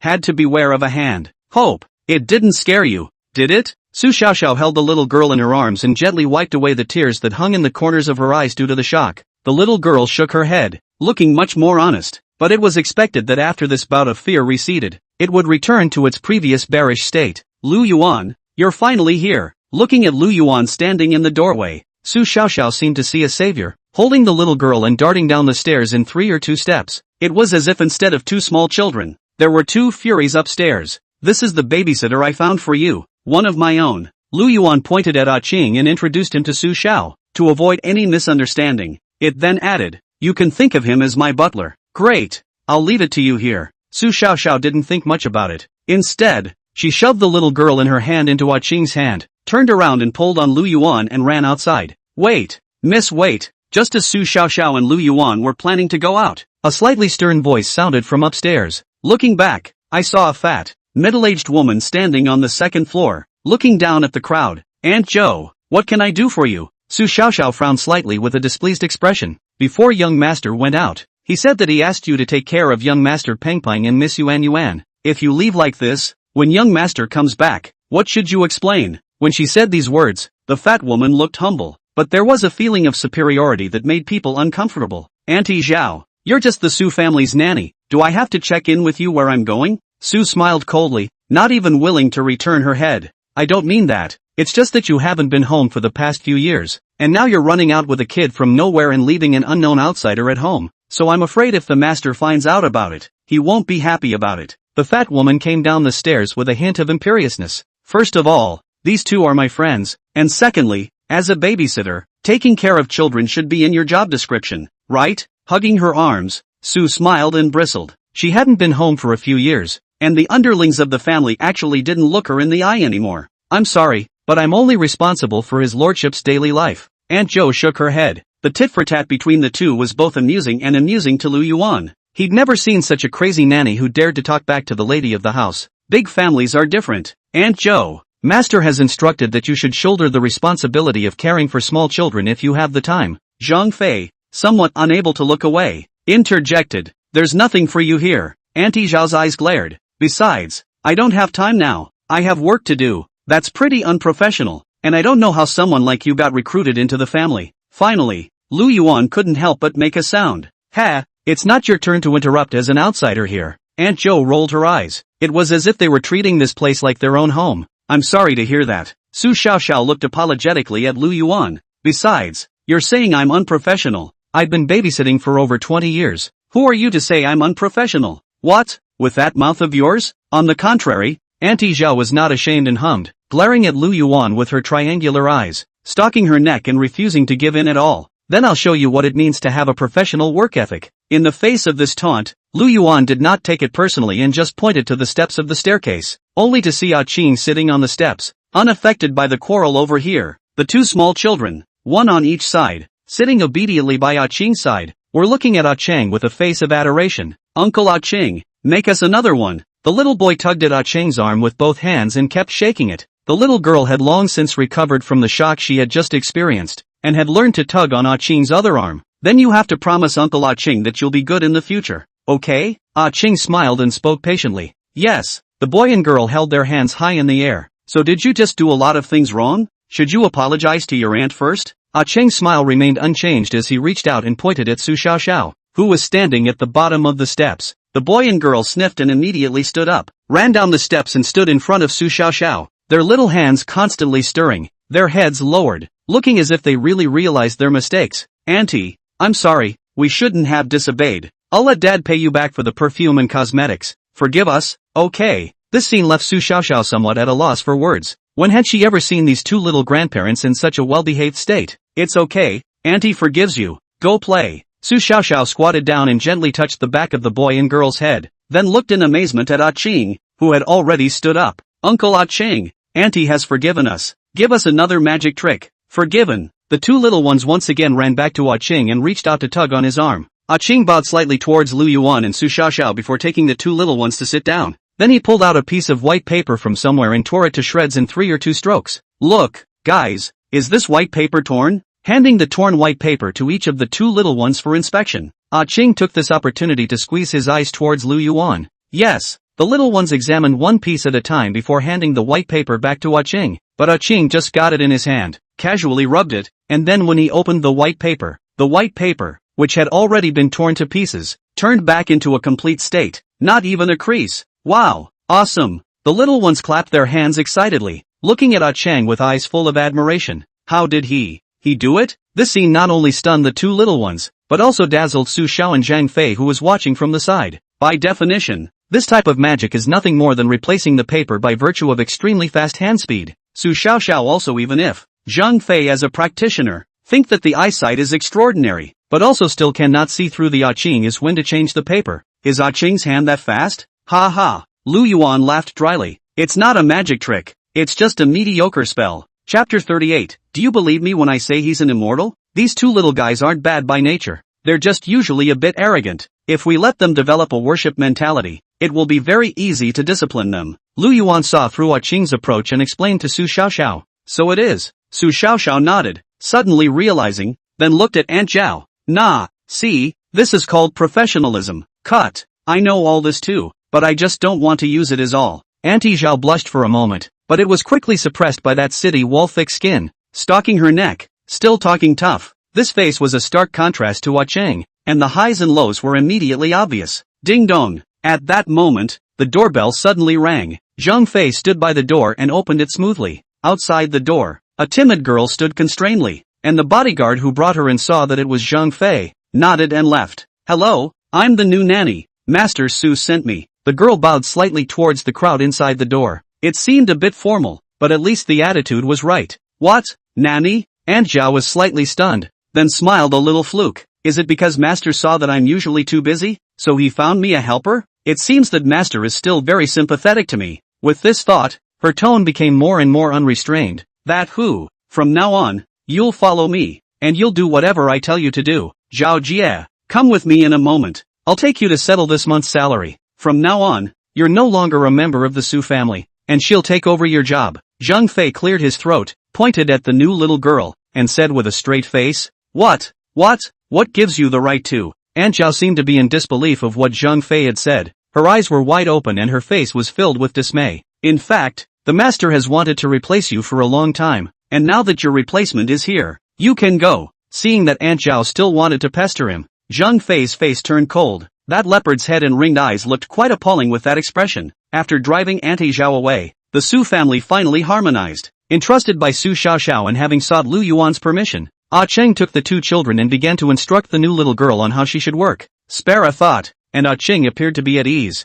Cheng is really capable. Where did you find this talent? Looking at Cheng's busy figure, Su Xiao couldn't help but look envious. Actually, he's a god. Lu Yuan sighed. Just now you said he was your butler, and now he's a god? If he is a deity, then what are you, the Jade Emperor? Su Xiaoxiao didn't believe Lu Yuan's words at all. But then again, he is indeed quite divine. Why don't you let him go to our Su family? The terms are good. Go go go. Lu Yuan rolled his eyes. How come no one believes me when I tell the truth? Besides, giving him up to the Su family? That would also require cowherd's consent. His words don't count for Lu Yuan. Let's go. Let's go. Just kidding with you. Why are you taking it seriously? Let's go. That river is a bit far. It's going to get dark if we don't go. Laughing twice, Su Xiao dragged Lu Yuan and trotted all the way out of the villa. Outside the villa, a sedan had long been parked at the entrance, waiting for Su Xiaoxiao and Lu Yuan to get into the car, which then drove out of the villa area in a puff of smoke, heading straight to the outskirts. As for Cheng, he had already gained the trust of the Su family and stayed in the Su family to help out, waiting for Lu Yuan to come back and then take him away is all. About half an hour later, the vehicle stopped in front of a village. How is it here? Getting out of the car, Lu Yuan surveyed the surroundings. This place looked familiar. It was the village where Wei Ruoling's family was located, and he had even come here the day before yesterday. I told you, that section of the river is very close to Xiaoling's home. Let's stop by to see Grandpa Wei. If Xiaoling is also interested, we can also go together. If we run into any trouble, one more person will be able to help. Su Xiaoxiao pulled out a large bag of gifts from the trunk of the car and walked into the village with Lu Yuan. However, when she saw that Lu Yuan also knew the way, a hint of surprise flooded her eyes. Within a few minutes, the two arrived at Wei Ruoling's house. Knock, knock, knock. Su smiled and knocked on the door. It was Grandpa Wei who opened the door. Why you guys, come on in. Seeing Lu Yuan and Su Xiaoxiao come over together, Grandpa Wei was delighted and opened the door to let the two into the house. We just stopped by to see you, so we won't go in. Su Xiaoxiao sent the items in her hand to Grandpa Wei. Where's Little Spirit? Little Spirit Little Spirit went out to look for a job. I guess it will be a while before he can come back. Saying that, Grandpa Wei sighed. Recently this child lost his job. He is under a lot of pressure, and it's also my fault for being old and not being able to help much. Then we'll leave you alone. There's still a bit of work to do. Take care of yourself. Knowing that Wei Ruoling was not at home, it was not convenient for Lu Yuan and Su Xiaoxiao to bother them more, so they bid farewell and left. Little Spirit is just too stubborn. When I asked her to come to my house to help, she refused, saying she was afraid of bothering me too much. On the way, Su Xiaoxiao let out a long sigh. That's her nature. Lu Yuan smiled. When she first met Wei Ruoling, if it wasn't for the fact that Grandpa Wei was critically ill, perhaps she wouldn't have bothered Lu Yuan at all. Oh, so you know her well? How far have you two gotten? Su Xiaoxiao smiled badly and poked Lu Yuan with his elbow, teasing. You. We're both innocent. Lu Yuan bristled and quickened his pace, but for some reason, his heart was beating a little faster. Passing through the village, the pair walked a little further and came to a river. This is the river, but not this part of it. It's a bit further on. Pushing aside the waist-deep weeds, Su Xiaoxiao raised her chin toward the upper reaches of the river. The roads here were too bad for cars to drive in, so she simply didn't let the driver follow her. Drilling around in such dirty and messy grass, not long after she was covered in grass and leaf fragments, as well as seeds of unknown plants, Su Xiaoxiao didn't have a little bit of the stance of a young lady of a big family, which made Lu Yuan a little surprised. However, on second thought, if Su Xiaoxiao was the kind of person who loved to put on airs, I'm afraid he wouldn't have given up his family's fortune to go out and make a name for himself, nor would he have met Wei Ruoling in him. It's just up ahead. After drilling for I don't know how long, the two of them finally drilled out from a patch of grass. Su Xiaoxiao took out her cell phone, tapped on the map to confirm where she was, and said to Lu Yuan with great certainty. Lu Yuan gasped, straightened his somewhat wretched clothes, plucked a few pale ears from his hair, and looked up, only to see what looked like a wide river crossing in front of him. I just don't know if it was because of the dry season, but there was no water in the river, only a stream less than a meter wide, and a layer of weeds had grown up in the original location of the river instead. This is the place. I seem to have a familiar feeling. The string was slightly cold, and Butterfly's voice sounded in Lu Yuan's mind. Chapter 39, Sweating It Out. You haven't told me yet. What are you doing here? Panting heavily, Su Xiaoxiao held her waist and put her other hand on Lu Yuan's shoulder. Don't tell me to come and see the scenery. Do you think I'll believe it? Actually, I wanted to come and look around and see if I could find anything of value. Lu Yuan pacified dire in his heart, then made a random excuse to deal with Su Xiaoxiao. Since the porcelain pillows and strings were unearthed here, the whole section of the river has been turned over I don't know how many times, and even if there were something valuable, I guess it's not your turn to find it. Su Xiaoxiao couldn't help it and let out a giggle. She could tell that the man in front of her wasn't telling the truth, but didn't break it down. She had heard Wei Ruoling say that Lu Yuan was capable. Maybe he came here for some serious business. Since it was inconvenient for her to say, she didn't ask. As long as he could see Lu Yuan's methods with his own eyes, it would be fine. Move forward a bit. It's like I feel something calling me from underground. It was still dark, and Butterfly didn't dare to show herself, so she could only command Lu Yuan in his mind. Underground? Following Butterfly's guidance to the appropriate location, Lu Yuan frowned. I didn't say I was going to plow the ground before. I didn't bring anything with me. I should have known to bring Ah Chang with me. This guy is an ox. Plowing and digging should be no problem. What's going on underground? Su Xiaoxiao seemed to have heard Lu Yuan's muttering and came over. Nothing. Find me a rock or something. I'm going to dig around here. Lu Yuan looked around. No, I brought this. Su Xiaoxiao waved his hand and pulled out a folding engineer's shovel from somewhere, handing it to Lu Yuan. Where did you get this? Receiving the engineer's shovel, Lu Yuan suddenly had an unreal feeling. Is this little girl Doraemon? Where are the quadruple pockets filled? Knowing that you were coming here, I guessed that I might have to plow the ground, so I packed one before I left. Su smiled smugly and patted the backpack behind herself. Only I didn't expect that you actually came over without bringing anything. Ahem, don't worry about those details. Lu Yuan coughed lightly a few times, opened the folding shovel and plowed away. The sun was setting, and after digging down a few dozen centimeters, the sun was about to set, with only a small portion still showing. Kala. Suddenly, Lu Yuan felt as if the tip of the shovel had touched something, so he put down the sapper's shovel, crouched down and gently snapped it with his hand for a few seconds, and a mutilated skull was revealed. Su Xiaoxiao curiously came up, but when she saw what Lu Yuan was fiddling with, she shrieked and took a few steps back, almost sitting on her butt on the ground. Don't be afraid, it's been dead for centuries. Lu Yuan did not turn around or even comfort. That cranium really wasn't recently dead, it was even somewhat petrified, but that's also let's get out of here. After all, my old man should know the relevant people and can get them to come over. Su Xiaoxiao didn't have the heart to stay on and urged Lu Yuan to leave, but before Lu Yuan could respond, a sudden gust of cloudy wind blew by, and the last trace of sunlight was hidden behind the hills. Why are you bothering us? As the sunlight disappeared, behind the duo, a figure slowly emerged, followed by a second and a third course. Within a few minutes, Lu Yuan and his duo were surrounded by a dozen or so illusory silhouettes. These silhouettes were different in appearance, uncertain in reality, but without exception they were all female, except for an older one wearing a black cotton dress. The rest were all young women wearing big red wedding dresses. Each of them looked like they had just come out of the water, their clothes clinging to their bodies, water stains dripping down their bodies. We're already miserable. Why should we have no peace after death? Please, let us go. Woohoo! All of a sudden, the sound of ghostly cries accompanied by vague words floated between the rivers. Ah! Su Xiaoxiao screamed. Her legs went limp, and she sat on her butt on the ground. Her eyes rolled back in her head, and she fainted. It was the first time she had ever really seen a ghost, and so many at once, with such an impactful scene, not to mention Su Xiao. Even Lu Yuan felt that it was a bit hard to top. I didn't expect to face such a scene before I came. I should have known that I should have just left Su Xiaoxiao at Wei Ruoling's house, but the fact could not allow him to regret.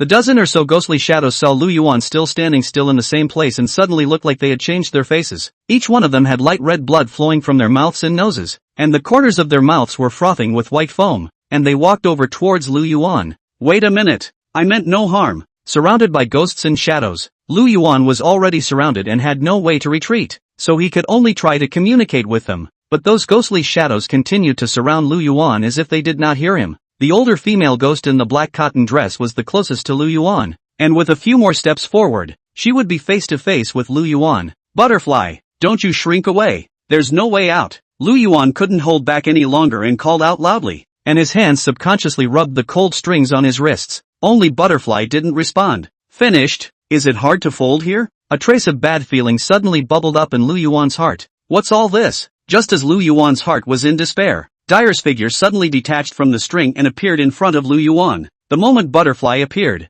the older ghostly figure suddenly shuddered and stopped in its tracks. It was as if this was a chain reaction, and the rest of the ghosts and shadows stopped their encirclement. Butterfly, Butterfly. The elder female ghost's voice trembled, and a trace of incredulity seemed to emerge from those godless eyes, looking fixedly at Butterfly, her mouth calling out softly, "Who dash?" Lu Yuan took a long breath. Finally, "I don't have to die. Sweating it out, brothers. I'm Butterfly. Who are you guys?" Butterfly's eyes were blank. Compared to the dozen or so female ghosts, her figure seemed very illusory. "I'm a mother." The elderly female ghost let out a loud cry, accompanied by the sound of the wind, drifting lazily in the middle of the river, like a sob. "Mother?" Butterfly muttered, suddenly holding her head and squatting down, hammering her head hard. "I can't remember anything. I can't remember anything." "Don't worry, it'll come back to you." Lu Yuan really couldn't bear to see Dyer in this state and squatted beside Dyer, softly comforting her. But it still didn't help. Having no choice but to raise his head,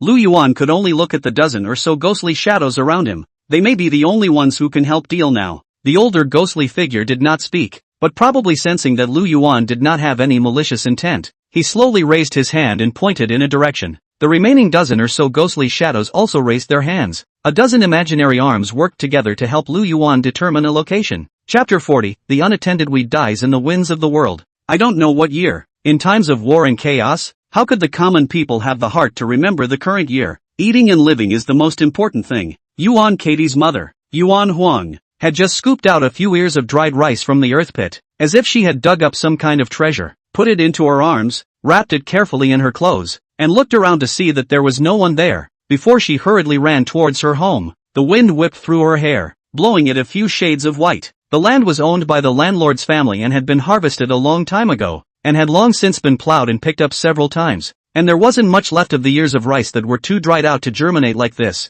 Although a few ears of rice is not enough for a meal, but add more water, boiled into a very thin porridge. The rice at the bottom of the porridge is left to Yuan Kai-dai. Yuan Huang's own drink more porridge with a little flavor. Then you can survive another day. Most of the men of Yuanjia village were forcibly conscripted into the army, leaving only the old, weak, women and children in the village. Landowners in the county took advantage of this and raised the rent very high. In the previous 2 years, when the weather was favorable, Yuan Katie's family had just enough food to make ends meet. But this year, there was a barren year, so the food left for the family, even if they were frugal, was still consumed before the winter. Yuan Kai-dai is at the age of 28, beautiful, and needlework is very good. 10 miles and 8 townships are famous, but in this light, families have problems feeding their own families, and who wants to add one more mouth to feed the family? Except for the landlord's house. The landlord's stupid son is almost 30 years old, although stupid, but tyrannical in nature, married him 7 or 8 wives and concubines, each of which did not live more than a year. This time, the landowner is looking at Yuan Kai-dai again. Everyone in the village sighs at the little future Yuan Kai-dai has left, but Yuan Kai-dai doesn't want to resign herself to her fate. She wants to live, and she wants to take her mother with her. Soldiering seems to only choke the poor, and does not affect the large families with high gates. The state's scholars need embroiderers, and Yuan Kai-dai wants to try her hand at it. If she had such a shelter, the landlord would surely not dare to hit her again, and perhaps after a few years of diligence, she would be able to save a sum of money and take her mother out of this poor countryside. To say that Yuan Kai-dai is also competitive, just a handkerchief, will be the family of the scholar's family at a glance of the craft. That family member put down the word that after 3 days, Yuan Kai-dai should report to the family's embroidery building. The landlord's family was upset to see their soon-to-be daughter-in-law fly away. Just at this time, the county came to a group of jugglers, said that this year's drought is not to blame the sky and the ground. In fact, is the state and the county in successive years of sacrifice is not enough. The gods are angry. If you want to dissolve it,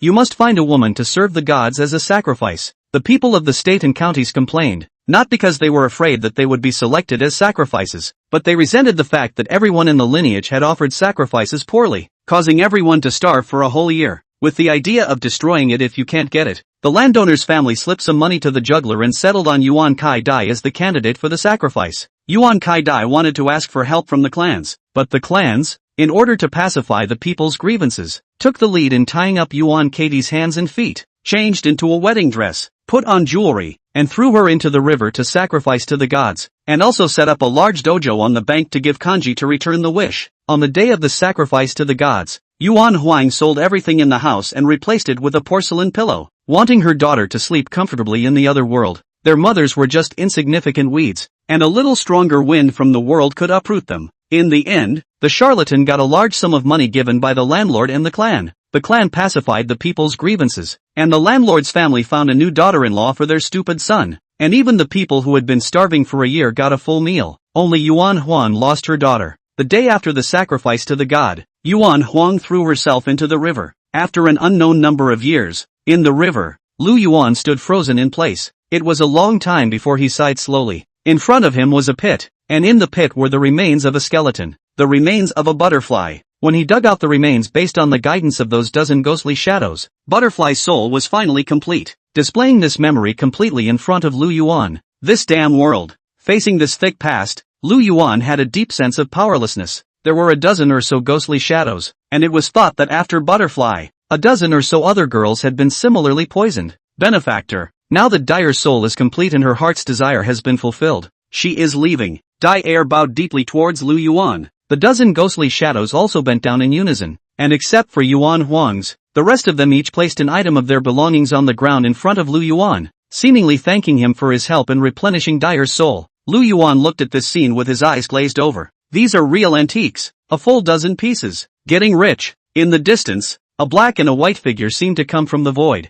carefully bypassing Su Xiaoxiao lying on the ground, and with a wave of the white streamer in his hand, a dozen or so ghostly shadows gradually faded away. Wait a minute, who taught you to suck men's yang? While excited, Lu Yuan sensed that something was wrong. When Dire first showed up, she said that she had been told that she needed to keep sucking men's yang energy in order to achieve a certain goal, but it seems that this person was not mentioned in Dai's story just now, not even for this purpose. It's groundswell. Before the words were finished, the butterfly dissipated into the air. Earth Surge? Lu Yuan frowned slightly. In the journey to the west, the name Lady Earth Surge belongs to the golden-nosed, white-haired mouse spirit, the righteous sister of Nezha and the righteous daughter of the King of Heaven, the Toda Heavenly King. Is it hard to believe it's this guy? Just as Lu Yuan was struggling with whether to ask the other gods through the app, he suddenly felt a pain in his forehead. Through the reflection of the cell phone screen, Lu Yuan saw that his brain was shining. It was the seal given to him earlier by the Bodhisattva Jizo. Now that the mark was reacting, it meant that Shimeji was nearby. It's Mrs.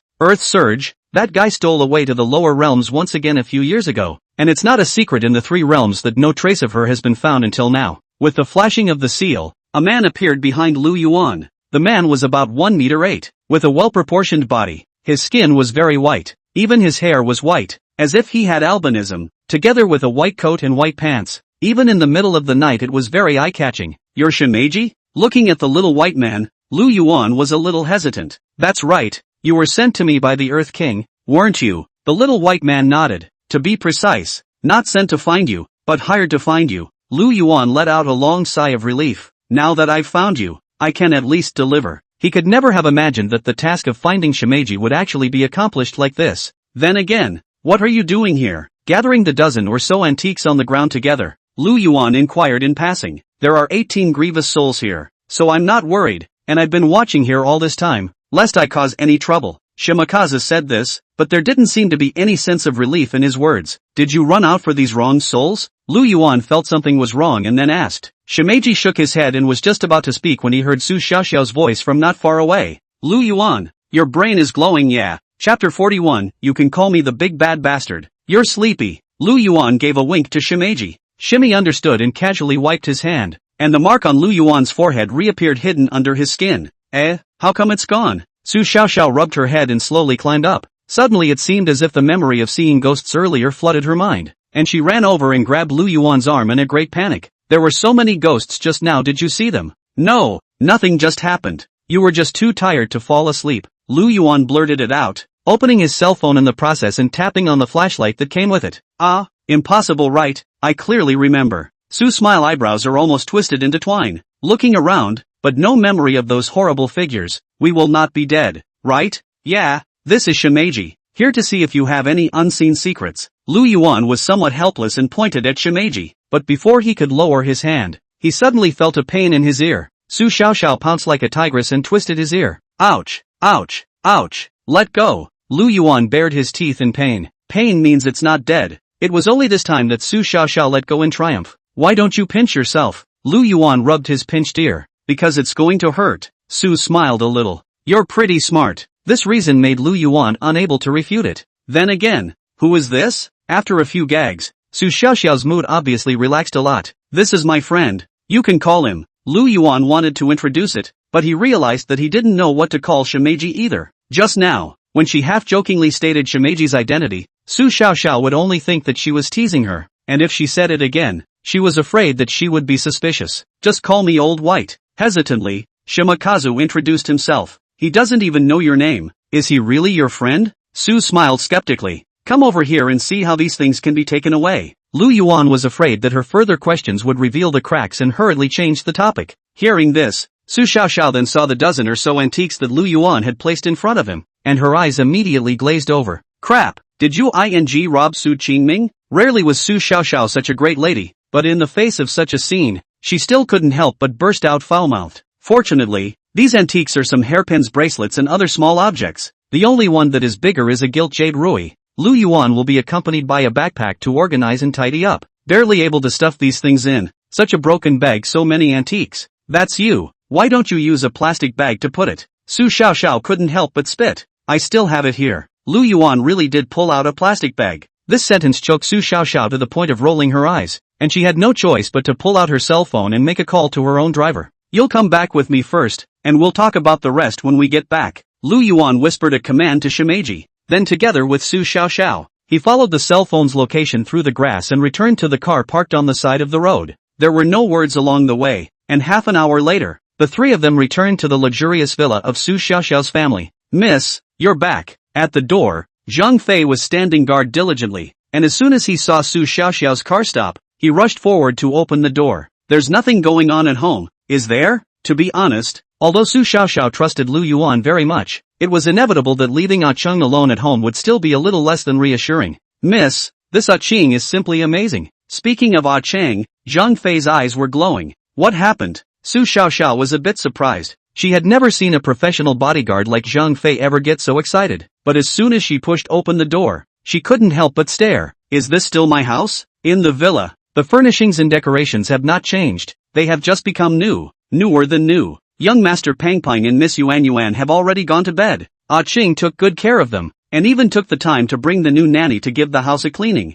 Not only that, but also piggybacked on the training of the others as well. The master's reaction was even greater than yours when he came back. Zhang Fei counted down what Ah Cheng had done all afternoon. It would be hard to believe that all of this was done in one afternoon if you didn't see it with your own eyes. Pops is back? Su Xiaoxiao said, just ready to go upstairs, but was stopped by Zhang Fei. Master has already gone out. There is still work in the evening. I don't know what time he can come back. Forget it then. Is there any food? I'm hungry. Upon hearing this, Su Xiaoxiao deflated. There is, and it's also made by Green. Zhang Fei nodded and led the three to the restaurant. On the dining table, there was a dinner plate that was clasped with a dinner plate cover, and although it was a little cold, the pungent aroma tickled the cravings in the stomachs of Su Xiaoxiao and Lu Yuan. I'll heat it up for you, miss. I don't know if it's because of Ah Cheng's tutelage, but the new nanny's performance is much better than Auntie Zhao's, and the two are simply not on the same level. Looking at the busy figures of her family, Su Xiaoxiao was in a bit of a trance. It's been a long time since I've felt at home. Lu Yuan,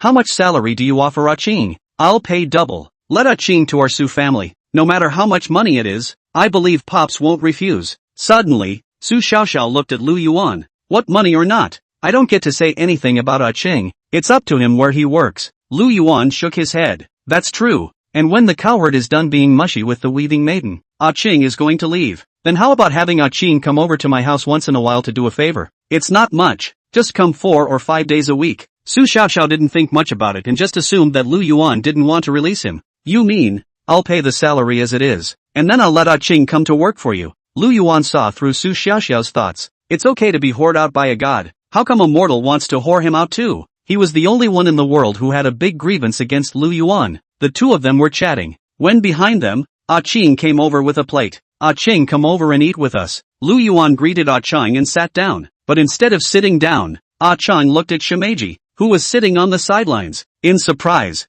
Big white dog? Ah Cheng didn't expect to see Shimeji here. Big buffalo? Shimeji also didn't expect Ah Cheng to be here. What are they talking about? Su Xiaoxiao wanted to join in, stuffing the chicken leg on her plate into her mouth while poking Lu Yuan with her other hand. Nickname. Lu Yuan cleared his throat and reminded Ching and Shimmy not to lose their temper in front of the mortals. What about your nickname? Su Xiaoxiao looked at Lu Yuan curiously. You can call me the Great Injustice. Lu Yuan still couldn't get over the idea that Su Xiaobai had just whored himself out, and replied in a good-natured manner. Chapter 42. Finally realizing wealth freedom. After dinner, Lu Yuan took Ching and Shimeji into a cab. Su Xiaoxiao wanted her own driver to give her a ride, but Lu Yuan didn't want to bother anyone else, so he refused. On the way back, let the car turn a corner. First went to Su Qingming, will include strings, including a dozen pieces of antiques all out. In the face of these antiques, Su Qingming was naturally overjoyed, and although it was getting late, he still played with them lovingly for a long time before he thought to get up and negotiate the price with Lu Yuan. Lu Yuan didn't understand the price or anything, so he could only look at Su Qingming's conscience, and Su Qingming didn't skimp. The antiques were 19 in total. He directly took out a 5 million deposit bank card to buy these packages. Carrying a huge sum of money in his arms, Lu Yuan returned to his rental house with satisfaction. Wealth freedom at last. The cab parked downstairs in the rental house. Lu Yuan paid for the car and was just about to go upstairs when he was suddenly shouted at by the landlord. Lu Yuan, wait! The landlord, with a beer belly and a fierce look, seemed to have been waiting here for a long time, just waiting for Lu Yuan to come back. What's wrong? Stopping in his tracks, Lu Yuan scratched his head. Didn't you just pay the rent? What's this about? I'm telling you, whatever trouble you get into outside, don't bring it here. I have a lot of other tenants here, so don't blame me if they're disturbed and don't rent my place, the landlord said viciously, waving a fist full of fat. What the hell happened? Lu Yuan was confused. He just got back. Where did the landlord get such a grudge? What happened? You'll know when you go back and see. The landlord slammed the door shut angrily and yelled through the door panel. If you can't clean up tonight, pack up and get out. Are you in some kind of trouble? Do you need help? Shimmy did not know what Lu Yuan had done before and was very enthusiastic at the moment. It's okay, I'll just take care of it myself. In the face of this unexplained scolding, Lu Yuan didn't take it to heart, but just shrugged his shoulders and brought Chang and Shimeji, striding up the stairs. Arriving at the door of his room, Lu Yuan realized why the landlord was so angry. On the wooden door of the room, the words "Pay back the debt" were painted in red, and the wall next to it was also splashed with red paint. Even the wall of the next door tenant was also affected. It looks like the retaliation from the Golden Sea Company has begun. I don't know if Hulai's foot is better yet. Can you clean it up? Lu Yuan twisted his head and asked Chang. No problem. Green touched the long dried paint and nodded. It looks like I'm going to have to help after all. Shimeji was very positive, hurriedly going downstairs to buy the tools. Lu Yuan, together with Chang and Shimmy, the three of them started to work on the cleanup, and worked until the latter part of the night to clean up the doors and walls of the room. While cleaning up, the next-door neighbor's older brother opened the door and looked in, then closed the door to his room. Although he didn't say anything, Lu Yuan could still see that dissatisfaction. Maybe it's time for a new place to live. After working half the night, at this moment Lu Yuan was paralyzed with exhaustion on the bed. Green and Shimeji lay next to him. Three big men crammed into a bed that was honestly a little too narrow to even turn around. He had already made up his mind to find a new place to live once he had gotten the credit issue out of the way. With his current savings, he'd have no problem renting a villa. Ding ding dash. The cell phone beeped. Lu Yuan shrank back and barely pulled out his cell phone. Cowherd, fellow Taoist. I'm done on my side. We can let Ching come back now. Cowboy sent a message followed by a satisfied emoticon. Lu Yuan hurriedly returned a message. Lu Yuan, no problem. Just didn't discuss the payoff before. Immortal master you see. Cowherd, I'm a plowman. I'm not rich. Upon reading this news, Lu Yuan almost burst out in joy. How is this text with an accent? But on second thought, does that mean it's another one who wants to whore for nothing? Lu Yuan, I'm poor too. Lu Yuan, how about this? You watch and give some, more or less. Who doesn't know how to cry poor? Cowherd, alas. Today my wife just gave me a new clothes weaving. Have not been willing to wear it, or give it to the Taoist friends. Anyway, my wife gave me a lot of clothes weaving. Less a 1 or 2 pieces should not be found it. Cowherd, just don't tell anyone. Fellow Taoist, if my wife finds out, I'm afraid her legs will be broken for me. Lu Yuan, I'm embarrassed to ask for it when the immortal says so. Cowboy, are you serious? Lu Yuan, just kidding. The message had just been sent out when Lu Yuan suddenly felt a flash of light next to him, and when he turned his head to look, he only saw that Chang had already disappeared in the same place. Mission completed. Mission reward has been reset by the publisher. Mission reward has been issued. Mission reward, Weaver's Clothes. Item description: clothes woven by the weaver's hands can be changed into the desired style and can also hide the user's figure, but the invisibility function can only be used once a day, and the time of each invisibility should not be more than 10 minutes, or else it will cause irreversible damage to the item. On the app, pet walking rewards are given out. Along with the message prompt, Lu Yuan felt that the clothes on his body suddenly became light, as if he was not wearing anything. Look down and nothing has changed. Is it hard to believe that this weaver's clothes has already been worn? Lu Yuan muttered. How about trying on a new nightgown? As soon as his thoughts fell, the clothes on Lu Yuan's body turned into pajamas. It kinda works. This reward Lu Yuan liked very much. In this way, you can wear whatever style you want and it doesn't cost you anything. Even women's clothing is fine. Just after this thought, the weaver's clothes turned very agreeably into JK plus black silk, frightening Lu Yuan to hurriedly change the clothes back to the original costume. Ahem. Finally spacious. With regard to Lu Yuan's changing costume, Shimeji did not make a fuss. He just coughed twice and then moved to the side, separating a little distance from Lu Yuan. Then again, why did you run out, old white man? Lu Yuan suddenly remembered this problem. Earlier, listening to Shimeji, he didn't run out for the dozen or so wronged souls in the river. Is it possible that there are more places in Ruyun City with more ghosts than this one? How horrible that place must be. That day I was by the river of forgetfulness. I heard the heart of a wronged soul. Speaking of this, Shimakaze let out a long sigh. It was a girl, who was an orphan since she was a child, and easily graduated from high school, and came out to look for a job, not realizing that her experience was shallow. She met a bad person, and was cheated out of her body, and then was forcibly brought to a place to be locked up, and most of the organs on her body were cut off alive, and she died because of it. It's quite pathetic indeed, but it's not like this kind of thing hasn't happened throughout the ages, so why are you fixated on this girl alone? Lu Yuan also sighed and then asked rhetorically, because of such wrong souls, I've seen 4 this month, but there are more recorded in the Book of Life and Death. They come from different places, but they all died in Ruyun City. Shimeji looked at the ceiling, underneath his eyes full of pity. There was still a hidden enthusiasm. Jizo said that these things are out of our hands, but I felt that I couldn't leave them alone, that's why I ran out. Lu Yuan nodded. Although the contact hadn't been long, he could sense Shimakaze's warm heart. It was just that the matter was so important that Lu Yuan also wanted to help, but he didn't know how to do it. After a moment of silence, Lu Yuan said, it's too late today. Let's sleep first, and wait for tomorrow when I find someone who might be able to help. Chapter 43: The Disappearance of a Young Girl. The next day, Lu Yuan slept until sunrise. Shimeji had woken up a long time ago and was crouching beside the bed, not knowing what he was doing. What are you doing? Lu Yuan sat up and looked at Shimeji curiously. You're an interesting neighbor. Getting up early in the morning to watch a movie. Shimakaze looked up. But what do you mean by beast forefathers? What does homo mean? And what is 114,514? I think I was listening for movement on the neighbor's side after waking up early in the morning. Children don't ask about grown-ups. Lu Yuan didn't know how to answer for a moment and could only casually prevaricate. Everyone has their own hobbies, and it's not his place to point them out. Only when he thought of the eyes of his big brother next door when he opened the door last night, Lu Yuan always felt cold and couldn't help but shiver. Say,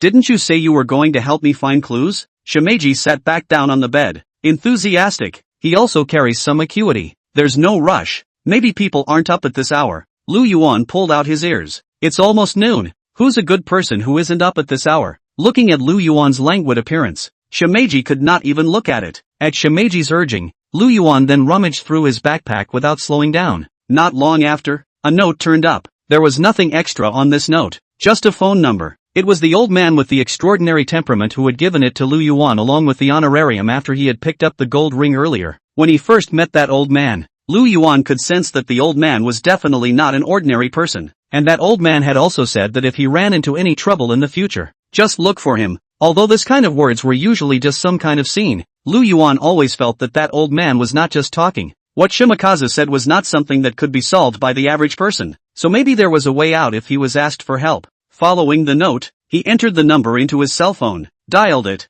and waited a few moments to hear the call connect. Hello, I'm Lu Yuan, the one who picked up the ring the other day. Clearing his throat, Lu Yuan took the lead in introducing himself. Oh, so it's you. An aged but middle-aged voice came from the other end of the line. What can I do for you? I wonder if you have any acquaintances at the police station? Lu Yuan opened the door without too many pleasantries and directly opened his mouth to inquire. Police station? What? Are you fishing for someone? The old man's tone was slight, but he did not rebuff. Instead, it was a bit intriguing. Not really, just something I wanted to ask. Lu Yuan replied. What is it? The old man continued to pursue the question as if he wanted to get to the bottom of the matter. Well, the disappearance of a young girl. Lu Yuan deliberated for a moment before he said. According to what Shimeji said, there are not a few missing young girls in Ruyun City. There is no way that the police department did not notice it, but it did not cause a huge repercussion in the society, and there is a high probability that it was suppressed by the police department. Therefore, if we want to obtain information in this regard,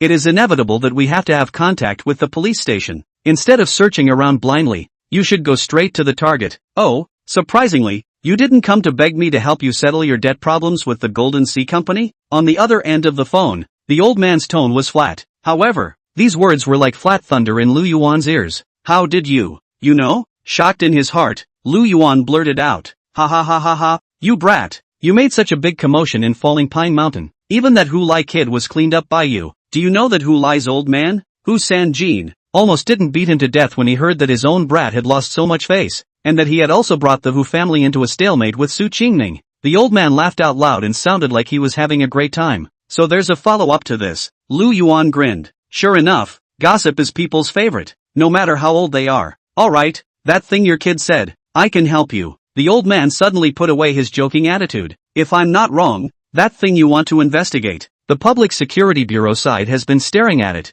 It's just that it's a big deal, so it's not announced to the public, and I'm one of the few people who know about it. So be strict with your kid's mouth and don't go around talking about it. Understood, Lu Yuan responded, while sighing in relief. I'll have someone contact you, but you boys keep your eyes peeled. That man is no slouch. After saying this, the old man hung up the phone. That's a pretty quick call to hang up. Listening to the busy tone coming from the phone, Lu Yuan was a bit helpless. But then again, this old man could know a lot of inside information about the police station that other people didn't know, so it seemed that his energy was indeed not small. Any news? Although the call wasn't outgoing, Shimakazu was on the sidelines and heard it loud and clear. It's kind of on the horizon, but it's still a matter of luck as to how much you'll learn. Lu Yuan nodded, but his tone was not the least bit relaxed. If the police department is really eyeing this matter and has not publicized the case, then they, as ordinary people, will certainly not be able to learn much about it. There's even the possibility of not being able to ask for a bit of information and having to share what you know. Not long after, the cell phone rang. Look at the phone number. It's another stranger calling. Hello, is this Lu Yuan? On the other end of the phone, it was a middle-aged man with a calm tone. That's not a good voice to be messing with at first listen. It's me, Lu Yuan responded. This afternoon, the City Public Security Bureau, please come over. Come directly into the office of the criminal police team. Without a word of nonsense, the middle-aged man seemed to be laying out a task or giving orders. With those words, he hung up the phone. Looking at the phone that had returned to the main interface, Lu Yuan scratched his head. No, who am I looking for when I go? Why do they all hang up so fast? After a hurried lunch, Lu Yuan took Shimeji to the City Public Security Bureau and went straight to the location of the criminal police team. In order to avoid trouble, Shimeji transformed into a large white dog, and only after Lu Yuan put on a leash did he head out onto the street. As expected, the guards of the Public Security Bureau needed to register their identity information, and if Shimeji was still in human form, I'm afraid he wouldn't even be able to enter the gate. Now it's a bit strange to lead a dog into the Public Security Bureau like this, but there's no way around it. Hello, what can I do for you? In the office of the criminal police team, many people were busy. Seeing Lu Yuan probing outside the door with a dog in his hand, a policeman sitting in the doorway put down what he was doing and came to Lu Yuan. I was told to come over. Lu Yuan pulled out his cell phone and reported the number that had called him. Oh, it's our Ling team, but there's still something going on over at Team Ling's side, so why don't you come in first and wait a bit? Hearing the familiar number, the cop dropped his guard. Chapter 44. My name is Lu Yuan and I'm a steamed egg. Yes, please, Lu Yuan answered and led Shimeji into the office. Finding a corner to sit down and trying to avoid affecting the work of the police inside, it was just a pity that he had been so careful, and still someone came looking for trouble. Hey, the one with the dog, who let you in? Get out, don't disturb my office. Behind a desk some distance away from Lu Yuan, a man in plain clothes with a handsome hairstyle pointed at Lu Yuan with a face full of disgust.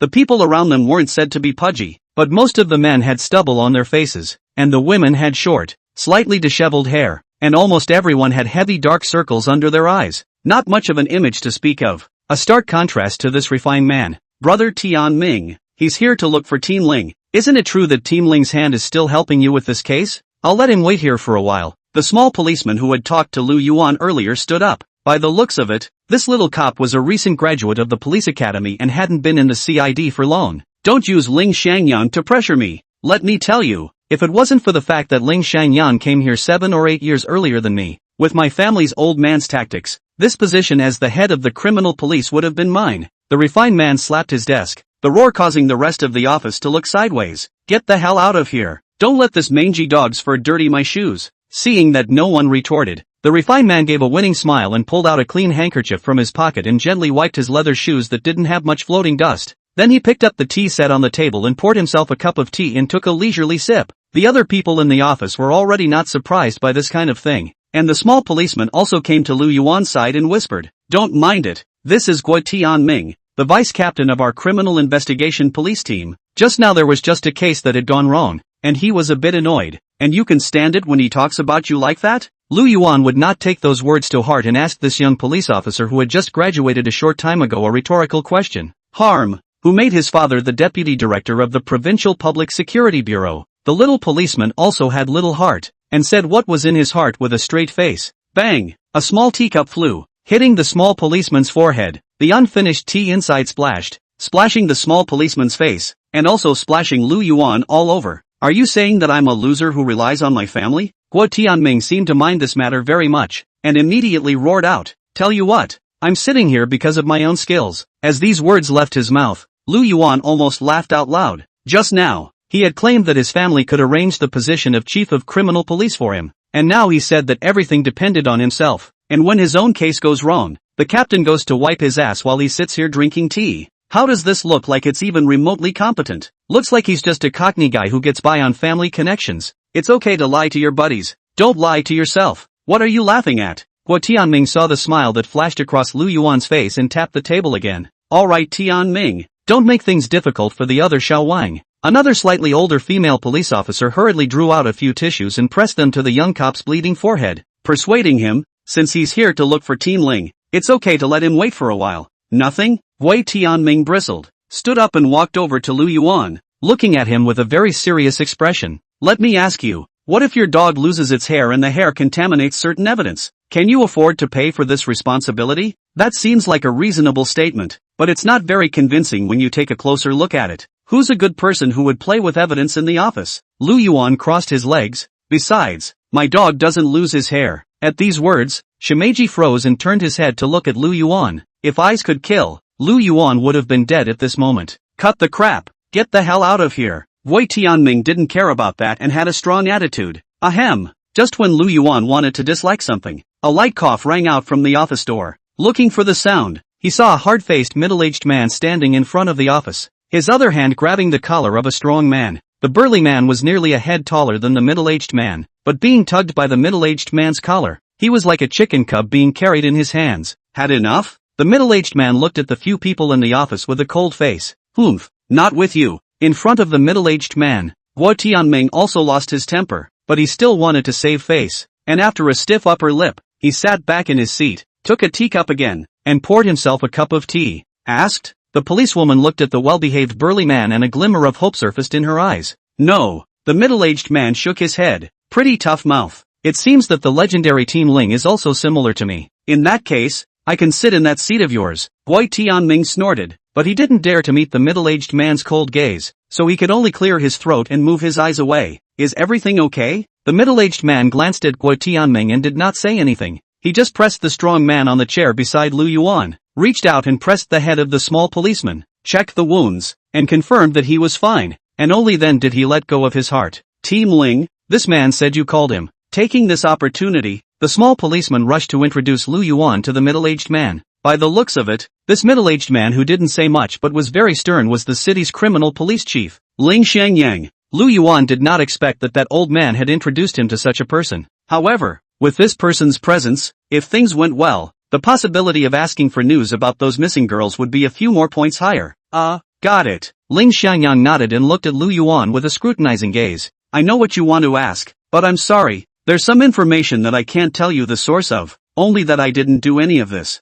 That gaze was quite oppressive, and Lu Yuan was a bit flustered, so he could only force himself to calm down and take the lead in opening his mouth. By the way, put on an unfathomable front. He knew very well that the case of the missing girl was top secret information, and the old man had also said that not many outsiders knew about it, so it was hard not to be suspicious when Lu Yuan, as a person who had nothing to do with the matter, actually knew about it. So in order to avoid being treated as a murderer, Lu Yuan could only try to get rid of his suspicion first. Do you believe that? Ling Xiangyang did not comment on Lu Yuan's words, only that his eyes remained sharp. Of course I believe it. Lu Yuan smiled faintly and stared into Ling Xiangyang's eyes, and in an instant, his chi actually did not fall. But I don't believe it, and if you can't name a source, I'll just have to put you on the list of suspects. Seeing that he couldn't press Lu Yuan in terms of momentum, Ling Xiangyang changed his strategy and moved a chair to sit opposite Lu Yuan. Seeing this, the strong man beside Lu Yuan hurriedly turned sideways as if he was afraid of coming face to face with Ling Xiangyang.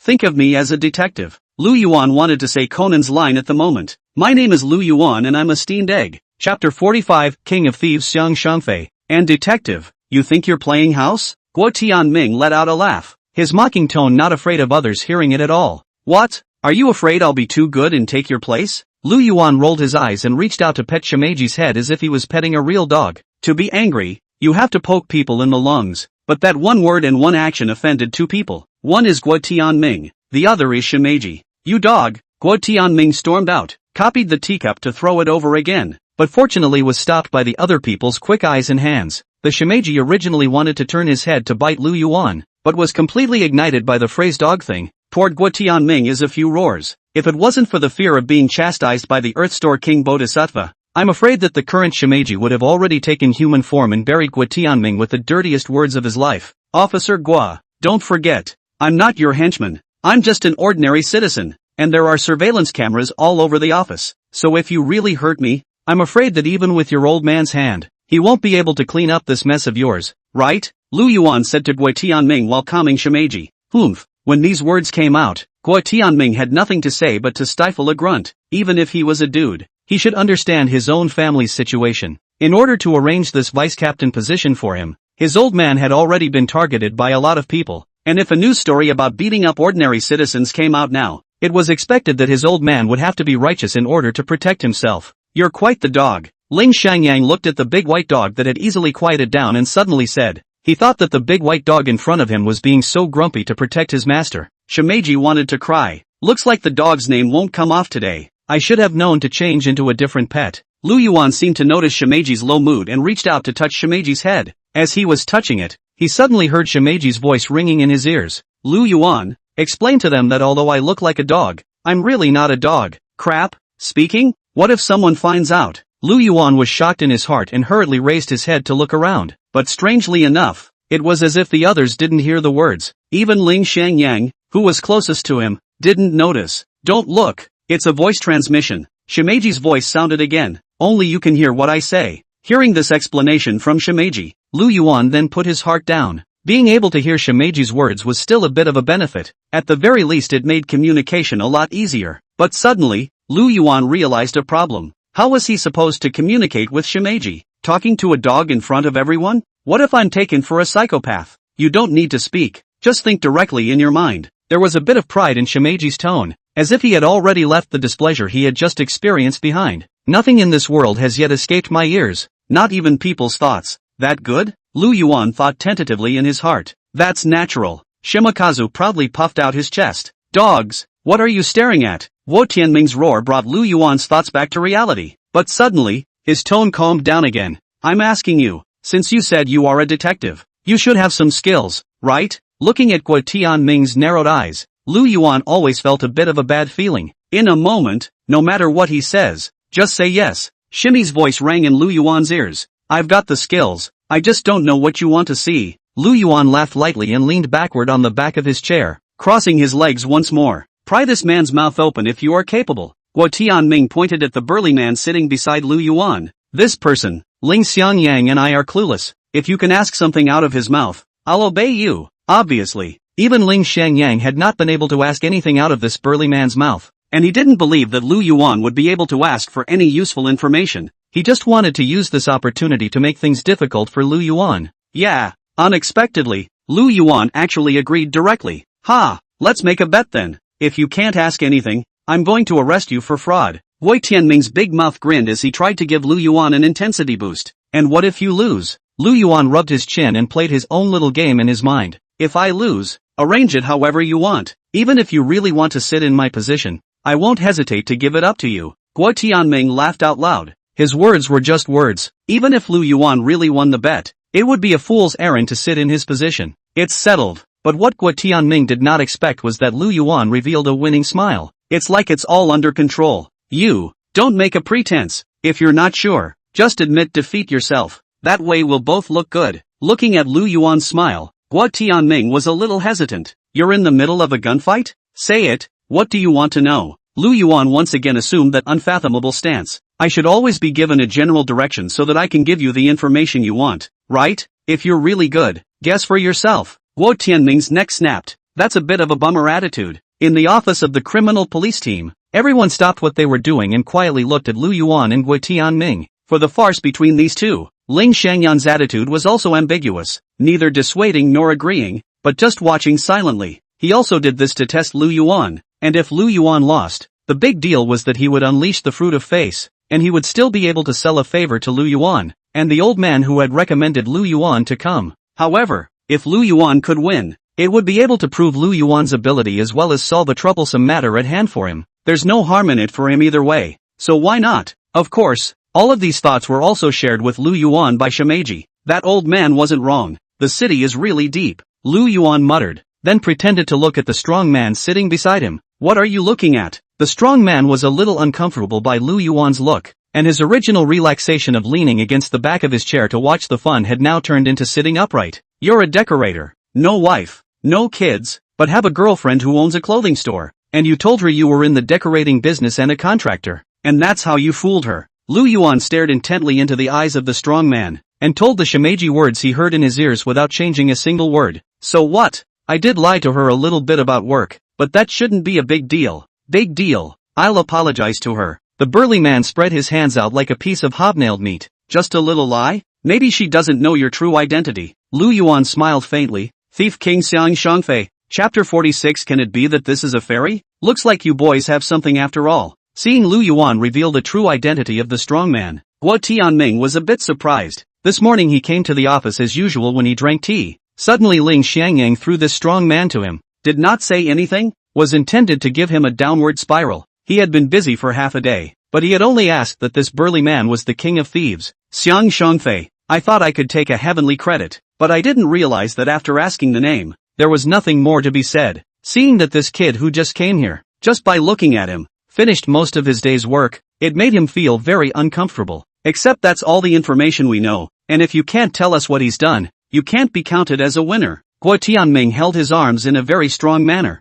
It's just a little understated to say the least. He didn't believe Lu Yuan could ask for something more. This way just Guo Tianming never thought about it. Lu Yuan did not need to ask at all, just touched his chin, and then said, 20 years ago, he committed his first crime, and shunned a cell phone there at the train station. 18 years ago, in his first burglary, he took a diamond ring, a set of 3 golds, and $70, 000 to $80, 000 in cash. In the same year, he was arrested, but the whereabouts of the stolen goods were not found, so there was insufficient evidence and he could only be punished at the lightest possible standard. And when he came out, he made a bit of a name for himself in the thieves' circle. 2 years later, together with 3 others, they emptied a large family's 3-story villa overnight, leaving load-bearing walls in the house, creating a circle myth and being honored as the king of Ruyun thieves. Later on, the people around him became more and more numerous, and gradually formed a sizable gang, and the business aspect also expanded to include but not limited to potholes,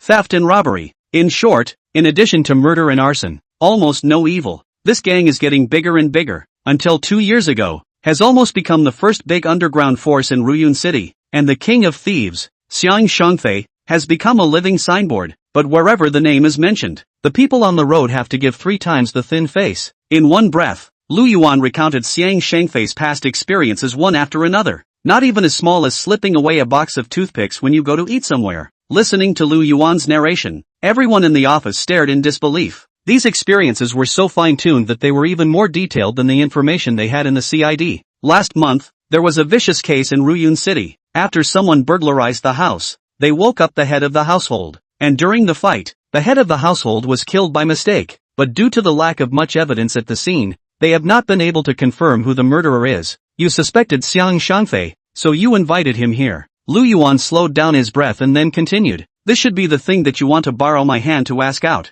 Cough. Ling Shangyan cleared his throat a little embarrassed, but since he was seen through, he no longer covered up and nodded bluntly. Is there any evidence? Yes, and in more than one case. Lu Yuan was not polite. He directly stood up, walked to Gui Tianming's table, found a clean cup, poured the tea that was left in the already small teapot, and slowly sipped it. It had to be said that Gui Tianming's family was indeed rich, and Lu Yuan didn't know anything about tea, but he could tell that the tea was delicious. Have you had enough to drink? On the other side, Ling Shangyang was waiting a bit anxiously, itching to pour tea into Lu Yuan's mouth with his own hands. Satiated. Lu Yuan hurriedly put the teacup down. So where's the proof, you say? Ling Shangyang had already placed his hand on the collar of the burly man and was only waiting for Lu Yuan to say where the evidence was hidden, so he would personally lead the team to find it and then bring this villain to justice. Even he himself didn't realize that he was already convinced of what Lu Yuan had said. Even if Lu Yuan now said that the evidence was in the office of the criminal police team, he wouldn't hesitate to turn the office upside down with his own hands. And Xiang Shangfei shrank his neck, a pair of thieving eyes looking at Lu Yuan,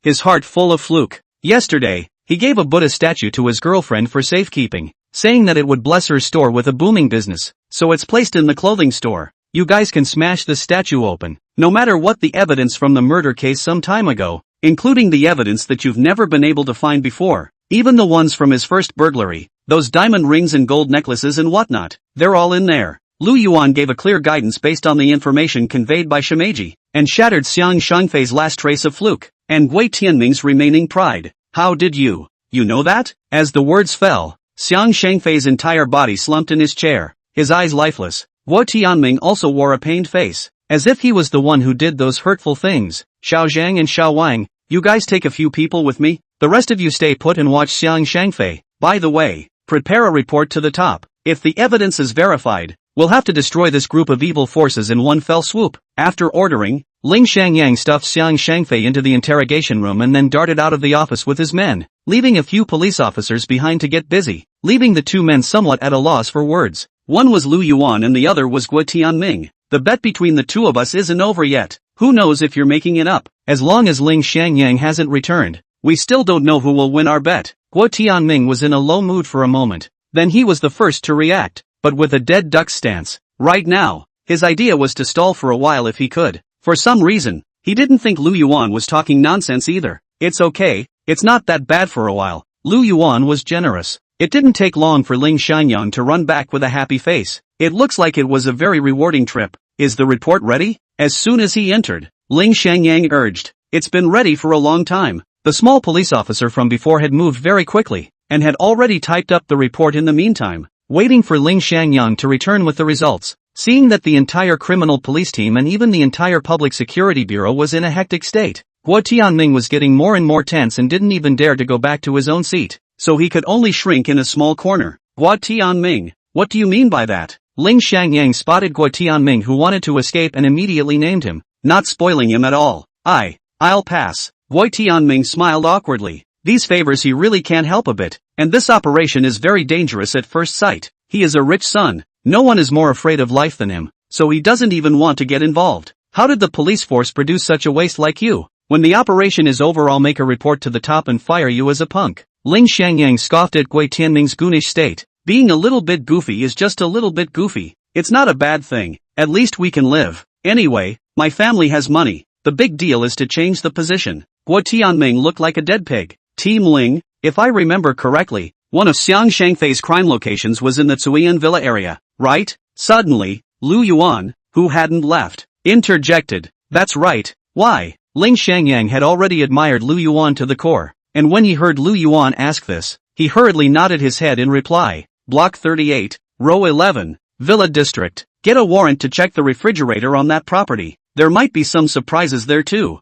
Lu Yuan smiled faintly. As soon as he heard this, Gui Tianming's entire body froze on the spot. His family's old man was in a high position, and usually did not receive few benefits, and the property Lu Yuan said was in the old man's name, specifically used to store these benefits. In addition to their father and son, even his mother did not know. How did Lu Yuan know? Is it hard to believe that this is a fairy? Chapter 47, being whored out again. No way, can't go. Gui Tianming exclaimed in shock. Spin covered his mouth. Understood. Ling Shangyang revealed a meaningful smile and turned around to ask the leader for a search warrant. It's over. Seeing that things were moving in an unstoppable direction, Gui Tianming's legs went limp and he directly sat down on the ground. It was too late for everything. Whatever he did now was too late. Is there anyone at that? Who cares about me? Facing an entire office full of busy people, Lu Yuan weakly raised his hand. But no ripples. Still not a single hitchhiker. After a long time, the people in the office went out almost, leaving only a few remaining staff, and even Gui Tianming didn't know where he had run off to. Why are you still here? The little cop finally spotted Lu Yuan sitting in the corner. Yeah, it's amazing. Lu Yuan was numb. He had come to look for Ling Shangyang, but the time he had spent seeing Ling Shangyang from the very beginning until now added up to less than half an hour. And it was also entirely him narrating the experiences of the King of Thieves during this half an hour, giving clues to Ling Shangyang, a lot of lip service, and he didn't do a thing about it. Then why don't you sit down for a while? I'll give Team Ling a call to ask. The small policeman took out his cell phone, dialed the phone, and after a moment, hung up the phone with a sarcastic smile. Team Ling didn't pick up. I guess the action started. The phone is on mute. Never mind. Go about your business. I'll wait a little longer. Helplessly, Lu Yuan led Shimeji back to the chair in the corner and began the long wait. It was a long wait. It was only when the sky darkened that Ling Shangyang returned with a dozen or so police cars fully loaded. Team Ling, that man is still waiting for you. As soon as he entered the office, Ling Shangyang felt as if he had been shot by 2 arrows, and as soon as he looked up, he was greeted by Lu Yuan's eyes full of resentment, as well as the little policeman's voice that begged for help in his palpitating heart.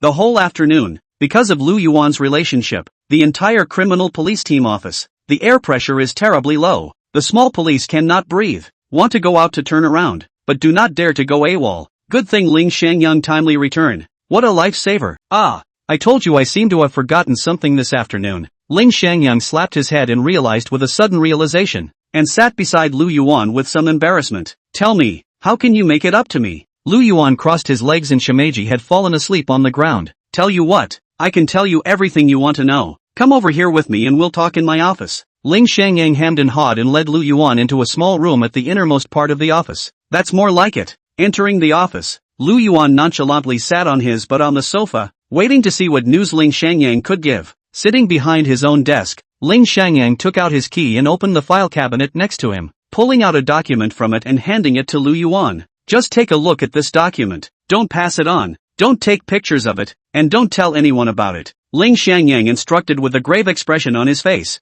No problem. With his mouth full, Lu Yuan sat down on the sofa and opened the document bag. There wasn't too much in the file bag, just a map, a document, and a stack of photographs. On the top of the photo, the bodies were found from different places, adding up to a total of 7 or 8 people. And looking at the dates, the earliest was 3 months ago. The map marked where all the bodies had been found, and then there was also a circle with a question mark over one location. These are the victims we found. They are all female without exception. Each one is missing most of their organs, including their corneas, and the cause of death was blood loss, suggesting that their organs were taken alive. And our initial suspicion is that they are related to the organ trade that has suddenly proliferated on the black market. Ling Shangyang introduced Lu Yuan to the contents inside the document. What about the circle? Lu Yuan pointed at the map. After our analysis, this place should be the location where those girls were killed. Ling Shangyang sighed. They were all poor girls. This place is. Lu Yuan looked a bit familiar with this place. Golden Sea Company. Ling Shangyang spoke a name that Lu Yuan was not expecting. The one for the second youngest member of the Hu family? Lu Yuan frowned. Exactly. Ling Shangyang nodded. Can you be sure? Lu Yuan cautiously inquired. This is no small thing. I can't. It's just a guess. We've sent a number of scouts to Golden Sea explicitly and implicitly, but none of them have any useful information. Ling Shangyang sighed. If they could be sure, they'd have taken out the Golden Sea Company in one fell swoop a long time ago. Understood. As long as we can find clues to prove that it was the Golden Sea Company that did it. Lu Yuan immediately understood his next task. There is one more thing. Ling Shangyang hesitated for a moment, suddenly smiled badly. I just remembered. This matter belongs to the confidential, cannot be leaked. So if you want to intervene in this matter, you can only be in the identity of my informant. Conduct an investigation. You have a lot of heart. As soon as these words came out, Lu Yuan immediately realized that he seemed to have been put on the spot. What just came to mind? I am afraid that Ling Shangyang has long thought of all this, just waiting for Lu Yuan to jump into the pit himself and work for himself. He can also rightfully whore out a laborer for nothing. Although there was nothing wrong with being an informant, Lu Yuan always felt as if a layer of shackles had arrived on his body. And it's not a good feeling to be taken advantage of. No wonder when he had called earlier, that old man had said that Ling Shangyang was not something to be trifled with. Well, I'm about to get off, so if you're done reading, get out. Adding WeChat, Ling Shangyang waved his hand, and his words even carried some repellent meaning. There was no regard for the fact that Lu Yuan had just done him such a great favor. Highlight a flip-flop. Lu Yuan gave a middle finger, then took Shimeji and left the police station without looking back. At the door of the rental house, Lu Yuan wanted to kill someone. The doors and walls of the room, which had just been cleaned up last night, were once again splattered with red paint. Unexpectedly, the landlord gave Lu Yuan another scolding. Tired heart, tomorrow. Lu Yuan persuaded the landlord to leave and return to his room. Lying on the bed. I'm tired today and have run out of energy, so the paint on the walls will have to be cleaned up tomorrow. Buzz. Just as Lu Yuan was planning to rest directly, his cell phone suddenly vibrated. Lu Yuan took a look, but it was actually a WeChat voice call from Su Xiaoxiao. Hello? What happened? Lu Yuan took a deep breath and calmed his mind. You can't let your business affect others. Help! Lu Yuan, little spirit is missing. On the other end of the phone, there was a message that made Lu Yuan go into shock. Chapter 48, There's inflation in the immortal world? Don't panic. What's going on? Speak slowly. Hearing Su Xiaoxiao's panicked voice, Lu Yuan forced himself to stabilize his mind. Still, there was a not-so-good feeling lingering in the back of his mind. Just now Grandpa Wei called me and asked me if Xiaoling is here with me. I don't think it's quite right, so I said no. And then Grandpa Wei said that yesterday morning, Xiaoling said that she went out to look for a job, and didn't come back that night, and Grandpa Wei thought that it was a less than smooth process of looking for a job. But today it's so late, and the buses going back have stopped a long time ago, and Xiaoling still hasn't gone back, and the phone call is also do not answer. Do you think there will be something wrong? Su laughs in a panicked tone, and speaks somewhat incoherently. Yesterday we also went to Grandpa Wei's house, and Xiaoling was not there. Yesterday I should have given her a phone call, otherwise it would not have been such a long time before I realized that something was wrong. I'm really damned.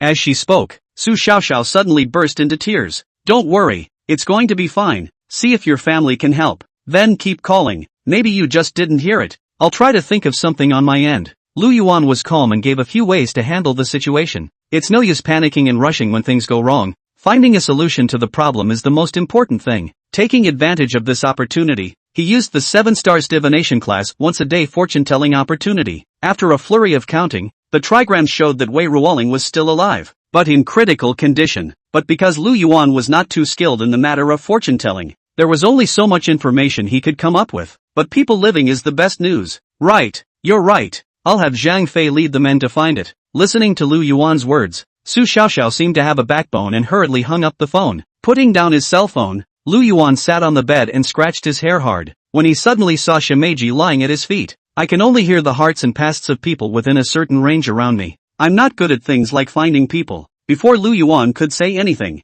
Shimeji took the lead and shook his head. It didn't change back to its human form, still lying on the ground in the form of a dog. The space in this rental house was too small, and it didn't really want to squeeze into a bed with Lu Yuan anymore. Never mind, I'll think of something else then. Lu Yuan frowned, opened WeChat and called Ling Shangyang first. I just added the contact information and didn't realize it would come in handy so soon. Ling Shangyang has not yet left the office. As soon as he heard that another teenage girl is missing, and there is a high probability that she is still alive, he immediately became nervous, and similarly arranged for manpower to transfer the surveillance to Go. Is there anyone else who can help? Looking at the people around him who were busy, Lu Yuan suddenly had a feeling of being at a loss for words. He'd like to help out a little, too. He can't stay in the rental house all the time, can he? With this in mind, Lu Yuan flipped through his cell phone, his eyes once again staring at the Help You Walk app, and clicked on the chat interface with the Bodhisattva, the king of Tibet. Although he hadn't sent Shimeji back yet, at least Shimeji was by his side,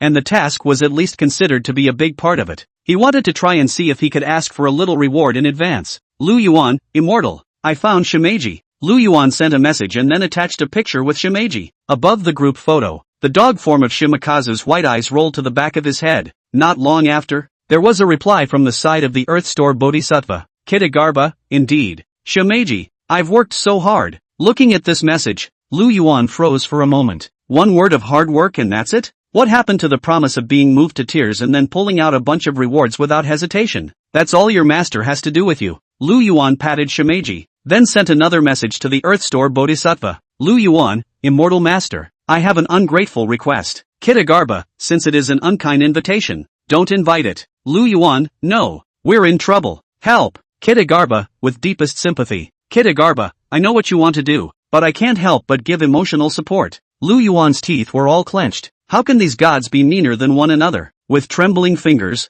Lu Yuan typed out a line. Lu Yuan, how about this? Shimeji can't run away from me anyway. Immortal may as well pay the payment in advance. And when next month, I'll just let Shimeji go back straight away. Kitagarba, yes, but the task is not yet completed, so the reward cannot be paid in full, only half. Earthstore Bodhisattva, but don't worry, fellow Daoist, I won't be in arrears with the remaining half, and I'll pay you immediately as soon as Shimeji returns. Lu Yuan, can't you give me more? What did you say? I can't hear you in hell. Lu Yuan, alright then. With a sigh, Lu Yuan compromised. There's no way around it. Whoever made the situation urgent now. Earthstore Bodhisattva, fellow Daoist, 500 merit points have been paid into your account. Kitagarba, another question. What kind of trouble has the Taoist friend encountered? Lu Yuan, a friend is in distress, but we don't know where she is. Kitagarba, looking for someone? That Shimeji really isn't good at it. I thought I could get Shimeji to do me a favor. Earthstore Bodhisattva, but I've heard that Zhang Guolao has recently acquired a batch of treasures, so go and ask him.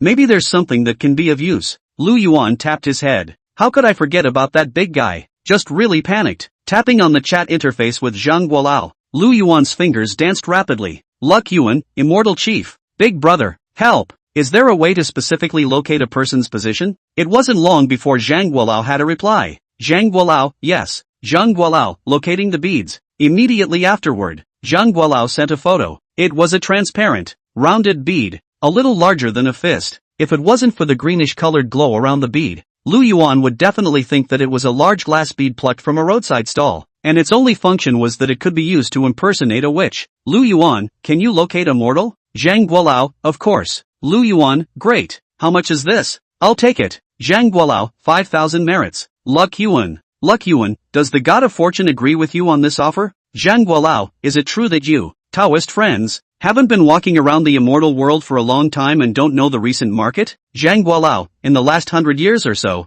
merit values have become less and less valuable. Zhang Guolao, not to say anything else, on the last time to give you that talisman, take to sell can sell a 1,000 merit. This beat as I exhaust the 9 bulls and 2 tigers, and a big demon entangled in a whole night, which will be decapitated and then obtained. 5,000 to sell to you, has been very cheap. There's inflation in the immortal world too? Lu Yuan almost threw his cell phone out. Chapter 49, The 5 Ghosts Carrying. Lu Yuan, I don't have that much now. Zhang Guolao, that's fine. For the sake of our friendship, I can give you a discount. Lu Yuan, that's great. Thank you. Immortal. Zhang Guolao, how much merit do you have? Lu Yuan, 500. After Lu Yuan sent this out, the opposite side was silent for half a day. Zhang Guolao, are you kidding? Fellow Daoist? Lu Yuan, I'm also well aware that Immortal Master went through a lot of difficulties and dangers to get this treasure, but I just can't help being shy. Lu Yuan, why don't I offer a little emotional support to the Immortal as well? These words were exactly the same as what Earthstore Bodhisattva had just said.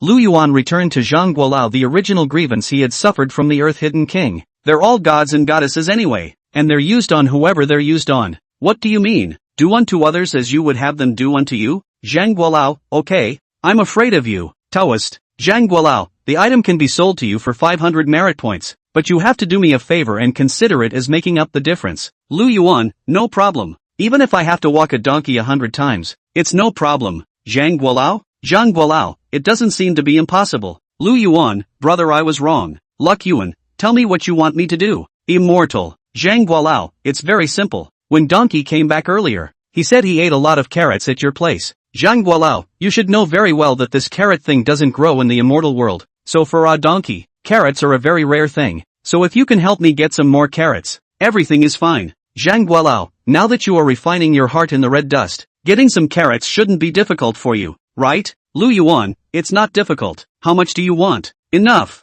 Looking at these messages, Lu Yuan was in a rare mood. Now that he has over $5 million on him, he can have as many carrots as he wants. Not long after, Zhang Guolao sent an address. Zhang Guolao, fellow Daoist, put the carrot in this place and then notify me and I will give you the locator bead. Zhang Guolao, if it's 1 or 2 carrots that are small in size, they can be transported through this software, but I'm sure that you, Taoist friend, aren't that stingy and will surely get a lot of them, so I'll have to use the 5 ghosts carrying to transport them. Lu Yuan, I understand. I'll get right on it. Putting down his cell phone, Lu Yuan straightened his clothes, put on his shoes and went out the door. You wait for me for a while. I'll go too. Shimeji hurriedly took human form and chased after him. The address given by Zhang Guolao is an unused warehouse with nothing inside. While the farmer's market was still open, Lu Yuan swept the carrots inside. The stuff was already cheap, and with cheap food prices at night, it didn't cost much to get 2 truckloads that added up to a dozen tons. Commanding the driver master and a dozen porters to neatly yard the baskets of carrots in the warehouse, settling the final payment,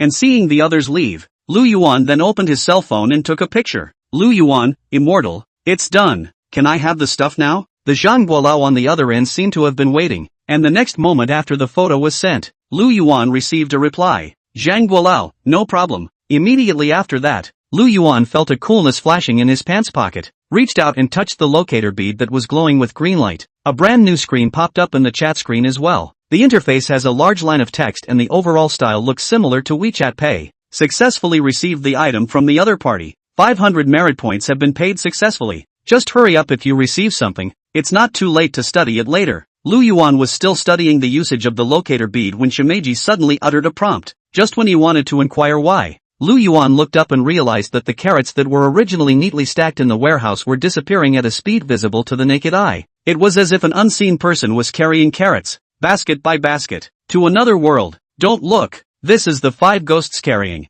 It can transport everything in the designated range. If we're still here, by the time we finish transporting these carrots, it'll be our turn, Shimeji explained. When Lu Yuan heard this, he did not dare to be slow and hurriedly closed the warehouse door and left the place. Do you know how to use this thing? On the way, Lu Yuan held the locator bead and handed it to Shimeji. Locator beads? Well, crappy stuff. Of course I'll use them. Shimeji pulled out his ears. Whoever you want to find, just touch them with that person's personal belongings or clothing and follow the guidance of the locator beads. It was so easy. Lu Yuan suddenly became excited. Wei Roland's intimate apparel? Wouldn't that be? Just as Lu Yuan was immersed in his color-filled fantasy, he suddenly realized what Shimeji had just said. Wait a minute, did you just say that this sucks? Looking at Shimeji, Lu Yuan somewhat wondered if he had heard wrong, but it turned out that there was nothing wrong with his ears and he wasn't hallucinating. That's right, the immortal world's great powers locate all by spells. This thing is considered one of the most useless things in the immortal world.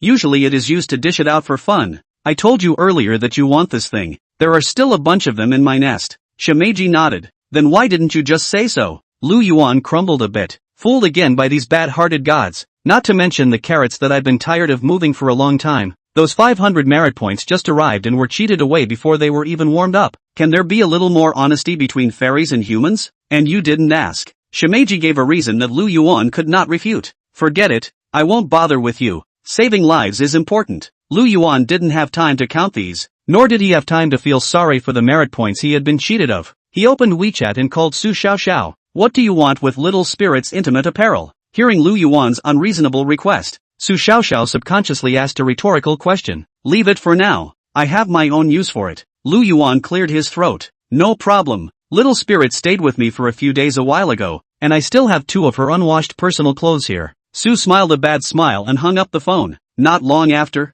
under Lu Yuan's full expectation, a high-grade sedan stopped in front of Lu Yuan. Nah, you want something. Before Su Xiaoxiao even got out of the car, she threw something in her hand in Lu Yuan's face. Lu Yuan fixed his eyes on no other than 2 socks. Just tell me if it's flattering enough. Su Xiaoxiao looked at Lu Yuan. Her eyes seemed like 2 beams of sunlight, torturing Lu Yuan's dark and twisted heart. You misunderstand. I really do have business. Lu Yuan put on a great image and wiped the positioning beads with the sock in his hand. It's as if the man with the obscene thought just now had nothing to do with him. Chapter 50. This can't even be called a failure. What are you doing? Watching Lu Yuan's flurry of operations, Su Xiaoxiao was uncertain. What about learning Aladdin? You're supposed to clean the lamps, the light bulbs, not the crystal ball, right? I can tell fortunes. Do you believe me? Lu Yuan didn't know how to explain and could only muddle through. But those words confused Su Xiaoxiao even more. Telling fortunes with a crystal ball? What a mix of East and West. It was just that Lu Yuan didn't care about that and rubbed the locator beads on himself. Not long after,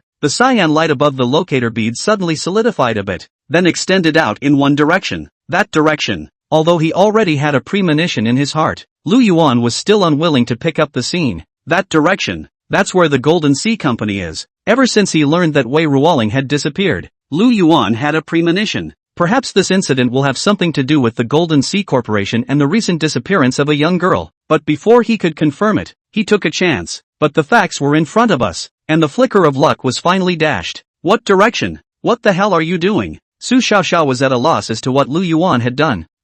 Hearing this cry of doubt, Lu Yuan realized that he had used something from the immortal world in front of a mortal. Only, looking at Su Xiaoxiao's blank expression, Lu Yuan was a bit disbelieving and asked tentatively, "You can't see it? See what?" Su Xiaoxiao felt as if Lu Yuan had been stimulated by something and had lost his mind. "Nothing." Lu Yuan breathed a sigh of relief. "She's mortal. It's only natural that she can't see." In his ears, Shimeji's voice of transmission rang out. "That's good." Lu Yuan nodded secretly. "Do you know where Spirit is?" Not being able to understand what Lu Yuan was doing, Su Xiaoxiao simply didn't care and reached out to tug on Lu Yuan's arm, her face full of tension. Once she had seen Lu Yuan counting out Hulai's great evil omen with her own eyes, and immediately after that, Hulai almost broke both of his legs, and nearly implicated the entire Hu family, causing Hu's group's share price to plummet and lose a large sum of money. So now when Lu Yuan said that he could calculate the great heavens, Su Xiaoxiao would believe it without hesitation. "I know," he said, looked at Su Xiaoxiao, and then changed his words. "But wait,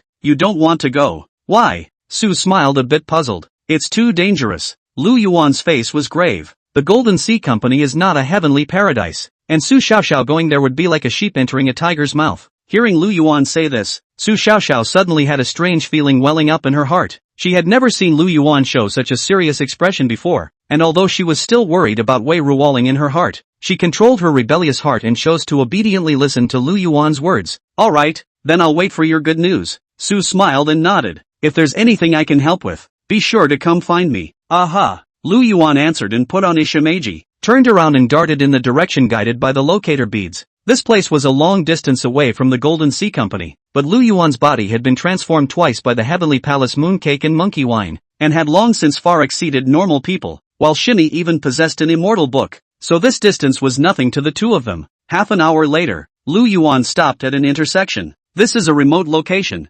sparsely populated. Even the streetlights are dim, and even a few have long since stopped working. The dim streetlights added to the bleakness of the surrounding silence. Lu Yuan looked down at the locator bead in his hand. The greenish-colored light was still drifting towards the front like smoke, indicating the direction. "Careful, there are people around, quite a few." Shimeji suddenly spoke. There were no outsiders here, so he didn't use voice transmission, but he could hear people's hearts, so no amount of hiding by those around him could escape his ears. How many? Lu Yuan had long since sensed that something was wrong, or else he wouldn't have stopped here. 28 men, all four directions of the intersection, and an ambush on the side of the road. Shimeji didn't even need to distinguish carefully to accurately report the location of those people. "It seems to be that our actions have been detected." Lu Yuan sighed. To be able to gather so many people, and also happen to stop on one's own path of necessity, there didn't seem to be any other explanation other than the Golden Sea Company. Boss was right. Someone is really coming. In the darkness ahead, which was not illuminated by streetlights, accompanied by the sound of a slightly shrill voice, two people,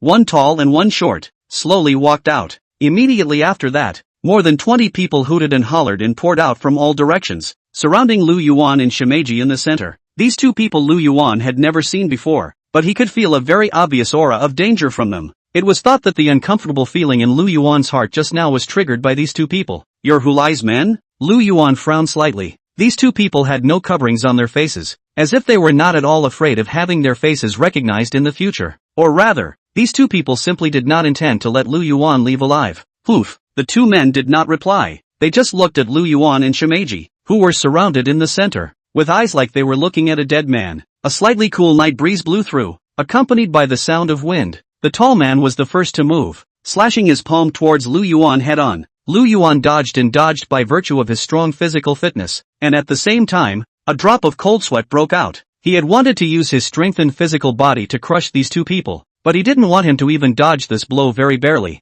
and the 20 or so men around them, one stronger than the other, and a small dwarf who had not put up a fight but whose aura was by no means weaker than the taller man's. This trip to the Golden Sea Company was by no means as easy as one might expect. Lu Yuan was wary of the taller and the shorter one, and while dodging the attack, he swept his afterglow at Shimeji. He was wondering if he could quickly get rid of this group of people with the power of the Shimeji, but he didn't want this glance to go by and nearly startle his eyeballs out. Only Shimakazu was seen tangling with the remaining 24 or so. Not stalking, exactly. Instead, they are unilaterally being chased. Probably because they could hear the voice of the heart. Every attack of those 24 people could be dodged by Shimeji, but it's just a dodge. Shimakazu's counterattacks hit those men and couldn't even knock them down. At best they stumbled a bit. In the eyes of those people, the current Shimakazu was, at the end of the day, an ordinary person who couldn't hit, or the kind that hasn't had much training. Aren't you a god? Why are you such a loser? Lu Yuan simply couldn't believe the scene he was seeing. I'm just a civil official. I'm not good at fighting in the first place. And this is Earth. I can't use my magic power here at all. Shimeji ran and dodged attacks while also answering Lu Yuan's questions. It was a scene that couldn't have been more comical. What to do? We can't even meet our final destination. This can't even be called an unfavorable mission. It's unfavorable even before the mission. Seeing that Lu Yuan's side was also coping very reluctantly, Shimeji suddenly felt a hint of despair. I had thought that I would try to stall a bit on my side and come back to take fly myself after Lu Yuan's side was settled. But he didn't expect Lu Yuan to actually hold the same idea. It doesn't look like today is going to be a good day. However, Shimeji possessed an immortal registration and would not be beaten to death. But as an immortal, being brutally beaten up by immortal, this kind of thing, if it was rumored back to the hell, I'm afraid that he wouldn't have the face to be the mount of the King of Earth treasures anymore. There is another way. Just when Shimeji felt that there was no light in his future, Lu Yuan suddenly shouted, dodged out of the attack range of the tall and short people, and dragged Shimeji to run in the opposite direction guided by the green light.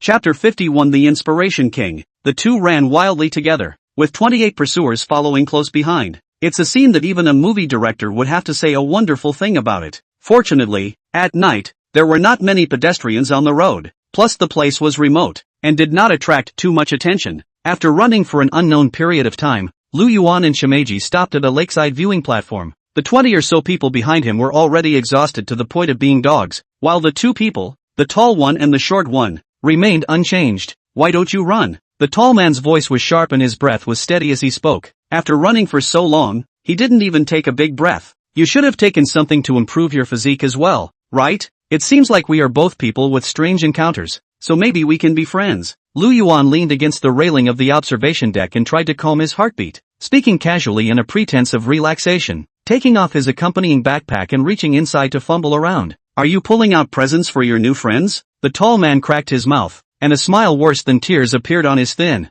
knife-like face. Now that the lake was behind Lu Yuan and the way ahead had been blocked, there was absolutely no possibility of escape, so he also relaxed his guard. Don't bull ******* him. The short man was not as paralyzed as the tall man, and without saying anything, he once again attacked Lu Yuan with a palm towards him. Seeing that the knife-like palm was about to strike him, Lu Yuan finally found what he wanted in his bag. Inspiration Lord, help me once. Fighting to dodge the blow, Lu Yuan threw the wooden box in his hand towards the calm lake. The wooden box dispersed in mid-air, and a shapeless mass of energy like smoke flew out of it, creating a beautiful parabola. And the Great King of Inspiration? You think this is Journey to the West? If you can really call out the Great King of Inspiration, I'll call you father. The tall man scoffed at what Lu Yuan had done and mocked. Then together with the short man, they punched towards Lu Yuan. But as soon as the words fell, there was a sudden movement on the calm lake. A huge goldfish popped out of the lake water and swallowed the mass of energy in one mouthful, flicking its tail in the process, slapping up a wave of water,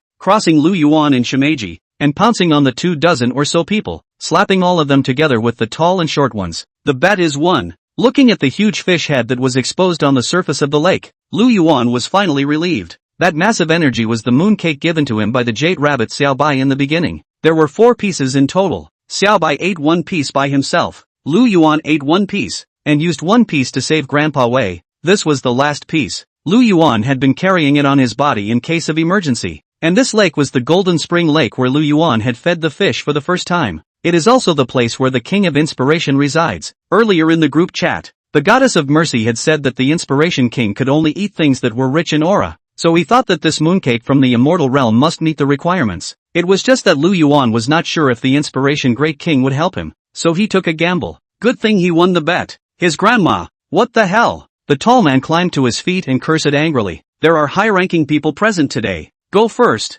go back and report to the boss. The short man similarly rolled over and climbed up, and for the first time, scorn was brought into his gaze towards Lu Yuan. The duo just wanted to leave, but they realized that they were suddenly unable to move. When they raised their eyes, they saw the huge goldfish staring at them from the surface of the lake. A cold killing intent came. A tall and a short 2 people body uncontrollable toward the lake. Flop fell into the water. even struggle did not. Straight to the bottom of the lake. Not long after, at the location where the two men fell into the water, two blood-red beads emerged from the water and were swallowed in one gulp by the large goldfish. These two beads are. Lu Yuan gulped. He knew that the Inspiration King was powerful, but he didn't expect it to be this powerful. It's a good thing I didn't offend this guy earlier. I don't know, but I can feel a demonic aura up there. Shimeji shook his head. Ghost. Seeing this scene beyond cognizance, the remaining 20 or so people were like living ghosts, screaming and running in all directions, and there were even a few who rolled their eyes and fainted on the ground. I'd like to ask you to do me a favor, and I'll do my best to meet whatever payment you want.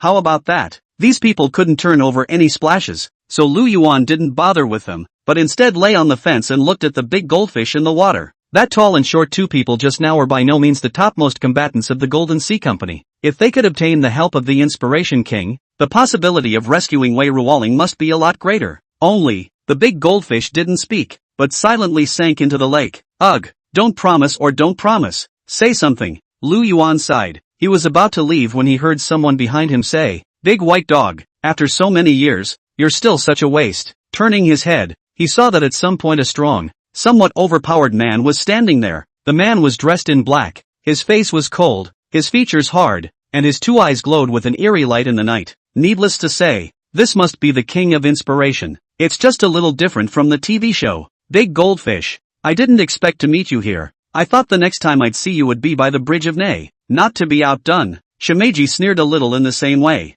Although the smell of gunpowder was strong when the two spoke, it could be heard that there was no animosity between them. It was just a fight between good friends. If I help you, the beads, can I still get them? Without too many pleasantries, the Inspiration Great King turned his head to look at Lu Yuan. I don't know. Lu Yuan was silent for a moment, but he still shook his head. He didn't even know what those two beads were for, much less if they were still in the Golden Sea Company. In fact, he could have said that there was, in any case, the Inspiration King, a top-tier warrior, to be pulled in first. But he didn't want to deceive people. Most importantly, if he was discovered, Lu Yuan couldn't beat this ruthless character who could go through two moves with the Monkey King. Quite honest, the great King of Inspiration smiled grimly. For the sake of your honesty, I can help you, but whatever beads there are next, they belong to me. No problem, Lu Yuan hurriedly agreed. After pulling out the locator beads and identifying the direction, he left this place together with the great King of Inspiration as well as Shimeji. Along the way, the three of them never encountered any more obstacles, and it looked like the Golden Sea Company didn't expect that the people they sent were able to be taken care of. Outside one of the parks, several teams of trained men patrolled back and forth with patrols. One of the group passed by a wigwam and suddenly turned their heads to look at it, not noticing anything unusual, before continuing to walk forward. After they passed by, behind the wigwam, Lu Yuan's trio revealed their heads. If you ask me, we should just kill it. The great King of Inspiration was a bit dissatisfied with Lu Yuan's approach. No, it's too risky. Lu Yuan shook his head. The situation inside was unknown now, so it would be bad if he rushed in and spooked the snakes. You guys wait here, I'll go in first. Saying that, Lu Yuan tugged at his clothes and his figure gradually faded into the night. The invisibility effect of the weaver's clothes activates. Chapter 52, Bloody Space. This park is not big. The main body is only a 5-story building. The rest is a few low warehouses. The invisibility time of the weaver's clothes was not very long, only 10 minutes. It was not very realistic to check all the rooms in the park.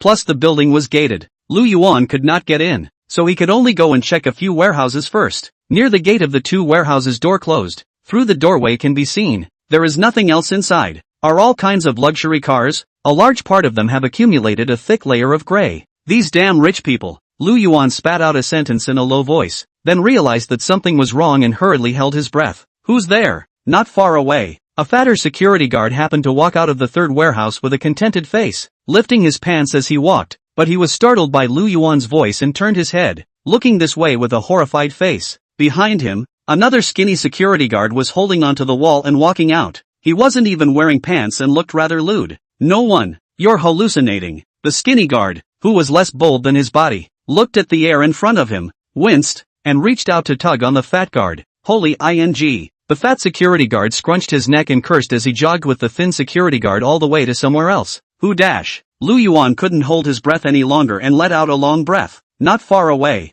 the two security guards ran further away. When the two ran away, Lu Yuan drilled into the warehouse they had come out of. This warehouse was not locked and it was empty. After some searching, in a corner, Lu Yuan smelled a hint of blood that seemed to be there. The source of the scent was an open sewer manhole in the ground, and it took a very close look to realize that there was a small door to the underground underneath the manhole. It was no wonder that Ling Shangyang said that he couldn't find anything before. Such a hidden location. Ordinary people really couldn't discover it. There must be something fishy going on here. Looking around, after Lu Yuan confirmed that no one was there, he slowly lifted the small door a crack and quickly squeezed his body inside, not forgetting to close the door with his hand. The passage downward was full of switchbacks. Lu Yuan would not get lost because his sense of smell, which was far beyond normal, could easily catch the smell of blood that was difficult for ordinary people to detect. After turning 2 corners, Lu Yuan finally arrived at the source of the bloody odor. This is a spacious underground space. As soon as he went in, Lu Yuan was almost fainted by the fishy smell mixed with the putrid smell, as if someone had thrown a pot of pig's blood that had grown hair for an unknown period of time in his face.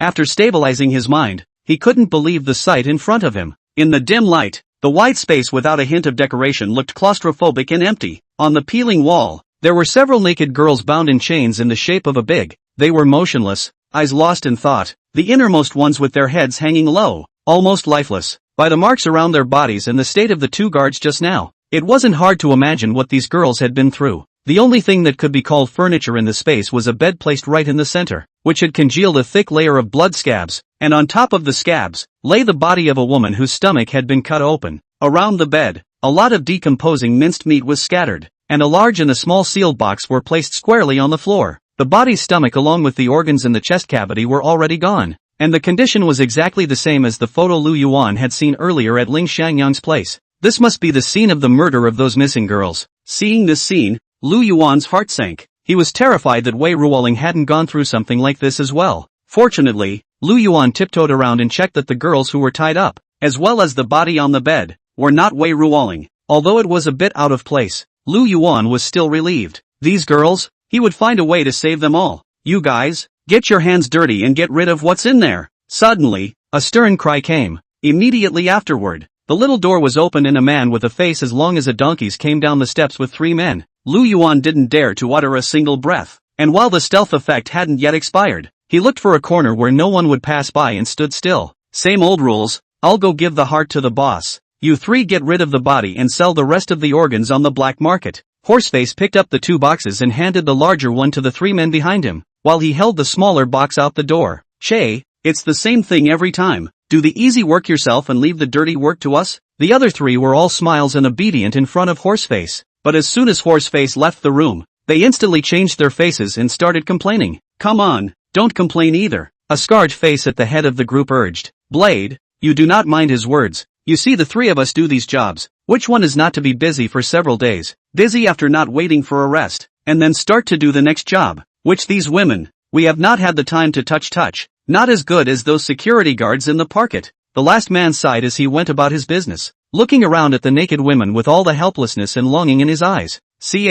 These women are nothing. Don't know how many times they've been played. Do you know that the day before yesterday, Ma used the excuse of recruitment to trick a woman? That's what is called the very best of the best. The figure and appearance are no match. Scarface grimaced and headed out the door, clutching the large box. Upon hearing this, the other 2 men's eyes lit up and they gathered around carrying the body. Really? Where is that woman now? Facing his brother's compliments, Scarface's head raised slightly, with a very flattered look. It is said to be locked up alone on the top floor of the main building, and I heard from someone that the woman is some kind of special physique, so no one has touched it. Even the boss hasn't touched it. So do we have a chance to be the first? Numerous fantasies came to the minds of the 2 minions, drool dripping from their wide grinning mouths. Wipe up your drool. Don't leave a mark. Scarface didn't have the heart to give each of his 2 minions a kick, but it wasn't hard to tell from the corners of his fluttering eyes that he wasn't thinking of anything good either. The 3 of them walked and chatted all the way out of the underground space and out of the warehouse, placing the items in their hands in the car outside the warehouse. Taking advantage of this opportunity, Lu Yuan also followed behind and walked out logically. Standing in the night breeze, Lu Yuan looked at the only tall building in the middle of the park. What those 3 people were talking about must be Wei Ruoling. The next thing to do was to find a way to get Wei Ruoling out, and then notify the police to save those poor girls in the underground space. Chapter 53, The Great Immortal. How can you not fly? Flowery world. Horseface hugged the box humming. That look of calmness. Those who do not know the inside story could not have imagined that the box in his hand was filled with a heart that was still beating just a few moments ago. Walking up to the main gate of the campus main building, The screen for the face swipe verified door lock lit up, and Horseface crooked himself and leaned back again so that his entire face could be illuminated into the screen. On the screen, a green box lit up, framing half of Horseface's face. Verification passed. The door opened in response to the electronic sound of the door lock. Horseface continues to hum as he strides into the building, except he didn't see another green box flash across the empty screen after he entered the building. Hiss! A gust of wind blew by and Horseface turned his head to look behind him. The gate was closing slowly. Nothing special. This unlucky day isn't too cold. Why is the wind so cool? Shrugging, Horseface muttered and turned to go up the stairs. There is only one elevator in this building, which goes straight to Hulai's office on the top floor, and it must be used by swiping a card. And the rest of the people can only climb the stairs no matter how many floors they go to. Click, click, click. Horseface's footsteps echoed in the stairwell, more or less terrifying against the dim lighting of the stairwell. But the Horseface is sparse. It's not because of boldness. It's because I've experienced it so much that I don't take it to heart anymore. Click, click, click. The footsteps continued to echo, and as Horseface walked, he suddenly felt as if something was wrong with the footsteps today. Click, click, click. Horseface continued to walk, but the humming on his lips had stopped, turning to concentrate on the footsteps behind him. It seems to echo a bit. No, not an echo. Beyond his footsteps, there was another. With that thought, Horseface subconsciously stopped in his tracks. Click. The footstep behind him didn't seem to expect Horseface to stop and took an extra step forward, but it was the same step that made Horseface confirm his thoughts. Who's there? Turning back suddenly, Horseface tried to give the stalker behind him a surprise attack, but there was no one behind him. Not to mention people, not even a shadow. No, it can't be. Horseface gulped, his legs shaking a little. He wanted to go back and see it, but didn't have the guts to do so. Who dash? Suddenly, a gust of wind hit Horseface's ears. Horseface shuddered, a look of panic spreading from the bottom of his eyes to his entire face. This stairwell is a confined space with no windows at all. So where did this gust of wind come from? Ghost! With a shriek, Horseface clutched the box and began to run wildly. It took him less than a minute to run up the 5 floors. Is that so terrible? Only when the Horseface ran away did Lu Yuan muttered in a low voice, lightened his footsteps and slowly walked up to the 5th floor. He followed Horseface all the way into the building while the invisibility effect of the Weaver's suit was still fresh, and scuffed his way into the building. Just now, I just thought it was fun, so I blew at the Horseface. Who knew that the Horseface actually reacted so much? Startling Lu Yuan. According to what those 3 people had said earlier, Wei Ruoling was being held on this floor. The door to the stairwell was wide open, and Lu Yuan dashed in. This floor, unlike the others, does not have offices that have been separated. Or maybe this whole floor is just an office. The floor of the entire floor was covered flat with thick carpeting, and by the large floor-to-ceiling windows, there was a gorgeous solid wood desk, in front of which Horseface was standing upright with his hands on the box, crying. Behind the desk, a man sat in his boss chair, the back of the chair facing forward, and seemed to be looking out the window into the night, and on one of the load-bearing pillars near the stairway door, Wei Ruoling had her head lowered and her body was tied up in 5 different ways. There was less than a minute left in the invisibility time limit of the Weaver's clothes, and Lu Yuan was considering whether or not he should try to take advantage of this period of time to sneakily untie the ropes from Wei Ruoling's body and take Wei Ruoling away. It was a bit risky, but there was no other way at the moment. It can only be tried to the death. But before Lu Yuan could start acting, the boss chair suddenly turned around. Old Ma, tell me how you didn't notice when you brought a little mouse in? Sitting in the boss's chair was none other than Hulai. Now that you're here, don't hide. Hu looked in Lu Yuan's direction, his expression filled with mockery. Lu Yuan frowned and didn't reply, but instead looked down at himself. The effect of the Weaver's clothes is still there. How did he find out? Is it hard to scam yourself? With this thought, Lu Yuan slowed down his breathing and tiptoed a step forward. Don't go any further. It's no use. You can't escape. Hulai sighed as if he was very sorry. With a lift of his hand, a fountain pen stabbed straight at Lu Yuan like a sharp arrow. Lu Yuan casually threw out a stone that he had just picked up, and with the effect of the archery of the sun, he accurately knocked down the pen. The effect of the Weaver's clothes ended and Lu Yuan's figure was revealed. Lu Yuan, you're finally here. Wei Ruoling heard a loud noise and weakly raised her head, just in time to see Lu Yuan's back blocking her face. For a moment, tears of fear and elation mingled, and the tears couldn't stop spilling down. How did you find me? Lu Yuan gritted his teeth and turned around to wipe Wei Ruoling's tears, then slowly and methodically untied the ropes on Wei Ruoling's body. Anyone would be a little discouraged if they lost the effort. Do you realize that the green light from the locator bead was so obvious that if it hadn't been directly connected to this girl's body, maybe I would have gone home to sleep by now. Hulai raised his head as if he wasn't surprised at all by Lu Yuan's appearance, and didn't even stop Lu Yuan's movements. Moreover, don't think that you won't be seen if you're invisible. In the eyes of the great immortal, everything is invisible. Daisy? Lu Yuan precisely caught a word in Hulai's words and instantly understood everything. It's not that it wasn't Wally who discovered the whereabouts, but the so-called great immortal. It seems that the heart brought by the horse face was also requested by the great immortal. All the crimes committed by the Golden Sea Company were at the behest of this great immortal. How can an evil spirit that eats people's hearts have the face to call itself a great immortal? And in order to cover it all up, the Golden Sea Company dumped the bodies of the poor girls who had their hearts ripped out and sold the remaining organs on the black market, pretending to kill people by becoming an organ trafficker, using one evil thing to cover up an even more evil purpose. What a great trick to fake it. Forget it, it doesn't matter if you know. Anyway, neither you nor this little girl will be able to leave here alive today. Hulai laughed maniacally and snapped his fingers. Chapter 54, Half a Demon Pill. Lu Yuan protected Wei Ruoling behind him and looked at Hulai warily, while dividing his energy to focus on his surroundings. Today, he was caught in a heavy siege. No matter how many people Hulai called out, he would never let Wei Ruoling suffer even a little bit of harm. The big deal is to fight them. Lu Yuan's nerves were tense, and even his breathing gradually became ragged. But after a long time, nothing else appeared. No one came up the stairwell either. Listening closely to the outside, the entire park was awfully quiet and seemed to have been transformed into an unoccupied airspace. These yummy, lazy dogs, I'll dock their pay. Hulai snapped his fingers a few times in succession, and even slapped his palm a few times, but those security guards under him still didn't respond. Looking at Hulai's incompetent and furious grasping appearance, Lu Yuan's vigilant heart never dared to let go, fearing that he would be buried in this uninvited place if he was not careful. Click, click, click. I don't know how long it took, but in the stairwell, an unhurried footstep finally sounded. The footsteps were steady, but as if they were a catalyst, coming slowly from far and near. A few moments later, footsteps stopped at the office door. Ha! Lu Yuan, my men are coming. Your time to die has come, Hulai exclaimed excitedly. But before he could be happy for long, the smile instantly froze on his face as he took in the figure that appeared in the office doorway. That person was dressed in black, with a handsome face, and his features were knife-carved and chiseled with sharp angles. The key problem was that this person he didn't recognize. Inspiration? It was only when he saw the black-clothed man's appearance that Lu Yuan was finally relieved. What are you? You? Faced with this sudden stranger, Hulai stuttered a little in his speech. I hammered the entire park and didn't find a third red bead. Are you Ting me? The great king of inspiration didn't pay any attention to Hulai and just looked at Lu Yuan lightly. That. Lu Yuan swallowed his saliva.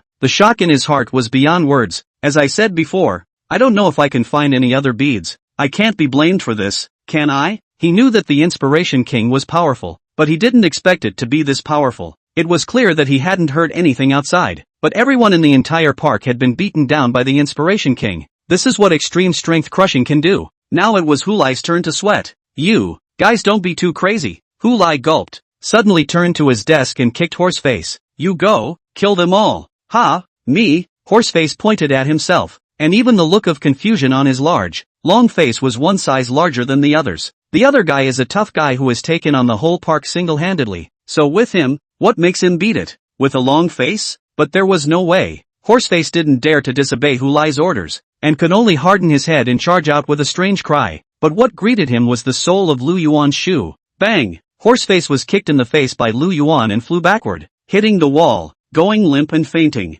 Lu Yuan did not stop moving and threw a punch towards Hulai. Before, when he was caught in a heavy siege, Lu Yuan only sought to protect himself and find a chance to be able to escape with Wei Ruoling, so he was a bit tied up. But now, when the entire park had been taken out, he had no more worries, so he was able to take the initiative as well. All he wants is for Hoola to die. At this moment, Hulai no longer had the calm and unruffled aura that he had just had, not to mention passing 2 moves. He couldn't even catch a single punch from Lu Yuan. It's as if he wasn't the one who just threw the pen. With his far stronger than normal flesh, in 3 punches and 2 kicks, Lu Yuan beat Hulai to the point where he could not take care of himself. Where's that what's-his-name fairy of yours? Why don't you come to your rescue now? Looking at Hulai's face that was swollen into a pig's head that his mother didn't even recognize, Lu Yuan's anger rose from his heart. One hand yanked the collar of his coat, and the other hand slapped Hulai's face again. Ahem! Hulai coughed twice and coughed out a mouthful of blood, not even having the strength to speak.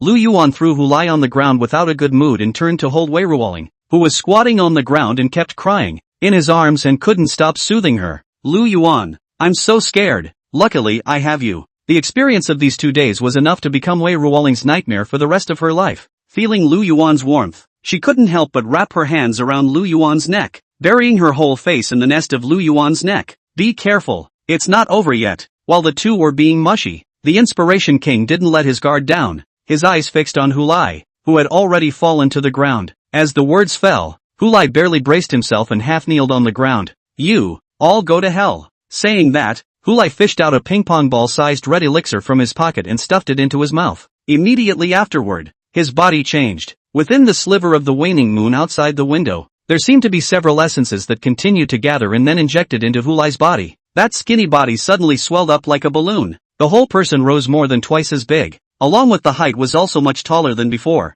Muscles appeared out of thin air at a speed visible to the naked eye, cracking an elaborate suit. When Hulai got up from the ground, except for a face that was vaguely recognizable, the rest of his body was already irrelevant to before. On the gnarled muscles, a green vein was twisted and floated. Hideous and horrifying, even his height exceeded the height of a normal person by half. Ah! Hulai howled in agony, a sharp sound that shattered the glass of the floor-to-ceiling window behind him. Under the illumination of the moonlight, Hulai seemed to have inexhaustible power. That's the one. Sure enough, it's here. Watching Hulai's change, a flash of excitement climbed into the Inspiration Great King's eyes. The night had not been in vain. What's going on with him? Lu Yuan leaned back with Wei Ruoling in his arms and shrunk behind the Inspiration King. There was no need to try. With his strength, he was by no means a match for Hulai right now. Half a demonic elixir, half of the guanine stuff. The Inspiration King's eyes were dead set on Hulai. Earlier, when I felt a familiar aura from those two, I felt that there must be something to be gained from this trip. If I can refine such a large demonic elixir,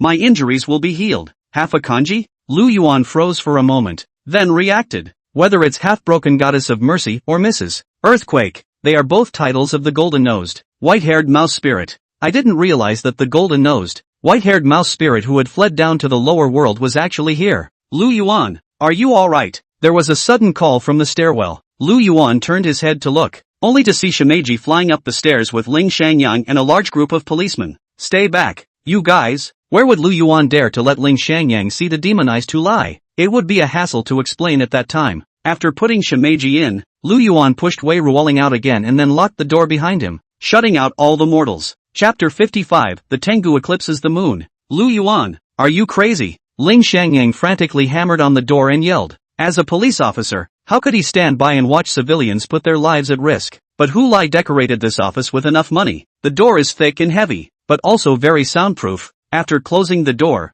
no matter what happened inside, outside cannot be heard. With no choice but to take the lead, Ling Shangyang could only send someone to call an ambulance to send Wei Ruoling and those girls in the basement to the hospital. When they came, there wasn't a single person standing in the park, and from the mouths of those lying half-dead, Ling Shangyang asked where that basement was and rescued the girl inside. To be honest, when he entered the basement, he nearly blew his lungs out from what Golden Sea had done. Because of this, he didn't want Lu Yuan to take any risks. It was a pity that he was still a step too slow and was locked out by Lu Yuan. Inside the door at this time, the Inspiration King and the demonized Hulai had already fought to a standstill. He had thought that the Inspiration King would be able to win easily, but after demonization, Hulai had already surpassed the realm of humans in terms of both strength and reaction speed. Plus, with the moonlight shining on it, Hulai could continuously absorb the essence of it. The Inspiration Great King had not yet recovered from his injuries, and under this counterbalance, after a few round trips, he was already a bit out of his depth. That's pretty tough to deal with.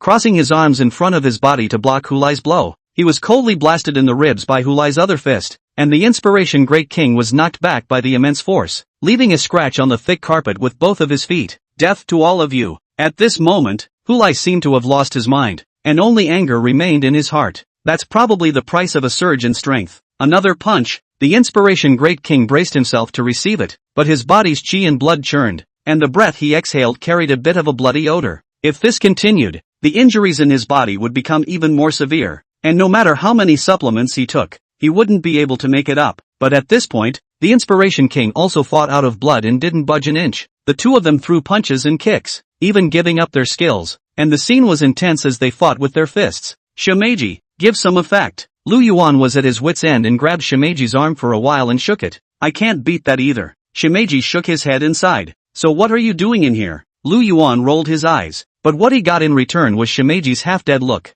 I didn't want to come in either. Didn't you drag me in? Never mind. I'll think of something. Lu Yuan tugged Shimeji to hide in the corner of the office so as not to be affected by the intensifying battle. With that, Lu Yuan took out his cell phone and clicked on the Help You Walk app. Luck Yuan, big brother. Does anyone need a pet walker? Luck Yuan, 100,000 urgent. Free walker. After the two messages were sent out, the originally silent group chat suddenly came alive. The great sage of Qi Tian Deshang, the maker of the Big Trouble in Heaven Palace, the head honoree of the scripture taking in the West, Sun Wukong, the walker. Are you addicted to walking your pets? Qi Tian Deshang Do Shang Fu Shang Buddha, the maker of the Pandemonium of Heavenly Palace, the head of the Western Heavenly Scriptures, Sun Wukong walker. I've heard of alcohol addiction, but I didn't realize that walking pets can be addictive. Qi Tian Deshang Do Shang Buddha, the maker of the Pandemonium of Heavenly Palace in the Western Paradise, to fetch the scriptures of the first-ranking minister of the Sun Wukong walker. If it were not for the fact that my old grandson does not have a pet, the high and the low, to properly satisfy this fetish of yours. Irrigation Jianko Qing Yuan Miao Dao Erlang Xian Shang Jinjuan. Wouldn't it be better if you let him walk you? Qi Tian Deshang Do Shang Fu Shang Buddha, the maker of the Pandemonium of Heavenly Palace, the head of the Western Heavenly Scriptures, Sun Wukong the walker. Yang Jian.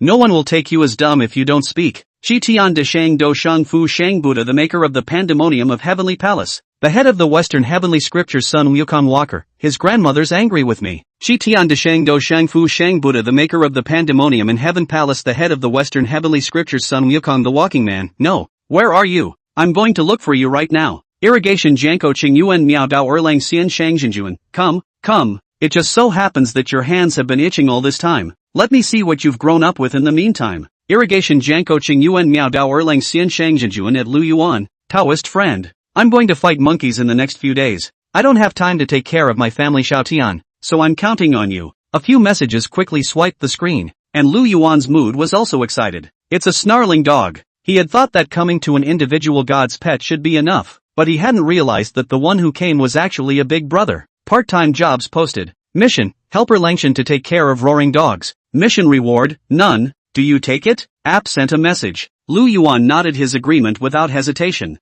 Bang! Not far away, the inspiration great king was once again knocked back into the corner, nearly colliding with Lu Yuan and the others. And Hu Lai's attack continued, coming towards the three people in the corner. The three of them could not retreat, and there was no way to hide. Woof dash! Just as the three of them were planning to take the blow hard, a long whistle rang out. Hu Lai's casserole-sized fist stopped less than a punch away from Lu Yuan. A man with long light blue hair was standing in front of Lu Yuan's three men. The man looked skinny, especially that slender waist. If Wei Ruoling and Su Xiaoxiao were present, I'm afraid they would be envious to death. However, the power bursting out of that slender body was much stronger than that of the Inspiration King, and even took on a somewhat divine flavor. I think this is the snarling dog, so it's a half-demonic pill. It seems to have something to do with that Earth Surge guy. Pushing Hu Lai away violently, Tsunami turned back to Lu Yuan with a bright smile. Then, like a vicious dog pouncing on food, he pounced on Hu Lai, who had been pushed to the ground, with his hands and feet on the ground. Keep half of the demon pills for me. Seeing that Tsunami had taken his place, the Inspiration Great King breathed a long sigh of relief and slowly sat down on the ground against the wall, panting heavily while still not forgetting to give a command. It looked like he recognized Tsunami's strength very well. Don't worry.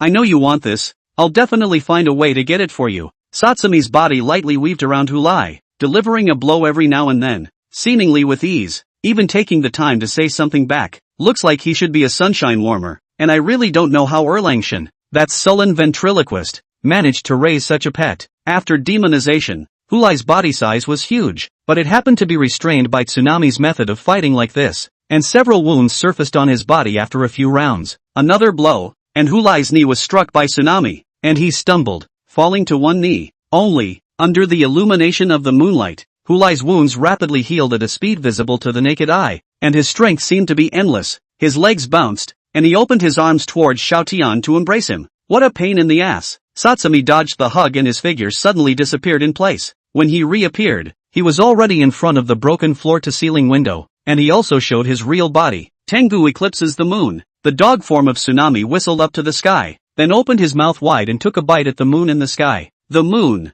which was already crippled, instantly changed to disappear. Chapter 56, Three Killers. Lu Yuan had never seen a night sky like this before. The moon disappeared, leaving only a not-so-obvious outline, and even the stars that filled the sky were much dimmer. The whole earth seemed to be plunged into darkness. No, how can it be? Die, all of you! Hu Lai roared angrily, and his arms flailed wildly in an uncontrollable attempt to catch the people around him in his hands, but without the moonlight essence to replenish it. His flesh was like a deflated balloon, slowly shrinking back to its normal state. As Hu Lai's body shrunk, those previous wounds reappeared on the surface of his body. Finally, the moonlight essence disappeared into thin air, and Hu Lai's body finally couldn't support it and collapsed to the ground with a bang. After this brief respite, the Inspiration King had recovered almost as much as he could, and took this opportunity to take a big stride forward and hammer a heavy punch into Hu Lai's stomach. At this moment, Hu Lai didn't even have the strength to struggle. Being hammered, his mouth was acidic, and when he tilted his head,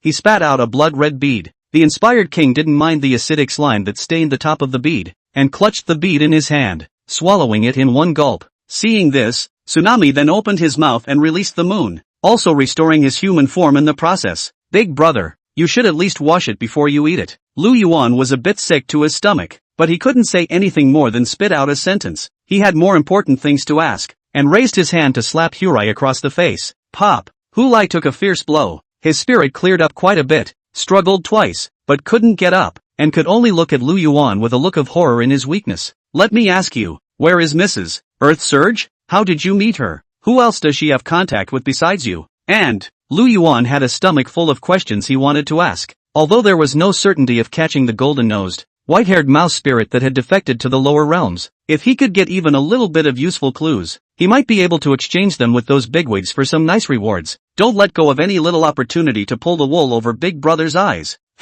But before he could finish his question, Hu Lai suddenly laughed. Don't be delusional. I won't disclose information about Dicien. Looking at the three people, one black, one white and one blue beside Lu Yuan, he could probably guess that Lu Yuan had a connection with the immortal world, so he won't say anything, just die of a stiff upper lip. Seeing the beautiful fantasy shattered, Lu Yuan was a bit angry and kicked Hu Lai in the face again, but there was nothing to be done but to leave Hu Lai here and turn to open the locked gate. Outside the door, Ling Shangyang and the others had been standing by. They could faintly hear the rattle of a fight coming from inside, but could do nothing to help. Only he hadn't waited around and had sent for the SWAT team. Kaching dash. Just as Ling Shangyang was waiting for the arrival of the SWAT team, the door of the room that had been locked suddenly opened. Everyone's spirits lifted as they pulled out their guns and aimed them at the half-open door of the room. It's done inside. You guys come on in. Lu Yuan poked his head out of the door and was startled by the pile of blackened muzzles. Who dash? It was only when they saw Lu Yuan's face that all of them breathed a sigh of relief, but they didn't completely relax. The two policemen at the door quickly pressed the door of the room against them for fear that the door would slam shut again,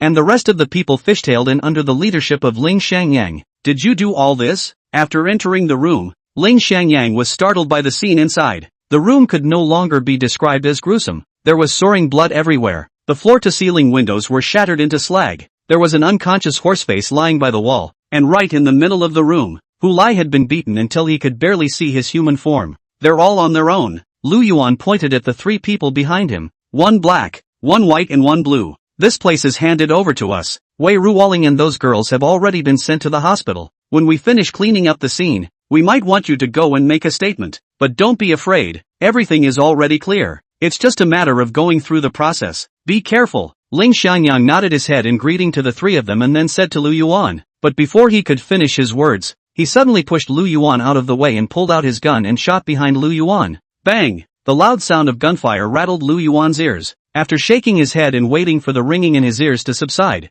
Lu Yuan looked back, only to see that Hu Lai, who had broken an unknown number of bones all over his body, climbed up at some point and seemed to be about to rush towards Lu Yuan, but he was hit by a bullet and was wrapped up by that huge impact, staggering backwards and finally stumbling and tumbling down from that shattered landing window. Quick! Call an ambulance! Ling Xiangyang hurriedly separated his men to go down and check, while the rest kept Horseface under control. By the time he joined Lu Yuan on the ground and poked his head out of the floor-to-ceiling window to look down, Hu Lai was already too dead to die. Another report. Ling Xiangyang sighed and rolled his eyes and retracted his head. However, looking at Lu Yuan, who was lying on his side, as well as the three people, one black, one white and one blue, who honestly stood in the corner, he still couldn't help but shiver. What kind of monster is this? A man with 3 killer minions, single-handedly took on the entire park, but also beat Hu Lai to the point of no return, with his own strength to expose the dirty deeds of the Golden Sea Company. But he did it all for the sole purpose of saving his woman. Having such an ability and a group of capable people under his command made him think of that tall man Shurqingji whose reputation resounded throughout Ruyun City. Maybe these two have something to do with each other? If it's alright, I'll leave you to it. After a brief explanation, Lu Yuan left the scene with Shimeji, Xiaotian and Inspiration. He was really a bit worried about Wei Ruoling's condition. On the way to the hospital, passing by the Golden Spring Lake. Inspiration also returned to the lake and went to refine the half-demon pills at ease. When Lu Yuan rushed to the hospital, Wei Ruoling had already finished the examination and made a statement, and was now lying on the hospital bed, trembling and looking at the ceiling. When Su Xiaoxiao heard the news that Wei Ruoling had been rescued, she immediately rushed over, and at this time was softly soothing by the hospital bedside. She had already sent someone to notify Grandpa Wei, lest anything else happen to the old man due to excessive worry. "Little spirit, are you alright?" Barging into the ward, Lu Yuan didn't care about the hospital's rule against loud noises and rushed to the bed to hold Wei Ruoling tightly in his arms. It was only when Lu Yuan appeared in front of her eyes that Wei Ruoling stopped trembling, tightly wrapped her arms around Lu Yuan's neck and cried out with a wow. "Ahem,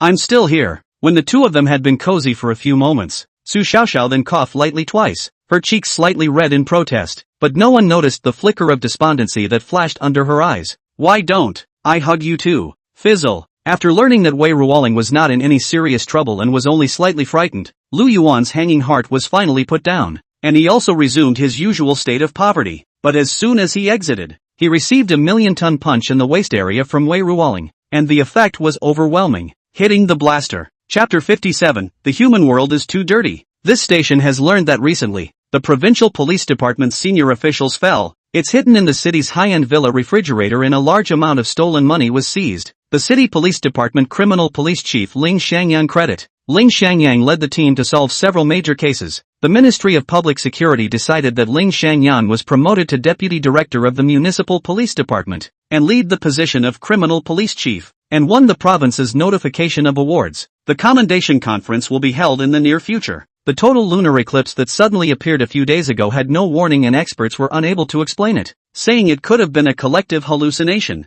In the background sound of the TV in the hospital room, Wei Ruoling packed her bags. Lu Yuan also helped out. The past 3 days passed by calmly, and Lu Yuan easily had a period of leisure time, accompanying Wei Ruoling in the hospital the entire time. In order to give Wei Ruoling a good resting environment, and for the two of them to have a relatively private environment, Lu Yuan placed her in a deluxe single room. But Wei Ruoling always felt that it was too much of a waste of money, and only stayed for 3 days, and when her body was just getting better, she couldn't wait to do the discharge procedure. If it wasn't for Lu Yuan's strong persuasion, she would have been discharged from the hospital yesterday, but she couldn't be persuaded anymore today. "Ling, I've come to pick you up. Have you been taken advantage of by this bad man in the past few days?" At the door of the hospital room, Su Xiaoxiao pushed the door in. For the past few days she's been saying that she's busy with something at home and rarely comes over, but today Wei Ruoling was discharged from the hospital, so she couldn't afford not to come. "Am I like that?" Lu Yuan skimmed his lips, grabbed Wei Ruoling's bag that contained her clothes, and was ready to follow her out, but he was stopped by Su Xiaoxiao.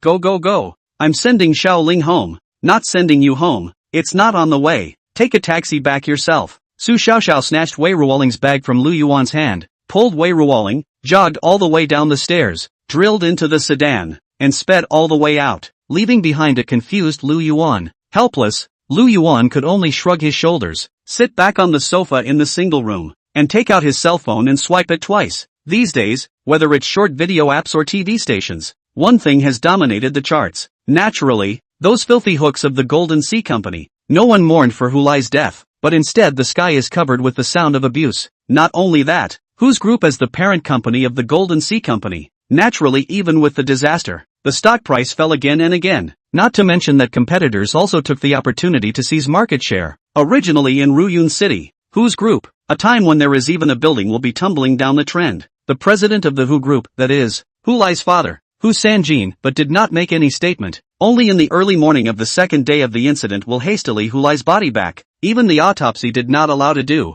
That afternoon was hastily buried. To the outside world it looks as if the intention is to go cold turkey, but Lu Yuan always felt that it wasn't that simple, and how he looked at it was as if he was covering something up. It's just that whatever it is right now is speculation with no evidence. Ding ding dash. Just when Lu Yuan was doing nothing, a message popped up from the Help You Walk app. Not a group chat, but a private chat. Goddess of mercy, this fellow Daoist, are you helping me feed the fish again? Looking at this big brother's tone, Lu Yuan was a bit unsure and hurriedly replied with a few words. Luck Yuan, yes. Lu Yuan, but don't worry. Dai sure. I fed the mooncakes from the moon palace, and some half-demon pills. Lu Yuan, did something happen to the inspiration? Lu Yuan, mooncake expired? Or did you eat half of the demonic elixir to spoil your stomach? After a few moments, Amidst Lu Yuan's jittery emotions, the goddess of mercy returned the message. Guanyin Daisher, fellow Daoist has misunderstood. This time you have done me a great favor. Guanyin Daisher, when the golden-nosed, white-haired mouse spirit defected to the lower realm before, Inspiration made a move to stop it, but was injured by the backstabbing, and now, after refining a few half-dozen demon pills, Inspiration's injuries have healed for the most part. Guanyin Daisher, this matter is thanks to you. Count me as owing you a favor. After Inspiration completely refines the demonic pills, I will give you a gift to show my gratitude. Looking at these messages, Lu Yuan was in a good mood. It's a favor from the goddess of mercy, something that others can't even beg for on their knees for several lifetimes. However, Lu Yuan finally understood why Inspiration had not hesitated to show up to help when he first saw those two red beads. It turned out that there was such a deep grudge between him and Earth Surge. Exhaust me. The noise is killing me. Lu Yuan, can you control Xiaotian? Just as Lu Yuan was swiping his phone with joy, Shimeji pushed the door in with Tsunami. As soon as he entered, Shimakazu was complaining. What's wrong with me? I think I'm fine. How come you're tired after just 2 laps? Can't you do it? I'm telling you, the meaning of our dog's life lies in movement. Don't just stay in hell. Come to me more often when you're free. I'll take you to socialize. Oh yeah, I forgot. You don't know how to fly. You can't go up to the heavenly palace. It's okay, I can go to you. Satsumi joyfully rambled on, not caring about Shimakazu's blank stare that had rolled to the back of his head. Ha ha, you've worked hard in the past 2 days. I'll praise you properly with the Earth Bodhisattva before you return to the hell. Lu Yuan scratched his head in embarrassment. During the 2 days in the hospital, Lu Yuan temporarily entrusted the job of walking the roaring dog to Shimeji. One was to enjoy more privacy with Wei Ruoling, and another, because he couldn't stand Tsunami's passion either. Big brother, I really can't take it anymore. You give me an end to it. I don't know if it's because of the nearness of the vermilion. Shimmy's mouth also began to break up. Tsunami, his mouth is broken even if it's not, but the mental activities are even more broken than his mouth. If the mouth of an average person is 10%, Tsunami's mouth is 10%, and the mental activities are 100%. Who can stand this? Do I have a bad mouth? I don't really think so. Tsunami did not take Shimeji's accusation to heart and still wanted to pull Lu Yuan into a chat. Will you guys shut up? Auntie next door's blood pressure is spiking from all the noise you're making. Outside the door, a small nurse rushed in. Sorry, we're on our way. Lu Yuan covered Satsi's mouth and left the hospital with Shimeji, dragging him along with him. Instead of rushing back to his rental house, he took a cab and headed straight for the West Suburban Zoo. Rental house is too small. Even if Shimeji and Satsumi are back to the prototype, 1 person and 2 dogs are also slightly crowded. Simply go straight to the zoo. When Zhang promised him that he could go over at any time. Big brother, you guys on Earth are too horrible. Everyone's mind is dirty. My ears are unclean. I haven't slept a good sleep in this period of time. If I couldn't die, I would have returned to the king of earthly treasures by now. On the way, Shimeji looked at Lu Yuan lifelessly. Do you have any solution? Lu Yuan recalled. It seems that indeed, the day he just found Shimeji. Shimeji seems to have not slept much, early squatting on the side of the bed. Do not know what he is doing. Now that I think about it, I should have been kept awake by the noise. Rubbing his chin, Lu Yuan pulled out a pair of unused earplugs from his accompanying backpack and threw them to Shimeji. Why don't you try this? Chapter 58 Tsunami. Come to the whole live. This thing is so small. It works? A little disbelieving, Shimakazu took the earbuds and shoved them into his ears with conviction. Then a look of relief. Tiny works well, too. Lu Yuan smiled, but suddenly realizing that after Shimeji plugged his ears, wasn't he the only one left to withstand Tsunami's raging and incessant passion? So, that earbud of yours, can I have one too? The driver next to him looked at Lu Yuan with some despair. Well, it seems he's not the only one. It wasn't long before the cab pulled up in front of the West Country Zoo. Putting down Lu Yuan and the 3 of them, the cab sped away at the speed of nitrogen acceleration, as if these 3 people, especially Xiaotian, were some kind of flood beast. Ugh, how come no one understands me? It's better that my master doesn't bother me no matter how noisy I am. Tsunami's expression was a little aggravated. Then he turned into his dog form and looked at Lu Yuan blearily. So you won't bother me, right? For some reason, Lu Yuan suddenly felt a little guilty. People are just a little bit enthusiastic. What's wrong with that? Don't you go soft. Don't forget the torture you've been subjected to these past few days. Although Shimeji couldn't hear the sound with his earplugs, he knew what Satsumi was going to poop as soon as he puckered his butt, and he also turned into the form of a big white dog. Isn't it just being petulant? Who doesn't know how to do that? Looking at the 2 dogs rolling on the ground, Lu Yuan could not help but rub his forehead. Originally, I thought Shimeji was quite aloof, but I didn't expect him to show his true form once he met a kindred spirit. Are these 2 dogs sharing the same brain? After turning his head to look around and confirming that no one was around to see the two people suddenly turning into dogs, Lu Yuan then took out 2 leashes and led the 2 dogs into the West Suburb Zoo. I saw online that your zoo reviews were pretty good, so I came here, but I didn't realize the environment was so bad. Are you guys cheating consumers? Let me tell you, I have more than 500,000 fans. I'm going to sue you. In the zoo, a sultry woman with dyed pink hair was screaming with her teeth and claws open, aiming the cell phone holder in her hand along with her phone at the head gardener Zhang in front of her. Sorry. Our zoo leaves a lot to be desired. Please forgive us, we will do better. Almost disliked by the camera on his face. Director Zhang didn't dare to have a fit and could only smile awkwardly. West Suburban Zoo is not much people. Usually almost all are unable to make ends meet. Can feed the animals inside is almost. The decoration cannot keep up. But it's just that nowadays, when many people come in, they don't look at whether the animals are well-bred or not. They look at whether the decoration style is to their liking or not. Faced with such a person, there was not much that Director Zhang could do. Seeing the light? Do better? Can you say something useful? Do you know? When I started broadcasting today, I said that I would take the families in my live room to stroll around the zoo, and at that time there were more than 3,000 people in my live room. Who knows that this zoo of yours is broken and small, and now in my live room, there are only less than 1,000 people left. How can you let me apologize? Pink hair girl said, the corners of her eyes unexpectedly flooded with tears. Do you know, our business is not easy. Every traffic is my bread and butter. Without traffic, I have to starve this month. Thank you big brother for the rockets. Woo. The pink-haired woman was already emotional, and when she saw that there was a reward, tears suddenly rushed out like a dike. In the cell phone she held up, the pop-ups on the live feed scrolled wildly. Ha. Really cry. Live effects this is not. As soon as I came here, I saw the anchor crying. Can the brothers tell us what happened? Most of the people in there are lezzies, but there are a few true fans. Heart my little powder. It's really unlucky to meet such a cool-hearted merchant. Anchor tell us where this zoo is, so we can avoid a thunderstorm. That's right. How optimistic our little Pinky is. But she can still be exasperated by this zoo and cry. So you can see how exasperating this zoo is. I heard that this zoo has also opened a live broadcasting room. So let's all move our fingers together and give a report to the live broadcasting room, to help the little powder out of this evil anger. Looking at those supporting their own pop-ups more and more, and even the number of viewers in the live broadcast room also pushed from 1,000 out straight to 2,000. The pink-haired girl's heart was a burst of joy, but she could not show it, and instead cried louder and louder. Yo, the gardener, busy? Lu Yuan hurried past with his 2 dogs in tow and raised his hand to greet park director Zhang. Mr. Lu, help. Head gardener Zhang could not cry and looked at Lu Yuan like he was asking for help. Is this help coming? Before Lu Yuan could say anything, the pink-haired woman suddenly pointed her cell phone at Lu Yuan. Families, look at what this zoo is all about. Even dogs can be treated as animals being exhibited. Everyone must not be fooled by this zoo again. This is my dog, not a zoo animal. Lu Yuan reached out to block the camera and quickly walked away to the door of the staff lounge where he had stayed earlier.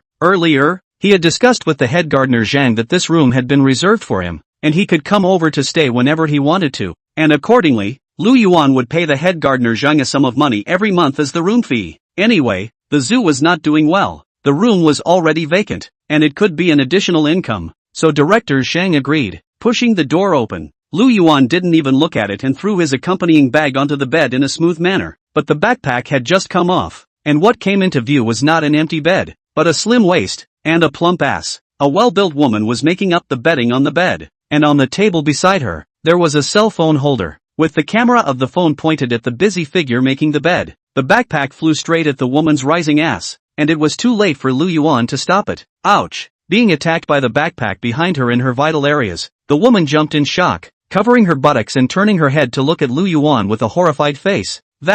Sorry, I thought there was no one in there. Lu Yuan scratched his head, hurriedly picked up his backpack and exited the room. On his way out the door, he glanced in passing at the cell phone beside the woman. The cell phone screen was also a live feed of what appeared to be a live cleaning session, but unlike that pink-haired woman, there were only a handful of people in this live room, not even in double digits. Sitting on the steps of the doorway, Lu Yuan sighed. I didn't realize there was room service at this zoo. Bored with idleness, he casually pulled out a pack of snacks from his backpack, opened the bag and ate it. Woof! Seemingly smelling the aroma of the snack, Satsi suddenly became excited and honestly sat in front of Lu Yuan, sticking out his tongue, anticipation already overflowing from his eyes to the ground. You want to eat it too? Lu Yuan raised the chips in his hand. I'll give you some if you live throughout. Woof! Tsunami received the command and stood up. bouncing in place and flipping his body in the air, surprisingly doing a direct backflip. Well done. Lu Yuan let out a giggle and threw the chips in his hand into Tsunami's mouth, but he didn't realize that diagonally in front and behind him, there were two cameras pointed right at him.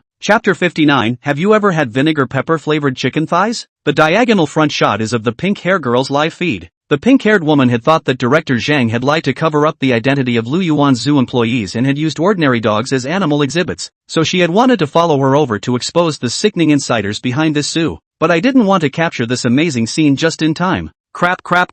Did I misread that? Did that dog just do a backflip? Anchor, get over there and let the dog flip a few more. Dog, go, ignore. Is this the legendary my dog does backflips? Is it time to abduct the little girl home next? Anchor, my dog can do backflips too. Do you want to come to my house and see? Anchor, I can do backflips too. Do you want to come over to my house and check it out? I can backflip too. Can I be the anchor dog? You guys are too much. Don't steal the nest from me. Then I'll sleep on the living room couch. Then I'll just have to settle for sleeping in the anchor's bedroom, in the same bed as the anchor. Whoever pisses yellow, hurry up and bear him. Seeing this explosive scene, the pop-ups in the live broadcast room were like a drop of water in a hot frying pan, instantly boiling up. Of course, these pop-ups are quite a blast to have in the blow-up world. Family. Attention. I'll go back when there are more people. Behind the camera, the pink-haired woman's face flushed a shade of red and white. This is not the right situation. Didn't these pop-ups just side with themselves? How did you become a fan of dogs in the blink of an eye? Anchor, hurry up and go over there. If you don't go,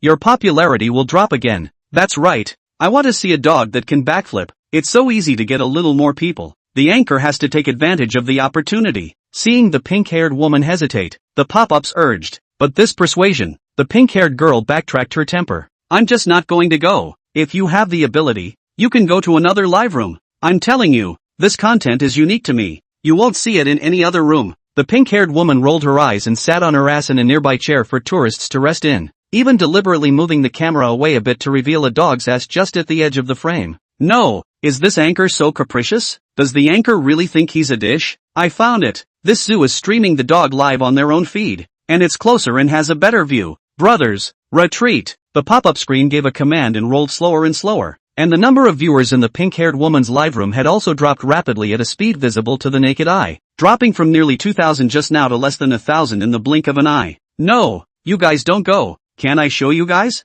Looking at the rapidly falling numbers, the pink-haired girl suddenly panicked, her eyes once again flooded with tears. Don't you guys leave. The anchor is going to drop her little pearls. But this time, there was no sympathy in the pop-up. This anchor can't do anything but cry, and can't even grasp the flow of traffic smashing into his face. So what good content can he have? Agreed. Just had a bad look at this anchor. That's right, this zoo looks a bit shabby, but the animals inside are all well-oiled and smooth, and it looks like they've been raised with care. I hadn't noticed until you said so. I guess I was just wrong about this zoo. Anchors don't know anything, anchors just want to netstorm. After a flurry of venting, the number of people in the live broadcast room plummeted once more, and in the end, not even a few pop-ups were left. The pink hair girl's live feed is completely cool, and faced with the sudden influx of a large number of spectators, the woman inside the staff lounge was a bit puzzled. She had just finished tidying up her room, just casually placing her phone on the windowsill, and then planning to organize her things and go to the next room to come.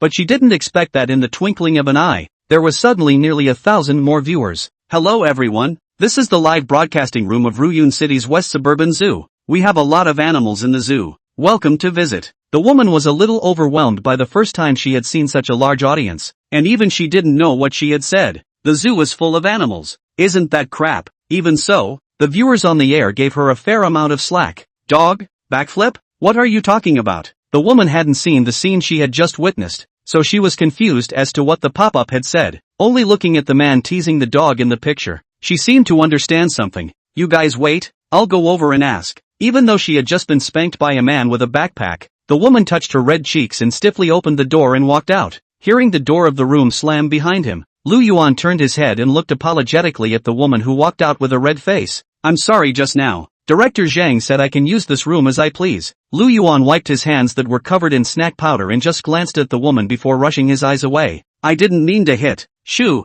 The woman hurriedly covered Lu Yuan's mouth and pointed her finger at her cell phone, signaling Lu Yuan that she was still on the air and not to say anything out. But with this cover, Lu Yuan froze. I hadn't noticed it just now, but now it looked like the woman was quite good looking. Don't look at her. She was only wearing a zoo uniform, but her perfect body and windswept brows revealed a mature beauty. Only when he thought that he had just actually offended such a beautiful woman, Lu Yuan was still a little embarrassed. So you are Mr. Lu. I'm the daughter of the head gardener Zhang. You can just call me Mei. Obviously, the woman knew about the agreement between Lu Yuan and park director Zhang, and packed the room precisely to facilitate Lu Yuan's stay afterwards. Just call me Lu Yuan. Lu Yuan then returned to his senses and nodded his head. Someone just said that your dog can do a backflip. Can you make the dog do another one please? After learning the identity of the other party, Mei didn't seem as nervous as before. So that's how it is. How smart Lu Yuan was. He immediately understood that the scene he had just teased the dog had been broadcasted live, but he looked embarrassed. I can't say.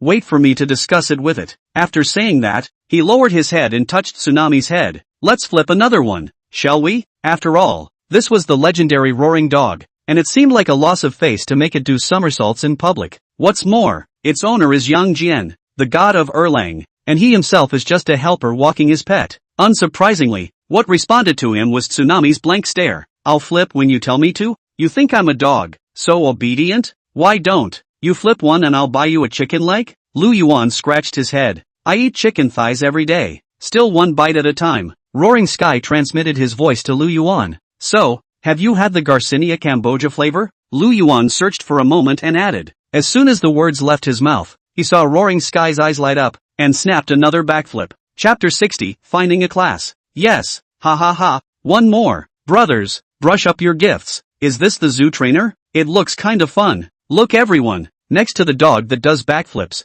there's another dog with earbuds. Why do I see a human expression on that earplug dog's face? Like he's raw. Ha ha ha ha ha, this zoo is so interesting. Report the address, I'm going to have some fun tomorrow. After Tsunami did a second backflip in public, the pop-ups once again boiled over. In less than half an hour, Lu Yuan's video of training his dog became a minor hit on the internet. Many people came to the West Suburban Zoo live room when the highest number of people, and even once reached more than 20,000 people. As for the pink-haired woman, she really didn't have the face to continue to stay, and had long ago grayed out and closed the live broadcast and left the zoo, not knowing where to go. Welcome to our zoo. The zoo is in the western suburb of Ruyun City, surrounded by bus stops. It's very convenient. Facing the pop-ups that were surging like a wave, AIM was still a little flustered, especially with that succession of bounties. She felt a little overwhelmed. By the time the live broadcast ended, a rough calculation showed that the bounty from this half-hour alone had already topped a month's income from the previous zoo.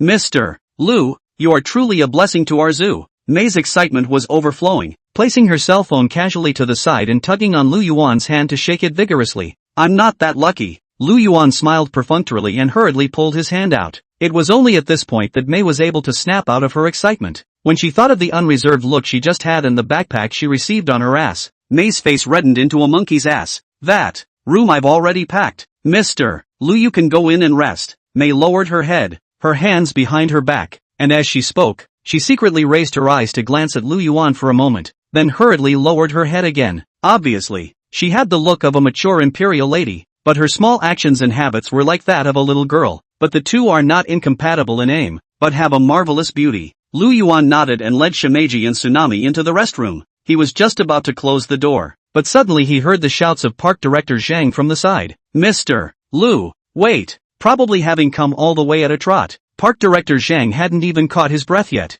Head gardener Zhang, just call me Lu Yuan. I can't afford this, sir. Lu Yuan moved out the chair next to him and gestured for park director Zhang to sit down, while he himself sat on the bed. Satsumi was probably just tired of playing, and with the fact that he had just eaten a large vine pepper-flavored chicken thigh, as well as the countless small snacks that AIM had stuffed into it, he was currently lying on the ground, resting motionlessly. Shimeji was finally able to take his earbuds off. What can I do for you, Mr. Yong? Only when head gardener Zhan was able to catch his breath easily did Lu Yuan inquired. We all watched the live broadcast just now, thanks to you, or else we at the zoo wouldn't know what kind of scolding we're going to get. Head gardener Zhang took Lu Yuan's hand and patted it gently. This father-daughter duo has exactly the same habits. Either that or how to call them father and daughter. Actually, I didn't do anything. Lu Yuan jerked hard, but this time he did not pull his hand out. Actually, there's something else I'd like to discuss with you. Probably feeling that it wasn't like that for two big men to hold hands, head gardener Zhang took the initiative to let go of his hand.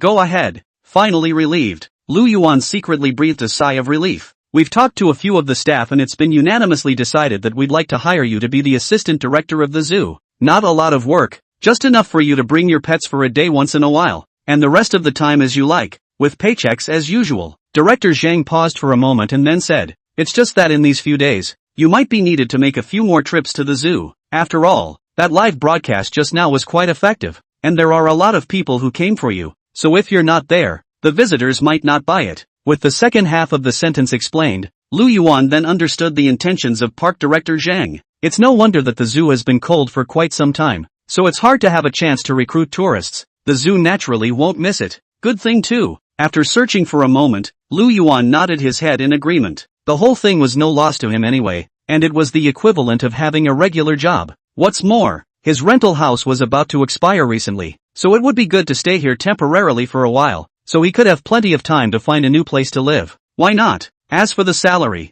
Lu Yuan didn't care. Anyway, he wasn't short of money now, but it was naturally best to have more. The only thing that worried him was the unwashed credit. Buzz. Right after Lu Yuan had discussed the details of the job with garden manager Zhang, Lu Yuan's cell phone suddenly vibrated. It's Ling Shangyang's phone. "Hello, Team Ling?" "No, it's going to be Director Ling now." Lu Yuan snickered. Seeing that Lu Yuan still had things to do on his side, head gardener Zhang and Mei left with a sense of humor. "Don't make fun of me. How did I come to be this director? Others don't know. Aren't you clear? King of Thieves Xiang Shangfei, Provincial Bureau corrupt officials, and this Golden Sea Company. Which incident didn't have your shadow behind it?" On the other end of the phone, Ling Shangyan laughed very brightly. "What does Director Ling want with me?" Lu Yuan smiled faintly and did not take any of this to heart. He was now afraid that Ling Shangyang would ask him for another favor. It was easy to take a few days off and he didn't want to get busy again so soon. "Nothing more. Just informing you that the Bureau has decided to invite you to attend the recognition ceremony as a representative of outstanding citizens this afternoon, so don't be late." Fortunately, Ling Shangyang wasn't in any trouble. "Can you not go?" Lu Yuan was not a fan of this. "There's a bonus,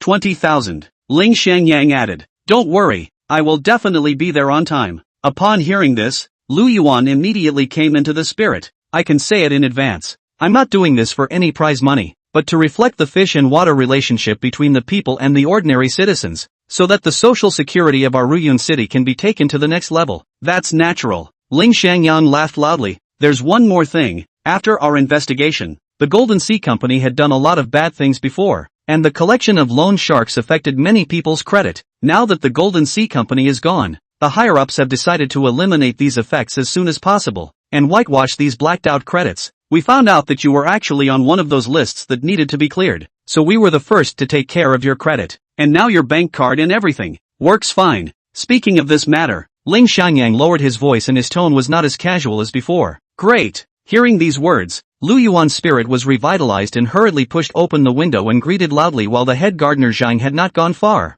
"Head gardener Zhang, I have something to do this afternoon, so please take care of these two dogs for me." Tsunami was very satisfied with this decision, because he knew very well that there would be plenty of good food to eat here, but Shimeji was full of resentment. "Hey, you're not just going to leave me and run away on your own, are you? What are you talking about? Take these earplugs and use them. I'll bring you more when I get back." Lu Yuan hemmed and hawed and gave Shimeji all the remaining earplugs in his bag. "That's more like it." Shimakazu stretched out his paw and swept all the earplugs into his arms, before continuing to sleep on the ground. Chapter 61, The Year of Shimmy. The commendation assembly went very smoothly, and even the speech to speak on stage as the representative of the outstanding citizens was specially prepared by someone, and Lu Yuan only needed to read from it. After getting his bonus, Lu Yuan left the police station happily. He was not going to stay a moment longer. After all, who's a good person who goes to the police station for 3 days? Not long after, Lu Yuan returned to the zoo. Of course, he didn't forget to buy earplugs for Shimeji. The cab stopped at the entrance of the West Suburb Zoo. Lu Yuan got off holding a whole box of earplugs and stared blankly at the lively scene in front of him. "Look family, I've arrived at the West Suburban Zoo, and I'm going to take you all inside to find out what's going on next." In the doorway, a dozen teenage boys and girls who were live streaming held up their cell phones and said things that weren't too far off the mark. There were more regular tourists making their way in one batch at a time. "Please enter in an orderly fashion and do not make a lot of noise." Director Cheng personally greets visitors at the entrance. He hadn't seen such a sea of people since he took over the zoo. "Gardener, are these all the actors you hired? Putting in a lot of money?" Lu Yuan was a bit puzzled. It's reasonable to say that the video and live streaming is just a small fire and won't make such a big impact. "Not really, I just took advantage of the opportunity and gave a discount on the tickets. Who knew that when word spread, the number of people coming became more? Head gardener Zhang scratched his head. He really didn't expect that the hotness of the live broadcast coupled with the discounted tickets would actually cause a chain reaction. Everyone, look, isn't that the beast tamer from this morning's broadcast? A few people who were broadcasting live spotted Lu Yuan. A stone stirred up 1,000 waves, and after the clamor, a dozen or so cameras disliked Lu Yuan's face. Lu Yuan, who had seen this scene before, smiled awkwardly and then ran into the zoo as if he was running for his life, leaving the dozen or so anchors for director Zhang to deal with alone. In front of the lounge door, where there were more anchors than at the entrance to the zoo, Mei was interacting with Tsunami, and the table next to her was piled high with bags of snacks and a large pot of freshly brined chicken thighs. It was the roaring dog that could eat like this. If it was an ordinary dog, I'm afraid it would have been propped up. You're finally back. Do you know how rich Tsunami's mental activities have been this afternoon? I'm getting bored to death. Pushing the door in, Lu Yuan was pounced on by Shimeji. Didn't we have 3 pairs of earplugs left, and they ran out so quickly? Turning his head to see that he was not seen by anyone outside, Lu Yuan hurriedly closed the door. Not enough. Erlangshan himself is a stuffy gourd. How come that dog Xiaotian is a chatterbox? Shimakazu shook his head and flashed his ears with 3 earplugs in each side. Then is this enough for you? Xiaotian might go back in a few days, so if you can't use up the rest of those, bring them with you when you go back to hell. It's kind of a meet and greet gift for you. Lu Yuan patted the whole box of earplugs that had fallen to the ground. Thanks. Shimakazu pulled out the cardboard box with one paw and grabbed a handful of earplugs, hating the handful of all of them, and then broke into a contented grin. It's like there's some kind of fetish. You wait. After doing this, Shimeon gently arched Lu Yuan with its head. A light ball flew out from its forehead and fell into Lu Yuan's forehead. This is considered my return gift to you. That guy Earth Store doesn't have much money, and having money can't be used on Earth. You helped him to look around for me, and now you've done me such a big favor. I can't let you work for nothing for such a long time. What's this? Rubbing his slightly swollen forehead, Lu Yuan felt that the light mass just now seemed a bit familiar. It seems that when I got the archery arrow before, it was also such a small ball of light. Shimeji's ear. Shimeji explained, it's sort of my own little unique spell, a weaker version of my talent. Once a day, choose someone, and for that day you can hear the heart of the person you've chosen. Kind of. Lu Yuan rubbed his chin. With this spell, wouldn't you be able to pry into other people's secrets at will? Soon, to the zoo closing time, outside those tourists which is not yet exhausted dispersed. Satsi, who had been playing madly all day, still seemed to have endless experiences with nowhere to vent them, and tugged Mei to run around the zoo again before reluctantly returning to Lu Yuan's room. Early the next morning, Lu Yuan had a rare early start. Once he opened his eyes, as expected, Satsi had already woken up a long time ago, while Shimeji was still woken up by Satsi and was lying down breathlessly. If Shimeji's fur color could change, he might have become a giant panda by now and added an excursion to the zoo. Buzz. There was a ringing on his cell phone. Lu Yuan pulled out his cell phone, and it turned out to be a call from Wei Ruoling. Lu Yuan, are you free today? I want to go out for a walk. Can you accompany me? On the other end of the phone, Wei Ruoling's petite voice rang out. Sure. Where are you? I'll pick you up. Lu Yuan was more than happy to do so. Turn off the phone before reacting to the fact that it's not a date. Now his relationship with Wei Ruoling is only separated by a layer of window paper that can be broken at the first poke, and perhaps a few more dates, and the two of them will naturally become a thing of the past. Smiley, do you know anyone who buys cars? Used cars are fine. Lu Yuan searched and dialed Su Xiaoxiao's phone call again. Anyway, now that you're debt-free, it's time to think about things like houses and cars. You're buying a car? Su Xiaoxiao didn't have the heart to say anything back. It would be strange for her to have a good temper when she was disturbing people's dreams early in the morning. Yeah, Lu Yuan smiled a little embarrassed. I've got a Big Ben here. My old man gave it to me, but I don't like it, so I've never driven it. So come over here and drive it away, and we'll talk about the money and stuff later. After saying that, Su Xiaoxiao hung up the phone. A confused Lu Yuan was left behind. Is this the rich guy? A luxury car just to give it away? You're not afraid of people just driving off? The rich man's world I don't understand. But spiteful as he was, Lu Yuan's body was still honest enough to take a taxi to the villa area where Su Xiaoxiao's family was located. Outside the villa area, Zhang Fei had been waiting for a long time,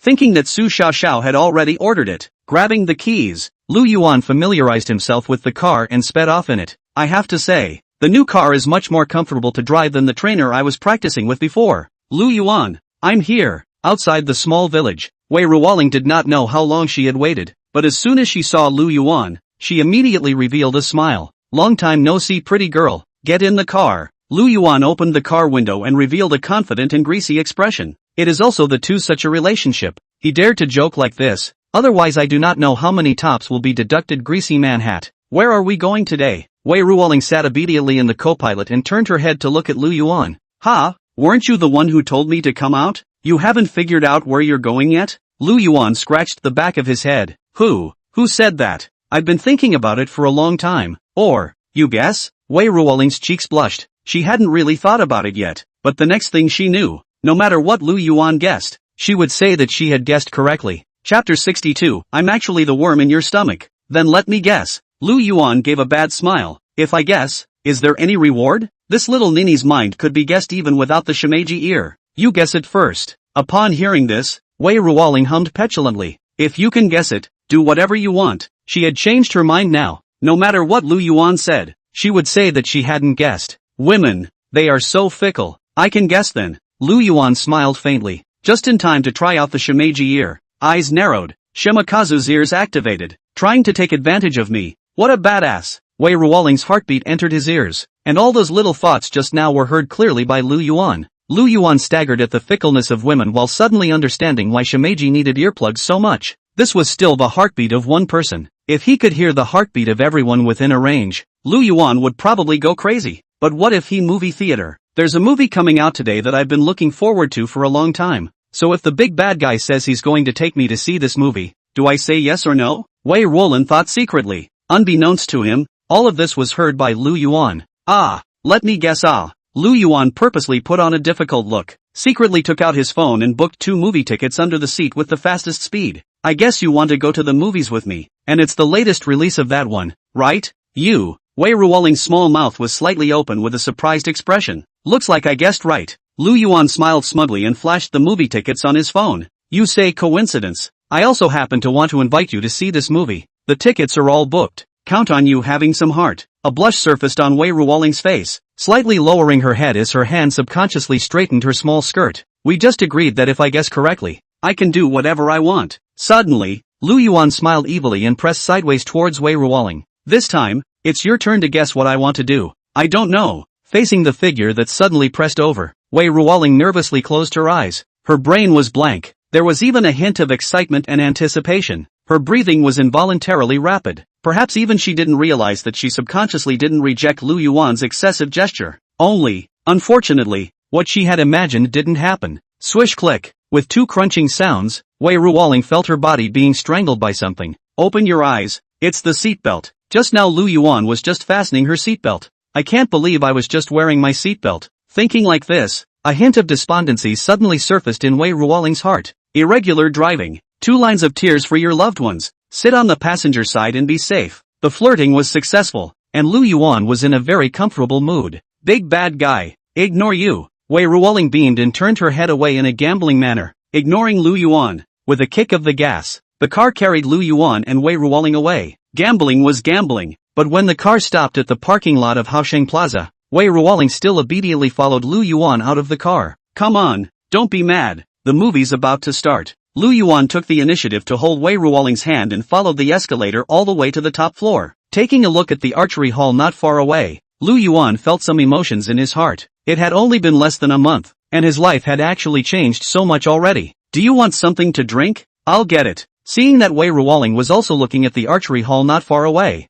Lu Yuan hurriedly changed the topic. Both, with her small hand being held tightly by Lu Yuan, the resentment in Wei Ruoling's heart dissipated quite a bit, but that unexplained reserve still made her somewhat unable to let go. Let's see. Lu Yuan blinked and looked at Wei Ruoling. A smirk surfaced on his cheeks. Malted pearl milk tea with taro puree plus popping beads and half sugar to go with the ice? Don't want popcorn when you watch a movie. Want a big bag of potato chips, preferably still cucumber flavored? Under the effect of the shimmy ear, Wei Ruoling had no secrets to speak of at all. How do you know in such detail? Wei Ruoling looked at Lu Yuan in surprise, and with a twinkle in her eye, she thought of an explanation. Smiley told you? It was the most logical explanation she could think of. Actually, I'm the worm in your stomach. Lu Yuan shook his finger, buying milk tea and chips as fast as they could. The duo made it into the theater just a minute before the movie started. Of course, he didn't forget to stop by and buy 2 packs of wipes to use to wipe his hands. 2 hours later, the movie broke up. Lu Yuan didn't even know what story this movie told because his attention was all on Wei Ruoling.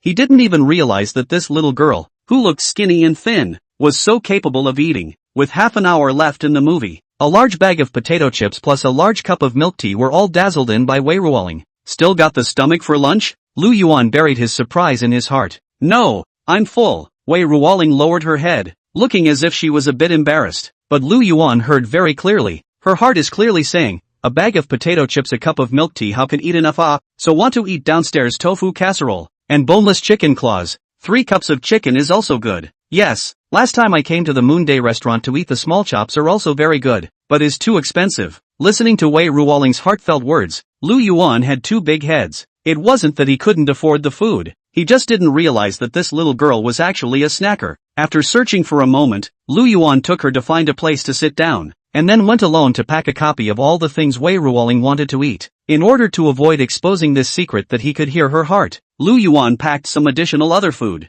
Looking at the rest area table that was full, Wei Ruoling's heart was moved. She couldn't be bothered to be reserved in front of the food. It was just that she didn't expect Lu Yuan to be so meticulous and to be able to grasp her preferences completely. And at the same time a little pissed off that Smiley just sold her out? Just how much favor money did he receive from Lu Yuan? When we're done eating, let's go do some crafts. I've heard you like this a lot. You used to come and play with Su Xiaoxiao a lot. When he was almost done eating, Lu Yuan had made his next plan, and perfectly poked at Wei Ruoling's favorite spot. Smiley is really good too. Why does she tell you everything? At this time, Wei Ruoling no longer had that shyness and reserve and pouted and complained. It's probably because she doesn't want you to miss out on a boyfriend as good as me either. Lu Yuan hemmed and hawed. There are some pots that can only be taken by those who weren't there. Bah! Who wants to be your girlfriend? Although she said this on her lips, Wei Ruoling's face reddened at a speed visible to the naked eye. Chapter 63, You call this a little gift? It was only when the sun was about to set that Wei Ruoling came out of the clay DIY store with great interest. She couldn't forget the pink strawberry bear that Lu Yuan had just pinched. It was her favorite anime character. Lu Yuan actually even knew this.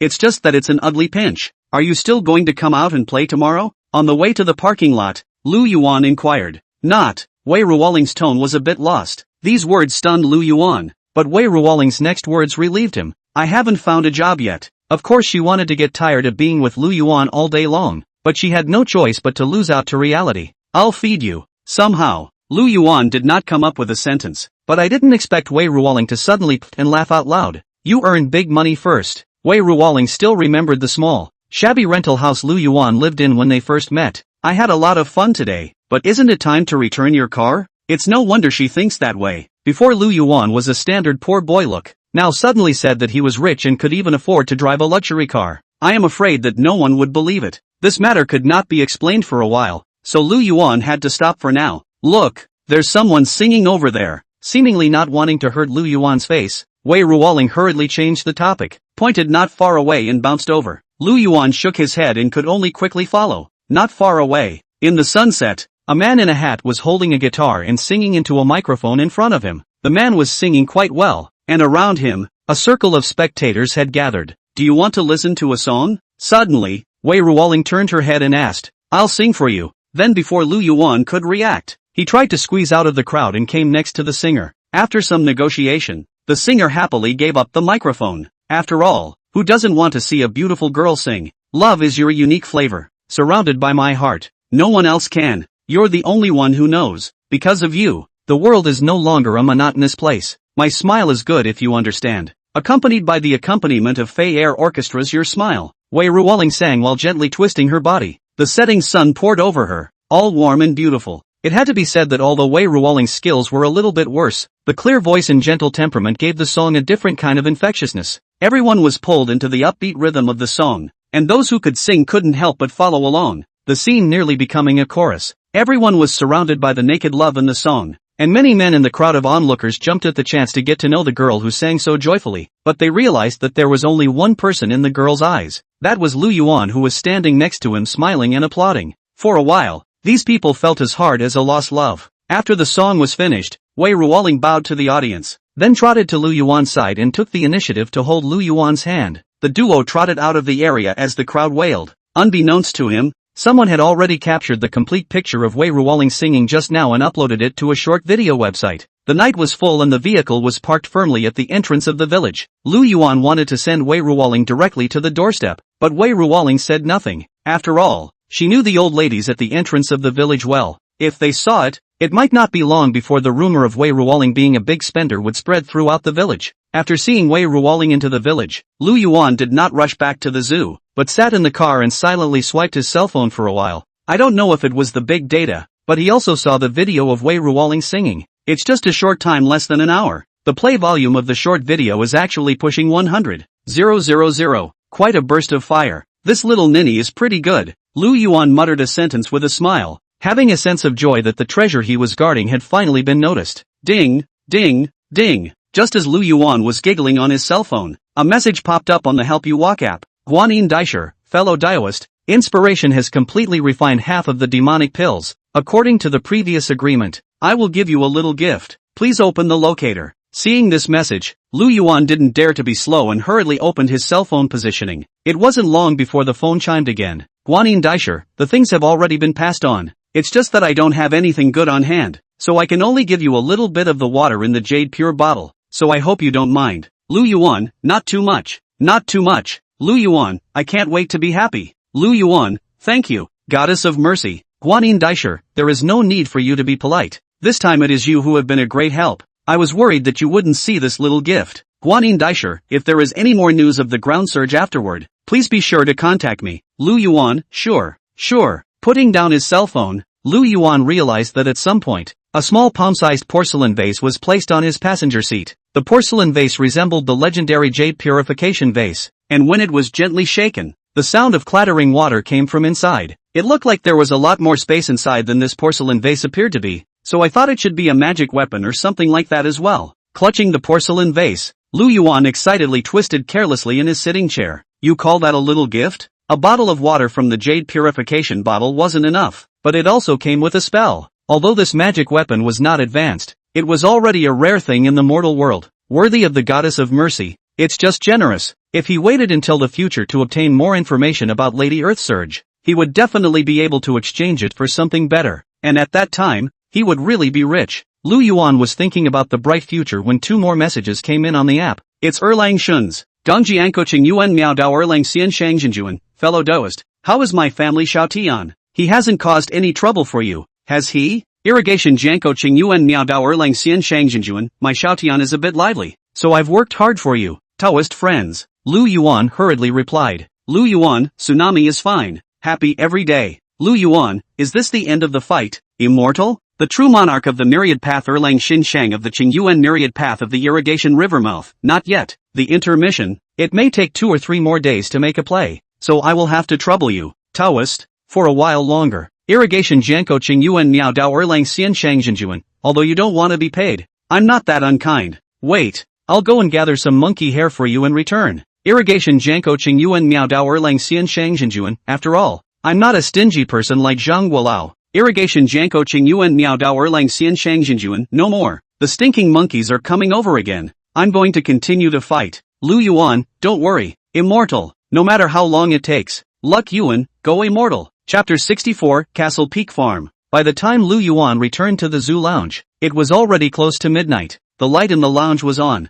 even though it was so late. Head gardener Zhang still didn't rest, but waited for Lu Yuan in the lounge. Only he is not young, coupled with the usual habit of going to bed early and waking up early. At this moment, Zhang, the director of the garden, has long been sitting in the chair and dozing off. Xiao Tian crazy day, and ate a bellyful of delicious food, is now lying on the ground, spitting out his tongue to sleep sweetly, huge belly with the breath with the ups and downs. If you do not know that this is a male dog, Lu Yuan will certainly sigh if fairy pregnancy is also too fast. As for Shimeji Old White, he only raised his eyes to look at Lu Yuan when he entered the door, then turned his head away and went back to sleep. Director Yang? Lu Yuan put his backpack down and gently patted Park Director Zhang's shoulder. Head gardener Zhang jolted awake. Lu Yuan, did you come to see me for something? Ha, isn't this my room? This sentence confused Lu Yuan. If both dogs hadn't been in the room, he would have gone out to see if he was in the wrong house. Look at me, sleepy. Looking around, head gardener Zhang tapped his head. What did Director Zhang come to see me about? It's not just a place to sleep, is it? Sitting on the bed, Lu Yuan smiled and joked. No. Head gardener Zhang scratched his head in embarrassment. It's like this. Yesterday I overheard you talking about wanting to find another place to stay. Could it be that there's something about our zoo's hospitality that's not good enough? If it was an ordinary employee, he would never have been so attentive, much less so polite. But Lu Yuan was different. Now Lu Yuan is the money tree of the West Suburban Zoo, and half of the tourists who came today came for Tsatsi. Therefore, head gardener Zhang did not dare to treat Lu Yuan with the slightest bit of negligence. There's nothing wrong with the hospitality, it's just that I should also have a proper place to stay. I can't keep rubbing up against our zoo, right? Lu Yuan waved his hand. On top of that, there aren't too many employees now. If there are more employees in the future, what if they don't have a place to stay? He did talk about it yesterday when he was chatting with Mei, and he didn't expect Mei and director Zhang to be so on top of it. It's great if you don't dislike us. Garden head Zhang breathed a long sigh of relief, then hesitantly asked, I don't know what kind of accommodation you're looking for. I have okay connections in this neighborhood, so I might be able to help with something. Lu Yuan really hadn't thought about this problem, turned his head and saw the sleeping Tsunami and Shimeji, then said, a place with a little more space would be best. I still have quite a lot of pets. If there are enough for them to activities, that could not be better. In the future, it is inevitable to take App's mission. Xiaotian Shimeji such a small size is still considered good. If it comes to a lion, tiger, elephant or something, the general place really cannot be put. A little more space. Zhang Gardner pondered for a moment, suddenly brightened up, but after a moment it dimmed again. In the neighborhood there is a farm. Recently it happens to be for sale. You can go over to see. Only what? Lu Yuan hated these half-talkers. There's something unclean there. Garden manager Zhang sighed. Not clean? Cleaning it up isn't the end of it. Lu Yuan let out a giggle. Director Zhang, don't forget the first time we met. Hearing Lu Yuan say this, head gardener Zhang slapped his thigh. Why did I forget about this? It was the zoo that was haunted at the time, and Su Qingming recommended Lu Yuan to come over. The zoo's business has been so good in the past 2 days that I've been so busy that I forgot about it. In that case, I'll give you the address so you can go and take a look. Saying that, head gardener Zhang stood up. Before leaving, still uneasy, he turned back and instructed, never that be careful, it's not like the zoo there. I heard that there have already been lives lost. Don't worry, I'll take care of myself. Lu Yuan smiled faintly. Obviously, he didn't take the mandate to heart. Alas, seeing this, head gardener Zhang couldn't be persuaded any further and could only leave the lounge worriedly. Only when head gardener Zhang walked away did Lu Yuan close the door to his room, took the backpack on the bed, and pulled out a large pack of Garcinia Cambogia chicken legs from it.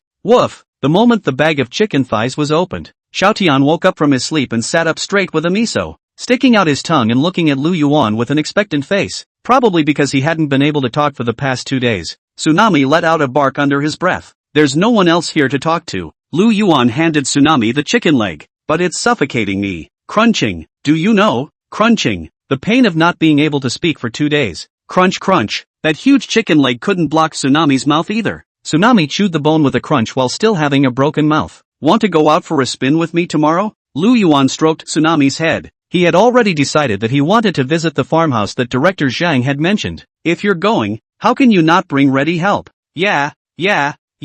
Don't look at the fact that Tsunami had quite a lot of fun here in the past 2 days, but staying in one place all the time was indeed out of character for him. What about you? Lu Yuan turned his head to look at Shimeji again. Aha! Shimakazu didn't even raise his eyes, just changed his position. I guess Shimeji was really suffocated from staying in the zoo for the past 2 days. Well then, let me see what kind of demons and devils are inside that farmhouse. With 2 big helpers, Lu Yuan was also arrogant. Xiaotian is the strongest combatant no matter what. As for Shimeji, although there is not much magic power, but it is always from the hell, there is always something that can help. With their help, Lu Yuan only needed to yell cheer at the back. The next day, Lu Yuan drove his car with Shimeji and Xiaotian, and followed the address given by the head gardener Zhang, and arrived at the entrance of the farm. It's located at the foot of a hill north of the zoo, and the main body is a small 2-story cottage that doesn't look like much, but the whole hill is actually the back of the farm. Director Zhang is really reliable. This place is really enough. Looking at the plaque of Green Mountain Farm beside the gate of the farm,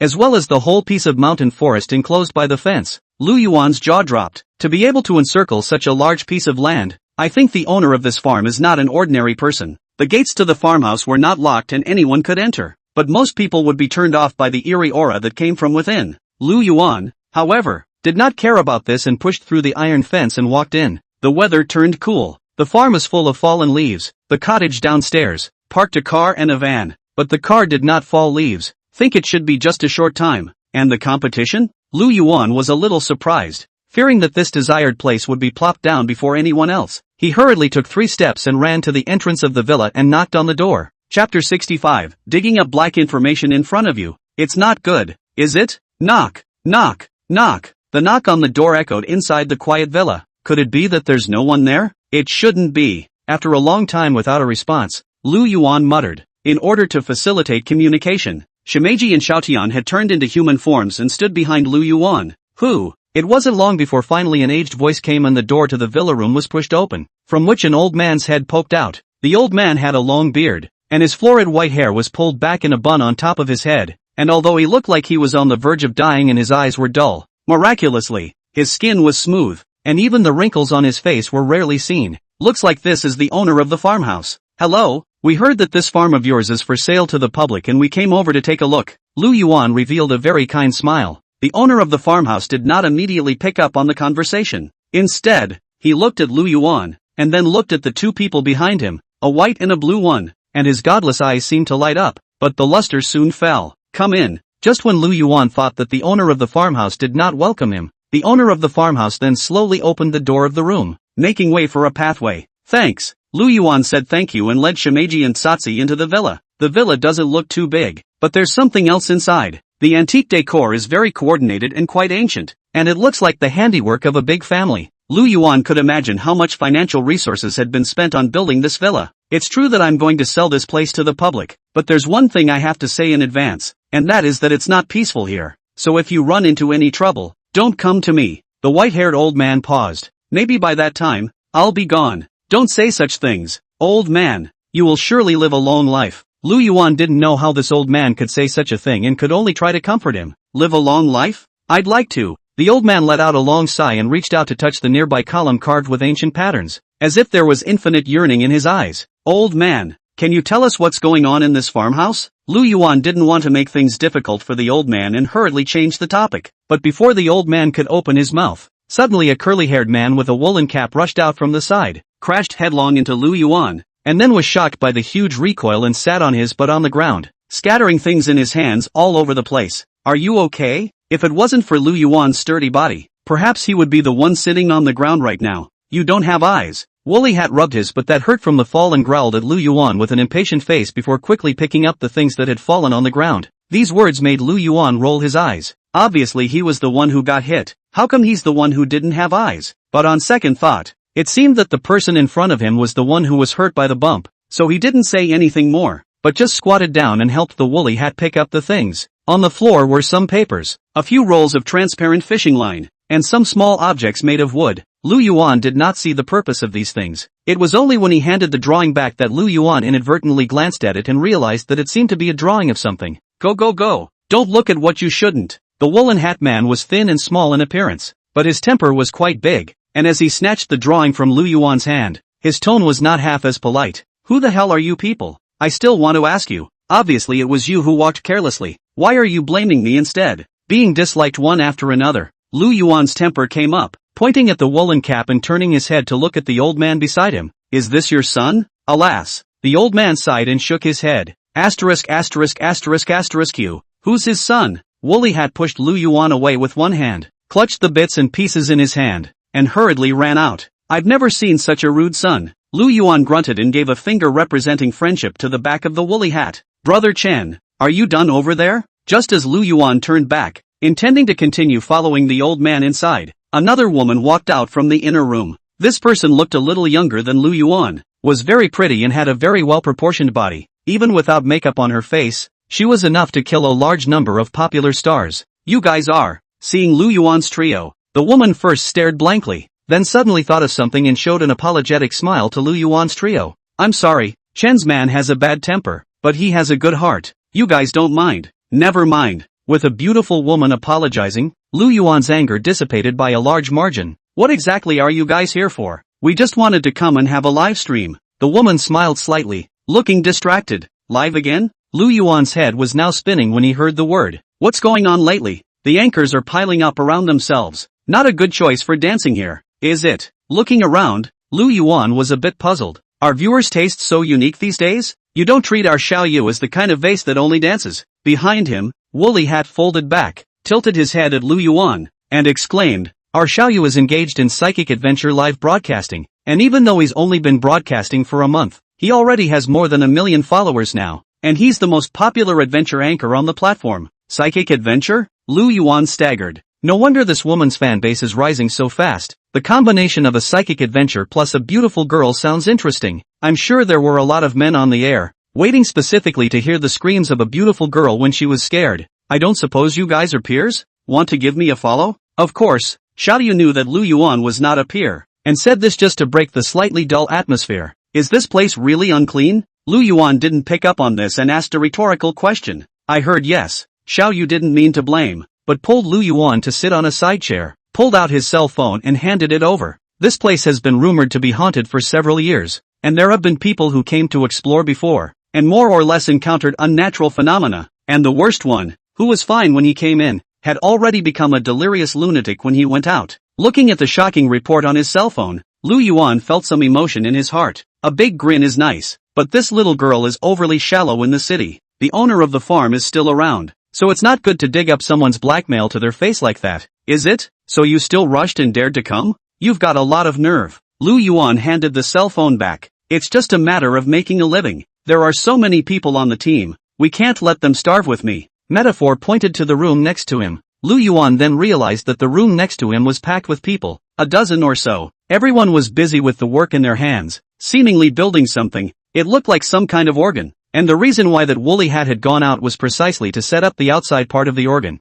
Chapter 66. This is not a trap we set up. Xiao Yu. That's you. As a psychic adventure anchor still believe in these things. If you ask me, those people who came here before just met with an accident, but they're too embarrassed to admit it. So they united their voices and said that this place is unclean. That's all. Woolly Hat stood at the window fiddling with the organ and laughed disdainfully. You do know that. I am an atheist who does not believe in evil. Now it is a society of rule of law. Demons and ghosts and whatnot are not real, and even the gods and immortals and whatnot do not exist. When these words came out, Shimeji and Tsunami sat beside Lu Yuan and looked at the woolly hat calmly. Lu Yuan was also a bit speechless, pointing at the woolen hat and the busy group of people in the room. He inquired to Xiaoyu, who is this? What are they doing here? His surname is Chen. He is the assistant assigned to me by the company, and this team is all brought up by him, usually responsible for providing me with content support. That is, he is also responsible for laying out props and messing around with the program's effects. Xiaoyu smiled embarrassedly.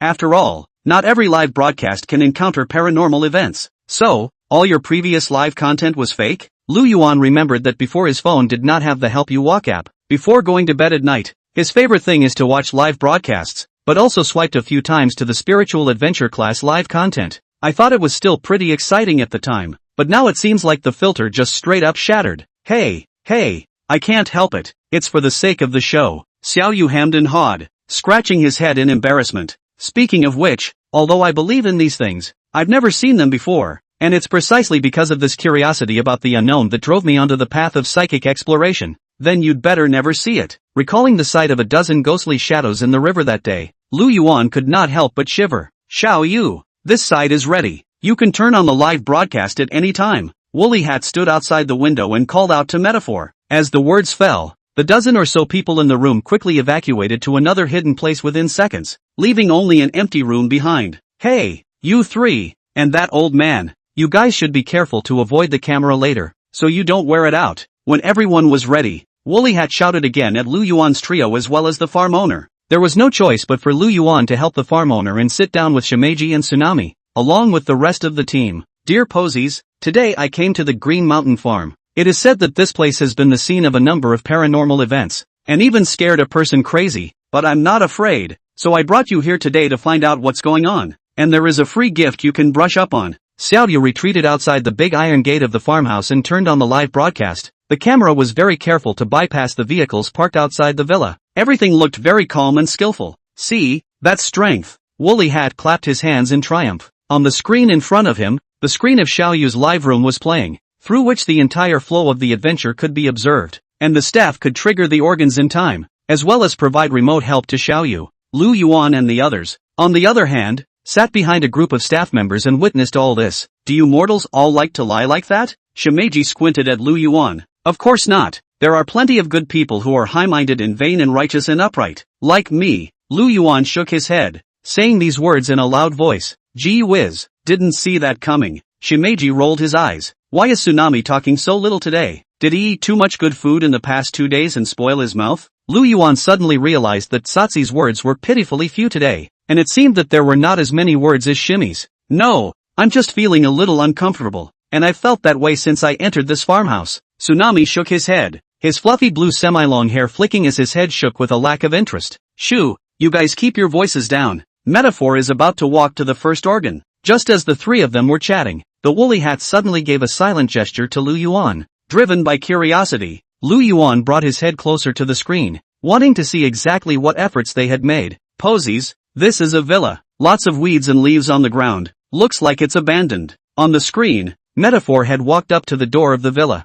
Inside her shot, the villa looked so run down, revealing danger and eeriness everywhere. Xiaoyu circled around the villa and deliberately bypassed the location where the mechanism was set up, also avoiding the place where the woolly hat and Lu Yuan and the others were perched at the same time. Nothing special after going around. This should be the gate. Let's go in and take a look. Returning to the cottage door, Metaphor tentatively tugged on the doorknob. The villa door opened at the sound. I don't know if the woolly hat had done something to the door, but the door that was still fine when Lu Yuan came suddenly seemed to have aged, and let out a toothsome metallic rubbing sound. She called me Posy. She has me in her heart. High energy warning ahead. OMG. That sound scared me. I've heard that this place is not peaceful. Many people have encountered danger here. It's been a long time since anyone dared to go there. Even the owner of the farmhouse wants to dish out the farmhouse. Xiaoyu even dares to go to a place like this. He's really bold. Go for it. We're silently supporting you from behind. You kid. You only dare to support silently behind the scenes, right? Let me get behind you a little too. Can you support me? Dazed by River Dam Play. As soon as the live broadcast opened, the long-awaited pop-ups instantly began to roll, and the popularity grew higher and higher, and in the blink of an eye it broke 100,000. And along with the scrolling of the pop-up screen, little by little, Metaphor was walking down the corridor into the villa. 3, 2, 1, pull the first organ. Woolly Hat's eyes were glued to the screen, and as Metaphor walked past a row of vertical planks, Woolly Hat gave the order, and a staff member pulled the transparent fishing line labeled No. 1. Bang! In the camera, a soft sound came from behind. Xiaoyu was startled and turned back with the camera, only to see that the standing row of wooden boards, one of them fell straight down in the direction of Xiaoyu, only about 10 centimeters away from Xiaoyu. Ouch! Scared me to death. Metaphor patted her chest, looking like she was scared. I think I accidentally touched it.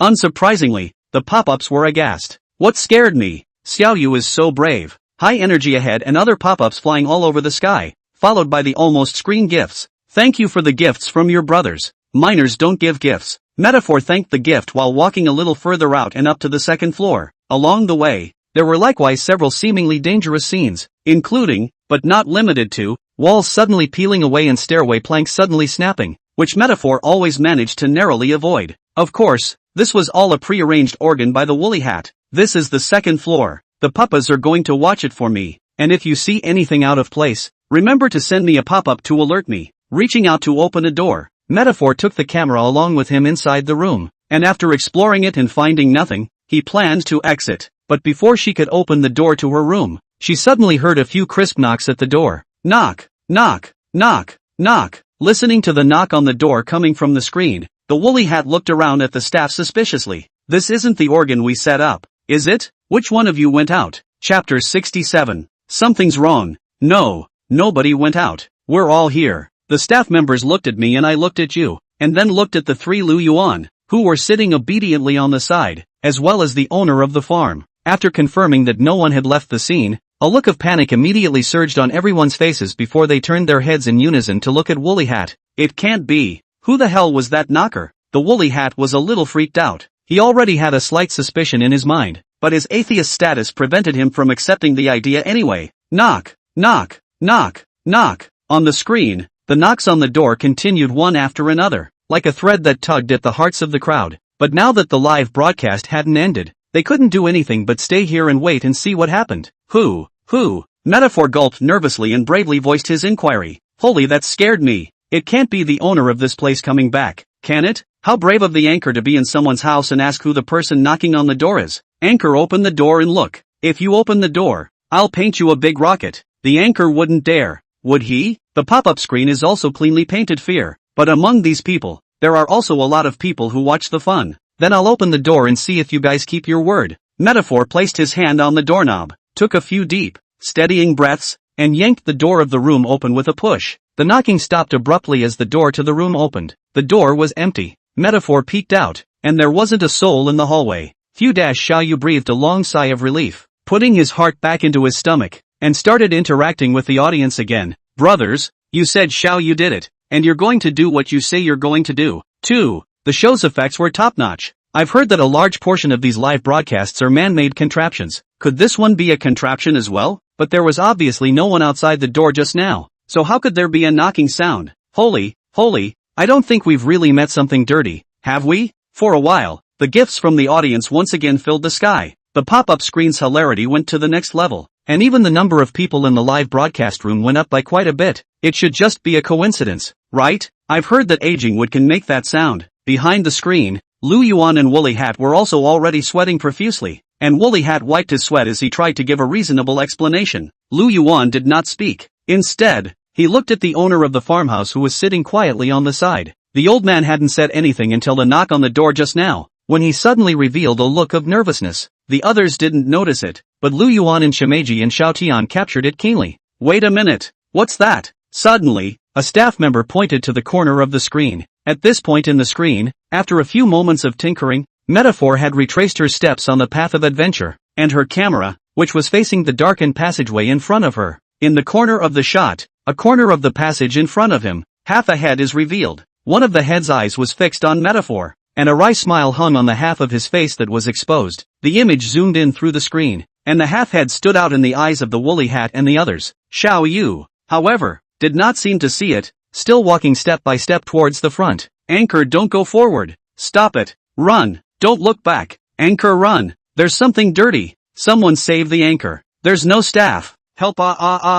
In the pop-up screen, there were quite a few people who had similarly discovered the existence of this half-head, and while they were frightened, they did not forget to voice out a reminder to Xiaoyu. And with a pop-up alert, Metaphor finally saw the lurid half of the head. She knew very well that this one wasn't among the organs the team had helped her set up. In other words, it was a real encounter with the paranormal. This was the first time she had ever been in this situation, so her brain went a little down and froze in place. Don't look at the way she was so magnificent in chatting with Lu Yuan before, but when she really encountered this kind of situation, she immediately numbed her claws. Finally, Metaphor came back to her senses and let out a scream. She felt the blood in her body flow backward, straight to the top of her head, and her legs went limp as she sat on her butt, and the half-head seemed to be startled by the scream, and likewise opened its mouth wide and lunged straight towards little Metaphor. The live feed was interrupted, and the image lingered on the hideous face that lunged at him. Don't look, something's wrong. The incident happened suddenly, and the Woolly Hat and the others had never encountered this kind of situation before, staring straight at the already stopped image in a daze. Or it was Lu Yuan's roar that made them come to their senses. Without saying a word, a bunch of people ran out of their hiding places with a huff and a puff, pouring into the villa like a tidal wave. But when they came to the second floor, Xiaoyu had already disappeared. The only window open was the one in the room she had just explored, and it was swaying gently with the wind, banging against the frame with a chilling rattle that sent chills down her back. That's the backwoods out there. Quick, everyone move. Woolly Hat glanced out the window and turned around in a panic to command. If anything happens to Xiaoyu, our company will be finished. For a while, the scene was chaotic to the extreme. Let's go look for it too. So nothing really happens. Lu Yuan shook his head, and together with Shimeji and Xiaotian, he took the lead to go down the stairs and dive headfirst into the mountain forest behind him. Presumably they moved quickly and in time, and they didn't get out far before they saw a dark shadow flicker directly in front of them. Fixing his eyes, it was a guy covered in pitch black just like an ape weaving through the forest, and under the armpit of this black shadow was holding the long unconscious Xiaoyu. In front of the black shadow was a pool of water, and looking at his course of action, it seemed that he was trying to enter that pool of water. And no matter how long this black shadow can stay in this pool of water, I love you. Xiaoyu is just an ordinary person, is still in a coma. If it is dragged into the pool of water, I am afraid it is 10 deaths without life. However, Lu Yuan was a bit far away from them, and even with his best efforts, he could not make it over before the black shadow entered the pool of water. Go save her. Seeing that he was already too late, Lu Yuan hurriedly urged Tsunami and Shimeji, who had been following behind him. I'm afraid that these two immortals are the only ones who can save Xiaoyu now. But Tsunami was a little hesitant. Never mind if we'll be exposed. Saving people is important first. Lu Yuan was a bit anxious. I'm not worried about that. Tsunami's words added to the already bleak scene. My mana is sealed. There seems to be a formation boundary here. Chapter 68. Why don't you weed their hair, seal? Lu Yuan was a bit surprised. He suddenly remembered that just now Tsatsi had been saying that it seemed like something was wrong, and it was estimated that Tsatsi's and Shimeji's mana had been sealed from the moment they stepped into the farmhouse. Seeing that Tsunami and Shimeji were at their wits' end, Lu Yuan could only put his best foot forward and sprinted in the direction of the water pool. But the rush is still a step too slow. Lu Yuan watched as the black shadow jumped into the pool of water with Xiao Yu. Dogs! I'll fight you! Gritting his teeth, Lu Yuan threw the jacket on his body along with his backpack, cell phone and all these things onto the rocks next to the water pool, leapt up and plunged headlong into the pool. Probably the bottom of the pool is connected with other places, plus that much colder than the weather of the piercing water temperature, in which the pool water is very clear. The pool wall, even the water grass did not grow a few. Lu Yuan struggled to adapt to the piercing pool of water and slowly opened his eyes. Seems to be stimulated by the cold water. Xiao Yu has woken up. Her surroundings did not see the presence of that black shadow, just that she did not recognize the current environment. Subconsciously struggled a few times, also wanted to open her mouth to call for help, and unsurprisingly choked a few mouthfuls of water, and fell into unconsciousness again. Not daring to hesitate, Lu Yuan fought his way down towards the water of the pool and grabbed Xiao Yu's powerless outstretched hand. If we delay any longer, Xiao Yu's life will definitely be in danger. But just as he was about to tug Metaphor back to the surface, he suddenly felt a huge force coming from his hand. Looking down, it turned out to be the black shadow, not knowing when it had appeared underneath Xiao Yu, and was dragging Xiao Yu's ankle towards the bottom of the pool, dragging it while turning back and looking at Lu Yuan with a strange smile on his face. In his hands was a human life, so Lu Yuan didn't want to give up, but under that huge force, unsurprisingly, he was getting farther and farther away from the water. Flop flop, 2 splashes rang out, and Shimeji and Xiaotian jumped down with Lu Yuan. The two of them pulled Lu Yuan's hand and dragged it upwards with great force. Lu Yuan also exerted his strength in unison, and finally slowly approached towards the water. Gah! Seemingly sensing that his power could not withstand the combined strength of Lu Yuan's 3 men, the black shadow let out a strange cry. The water current was affected by the strange shouts and instantly scattered. Lu Yuan and the 3 of them were rushed by the turbulence and their bodies shook, unable to exert any force for a while, and in unison, they were once again dragged downwards for some distance. Looking down again, he saw that the black shadow had finally faded the black mist surrounding it, revealing its true form. The thing was said to be a human, but it didn't look like a human, just a human body, with a green face and fangs, and 2 horns on its head like the horns of a cow, with long arms and legs. It looked very strange. It's actually spirits. Shimi recognized the identity of this thing at a glance and said to Lu Yuan in a voice transmission, but Lu Yuan didn't care what it was. All he knew was that if he didn't get out of the water, he was going to suffocate. The scene in front of his eyes was getting darker and darker, as if it was covered with a layer of black veil. Along with the increasingly strong sense of suffocation, Lu Yuan's hands gradually became weak, and his consciousness gradually blurred. In the nick of time, there was a sigh that Lu Yuan seemed to hear. Above that clear water that was getting farther and farther away, a hunched silhouette suddenly emerged. It's the owner of the farm. Without any support, the old man hung in the air over the water, and with a gentle leap, he plunged into the water. That's right, drill. The old man, however, did not splash a single ripple, and after entering the water, his movements were smooth and swift, a change from the sluggishness he felt before. It was as if this water was the world that was supposed to belong to him, and the turbulence that was still going on had no effect on him at all. In the blink of an eye, the old man swam to Lu Yuan's side, but because Lu Yuan was dragging Xiao Yu with one hand, and Shimi and Xiao Tian with the other, the old man could only grab Lu Yuan's hair, and with one push, Lu Yuan, together with Xiao Tian, Shimi and Xiao Yu, was dragged out of the water. Cough cough cough. It was so easy to get out of danger. Lu Yuan coughed and breathed in the fresh air greedily. After a long reprieve, the feeling of near death faded. Lu Yuan hurriedly rolled over and got up, checking on Xiao Yu's condition. Luckily, Metaphor only choked on a few mouthfuls of water and was fine after spitting the water out. Gramps, both of their hair is longer than mine. Why don't you weed their hair instead of mine? With a sigh of relief, Lu Yuan then felt his scalp raw. It's a good thing he doesn't lose his hair or he'd be accounted for in the water today, for being afraid to mess with it. The old man turned his back to the pool and hemmed and hawed. Do you know who they are? Lu Yuan froze for a moment before reacting that the old man just now did not act like a mortal at all. Who could not recognize the famous Shimeji and Roaring Dog? The old man nodded. Just as Lu Yuan was about to say something, the pool suddenly exploded with a huge splash and the figure of a demon jumped out of the pool. Old thing, you're the one who spoiled me again. The demon roared, his already ugly face looking even more hideous.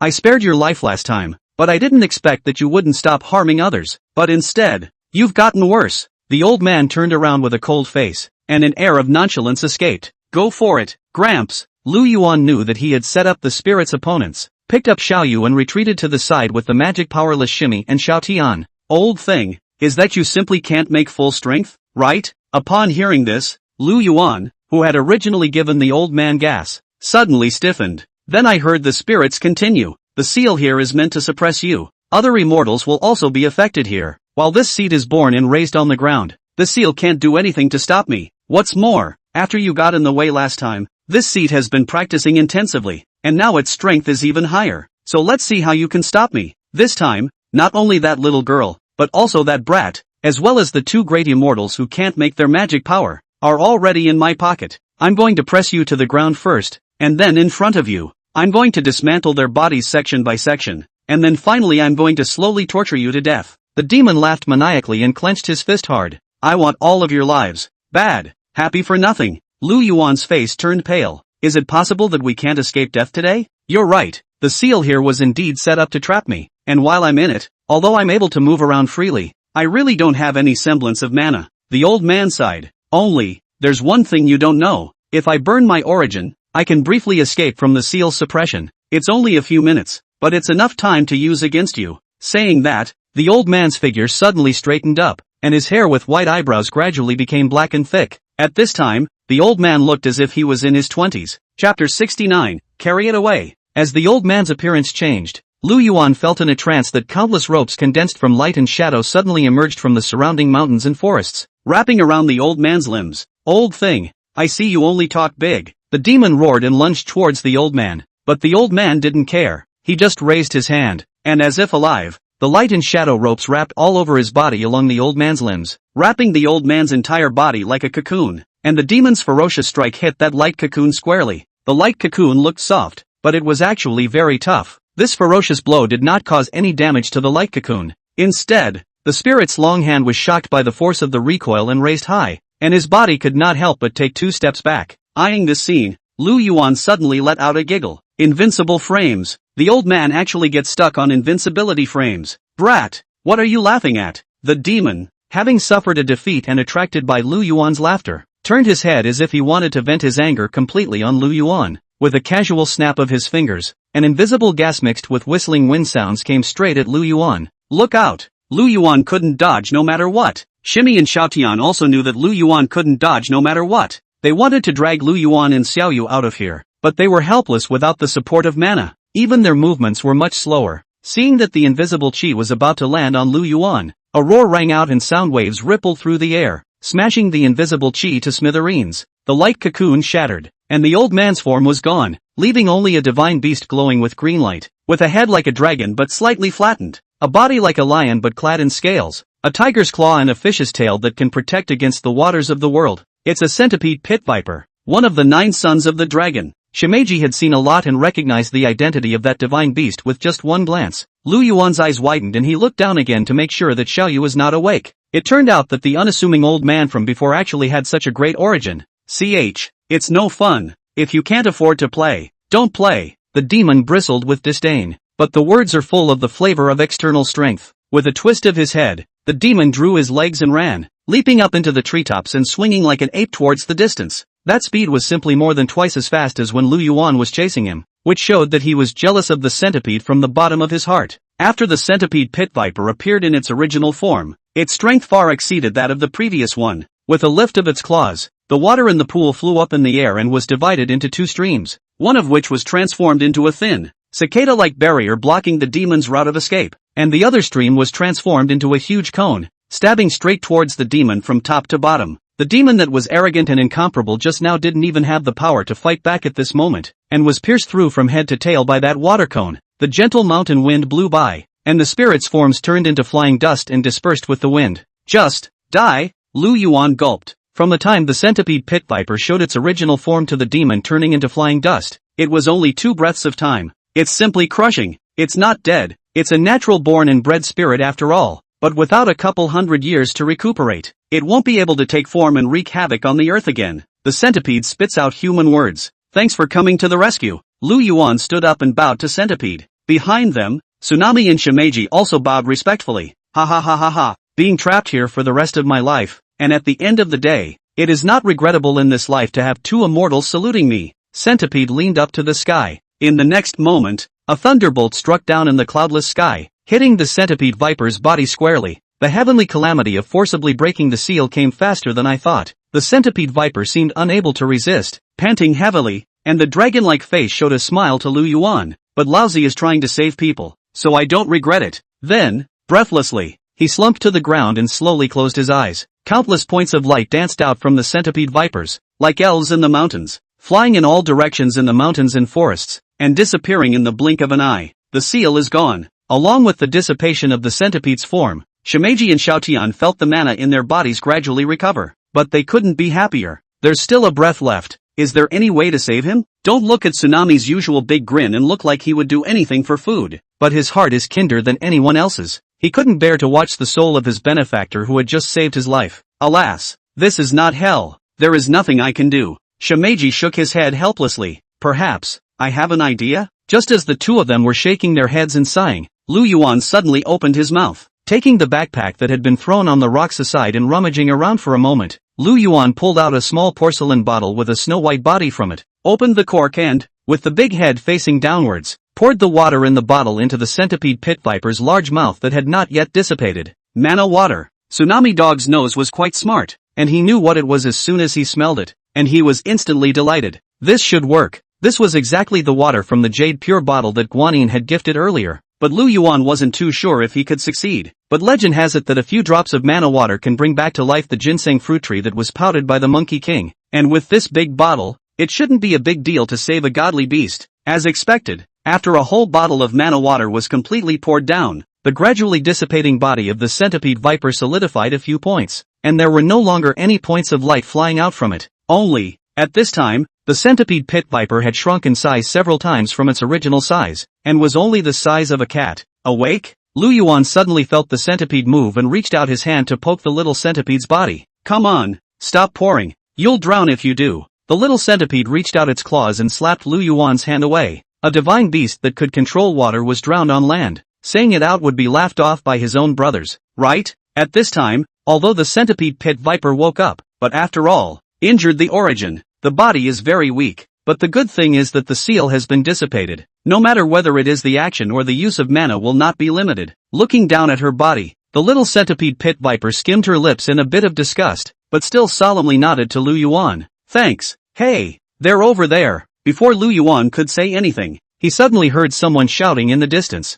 Turning his head to look over, it turned out to be Woolly Hat and the others rushing over, followed by a group of police officers and a few doctors. I think they were worried about Xiao Yu's safety, so they called the police directly. However, looking at their behavior, they should not have seen the scene of the divine beasts battling the mountain spirits. Meow dash. The little centipede pit viper did not have enough mana to change back into his human form, so he simply turned into a cat and squatted on Lu Yuan's shoulder. After all, it took the least amount of mana to turn into a form that was about the same size as one's own body. With the efforts of several doctors, Metaphor opened her eyes in a ghostly manner. After waking up, the first thing she did was to look for Lu Yuan. Underwater. When I was in a daze, I saw that it was you who saved me. Xiao Yu's physical condition was quite good, and within a short time of waking up, his energy had recovered quite a bit. So why don't you join my team, and I'll make sure that you'll eat good food and drink hot water. It's okay to give your body in return. Carry it away. Lu Yuan waved his hand at a few doctors. Once the woolly hat had chased the ambulance to the hospital with his team, the farmhouse finally returned to its usual calm. The owner of this farmhouse had now become Lu Yuan. It couldn't be helped that the previous owner was now slumped over his shoulder. So now here, Lu Yuan was in charge, and it didn't cost a dime. So white whoring is such a great thing? No wonder those gods love white whoring. To redecorate or not to redecorate. Lu Yuan rubbed his chin and considered renovating the farmhouse as a whole when his cell phone suddenly rang. It was Wei Ruoling who called. Hello? Missing your boyfriend so soon? The phone was connected, and Lu Yuan made a poor comment out of habit. Hearing Shimeji and Tsunami roll their eyes for a while, even Centipede Viper couldn't help but roll his eyes. Bah! Shameless! I haven't agreed to be your girlfriend yet. Wei Ruoling pouted. Although he said this on his lips, Lu Yuan knew that it was about 8 or 9 times more likely. Anything? Lu Yuan knew that with Wei Ruoling's character, he would not call for no reason. Are you free this afternoon? Accompany me to pick out 2 pieces of clothing. Wei Ruoling hemmed and hawed. and then I have good news for you. Chapter 70, the man depends on his clothes and the horse depends on his saddle. No problem. Lu Yuan was full of promise. After sending Shimeji and Satsi back to the western suburb zoo and entrusting the centipede to Mei as well, Lu Yuan drove away from the zoo. After the diversion of many anchors before, the flow of people in the zoo in the past 2 days is not bad, and now many of the tourists are still rushing to Satsi. But in a few days, when Satsi's heat passes, the rest of the tourists are the people who really love animals. In the afternoon, Lu Yuan drove his car to the village entrance. Wei Ruoling was still waiting there and waved her hand when she saw Lu Yuan's car. This car hasn't been returned yet? As soon as she got into the car, Wei Ruoling blinked her big sincere eyes and asked. It wasn't that she looked down on Lu Yuan. She was just worried that Lu Yuan was wasting too much money on renting a car. There's nothing wrong with taking a taxi. They're all from ordinary people, so it's natural to save a little where you can. Don't worry, I've already bought the car. Lu Yuan smiled and pointed to the storage box on the passenger side. Although she was doubtful, Wei Ruoling still chose to trust Lu Yuan and opened the storage box directly in front of her, taking out a few documents from it. It's the transfer of the vehicle. Is this car really yours? Wei Ruoling checked the documents over and over a few times before putting her heart down, but she inadvertently saw the signatures of both parties to the transfer and was filled with surprise. This car is actually Smiley's? She didn't think there was any unspoken relationship between Lu Yuan and Su Xiaoxiao, but she was just a little worried that it was Lu Yuan who had taken a fancy to the car, and Su Xiaoxiao was in her way, so she relented and gave the car to Lu Yuan. How can she have the face to see Smiley like this? Don't worry, I definitely bought this car and paid a fortune for it. Speaking of this, Lu Yuan had a grudge on his face. Just now, Lu Yuan first went to Su Xiaoxiao's side, and according to the market price of the new car, he did the transfer of this car. He is not that kind of thick-skinned person. Always white-whoring is always uncomfortable in the heart. For this reason, he even purposely found a restaurant and treated Su Xiao to a big meal. And Su Smile personally saw Lu Yuan took the dozen pieces of antiques. Have long known that this is a dog-big household. So hold the mentality of not slaughter white not slaughter. Ruthless what expensive point what. After a wild eat, this is satisfied. That's good. Only after hearing Lu Yuan say this did Wei Ruoling put her heart down. By the way, why do you suddenly want to buy clothes? As the car sped along, Lu Yuan inquired as he drove. Hey, that's the good news I have to tell you. Wei Ruoling had a mysterious look on her face and sold the story. Oh, what exactly is the good news? Tell me. Lu Yuan laughed in his heart and acted very cooperative. Yesterday I sang to you. As soon as the words left her mouth, Wei Ruoling hurriedly covered her mouth. Her cheeks floated with a touch of redness. It's not that when I was singing, I was photographed, and somehow I suddenly caught fire. And this morning a very big live broadcasting company didn't know where to get my contact information, and gave me a call, inviting me to participate in an offline carnival, and if it is suitable, maybe I can even sign a contract for live broadcasting, and my job problem may be solved. That's a lot of dressing up to do. Lu Yuan came to a sudden realization. He knew very well that Wei Ruoling wasn't like him, where one person eats and the whole family doesn't go hungry. Grandpa Wei had been in poor health, so Wei Ruoling had to go and support his family, and because of this, he had been tricked and captured by Hu Lai earlier. Moreover, Lu Yuan had no prejudice against the industry of live broadcasting, and besides, his girlfriend was a big netizen, which was something that many men could only dream of. With a kick of the gas pedal, the car turned a corner and drove towards the center of Ruyun City. Not long after, it stopped in the underground parking lot of an imposing building. Where is this? Wei Ruoling got out of the car and looked around with a bewildered expression, as if she had never been to this place at all. Upper Rhone Square. Lu Yuan locked the car door, pulled Wei Ruoling, and looked around for the location of the elevator. This is the biggest luxury mall in Ruyun City. Why come here? As soon as she heard this name, Wei Ruoling became a bit weak in her feet. A random item in a random store here was her previous month's paycheck. Since we're going to such an important occasion, it's only natural to dress up. Lu Yuan favored him with a smile. He had thought that today was just an ordinary date, but it was clear that this opportunity was very crucial for Wei Ruoling. The so-called people rely on their clothes and horses rely on their saddles, and whether or not they can soar to the heavens, they naturally can't be sloppy with their image. But, I don't have any money, Wei Ruoling whispered, and just as a patrolling security guard walked by in front of her, she lowered her voice even more, as if she was afraid of being looked down upon. I have. Lu Yuan slapped his chest to the ground. Isn't it only natural to spend some money on your girlfriend? When these words came out, Wei Ruoling did not retort, but only blushed and gently pinched Lu Yuan's arm. She did hear Su Xiaoxiao mention this place before, but Su Xiaoxiao was not a fan of luxury goods or anything, plus in order to take care of Wei Ruoling's emotions, so she just brushed it off. She didn't even dare to think that she would be able to shop here one day. Hey, Lu Yuan rubbed his arm with a silly grin on his face and cheerfully pulled Wei Ruoling up the stairs. It's a done deal. This little girl acquiesced. Shanglong Plaza is very quiet. This commercial plaza is not built for a long time. Coupled with the fact that it is almost all luxury goods stores, the people who come here will be even more fewer. The stores can simply be described as crowded. Lu Yuan didn't understand any of this, and Wei Ruoling understood even less. So the two bumpkins casually found a store and dug in,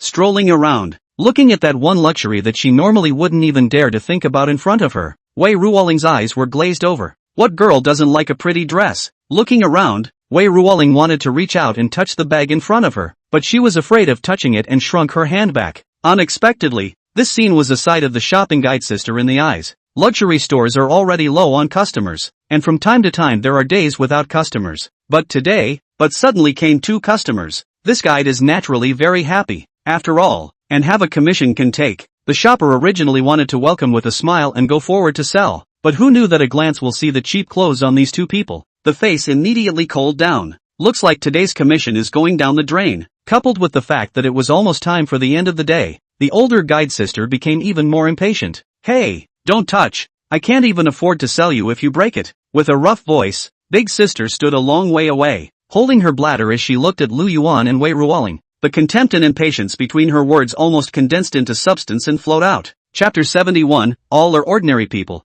Who is nobler than the other? A chorus of rebuke scared Wei Ruoling to the point of freezing in place. Her small face was white. She turned her head to look at Lu Yuan helplessly, not even daring to look towards the Big Sister guide's side. Do you know what kind of place we are? Just that bag you just looked at. You two couldn't afford it in a lifetime. Seeing that Wei Ruoling didn't even have the courage to resist, the Big Sister guide's mockery intensified. It's okay, don't be afraid. Lu Yuan gently stroked Wei Ruoling's back and comforted her softly. What kind of trash is it when you can't even afford a bag? Just a worm of society. The Big Sister guide rolled her eyes and her curses became a few more points harder to hear. But she had all but forgotten that although she was guarding so many luxuries, she was essentially no different from the social asshole she claimed to be. Forget it, there are plenty of stores that sell things. We don't want to get into trouble with this kind of goods. Lu Yuan blankly glanced at the shopping guide elder sister and pulled Wei Ruoling out of the store. Get lost, don't dirty my floor. The shopping guide sister still refused to let Lu Yuan go and chased and scolded him outside the store. Let's go. These few words shattered Wei Ruoling's pride to pieces. Her eyes turned red and she almost cried out in front of everyone. Lu Yuan looked in his eyes and ached in his heart, just when he wanted to punch the redhead. In the store next to him, a young and pretty little girl pushed the door and walked out. Hello, do you need to pick out a few clothes for your girlfriend? Sure. Lu Yuan let out a breath and nodded, rubbing Wei Ruoling's hair as the two of them walked into the store next to him. He wasn't the one who would take a loss, except that cursing like a shrew wasn't in his character either. Xiao, you must be careful. These two people don't have any money. Don't blame Big Sister for not warning you. Be careful of realizing you're purely wasting your breath after a flurry of introductions. The older guide sister leaned against the store door and sneered at the little girl. Sister Wang, we shouldn't pick our guests. However, Xiao seemed to have a long-standing grudge against the shopper, and just dropped a sentence and warmly welcomed Lu Yuan and the two of them into her store. These two stores are not the same brand, so the decoration style is also very different, but whether it is the overall layout, or a seemingly random ornaments, can be seen in this brand revered noble and elegant temperament. Sorry, we really don't have any money, just want to come to take a look at it, or as a goal to strive for in life. In order to prevent what just happened from happening again, Lu Yuan scratched his cheeks and put on an embarrassed expression. Although Wei Ruoling did not know what Lu Yuan was doing, she obediently nodded her head, because she is really broke. It's okay, I'll show you guys around. But who knows? When these words left her mouth, Xiao smiled sweetly and led Wei Ruoling to pick out a few pieces of clothing. Do you want to try them on? And the jewelry over here. There are a few that I think are especially nice. Want to try them on? This is not good, right? Will it break? And if your store manager finds out, will he scold you? Wei Ruoling was still a little worried. It's okay, the store manager won't be coming to the store today, and even if he does, he won't be looking at the surveillance. So just be careful, nothing will happen. Zoe smiled and shook her head. Ever since she realized that the two people in front of her were also ordinary laborers, she stopped putting up a front. If it was said that Rose's performance before revealed professionalism, then now, she was more approachable. They are all ordinary people. Who is nobler than anyone else? Alright then, please. Hearing this, Wei Ruoling was relieved and happily went to try on clothes and jewelry with Xiao. Lu Yuan shrugged his shoulders, found a place to sit down and started playing with his cell phone. Usually in these cases, He can't get out of the store without 2 or 3 hours. As expected, Wei Ruoling and Xioro tried this for more than 2 hours, during which Wei Ruoling also walked to Lu Yuan from time to time wearing the clothes and jewelry she tried on, allowing Lu Yuan to give some advice. However, Lu Yuan's aesthetic level was not as high as the stool's, so he could not give anything useful other than good-looking and quite good-looking. Of course, who let Wei Ruoling be good-looking in the first place? No matter how gorgeous the luxuries on her body were, they could only be used as icing on the cake. Okay, I'm over it, let's go. If we don't, the costume store will be closed. After a long time, Wei Ruoling finally had enough and bounced to Lu Yuan. She hadn't forgotten the original purpose of the day. It's just that she doesn't belong here. Don't go, just buy it here. Lu Yuan shook his head with a smile and pressed Wei Ruoling onto the chair he had been sitting on, and came to Xiao Rou, who was trying to put back the clothes she had just taken out as they were. Fill up a copy of all those clothes you just tried on for me, and jewelry bags and whatnot. No matter what you have just tried on, fill up a copy of it for me. What? Are you kidding me? Xiao Rou froze, raising her eyes to look at the man in front of her who was handsome, but didn't look like a rich man in any way. Lu Yuan, are you crazy? Wei Ruoling was also startled by Lu Yuan's action and popped over in an arrow step, tugging Lu Yuan's hand to go out. She couldn't remember what she had just tried, only that the number was definitely not small. Those things add up. I'm afraid you can't get them without a couple $100,000. No kidding, just do what I say. Lu Yuan took out his bank card and inserted it into the POS machine by the counter. After one operation, the POS showed the balance of the card. 110 million. 4 million. Zoe stared blankly at the POS screen. It wasn't the biggest balance she'd ever seen, but it was more than enough to buy the things she'd just seen. The most important thing was that after selling so many things, she would get tens of thousands of dollars just from the commission. It was the first time she had ever met such a large client. You wait a moment. I'll load it up for you right away. After pinching her face to confirm that she wasn't dreaming, Xiao Rou's hands trembled a little with excitement and immediately moved, raising her eyes to look at Lu Yuan again.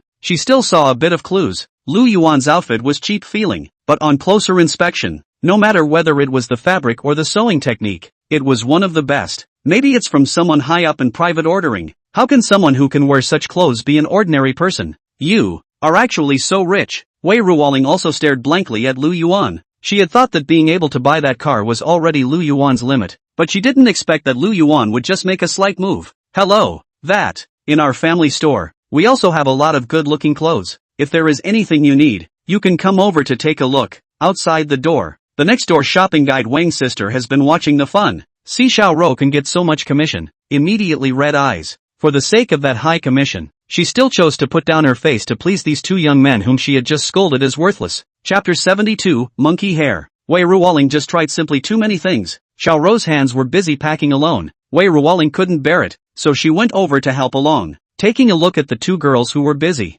Lu Yuan smiled and then walked out of the store. You can look around and try on anything you fancy, even if it breaks. Seeing Lu Yuan walk out, Sister Wang greeted her with two glowing eyes and excitement. No one would have a problem with money, and Sister Wang is more of that kind of person. Face? Not important. It's the lack of money that's the most painful thing. She'll do anything she's told for money, so she chooses to kneel. Lu Yuan didn't say anything, just shrugged his shoulders, then followed Sister Wang into the store door that had kicked him out earlier. Look handsome. Isn't this dress beautiful? It's designed by the world's top designers. Many stars have worn it. Sister Wang took out the most expensive dress in the store and introduced it attentively. Should I wrap it for you? Lu Yuan remained silent and non-committal. Handsome man, you don't say, I'll take it as your default. Sister Wang smiled happily and took out another pair of shiny high heels. This pair of shoes is also from the hands of famous designers, and this dress can be matched with this dress. After your girlfriend put it on, it is guaranteed that she will become the center of attention of the whole scene, and her turnover rate on the street is 100%.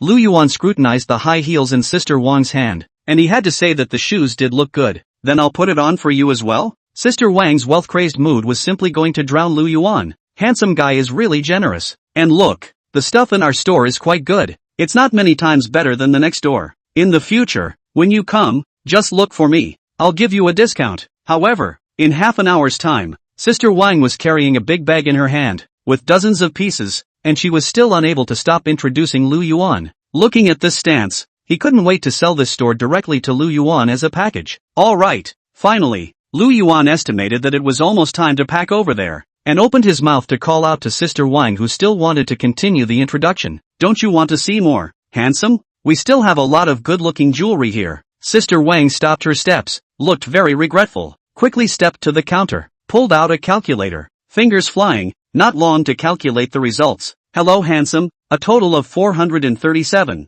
800, I do not want to do the Lord, that 800 change, and you see have been directly packaged, is not it more professional than next door? Ha, what did you say again? I just got bored waiting next door and came over to look. Who said I was going to buy it? Lu Yuan scratched his head in confusion. Not, didn't you tell me to wrap it all up? Sister Wang was a bit surprised, and this surprise was tinged with anger. Did I just say something? Lu Yuan smiled contemptuously. What about all this stuff? Sister Wang was dumbfounded, as if she was somewhat in disbelief of what was happening in front of her. What else can I do? Just put it back as is, please. After saying that, Lu Yuan turned around and pushed the door to leave. Only Sister Wang, the guide, who was almost in tears, was left behind. What can be done about this? Sister Wang wanted to cry. The hassle of reopening the painstakingly punched package is not to mention the fact that the store manager will be here soon, and it will certainly be too late to restore it to its original state before that happens. It's not terrible to work for nothing, but if the manager knows that he lost such a big client because of himself,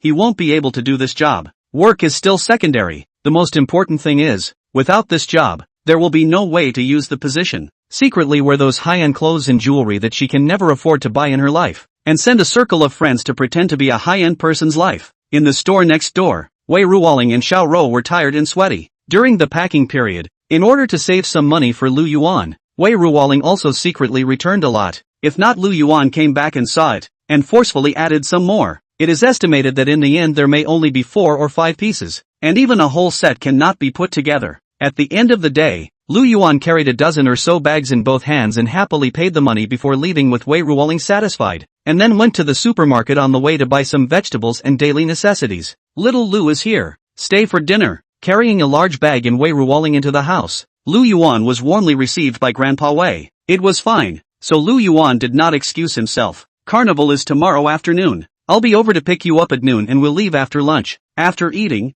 Lu Yuan excused himself and left. Before leaving, while Grandpa Wei was not paying attention, Lu Yuan gently but quickly pinched Wei Ruoling's little cheeks, causing Wei Ruoling's face to turn red. It was getting dark by the time we got back to the zoo. The zoo had just closed for the day and a few staff members were cleaning up the animals area. Mei was being pestered by Tsatsi to play, and when she saw Lu Yuan return, she finally looked like she had seen her savior, and after handing Tsatsi over to Lu Yuan, she joined the cleaning team. Tsatsi's energy seemed to be unlimited by half, playing all day, and now Lu Yuan ran with it for a long time before he went back to rest contentedly. On the contrary, Lu Yuan, who had just eaten a full meal not long before experiencing such a high-intensity activity, almost didn't spit out the meal he had eaten at night. By the time Lu Yuan lay back on the bed exhausted, it had long since gotten dark, and as soon as Shimeji saw Tsunami and Lu Yuan coming back, he habitually put his earplugs on and then continued to sleep on the ground. Just as Lu Yuan was flipping through his cell phone with the intention of taking an early rest, suddenly there was a soft ring on his cell phone. A chat screen pops up on the Help You Walk app. The true lord of the myriad paths Erlang Haiyan Sheng of Qingyuan. Jianko, fellow Daoist. I'm done here. Lu Yuan, how's the battle going? Irrigation Jianko Qingyuan Miao Dao Erlang Xian Shang Zhenjuan. This immortal won a small victory, although he didn't take advantage of anything, but as we agreed, he pulled down a handful of monkey hair. Lu Yuan, congratulations to Desian. Luck Yuan, is the great immortal hurt? Irrigation Jianko Qingyuan Miao Dao Erlang Xian Shang Zhenjuan. Injury is not. Is the grip monkey hair? A careless, by the stinking monkey pounded down the eye, and now a swollen eye. Look at the screen are not very convenient. Looking at the chat interface, Lu Yuan had a head full of black lines. That's not a small victory. It's clearly a lose-lose situation. Irrigation Jianko Qingyuan Miao Dao Erlang Xian Shang Zhenjuan. Fellow Daoist, the monkey hair has been sent to you, so if it's convenient, you can let Xiaotian come back. Lu Yuan, thank you. Desian. Lu Yuan, Desian, wait a moment. I have some things here for Xiaotian that I can take back with me. Putting down his cell phone,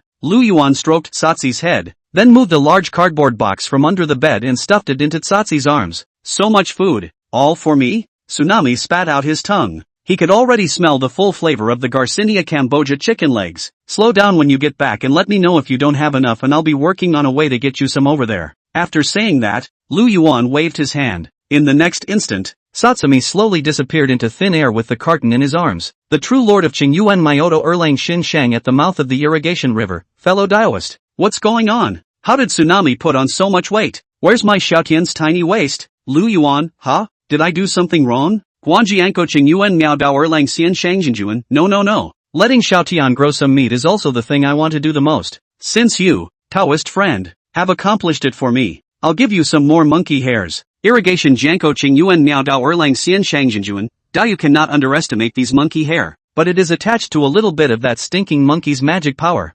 Wonderful use. I wanted to keep some for themselves, now they are all given to you, right? Suddenly, Lu Yuan felt an itch in his hand, and a handful of about 10 bundled golden silk hairs appeared in his hand. Chapter 73, How about being my pet? The golden hairs are very fine, a few points thinner than a hair, and 10 hairs bundled together are not much thicker, and there is no fishy odor as imagined from monkeys. Instead there is a faint smell of fragrant ash. Only one of them was particularly long, more than twice as long as the other 9, and hard. Lu Yuan didn't know why, so he just didn't care about it, casually threw his cell phone on the bed, carefully found a small pocket to put these hairs in, and then found a thread to put on the bag and put it close to his body. This is the only way to prevent an accidental blow of breath from blowing this easily obtained monkey hair out of sight. Meow. Centipede poked his head out of Lu Yuan's messy comforter, seemingly smashed by his cell phone, and with an irritated face, he peeled it away without a good look on his face. If it wasn't for Centipede Viper himself showing his head out, Lu Yuan almost forgot about this little thing that followed him back. Sleeping? Lu Yuan extended his finger to poke the shrunken centipede. Sleep, do not disturb. Centipede didn't even open his eyes. Why don't you be my pet? Lu Yuan smiled faintly. Asterisk. Off. Centipede Viper glared fiercely at Lu Yuan. Very good. And the centipede has not been bedded down. Seriously, Old White will be going back in a few days, and I'll be a little lonely on my own when Old White is gone. While saying that, Lu Yuan retreated into the comforter and gently puckered his butt, arching the centipede out of the comforter. I don't think you're lonely, you're just idle. Looking at Lu Yuan's bad smile, the centipede pit viper's claws stretched out, the cat's claws reverted to being covered with scales, and with one claw, he grabbed towards Lu Yuan's butt. Poor Lu Yuan's ass. Today also finally have to show his face to see the sun for once. Ah! Lu Yuan covered his buttocks which were scratched with blood marks, crying without tears. Let's discuss it. After Old By leaves, I'll be left alone. If I encounter any trouble, I'm afraid I won't be able to cope with it. How do you say that like I'm going to die soon? Without Tsunami's raucous voice, Shimakazu was finally able to take his earplugs off, but he realized that it seemed better not to pick it at all. Are you still alive? Lu Yuan bristled. Those words choked Shimeji. Come to think of it, it does seem like he can't be considered still alive. Essentially, when he's from hell. Rolling his eyes, Shimakazu put on his earbuds again and went off to his own great sleep. You don't have anywhere to go anyway, so why don't you stay here and help me out? Why don't you? Lu Yuan still refused to give up and continued to persuade the centipede. I'm really scared of you. This time, Viper's centipede completely lost his sleepiness. Then I'll reluctantly agree to it, but you have to do me a favor. You say? Lu Yuan almost kneeled down for the catmaster. Before, in order to harden against the seal, my origin was damaged. I can follow you during this time, but I need you to help me find something to repair my origin. The centipede licked its own paw, but suddenly thought that this paw had just grabbed Lu Yuan's butt, and spat twice in disgust. What was that? Lu Yuan scratched his head. Something that could repair the origin was a heavenly treasure as soon as he heard it. He was just a mortal. How could he have any ability to get such a thing? I can't say exactly, but I see that you're surrounded by Shimeji and roaring dogs, so you should be connected to all 3 realms, right?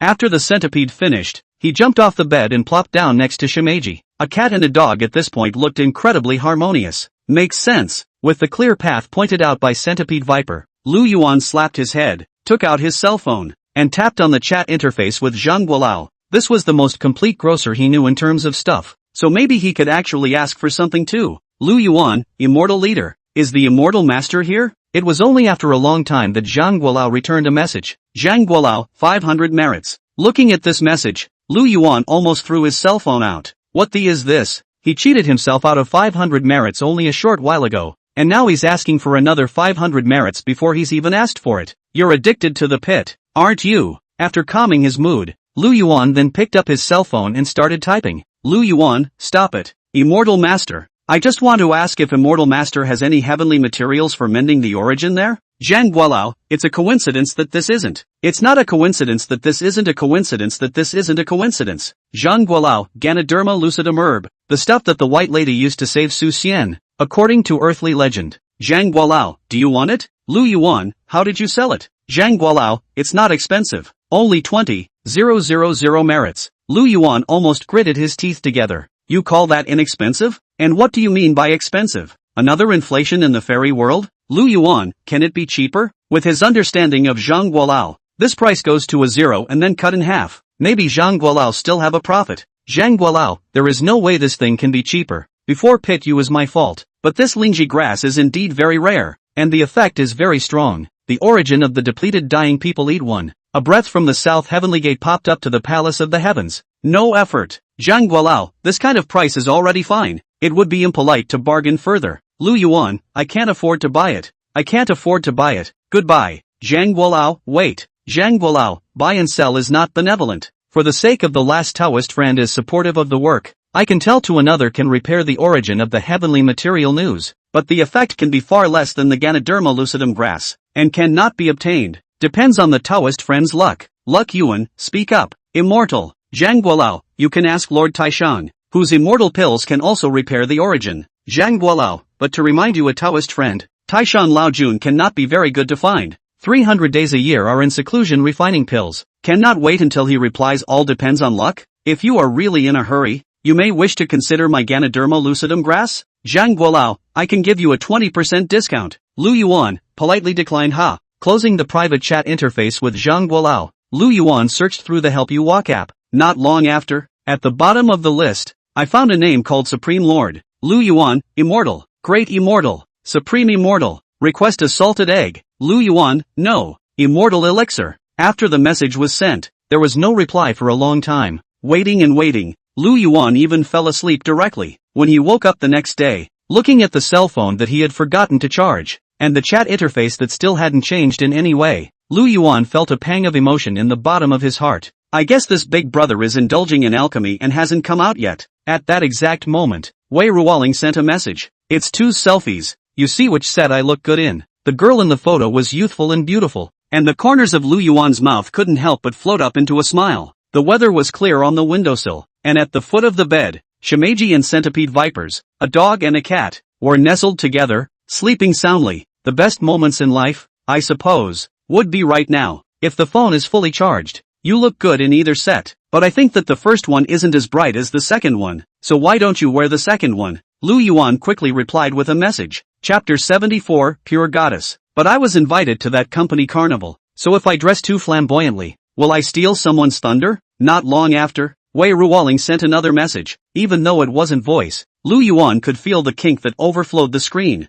Don't worry, I've taken that into consideration and picked you something that's eye-catching enough but not overly flashy. Just wear it, my dear girlfriend. Lu Yuan replied with a faint smile. In fact, he does not understand these. Just in his browsing history, there is a search record is important occasions how to help girlfriend with clothes. Shame on you. Don't call me that when you're in a crowded place. It's embarrassing. If you keep this up, I won't let you pick me up. Wei Ruolin protested. Okay, I know I'm wrong. Lu Yuan was given his lifeblood and surrendered on the spot, not even struggling a bit. After simply packing up, Lu Yuan went out the door. Before he left, he didn't forget to ask Mei to take care of Shimeji and Centipede. Although Mei had questions about Satsi's departure, Lu Yuan used Satsi went on a diet as an excuse to get rid of them. But what about today's broadcast? Mei was a little distressed, but she also knew very well that Satsi didn't belong to the zoo, and she shouldn't interfere with Lu Yuan's decision. It's just that while the visitors to the zoo are now coming for the zoo, there is still a large portion of the live streaming audience that is there to see Satsi come alive in its entirety.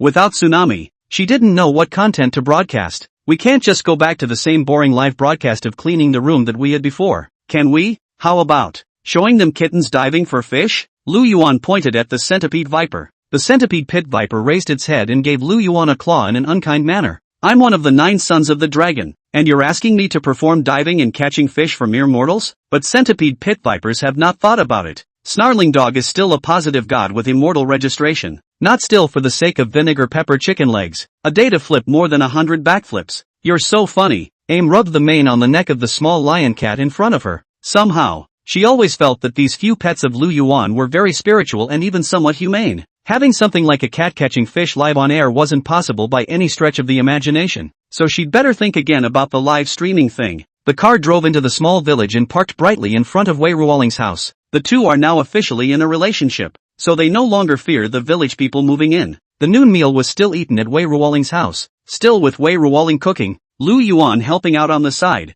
and Grandpa Wei going back to his room with a smile on his face, leaving enough space for the two young people. Princess, please get in the car. After eating, waiting for Wei Ruoling to change her clothes, Lu Yuan waited in front of the car door early. Seeing Wei Ruoling's radiant appearance, he was dumbfounded and froze for a long time before he thought of opening the door for his girlfriend. You washed the car? Wei Ruoling noticed the difference at a glance. The car looks extra clean today. That's natural. At least it has to match your outfit, doesn't it? Lu Yuan purposely left a little early today just to have enough time to wash the car. He understood the importance of this carnival to Wei Ruoling, so he couldn't let Wei Ruoling lose face. Not even a little. By the time they reached the venue of the offline carnival, there were still about 2 hours before the carnival opened. It's not that they're early, that's what that live streaming company requires. After all, which of these anchors doesn't take a while to put on makeup? As soon as Wei Ruoling showed up at the venue, her youthful and beautiful appearance, as well as her unadorned temperament, instantly became the center of attention. Lu Yuan was very sensible and did not steal the limelight, just following behind Wei Ruoling. Of course, he hadn't forgotten to make the weaver's clothes into a well-fitting leisure suit. Even so,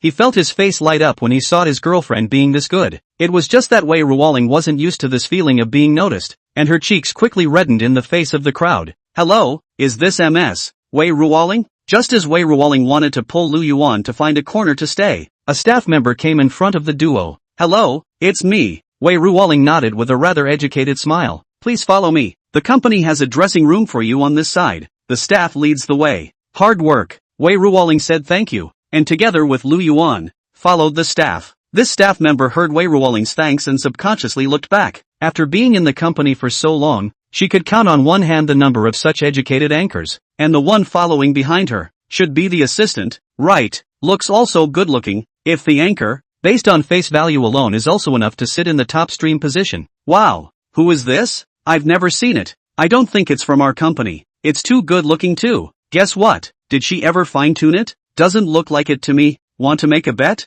Wei Ruoling followed the staff into the dressing room and immediately heard the whispers of the other anchors around her. Relax, I'm here. Lu Yuan pressed Wei Ruoling into the makeup position indicated by the staff and softly comforted her. What are you guys talking about? What's the bet? Take me one. At this time, a scantily clad woman stormed into the dressing room. The soles of the more than 10 centimeters long high heels and the floor impact issued a thump sound. Joy is here. As soon as they saw this woman enter the door, those female anchors who were originally discussing in low voices immediately changed into a smiling face and surrounded her, hugging her one by one. It's like they'd been BFFs for many years. How many prizes is Joy going to take at this carnival? Everyone turned their attention to the new woman. What to take or not to take the award? It's not all about everyone's support, and I'll be lifting everyone up more in the future. Lei smiled, and although her mouth said so, the smile was very fake, as if the performance at the moment was just a play. Who doesn't know that our Lei is the hottest pure goddess on the platform? This year's Best Anchor award should be yours.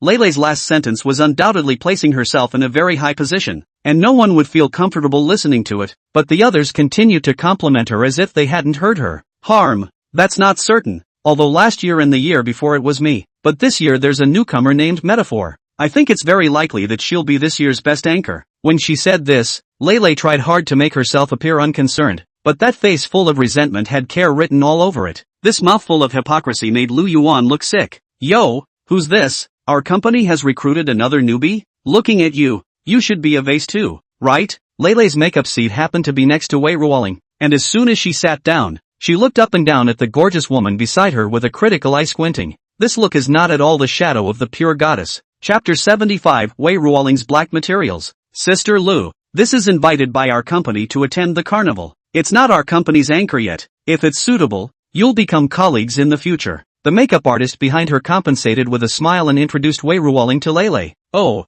it's an online singer who suddenly burst into flames, right? I thought it was someone else. Lei rolled her eyes. What's so great about being able to sing? A flower vase? No matter how good you are at singing, you're still a flower vase. But at the same time, she didn't forget to pass on her own experience to Wei Ruoling. Besides, how many of us know how to sing? And how many of us have made it to the top? You have to learn from me, and you can coax those leaks to swipe gifts for me, so that you can make money for the company. It's just that the word experience sounds like a thorn in one's side no matter how you hear it, and it makes you feel uncomfortable. It was actually no wonder. If Wei Ruoling also entered the company, it would be equivalent to being Lei's competitor. Although Lei didn't think Wei Ruoling, as a newcomer, would be able to steal her throne as the best anchor woman? She still had to take precautions. It would be nice to nip that possibility in the bud at the first step. Of course, if you'll be humble enough to ask me for advice, I'll know what I'm talking about and show you the ropes. Lele also seemed to realize that her words were a bit too much, but still gave Wei Ruoling a step and threw out her olive branch. It was only that if Wei Ruoling was really willing to follow him, he wouldn't be able to have a chance to get ahead in this life. Thanks for the kind words, but I think I should be able to handle the job. How icy smart Wei Ruoling was. She could naturally understand the stakes, and immediately made her position clear. In fact, it was not that she had to eat the bowl of rice of the anchor, but after confirming her relationship with Lu Yuan in the past 2 days, she suddenly realized that she seemed to be somewhat unworthy of Lu Yuan. So in order to catch up with Lu Yuan in the shortest possible time, she had to do this. Because of this, she could never lose this job. Humph, what are you so proud of? Let me tell you, without me to cover you, you won't be able to make it in the company at all. Joy scoffed at Wei Ruoling and warned, if there's not much talent and you can make a living just by pampering and coaxing viewers to swipe gifts, then I really don't want to stay in this kind of company. Wei Ruoling's temper also came up and she immediately disliked back. The meaning of the words was clear. They were saying that Happy could do nothing, but it also pokes Joy right where it hurts. Little girl, who are you cursing? Lele was so angry that she slapped the table and stood up, and when the makeup artist behind her was not paying attention, the lipstick in her hand made a long trail along her face. It made Happy's already angry face look even more hideous. I'm not naming names, I'll just say whoever picks up on it. I don't know if it was because of Lu Yuan's influence. Wei Ruoling had never thought that she still had such a hard time, and even she herself froze for a moment after saying this. Stinking, I think you're sick of living. After being disliked, Lele also completely exploded. Not caring about wiping off the traces of lipstick on her face, she violently slapped towards Wei Ruoling's cheek. Wei Ruoling was so frightened that she closed her eyes and subconsciously scrunched her neck. But after a few moments of waiting, there was still no feeling of the slap landing on his face. Stealing her eyes open, she only saw that at some point, Lu Yuan, who had been sitting in the back, had already arrived in front of her, tightly grasping Lele's raised wrist. You let go. At this moment, Lele looked like a shrew, struggling hard. Her other hand couldn't stop slapping Lu Yuan, and even tried to open her mouth to bite Lu Yuan. In order to avoid contracting rabies, Lu Yuan released his hand while pushing slightly harder to push her back to her seat. An assistant? What are you rampant about? Dare to mess with me? Believe it or not, I'll make it impossible for your master to mix in the company in the future. Lele realized that she was no match for Lu Yuan, but still kept her mouth shut. Just then, outside the door of the dressing room, a man in his 30s walked in. The man was very well dressed and originally had a smile on his face, but as soon as he entered the door, he saw the angry Lele as well as Wei Ruoling, who was trembling with fear. What happened? The man looked puzzled. Brother Zhuang, look at the people you invited. They bullied me. As soon as she saw the visitor, Lele immediately changed into a whiny accent, and her body took the initiative to stick to the man, gently twisting and rubbing her most prominent part against the man's arm. But the man dodged it with a shrug. You are Wei Ruoling, right? After understanding the ins and outs with the people next to him, the man took the initiative to extend his hand to Wei Ruoling in a gesture of goodwill. I'm the chairman of Jivan Entertainment Company, Zhuang Lu. Just call me Lao Zhuang. Hello. Wei Ruoling and Zhuang Lu's hands gently shook for a moment, then loosened, and looked towards Lu Yuan's side. Although it is true that Lu Yuan is uncomfortable in his heart when his girlfriend has physical contact with another man, this is normal socialization, and Lu Yuan's controlling desire will not be strong to that extent. It's not like he's Anya and, moreover, Zhuang Lu did not take sides with his own anchorwoman's behavior, which made Lu Yuan feel twice as good. Tell you what, Happy, you go to the other dressing room, and you two don't meet for a while. After briefly introducing himself, Zhuang Lu first resolved the conflict between Lele and Wei Ruoling. It's a bit of a peace offering, though. You wait. Obviously, Lele was also dissatisfied with the way this was handled, and let out harsh words to Wei Ruoling, but didn't dare to say anything more about her own boss's arrangement, so she could only obediently walk out of the dressing room. Wei, I hope this little hiccup won't affect the cooperation between us. This is our contract. If you are satisfied with it, we can formally sign it, and we will also treat you as one of the anchors that we will push in the next phase. Things had temporarily calmed down, and Zhuang Lu also stated the purpose of his trip, and pulled out a contract and handed it to Wei Ruoling. $1 million a year at. Wei Ruoling flipped through the contract and was instantly shocked by the number in the annual salary column. She could never have imagined that she would one day receive such a high salary. Of course, this is still just the base salary, and there will be a commission if there are more live gifts. Zhuang Lu pointed to the 2 lines of clauses below. Faced with the temptation of a high salary, Wei Ruoling was tempted to sign the contract in a brainstorm, but she still subconsciously looked at Lu Yuan. May I see it? Lu Yuan also understood that this contract thing could not be signed indiscriminately, so he smiled and inquired to Zhuang Lu. Sure, Zhuang Lu nodded, his eyes smiling. He saw the relationship between the two at a glance, but didn't say anything more. It had to be said that Jivan Entertainment was still very sincere.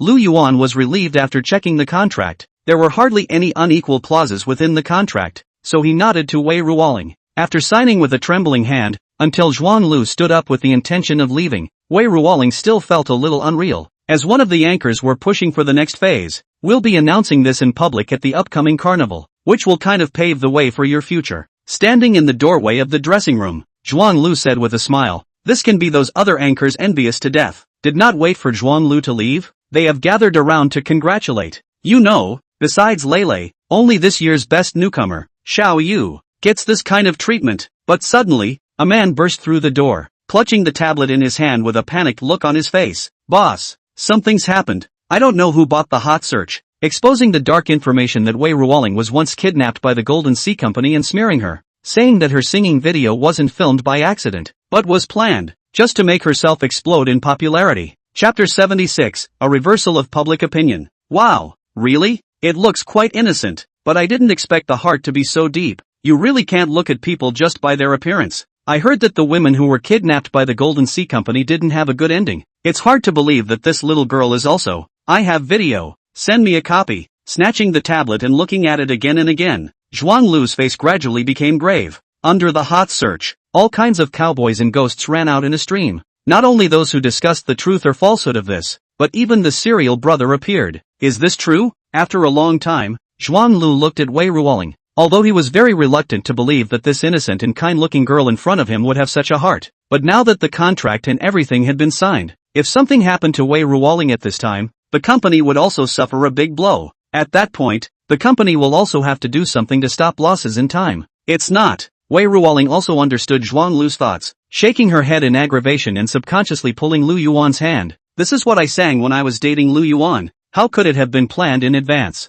Her words sound a little pale, but there's nothing substantial to back them up. No wonder people always say that rumor-mongering opens one's mouth and dispelling rumors breaks one's legs. That's right, it was sort of the first date for the two of us, and it was indeed an impromptu one. And as for what happened at the Golden Sea Company, all I can say is that it did happen, but it didn't happen in the way that people imagined it would happen. And besides, Little Spirit was the one who was victimized. Lu Yuan swept Wei Ruoling into his arms, gently caressing her hair, pulling out a few pieces of paper from the table and wiping away the tears from the corners of Wei Ruoling's eyes, lest the tears fall and ruin the makeup that was so hard to put on. This scene rather dazzled those small anchors around them. I thought Lu Yuan was just an ordinary assistant, but I didn't expect that he actually had such a status as a real boyfriend. Zhuang Lu looked at Lu Yuan and Wei Ruoling, and after a moment of silence, he handed the tablet back to his assistant, but his countenance was still unkind. Who messed up? I don't know. Still checking. The assistant frowned. Hurry up and find out. When I find out who did it,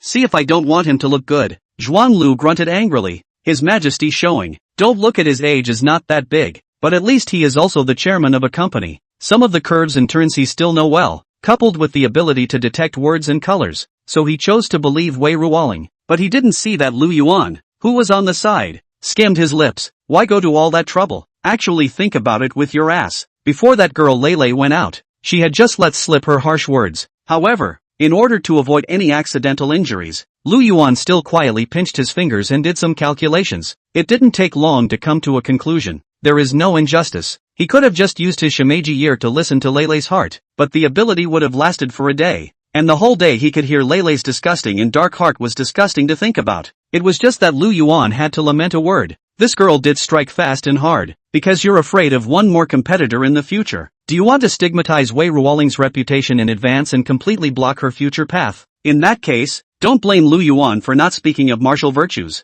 I'm going out to make a call. Lu Yuan patted Wei Ruoling's shoulder and turned his head to smile at the several small anchors next to him. Please take care of Little Spirit first. Thanks a lot. Although Wei Ruoling's little dress was now strapless, and Lu Yuan's hand directly touched the exposed smooth and delicate skin, this was not the time to care about that. Hello, Captain Ling? Oh no, Director Ling, there's something I need to ask you. Smiley, that hot search about Xiao Ling, you should have seen it. 2 phone calls passed, and Lu Yuan revealed a wide smile. It was true that Wei Ruoling had been kidnapped by the Golden Sea Company, but this list of victims, which should have belonged to the internal secrets of the police department, was now being raked over the coals. This could only mean that there was someone unclean around Ling Shangyang. So Lu Yuan pushed the boat, shared this logic with Ling Shangyang, and asked Ling Shangyang to play down this matter in the name of protecting the victim, and build up Wei Ruoling's weak image as a victim. Faced with a performance delivered to his door, Ling Shangyang naturally accepted it with pleasure. As for the rest of those rumor-mongering contents, since they are rumor-mongering and want to dissolve them in a short time,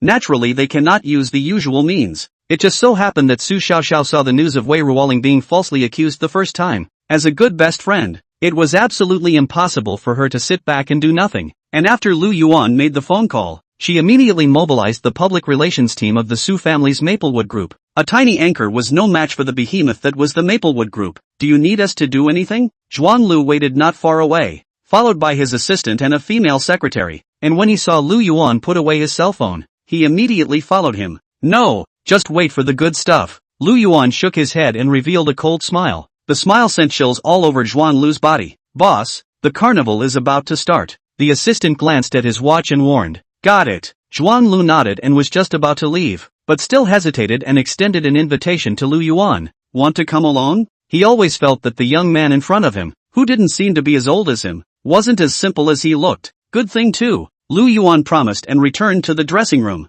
bringing Wei Ruoling with him and arriving at the carnival site with Zhuan Lu. The carnival was packed with not only fans of the various anchors, but also many media and self-publishing staff. Seeing Zhuan Lu appear, those reporters immediately surrounded him. Lu Yuan and Wei Ruoling, on the other hand, took this opportunity to find a corner where there weren't many people to sit down. Dear guests, welcome to the offline carnival organized by Gerbei Entertainment. The carnival opened with Zhuan Lu standing on the main stage, delivering an impassioned speech. It was just that Lu Yuan didn't have much heart to listen to these long speeches. As Lu Yuan drifted off to sleep, Zhuan Lu finally finished his speech and sat back down on the first row under the stage in the center with his name written on it. On the stage, the major anchors pulled out all the stops and performed the programs they had prepared for a long time. How's it going? Before sitting down, Zhuan Lu surveyed the surroundings, but did not find Lu Yuan and Wei Ruoling's position, so he had to ask the female secretary on one side in a low voice. The female secretary's eyes had been staring at the tablet in her hand, and it was only when she heard Zhuan Lu ask this question that she looked up with a face full of shock.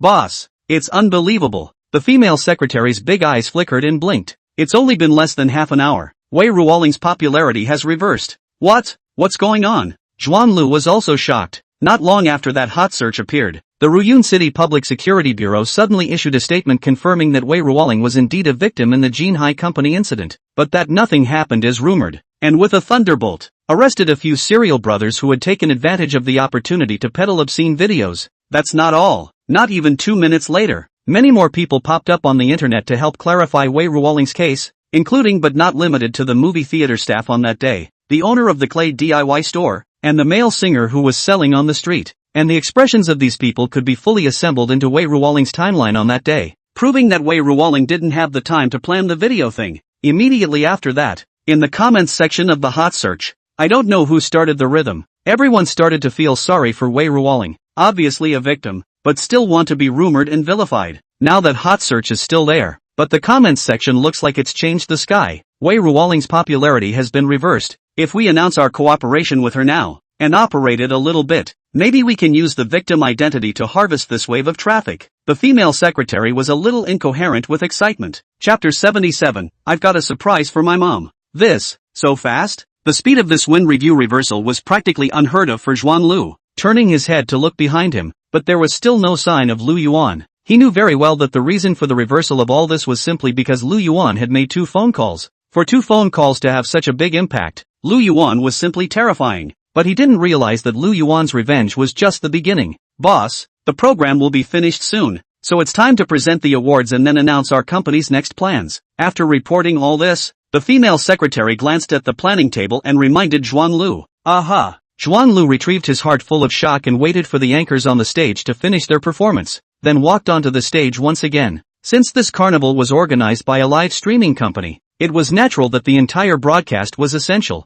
Why is this man up here again? Get off of me. I haven't seen enough. That's just it. Let me see the legs. Where's my Lele? Why don't you see Lele on the stage? How big of an anchor is Lele? How can you easily go on stage and perform a program? But Joy doesn't even have to perform anything as long as she heads to the stage. It's just eye candy to look at. Who wouldn't say that? No less than an innocent goddess. The livestream was abuzz with pop-ups of all colors. Next, the awards for this year's major anchors of Jivan Entertainment are announced. Starting with the best male anchor. On stage, Zhuanlu held up a microphone, and behind him, on a big screen, the camera was focused on three handsome-looking candidates. Without keeping him in suspense for long, Zhuanlu announced the award for the best male anchor this year, a handsome man named San CCC. So after that, it's time for the candidates for best female anchor of the year. After the male anchor went up to the stage to receive the award and give his acceptance speech, he stepped down from the stage, and Zhuanlu went on to announce. On the big screen, the three women were once again shown. Lu Yuan looked at the big screen, his eyes narrowing slightly. That's what he was waiting for. Just now, he fished out a fine golden hair from the small cloth bag close to his body, gently twisted it, and with a blow of his mouth, the fine hair transformed into a small, almost transparent flying insect and flew out. The fine hairs were precisely the monkey hairs Erlangshan had gathered from the Monkey King's body, each carrying the Monkey King's magical power. And this transparent little flying insects is no other than the Monkey King often used sleepy insects. In fact, Lu Yuan's revenge plan was very simple. It was to make Lei fall asleep in public on such an important occasion and make a fool of herself, and that would be the end of it. It's not like it's something you have to die for. So let's forgive and forget. Under Lu Yuan's control, the sleepy worm flew crookedly, and when it reached Lei, it burrowed headfirst into Lei's nose. Achoo! Lei sneezed a shocking sneeze, and then suddenly felt her upper and lower eyelids begin to fight. And it was too late to struggle, so she went straight to sleep. When the big screen camera was on, Happy was sleeping on all fours with snot bubbles coming out of his nose. Crap, is this still the pure goddess in my house? How come she's sleeping like this? That's what makes this sleep look real. That said, I like whatever Joy sleeps like. I used to like it, but now I like it even more. But how could Joy fall asleep on such an important occasion? The picture in the live room can be much clearer than on the big screen. A lot of people off the spot. But there are still a lot of true fans looking to make up. Seeing that those who were about to be disenchanted were about to be pulled back into the fan ranks right away, Lei suddenly barred her mouth twice, grinding her teeth while saying a few dreamy words. Brother Long is so good. I'm taking pills. I don't know if it was intentional or if it was a technical error, but instead of muffling the dreamy words, they were amplified a few times. Not only was the live broadcast heard loud and clear, but even the echoes of those words drifted over the entire venue of the carnival. Lu Yuan froze for a moment and almost laughed out loud. I'll be damned if I'm going to get anything else. He just wanted to make a fool out of Lei. Who knew that this girl was still talking in her sleep? And the dream content is so powerful. Crap,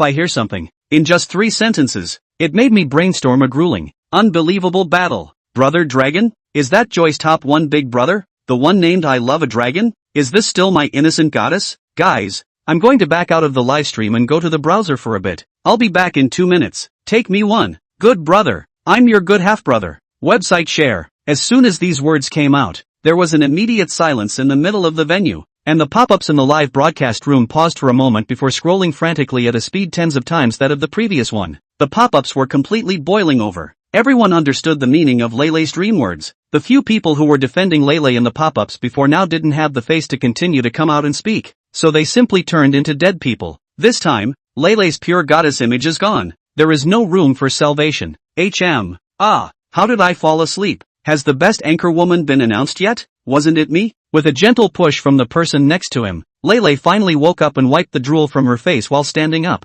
ready to go on stage to receive her award. She had no idea what she had just done. On the stage, Zhuanlu was holding the envelope containing the candidate for Best Female Anchor, and his face was a shade of green and red under the light. The name in the envelope was Lei, but now that Lei's live broadcasting career had come to a meaty end, it was naturally impossible for the award to be given to her again. This year's Best Female Anchor is Xiao Yu. After a long moment of silence, Zhuanlu looked at the large screen behind him and picked a random person from the 2 left on it. How is this possible? That day in bed, Long clearly promised me. Seeing that he had lost the election, Happy suddenly shouted out loud, but suddenly realized that he had spoken out of turn. Despite her efforts to cover her mouth, enough had been revealed to sit on those previous dream words. Starting today, Jibei Entertainment terminates the contract with anchorwoman Lei, whose behavior does not represent the company's image. Listening to Lei's blabbering, Zhuanlu grimaced and waved his hand at the security guards who had been standing next to the venue, directly turning on Sacred Cutting.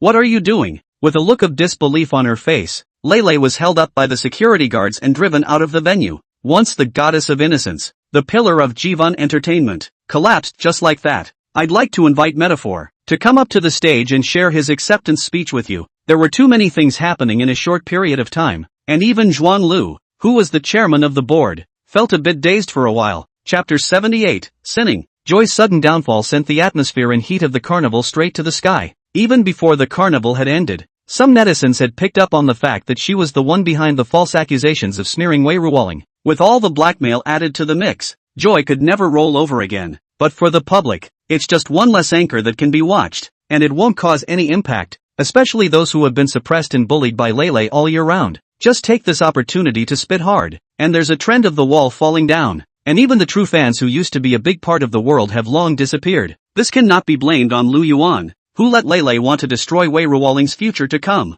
This kind of result can only be regarded as a backlash. Zhuang Lu announced the cooperation plan between Jivan Entertainment and Wei Ruoling according to the original plan. The public's sympathy for Wei Ruoling was completely transformed into traffic. Wei Ruoling has not yet started broadcasting. It has already harvested a large number of fans, and vaguely has the momentum of replacing Lele. The rest of the carnival proceeded without further incident. After Xiaoyu suddenly won the Best Female Anchor award, because she did not think she would win the award beforehand, so she was not fully prepared. But her perfect on-the-spot performance did not make the scene cold. After the carnival, the best male and female anchors of the year would be left behind for interviews as usual. But this year was a bit special, with Wei Ruoling's sudden burst of popularity, plus being the company's newest highly touted female anchor. She was left behind as well. Lu Yuan had no choice but to find a corner to sit in and wait for the interview to end. I'm a bit surprised to have won this honor this time, but I will do my best and work hard to run my live room and won't let down all the viewers as well as the company's expectations. Right in the center of the stage, Xiaoyu was smiling brightly, holding Wei Ruoling's arm. Somehow, the two girls had crossed the step of getting to know each other and just mingled. We know that some time ago, Xiaoyu had an accident during the live broadcast, but fortunately there was no danger and her career has been taken to the next level. For this matter, I wonder if Xiaoyu has any words she wants to say to everyone? The host was talking about the live adventure at Castle Peak Farm, and it did seem a little out of place to ask such a question on such an occasion. But it can't be helped. Who makes topics like this more attention-grabbing? That live broadcast was really dangerous, and if that man hadn't saved me, I might have actually died. Metaphor sighed, but a hint of shyness flooded her eyes. That person? May I ask what kind of person that is? The host smells a hint of gossip and tries to dig deeper, but he didn't realize that Metaphor was even more direct than he was, someone who was worth committing my life to. For a while, the pop-up screen of the live broadcast was filled with the words lost love. Ask, when you are overwhelmed by the water and don't know what to do, and your life is about to come to an end. There is a person who defiantly jumps into the water and desperately tries to pull you up, and even nearly drowned in the water himself. Isn't such a person worth trusting? Seriousness was written all over Metaphor's face. Wow, a boy, find this person so attractive. The host, I don't know if it's because of his professionalism or he's really attracted by Metaphor's words, is always very cuddly. Then can we know who this person is? Unfortunately, I don't know who he is either. I don't even know what his name is, and I don't have a picture of him. We just met in passing. I don't know if we're destined to meet again in the future. Speaking of which, Metaphor sighed, his face full of regret. The pop-ups also finally sighed in relief at these words. There's no need to look any further. It's me, and I'm willing to take care of Metaphor for the rest of my life. Nonsense. It's obviously me, or it could be me. Stop arguing. The identity of the mysterious man has been found. The screen name is Tomato That Eats Watermelon. If I hadn't read your name, I'd almost believe it. Where's the housekeeping? That doesn't give a 365 package? The pop-up was peaceful. Only Lu Yuan, who was sitting in the corner, was sweating. He had never imagined that by casually saving someone, he had actually saved such a sinful relationship. The bottom line is that that sinful relationship is now standing arm in arm with his real girlfriend. It's a sin. Not long after, the interview ended and Wei Ruoling got off the stage. Previously the thing that was slandered didn't seem to affect her mood, and at this time she was still happy. The carnival is basically over. There shouldn't be anything else for us to do back there. Let's get going. Lu Yuan looked around somewhat vigilantly to confirm that Xiaoyu had not followed him, so he waved a greeting towards Zhuang Lu from afar and pulled Wei Ruoling out of the venue. Although she did not know why Lu Yuan was in such a hurry, Wei Ruoling did not ask much. It was just the novelty of having just met a new friend that made her chatter a bit. Who was that guy who saved Metaphor? You say? I don't know. Lu Yuan smiled awkwardly and his footsteps quickened a few more points. From Xiaoyu's description, he should be a very reliable person. Wei Ruoling's eyes shone with anticipation. Just like you. Ha ha. but how do I feel that person is very unreliable. Save someone and run. Deep hiding, leaving people a little girl unrequited love. How to see how to think is a scum. In order not to arouse Wei Ruoling's suspicion,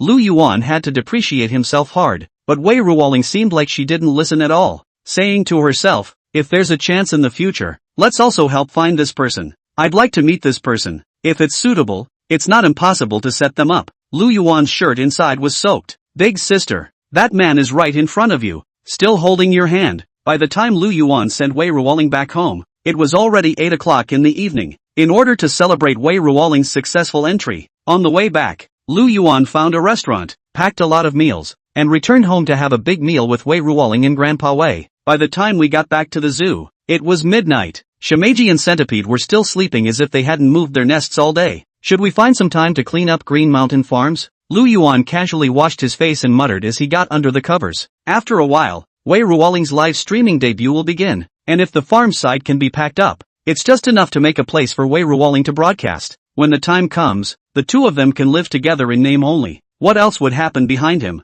Lu Yuan simply did not dare to think about. Ding ding dash. Just as Lu Yuan was thinking, a message popped up on the Help You Walk app. Sun Wukong, the first-ranking official of the Western scriptures, the maker of the great sage of Qi Tian De Shang, Do Shang Fu, the maker of the pandemonium, is here? Chapter 79, A Hair That Saves Lives. The moment he saw this message, Lu Yuan sat up in an ejection. Who's this? This is the Monkey King, the great sage of Qi Tian. How many people grew up idolizing it? How could one be so virtuous that one day one could be contacted by such a great man on his own accord? Perhaps this is, in a sense, a successful stargazer. Lu Yuan, yes. Lu Yuan, what is the great sage's command? Lu Yuan hurriedly returned 2 messages. It didn't take long to receive a reply. Qi Tian De Shang Do Shang Buddha, the maker of the pandemonium of the Palace of Heaven, Sun Wukong, Walker of the West, the #1 contributor to the quest for the scriptures. The command is not to talk about. Is that there is something I want to ask for a little bit of the Taoist friends? Lu Yuan, the great sage can say whatever he wants, but I can't afford the word beg. Qi Tian De Shang Do Shang Buddha, the maker of the Great Trouble in Heaven Palace, the head of the Western Heavenly Scriptures, Sun Wukong, Walker. In that case, I, Lao Sun, will not be polite to you, Taoist friend. Qi Tian De Shang Do Shang Buddha, the maker of the pandemonium of Heavenly Palace, the head of the Western Heavenly Scriptures, Sun Wukong, Walker. Before I Old Sun and the 3 Eyes fought, but fortunately I Old Sun's skill is superior. The 3 eyes into 3 panda eyes. Qi Tian De Shang Do Shang Buddha, the maker of the big mess in the Palace of Heaven, the first-ranking minister of the Western Heavenly Scriptures, Sun Wukong, Walker. Just that 3 eyes can be detestable. While my old grandson is not prepared, gleaned away a handful of hairs on the back of my old grandson's head. Qi Tian De Shang Do Shang Buddha, the maker of the pandemonium of the Palace of Heaven in the West, the first-ranking contributor to the Sun Wukong, Walker. In fact, a handful of hair is nothing. Gripping away on the gripping away. But I'm the old grandson went home to touch only to find that the 3 eyes gripping away a handful of hair. There is a goddess of mercy gave the life-saving hairs of the year. Qi Tian De Shang Do Shang Buddha, the maker of the great mess in the Palace of Heaven in the West, the top contributor, Sun Wukong, Walker. When the Bodhisattva gave a total of 3, I have been reluctant to use the old grandson, the West, to get the scriptures that weigh 1,000 difficulties and dangers, but also only used A, and now there are still 2 left. Would have liked to be good to collect, lest after encountering any trouble, who knows that let that the 3 eye gleaned away A. Qi Tian De Shang Do Shang Buddha, the maker of the pandemonium of Heaven Palace, the head of the Western Heaven, to fetch the scriptures of the Sun Wukong, Walker. I have wasted 9 cows and 2 tigers, only from the mouth of the 3 eyes to ask out. He gave that handful of hair all to the Taoist friend. I wonder if you can look at my old grandson's face.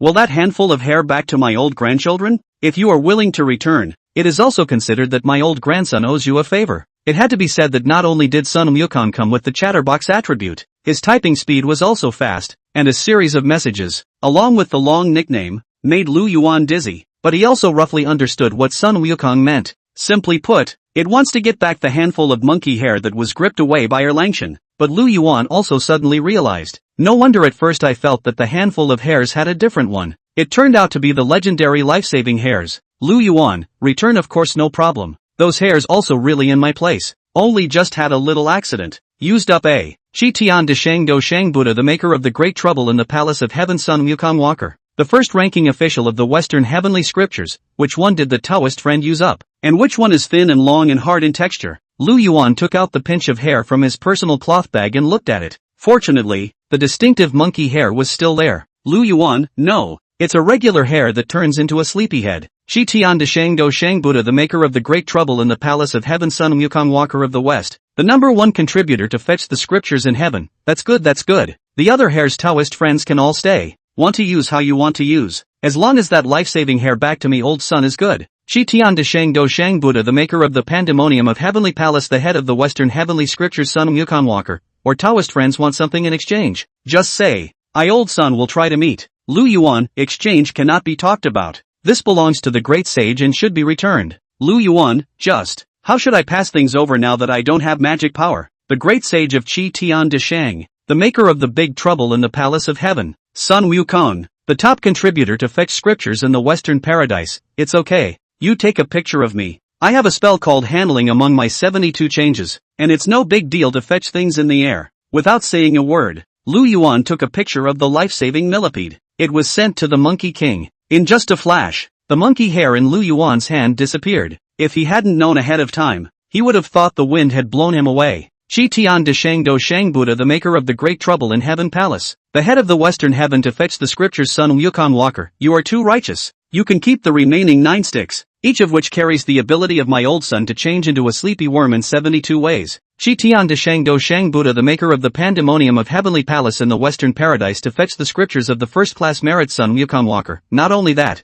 I old son said owes you a favor is owed to you. Taoist friends, if there is anything you want, although tell me old son. Lu Yuan just wanted to say no trouble great sage, but when he looked up, he suddenly saw the centipede vipers in cat form cowering at the foot of the bed. So he deleted the message that he almost sent out and edited a new one. Lu Yuan, I'm not hiding anything from the great sage, but I do have something I want. Lu Yuan, I wonder if the great sage has any immortal pills there, the kind that can repair the origin. In the middle of the day, Sun Wukong wrote back, Monkey King Walker, the maker of the great sage of Shi Tian de Shang, Do Shang Buddha, the maker of the Great Trouble in Heaven Palace, and the chief contributor to the journey to the West. Sun Wukong Walker, not really. Shi Tian de Shang Do Shang Fu Shang Buddha, the maker of the Great Trouble in the Palace of Heaven, Sun Wukong Walker of the West, the number one contributor to fetch the scriptures. But I know.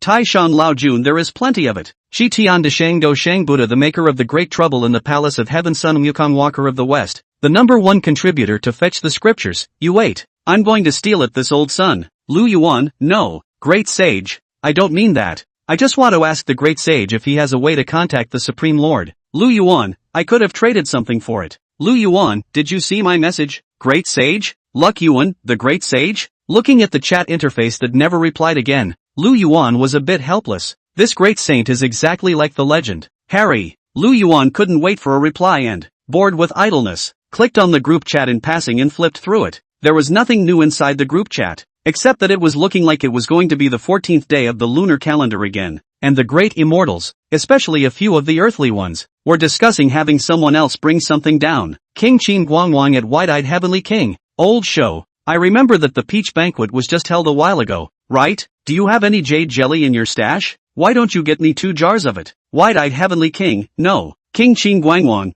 I'll trade you the cold spring of hell. The cold spring of hell. It's a bit sweet. Wide-Eyed Heavenly King, deal. Wide-Eyed Heavenly King, but there's no one to take care of my family's red snake. Wide-Eyed Heavenly King at all. Who's free to take care of red snake for me? Chapter 80, a newly revitalized Castle Peak Farm. Lu Yuan, I. Lu Yuan hurriedly sent a message in the group chat, fearing that the job would be taken away by someone else. This was a great opportunity for him to expand his network, so he couldn't miss it. We are all in the Heavenly Palace. If Sun Dishang failed to get the elixir, maybe we can beg this Guangmu Heavenly King. It wasn't long before Broad-Eyed Heavenly King sent 2 private messages. Wide-Eyed Heavenly King, this Taoist friend has been very active lately, and just now Erlangshan was telling me about you, saying that you helped him feed the roaring dog to be fat and strong, solving his troubles. Wide-Eyed Heavenly King, I'm not going to hide it from you. I also have a bit of a nagging problem. It's about my family's little red, so if it's possible, I'd like to trouble you to help me out as well. Lu Yuan, of course you can.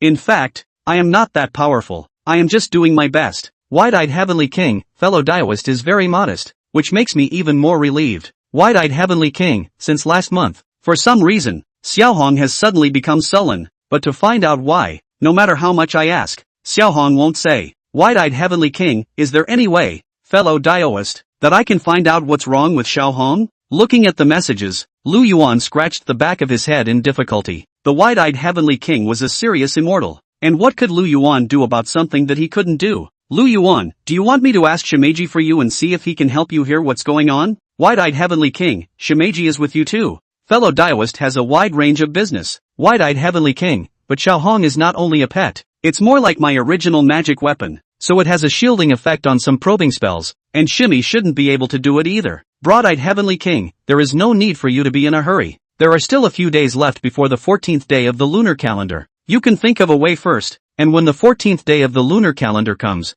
and I go to the hell to find King Qin Guang for a drink, I will then send Little Red to you. After sending the message, Broad-eyed Heavenly King's avatar turned gray. Offline? Running so fast? Is it because you're worried about backtracking? Putting down his cell phone, Lu Yuan was a bit confused. The name Red is a girl at first glance. The mind of a woman, as the saying goes, cannot be defined, described or observed. It's almost like it's more Cthulhu than Cthulhu. Lu Yuan kind of regretted taking this order. Is it too late to start brushing up on your knowledge? Forget it, let's take a step and see what happens. The big thing is to seek help from Little Spirit. Sighing, Lu Yuan could only put this matter aside for the time being. But when he thought of his pretty and cute soft girlfriend, Lu Yuan couldn't help but laugh so hard that his mouth watered. Shimeji woke up from his sleep and looked at Lu Yuan fearfully, winced, and reinserted the earplugs into his ears. A few days went by in a flash. During these few days, Lu Yuan found a housekeeping company and cleaned up Castle Peak Farm from the entrance to the inside and outside of the villa, and bought some new furniture along the way. The farmhouse now looks brand new except for the back hill. Just inside the farm is really some big, and probably since the centipede vipers were sealed has not been cleaned. The housekeeping company came to a dozen people busy 7 or 8 days to clean up, of which just sweeping the leaves swept for 3 days. Although Lu Yuan was not bad, this job was too wasteful. Now the people in the housekeeping company all avoided Lu Yuan when they saw him. Ah, cozy, this is the life I want. Lying on the large bed in the master bedroom on the 2nd floor, underneath was a goosedown stitched quilt that was both fluffy and thick. Lu Yuan lay down on it, and his entire body immediately sank in. This house is all yours? Wei Ruoling poked a head in from the bedroom doorway, incredulously surveying the entire room, as if she hadn't yet gotten over her shock. Yes, including that mountain out there. Lu Yuan nodded and reached out to point at the emerald green color that crowded the entire field of vision outside the window. The centipede pit viper nestled next to Lu Yuan and glared at him with a resentful face. Before that, this room, along with this villa, belonged to him. What's it called? Hatching a magpie's nest? So when you said earlier that you were going to help me find a place to broadcast, it's not going to be here too, is it? I don't want to. Yet, Wei Ruoling said, her pretty face reddening. What? Is it bad to live in a room with me? Lu Yuan saved his heart to tease the simple little girl. Look at that table. It's just right to put down the computer or whatever live broadcasting equipment. When the live broadcasting is done, lie back and you can lie in my arms. No no no. Wei Ruoling shook his head frantically. She had never lived under the same roof as a man before. Ha ha ha, teasing you. Lu Yuan let out a loud laugh, then stood up and pulled Wei Ruoling and ran up to the 3rd floor of the villa. Look, this whole floor is yours. There's a live room, and a bedroom, and a separate bathroom and toilet, and a small living room. Although the area isn't that big, but it should be enough. Whoa! Looking at the spacious space in front of her, Wei Ruoling's eyes were glowing, and she even had the feeling that she wanted to cry. What do you mean the area isn't that big? This floor alone is much bigger than Grandpa's house. But soon, she realized a problem. You're not going to sneak up and take advantage of me while I'm sleeping, are you? Wei Ruoling's face reddened once more. In fact, she did not reject contact with Lu Yuan, but that innate reserve still made her feel a little shy. Don't worry, I can assure you that I won't go upstairs without your consent, Lu Yuan said with conviction, but you can come over to me anytime you want. You don't have to specifically come and ask me, even if I'm sleeping, it's no problem. Oh, bah! Wei Ruoling shyly patted Lu Yuan's arm before diving headfirst into the bedroom that belonged to her. A moment later, it poked its head out again. I'll pay your rent. After that, he burrowed back into the room. Lu Yuan shrugged. Rent or no rent, he didn't care. Anyway, with such a big house, it was a bit empty for him to live alone, and it was nice to have someone to share it with. Ding dong, the doorbell rang downstairs, and Lu Yuan dashed downstairs. It should be the arrival of what he ordered. Opening the door, as expected, there was the delivery boy standing outside with a face full of fear. Excuse me, is this Mr. Lu Yuan? The courier boy inquired in a trembling voice. Exactly. Lu Yuan nodded and took the item in the courier boy's hand. Isn't this the same Castle Peak farm that was haunted in the live broadcast? How does someone live here? The courier boy was stuttering a little. Oh, you remembered wrong. My place is clean as a whistle. Lu Yuan casually coped, pretending to look distressed. Recently, People often confuse my place with that haunted place. So it is. The courier boy was relieved. He was about to return to the car parked outside when he turned his head and suddenly realized that there was someone standing right behind him. Ghost. After a screech, the delivery truck sped off at twice the speed limit. Chapter 81. Why does a strong man sympathize with a small woman? Excuse me, are you Lu Yuan? The man stood still and did not move, but his rough voice resounded in Lu Yuan's ears. No, that's right. May I ask this stout man what you came to see me about? Lu Yuan gulped. No wonder that delivery boy was just scared off by this guy. This person's face was pretty, even with a bit of gentle flavor. Her head was combed with a complicated and quite ancient-style hairbun. Underneath she wore a big red long dress, with a not-so-wide bustier around her chest. Just by looking at her face alone, she was definitely an impeccable beauty. If you hold a lute, this costume is the same as the flying sky in the frescoes. However, from the neck down, this person has nothing to do with the word beauty. 2 meters tall, short and thick neck, broad shoulders,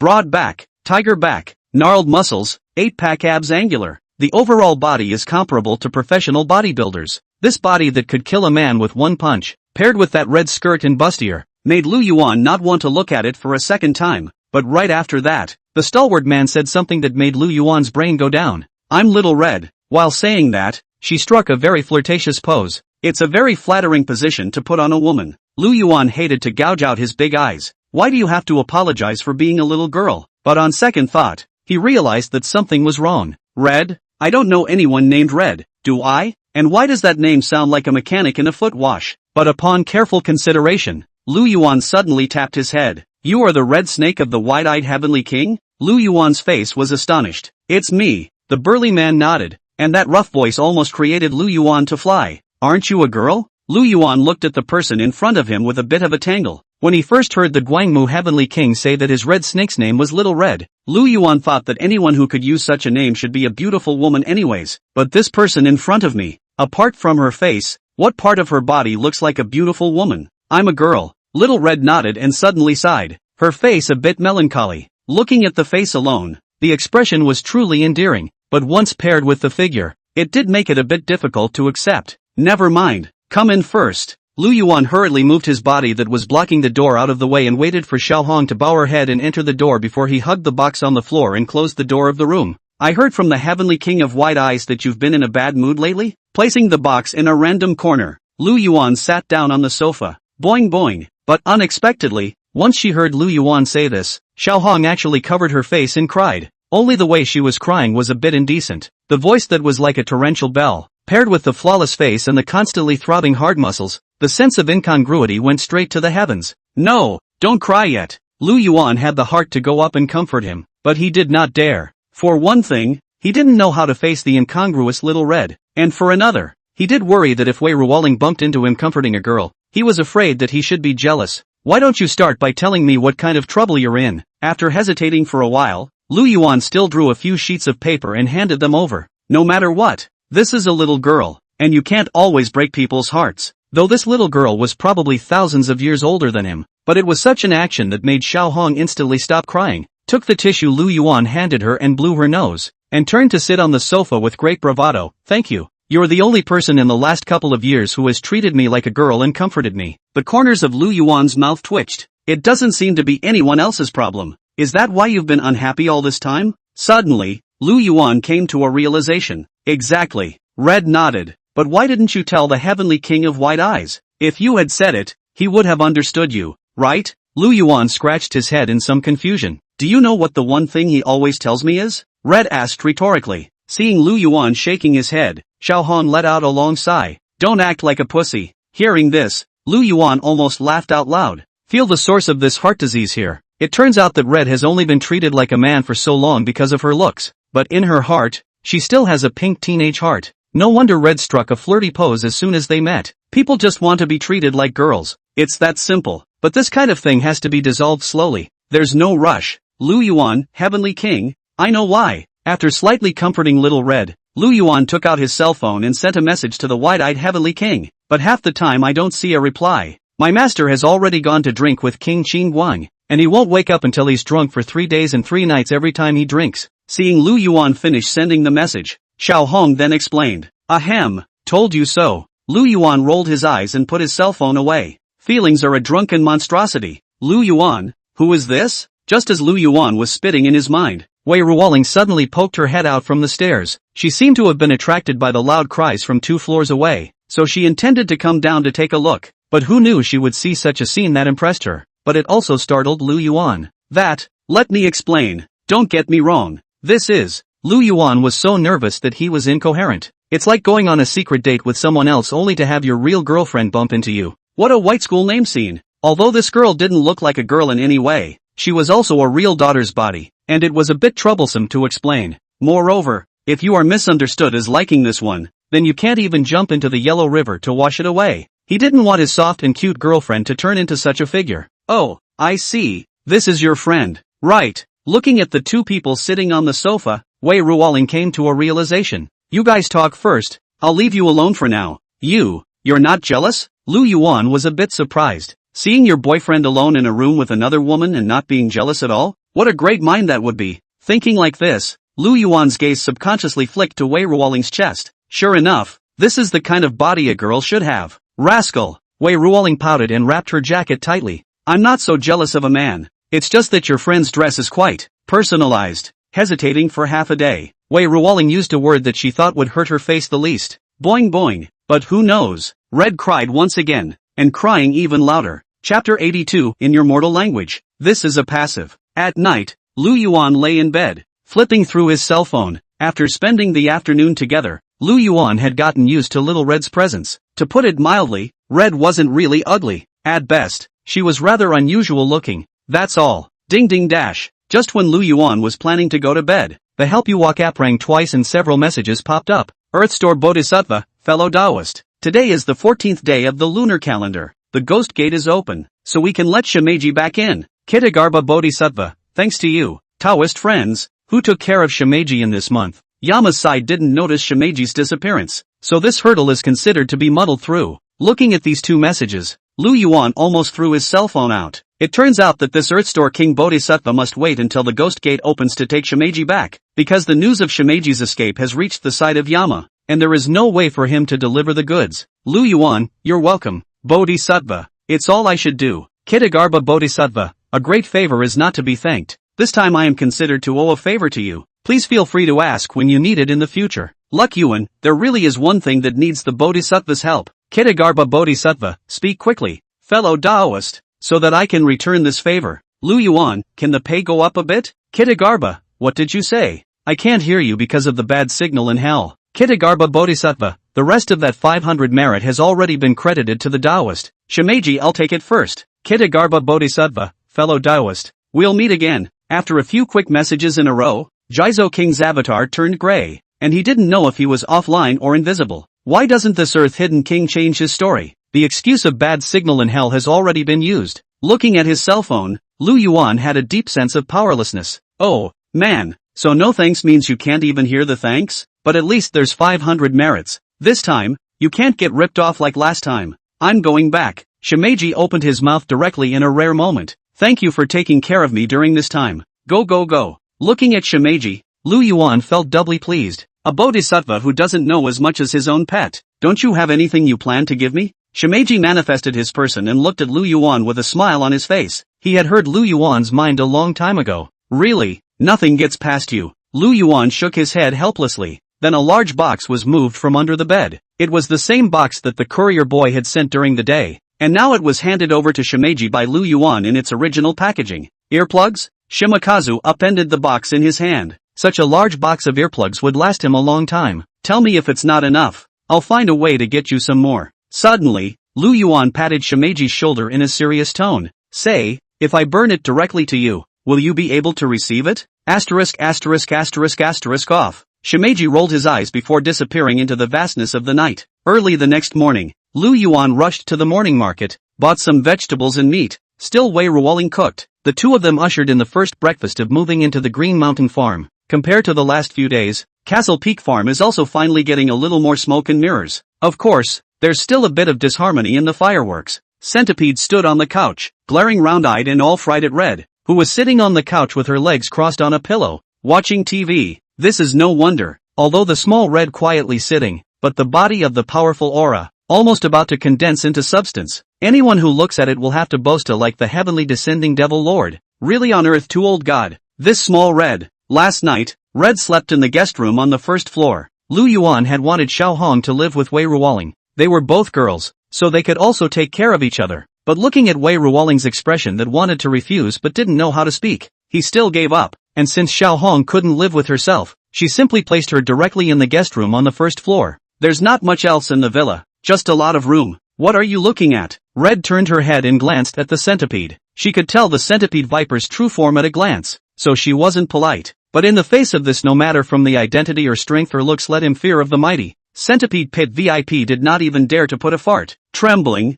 a smoke drilled back upstairs Lu Yuan's nest. Don't talk to a cat. Lu Yuan gently patted Xiao Hong's arm, then he shook off his hand that was as shocked and raw as if he had slapped it on an iron plate. How about this? I'll try to make a few changes for you. Maybe it'll make you look a little softer too. Lu Yuan mulled it over. Since he couldn't contact Broad-Eyed Heavenly King for the time being and couldn't get to the root of the problem, he could only think about how to start from Little Red here and give her some image makeovers. At least just don't look so scary. Wei Ruoling had an appointment to go out shopping with Su Xiaoxiao today, and had just been picked up by Su Xiaoxiao, so Lu Yuan could safely and boldly try. Starting from the size. Seems a bit unlikely. Lu Yuan looked Little Red up and down, his brain racing. Why don't we try to resort to props? Saying that, Lu Yuan took out an oil paper umbrella from the side. This is the props Wei Ruoling used for live broadcasting, although the first live broadcast is tomorrow, but these props she has long been ready. It's clear how much she values this premiere. You take the umbrella, put it on your shoulder, and imagine that you are a gentle woman in the water town of Jiangnan,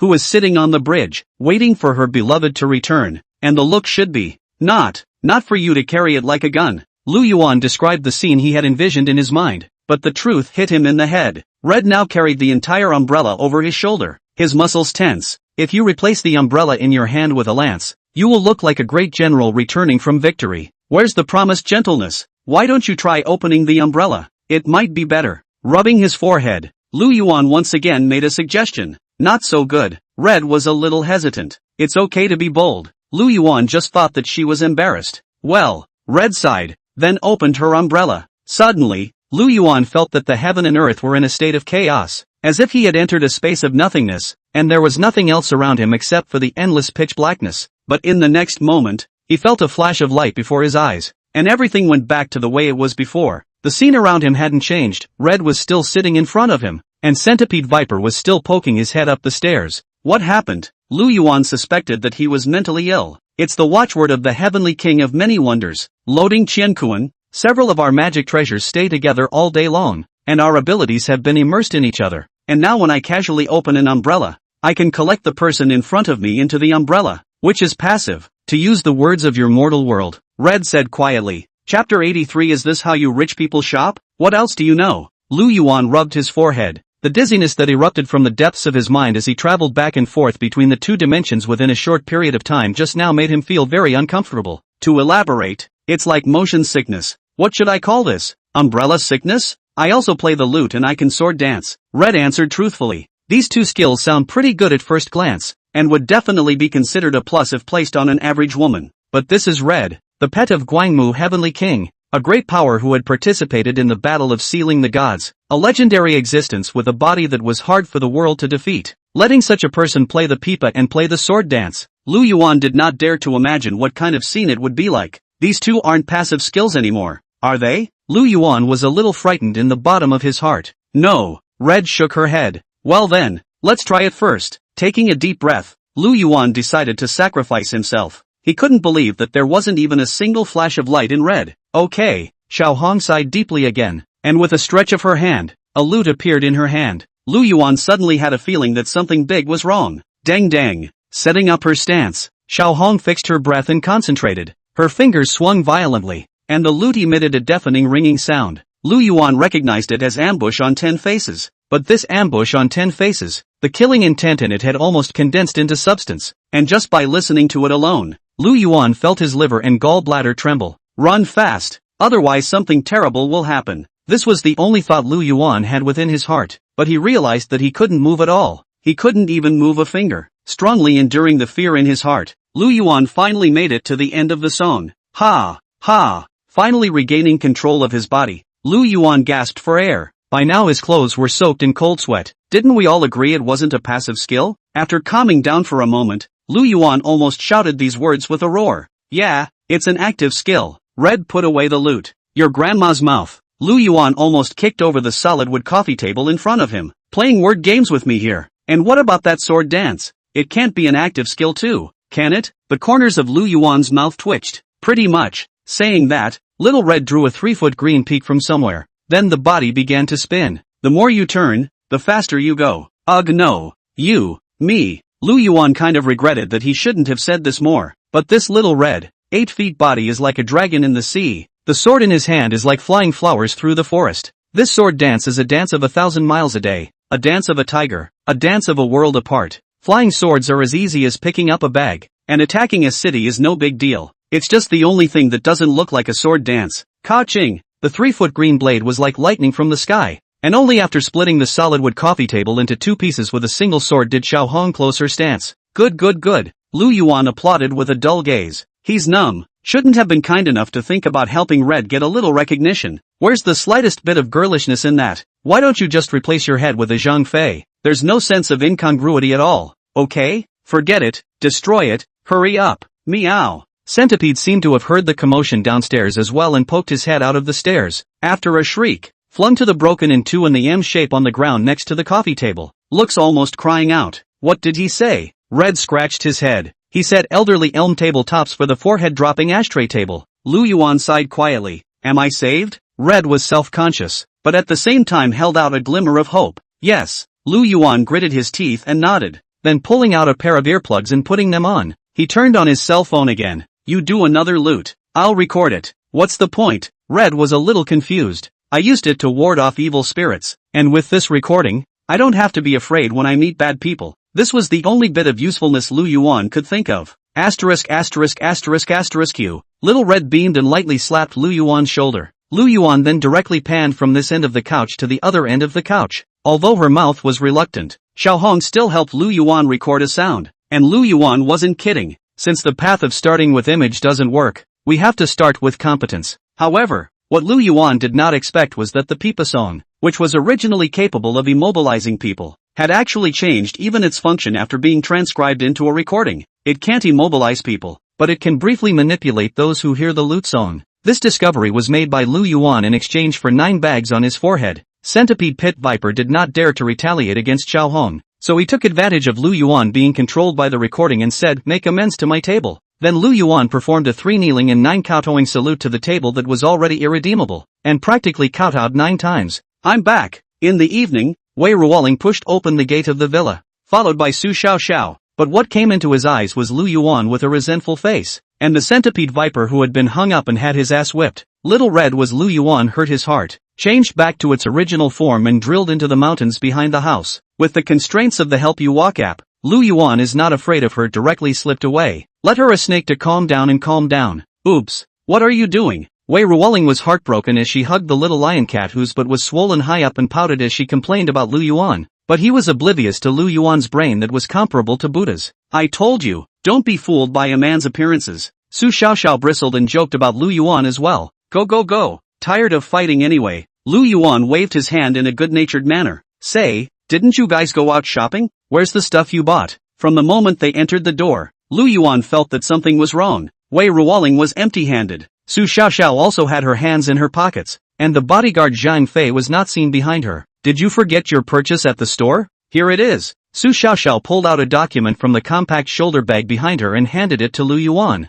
A merger agreement? Looking at the head of the document, Lu Yuan was a bit confused. Looking closer, he couldn't help but exclaim out in shock. You bought out Jivan Entertainment. It's a merger and acquisition. I merely bought a portion of their equity and am now their largest shareholder. That's all. Su Xiaoxiao drew the document back. It just so happens that Pops has the idea of developing in that direction, so I'm just along for the ride. Nice, that's all. Do you realize that you're going to get a hug for that comment out there? The corner of Lu Yuan's mouth twitched. Old lady's thighs are white and long. Feel free to hug them. Su Xiaoxiao snapped patted her long legs that were tightly wrapped by jeans. Moreover, I'm doing this for Xiao Ling's sake. What if she's bullied by the people in the company? It was only because she really took Lu Yuan as a buddy that she dared to talk like this. Oh yeah, I came this time to inform you that tomorrow when Xiao Ling makes her live broadcast debut, I'll be coming over as one of her assistants to help out, and watch over you in the meantime, so that you don't have to make a move on my family Xiaoling. After saying that, Su Xiaoxiao turned around and left. Did you discuss it with me?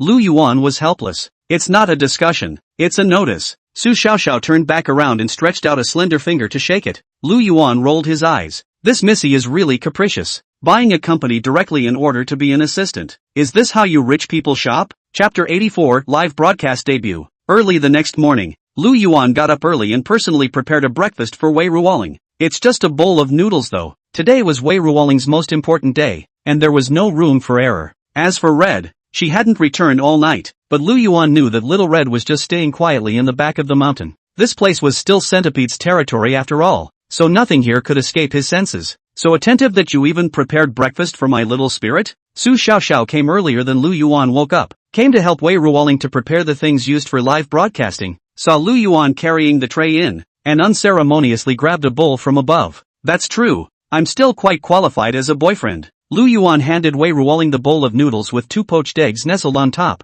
and placed the other bowl in front of the girl named Rintong who had come with Su Xiaoxiao. This girl was the assistant that Jivan Entertainment had assigned to Wei Ruoling. Thanks. Rintong nodded his thanks. Where's Red? Wei Ruoling subconsciously inquired. Went out, but don't worry, I left one for her too. Lu Yuan casually made an excuse. Eat quickly. I used to cook and eat by myself. It's just that I haven't cooked for a long time now. My handiwork is a bit rusty. Don't mind. He didn't even forget to prepare a bowl for the centipede vipers as well. Yes. Wei Ruoling picked up the bowl and stuffed a large mouthful of noodles into her mouth without hesitation. Then froze. Sharing her reaction was Rintong. Ugh, what a flavor this is. You used to eat this stuff? It was Su Xiaoxiao who was straightforward and said what she had to say, spitting out the noodles after only one taste. Lu Yuan looked down and sniffed the bowl in front of him, scratching his head with some embarrassment. Ha ha, I had a hard time in the past, and the only criterion for food was to be able to eat, so I didn't study much in terms of taste. Great. Now, Red has 6 breakfasts to eat. At 12 noon, Wei Ruoling officially opened the live broadcast. Lunch was the takeout that Lu Yuan ordered at the unanimous request of the crowd plus a cat. Hello everyone, I'm the new anchor. Turning to the camera, Wei Ruoling's cheeks blushed slightly. After a few days of momentum and preheating, at this time Wei Ruoling's live room has long been crowded with a large number of viewers. Pop-ups have long been brushed non-stop. See, Wei Ruoling showed his face. Pop-ups are more frantic scrolling up. Such a beautiful young lady. I've long heard that the anchor sings well. Hurry up and have a song. Miss, I'll test you. What's your micro signal? This yen map of yours is also too short. I'm different. My micro signal is XXXXXXXXXX. Let me test you. My cell phone number plus your cell phone number. What's the sum? I'm adding you. Just agree. I added it too. Remember to reject it. Asterisk asterisk asterisk asterisk. Don't add me. My Twitter is going to explode. Pop mine. Mud. Nantong is horrible. The view from the window next to the anchor is pretty nice, but remember to adjust the camera.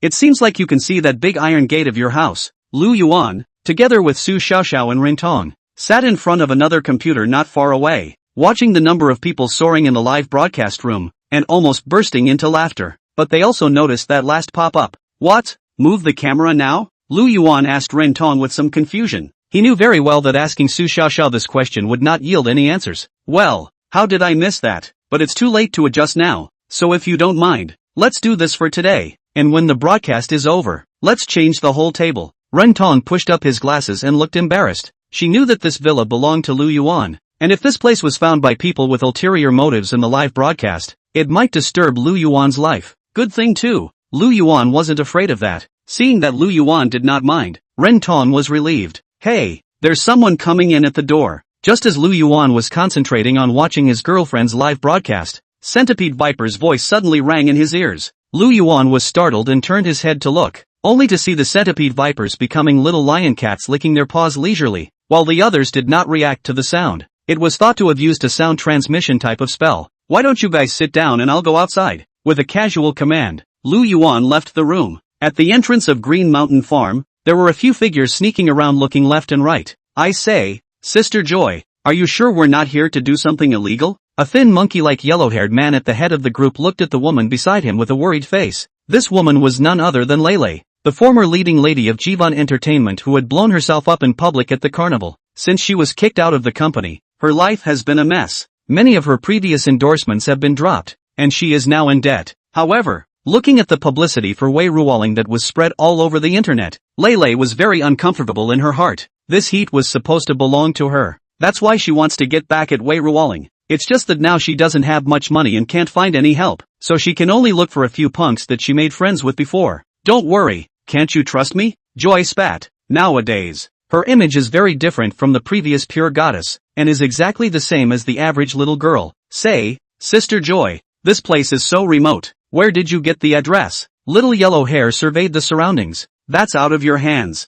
Joy's face darkened. But then again, why this place? Little Yellow Hair didn't pursue the matter, but asked with a frown. What's wrong with this place? Joy gave the Little Yellow Hair a somewhat odd look. The other anchor before, the one named Metaphor, seems to have gotten into trouble here. Little Yellow Hair gulped. It's all fake. That's all scripted. And I'm the anchor, so I know better. Joy bristled with disdain. Then how do you want to get back at the person who took your job this time? Sister Joy? Little Yellow Hair asked again. That's not simple. Cut the network cable. Pull the electric switch. Everything according to the business war like that. If none of them work, you guys directly go in. Do what you want to do. Lei gave a wink to the small Yellow Hair and the 3 or 4 big men behind him. According to my experience, this is not an adventure live. Not many people can be used. And the female anchor's assistant, most of them are women. You guys won't even be able to subdue a few women, right?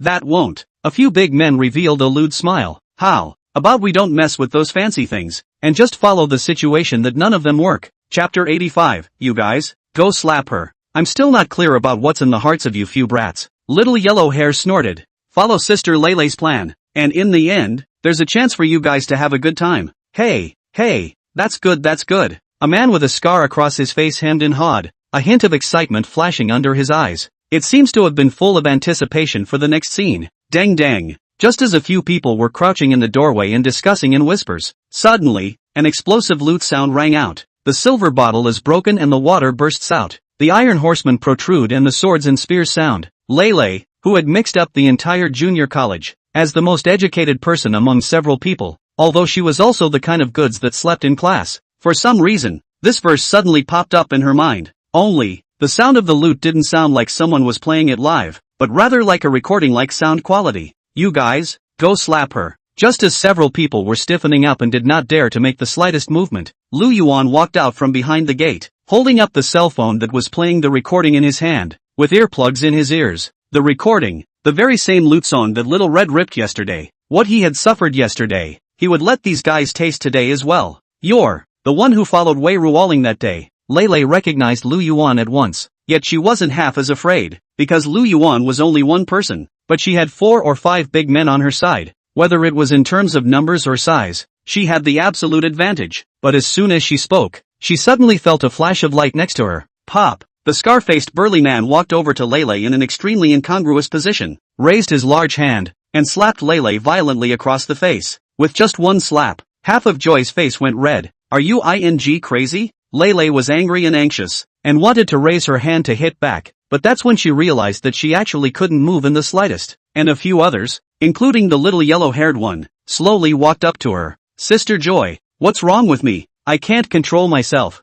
Several people looked panicked and struggled, but to no avail. Pop! Another slap landed on the swollen half of Happy's face. This half of his face swelled up even more, as if a huge bun had been stuffed into it. Pop! Without a moment's respite, the third slap landed on Happy's face. The good news is that the slap didn't hit the swollen half of the face. The bad news is that the other half of Joy's face is also swollen. At this moment, Lei's entire head was swollen like a pig's head. Only this pig was not fed well. The meat on both sides of the face was not even. One side was big and one side was small. Don't fight. Seeing that the fourth person had already walked in front of her, and that she couldn't even turn her face, let alone resist, Lei was directly frightened and cried out. But the plea didn't have half the effect. Fourth slap. Fifth slap. Slaps fell on Lei's face one after another, and in the end, several people directly surrounded Lei, one person after another. If he wasn't on the spot, Lu Yuan would definitely think that a rainstorm had fallen on this small area. Alright, stop.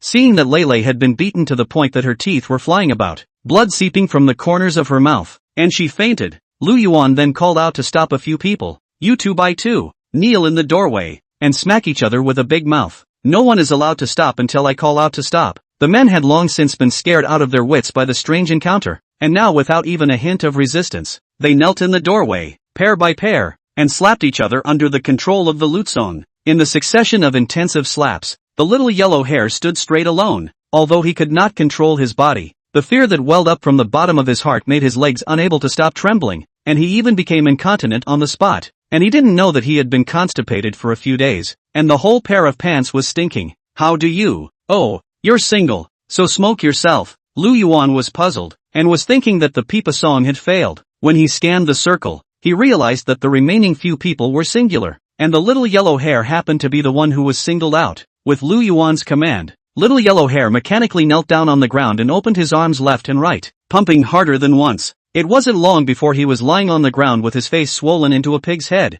just like Lele. Snapped. The clapping didn't stop for a moment until the moment the Peepa was played, and by this point, the only one still conscious enough to kneel on the ground was the scarred man. This man is strong, more than the average person resistant to beatings, while the one opposite him is a skinny monkey. The slap is not much force, just pity the skinny monkey. At this time collapsed on the ground, has not breathed. Your grandmother, stinky brat, what kind of sorcery is this? The scarred man was not impressed by the fact that he had killed a man with his own hands. He cared more about Lu Yuan's methods. It looked as if this wasn't the first life to die at his hands. Still want to try? Lu Yuan was a bit surprised. I want you to try. The scarred man spat bloodied spittle. That demonic spell of yours is this music, isn't it? If I get my hands on it, then I can still do whatever I want. That chick that's live streaming inside the house, can she still escape from me? Saying so, a glint of greed climbed under his eyes, then he pulled out a knife from his pocket, built up strength under his feet, and popped up, lunging straight towards Lu Yuan.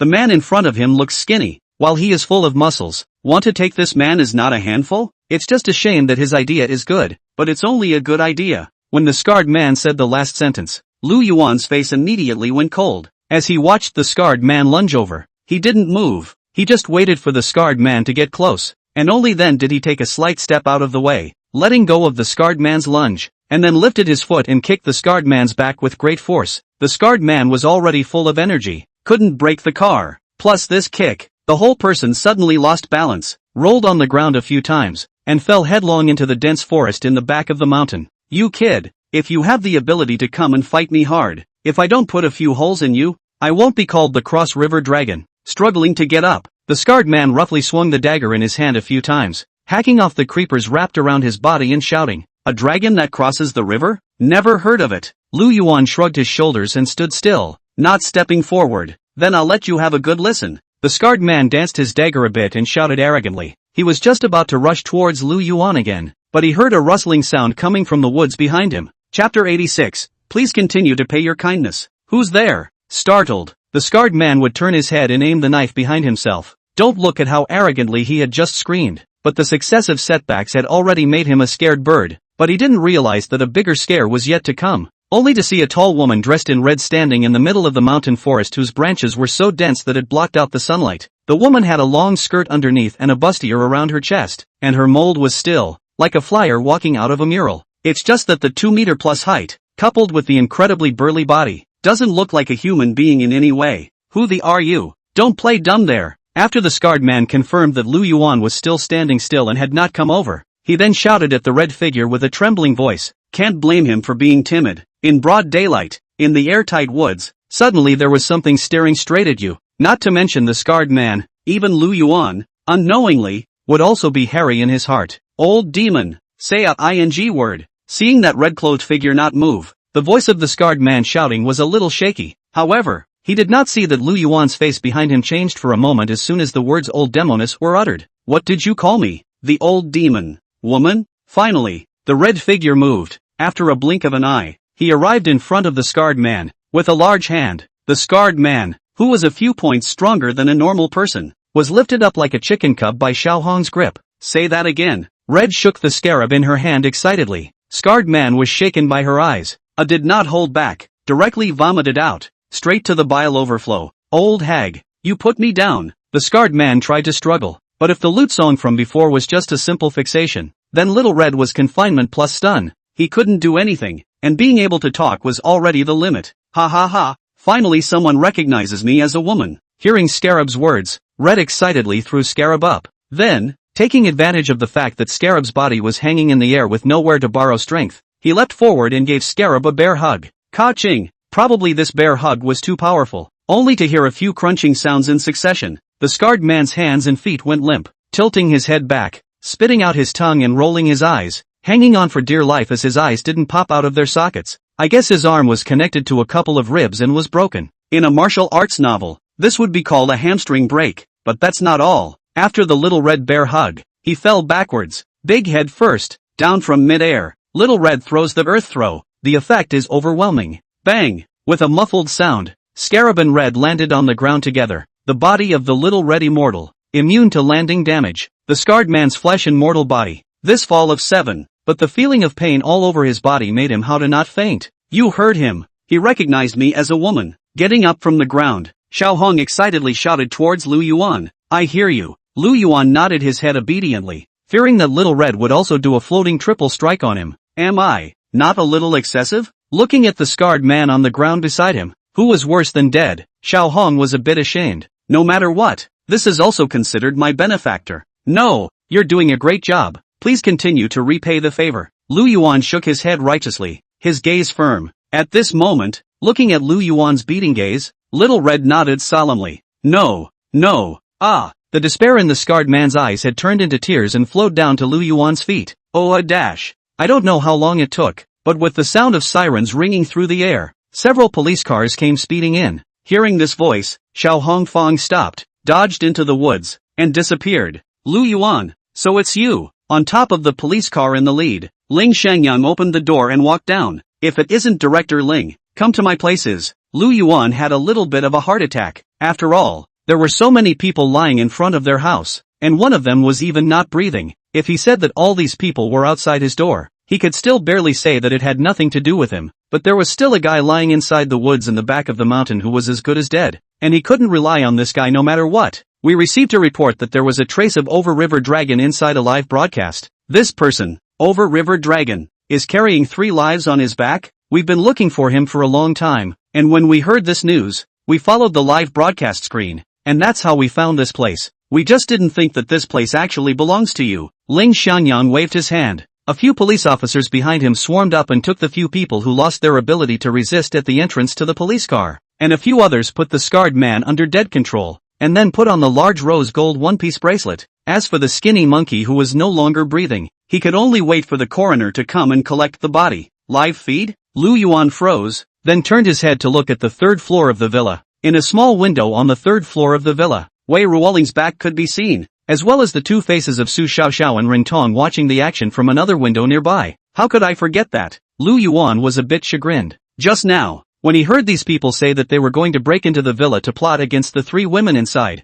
especially when one of them was also his girlfriend, he was so angry that he shot out to teach these people a lesson, and all but forgetting that the pop-up just said that the door could be seen in the background of the livestream. That, police uncle, if I say, I didn't do all this, I didn't move my hand, will you believe me? Lu Yuan smiled awkwardly. Why don't you believe me? Don't you know? Live screen is clear. These people squatting in the door to discuss something, and then suddenly began to collectively whip a person's mouth, to the end of the development of each other's mouth, with the evil, and you just appeared in the most corner of the live screen, stood in place nothing to do. Over the River Dragon also want to poison you, but was your counterattack, and then rushed out of the screen. Your behavior should be regarded as self-defense, right? Ling Shangyang looked at Lu Yuan somewhat strangely. There's just one thing I'm puzzled about. You stood still and didn't even move. But how did a good Over River Dragon become like this? Ha ha. Maybe, probably, he fell on his own. Lu Yuan made up nonsense, his eyes not daring to meet the old criminal police officer in front of him at all. Forget it, it doesn't matter. As long as the overlord is caught and no innocent citizens are harmed, I'll take care of the rest. Ling Shangyang rolled his eyes and waited for the coroner to collect the bodies on the ground before leading the people to leave Castle Peak Farm. Chapter 87, Heavenly King also uses 9 grids. Wei Ruoling's livestream is on fire. The fire's a mess, but not because of the content of her live broadcast, but because of the unbelievable behavior of those people inside the background of the broadcast. Did you see that? So many people crouching at the door, thinking they hadn't been noticed? Was it a special program effect by the anchor? How did they start smoking a big pussy bucket? Or smoking a woman's big pussy bucket? Isn't that one who got smoked in the big pussy bucket the previously hot anchor Lele? No. How did it turn into smoking big pussy fights with each other again? What is this? Performance art? Who's that guy who's been standing in the corner holding up his cell phone? Crap, the dragon who crossed the river. That wanted murderer. Bad. The Overlord is going to make a move on that man. Luckily, it was dodged. Guys, I've called the police. Did I do the right thing? You did a great job. I commend you. Sowing beans and shining on the earth and on. It's broken. Something's wrong with my cell phone. Seeing the pop-ups automatically plays the voice in my head. The police are coming, the police are coming. The police are gone again? It's not right. The man stood still and didn't move. So how come when the crossing dragon was taken away, it looked like it was just a breath more than a piece of slime? Is there anyone else? But Cross River Dragon is not an ordinary person. I heard from the brothers on the road that this guy is an outlaw, and very capable of fighting. Unusual 3 or 5 people cannot get close. Forget it, don't speculate. Let's wait for the police announcement. Watching the scene happening inside the background corner of the live broadcast, the pop-ups were practically flying out of the sky. One by one, people flocked to the live broadcast to watch this unimaginable scene, and the number of people in the live broadcast room also increased, and at the highest time even exceeded the 1 million mark. Along with that, all kinds of gifts flew up with a brush. The former chairman of Jivan Entertainment, Zhuang Lu, who had been following the live broadcast, had a smile on his face at this moment. It's like picking up a treasure. He didn't care who the viewers went to the booth for, as long as they could pay for it anyway, it was fine. The live broadcast of the day lasted until the evening. With Lu Yuanqing's live, the popularity of the live broadcast room did not come down for the whole afternoon. In a single live broadcast, Wei Ruoling's fans surpassed 1 million. I'll go home then, and I'll be here on time tomorrow. When the live broadcast ended, Run Tong packed up and left Castle Peak Farm. Don't look at her outwardly looking very calm, but she was already happy in her heart. She had never seen such a lively live broadcasting scene. Not even the previous popular anchor Lele had ever had such a brilliant performance. Thinking about the almost non-stop gift effects in the live broadcast room, she couldn't even imagine how much of a cut she would get as an assistant. What about you? Why don't you go home? After sending Ring Tong away, Lu Yuan looked at Su Xiaoxiao, who was cuddling with Wei Ruoling, with a displeased expression. I won't go back for this period of time, so as to save you 2 loners from living together, and Xiao Ling from being taken advantage of by you again. Su Xiaoxiao grunted and turned around to return to the room with Wei Ruoling. Wei Ruoling, on the other hand, only gave Lu Yuan an apologetic smile before she was pulled in by Su Xiaoxiao and closed the door to the room. The sound of warbling and giggling resounded in the middle of the room, causing Lu Yuan's heart to swirl. Never mind, let it be. Lu Yuan shrugged. Anyway, the villa is a big place and it doesn't matter if more people stay there. With that, he turned and went down the stairs. Arriving at the back of the mountain, Lu Yuan looked up and saw that Wei Ruoling's room even had the curtains drawn. After confirming that he would not be discovered, Lu Yuan then drilled into the dense woods at the back of the mountain. How's that for a better mood? Lu Yuan didn't know where Little Red was, so he just casually found a flat place to sit down. But I didn't hear a reply for a long time. Ah, not here. Lu Yuan was a bit embarrassed. Seems a little different than he thought. Shouldn't Red come out of the bushes behind him after he sat down and spoke without looking back? In this way, he looked like a worldly man with a deep aura, but the truth gave him a mouthful. In a much better mood. Thanks. Just as Lu Yuan was planning to change the place and do it again, the red python, thicker than his thigh, drilled out from the mountain forest and spat out human words. You're welcome. Lu Yuan smiled faintly. Now that my heart's desire is fulfilled, it's time to go back. Little Red's pair of vertical pupils stared at Lu Yuan, and the snake's letter fluttered twice every now and then. Anyway, in the future, remember that no matter what other people think of you, that's always someone else's opinion. You just need to be yourself. You don't have to live in other people's eyes. With a long sigh, Lu Yuan stood up. Remember. Little Red nodded. I guess my master hasn't sobered up yet, so when I go back to wake him up, then I'll pay you your reward. There's no rush. Although he said this on his lips, Lu Yuan hated to do this personally in his heart. After nodding once more, Red dug back into the woods. She's gone. At some point, the centipede vipers had also come behind Lu Yuan, and were basking with a leisurely face in the few rays of the setting sun that were sprinkled from between the cracks of the branches and leaves. Let's go back too. Lu Yuan bent down, picked up the centipede and gently jerked it twice. But the centipede turned its head and gave Lu Yuan a claw.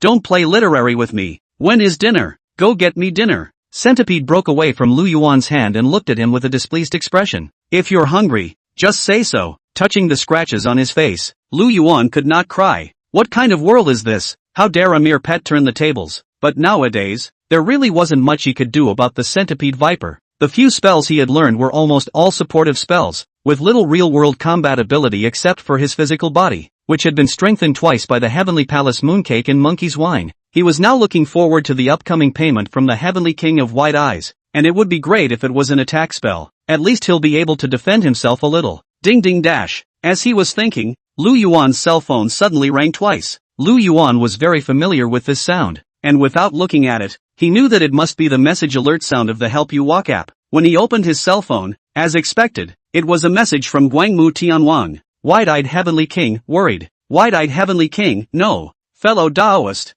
Looking at the cell phone screen, Lu Yuan smiled slightly. It seems that this wide-eyed Heavenly King really hasn't had much to drink, and he can't even type properly. I just didn't realize that the King of Heaven also uses the 9 gates. Luck Yuan, the King of Heaven sobered up? Wide-eyed Heavenly King, wake up. Wake up. Not wake up also be toss line. Wide-eyed Heavenly King, there's something I'd like to ask you. Fellow Taoist. Wide-eyed Heavenly King, what the hell did you kid do to my red? Chapter 88, The Cold Spring of Hell. Lu Yuan, Xiaohong? I didn't do anything. What's wrong with her? Wide-eyed Heavenly King, Xiaohong hugged me as soon as she came back and almost strangled me to vomit. Do you have any clues? Lu Yuan, I can't. Maybe it's expressing my fondness for you. Wide-eyed Heavenly King, forget it. For the sake of you helping Xiaohong untie her heart, I'll let it go this time. Lu Yuan, Your Majesty, the Heavenly King is generous. The Prime Minister can hold a boat in his belly. He is indeed a model for our generation. Luck Yuan, what about the payoff? Wide-eyed Heavenly King, you kid. You're so close to sticking your hand in my face. Broad-eyed Heavenly King, how about this?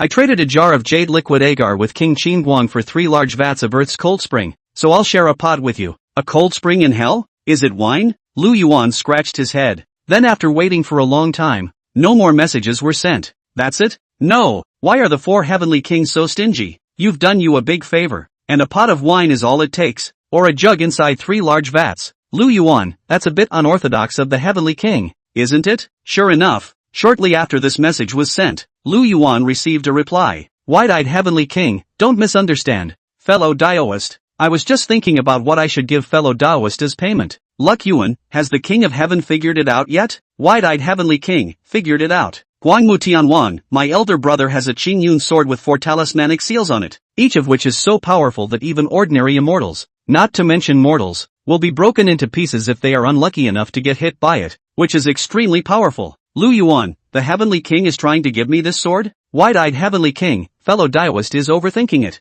I'm just telling you there's such a thing. Wide-eyed Heavenly King, this treasure is my brother's lifeblood. How can I just give it away? Luck Yuan, 6. Wide-eyed Heavenly King, but you don't have to be discouraged. I have a treasure here. It is a wooden sword, carved from the peach wood in the peach garden. Although the power is not as powerful as my brother's green cloud treasure sword, but a flying sword to cut down the enemy is not a matter of course. Wide-eyed Heavenly King, I've long heard from others that you, Taoist friend, seem to be refining your heart in the red dust, so I guess you don't have much mana, so this will come in handy. Wide-eyed Heavenly King, it's not that this Heavenly King is petty, it's just that he's sincerely considering for you, Taoist. Wide-eyed Heavenly King, the jug of cold spring of hell that I just mentioned will also be given to you, Taoist friend, as a taste. Looking at the messages sent on the screen one after another, Lu Yuan rubbed his forehead. I'm afraid there aren't many people on earth who can make gouging sound so refreshing. Dang! A soft thud came from the stone beside him. Lu Yuan turned his head to look. At some point, on the flat stone,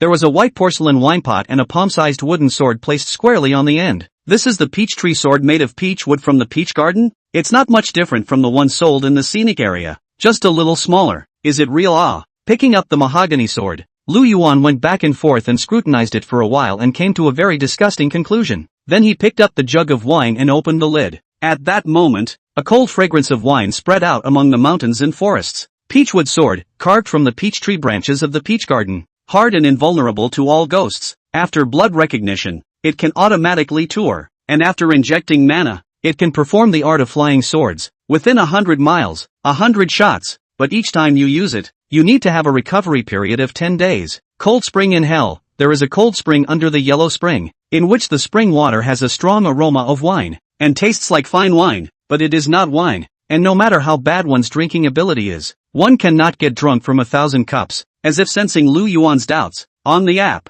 2-item introductions automatically popped out. It's still good. With the confirmation of the app, Lu Yuan was overjoyed in his heart. Hastily picking the ring finger with the tip of the mahogany sword, he dripped the oozing beads of blood onto the mahogany sword. After a few moments, it was as if Lu Yuan could feel the presence of the peachwood sword. Just, Where to find mana to imbue into it? After the ecstasy, Lu Yuan thought of a more realistic problem. He was still just a mortal, without a shred of mana, and could not drive this peachwood sword at all. Never mind. What the heck? We'll get it when we get to it. There might be a way in the future. Patting his butt, Lu Yuan stood up holding the earthly cold spring and returned to the villa. He prepared a chicken liver mixed with cat food for Centipede, and then Lu Yuan pulled out his cell phone and ordered a hot pot takeout. It didn't take long for the hot pot base to boil. What's with all the good food today? Su Xiaoxiao took the lead in smelling the smell and went downstairs, sitting on her butt in front of the dining table, watching with bated breath as Lu Yuan arranged the hot pot ingredients one by one all over the table.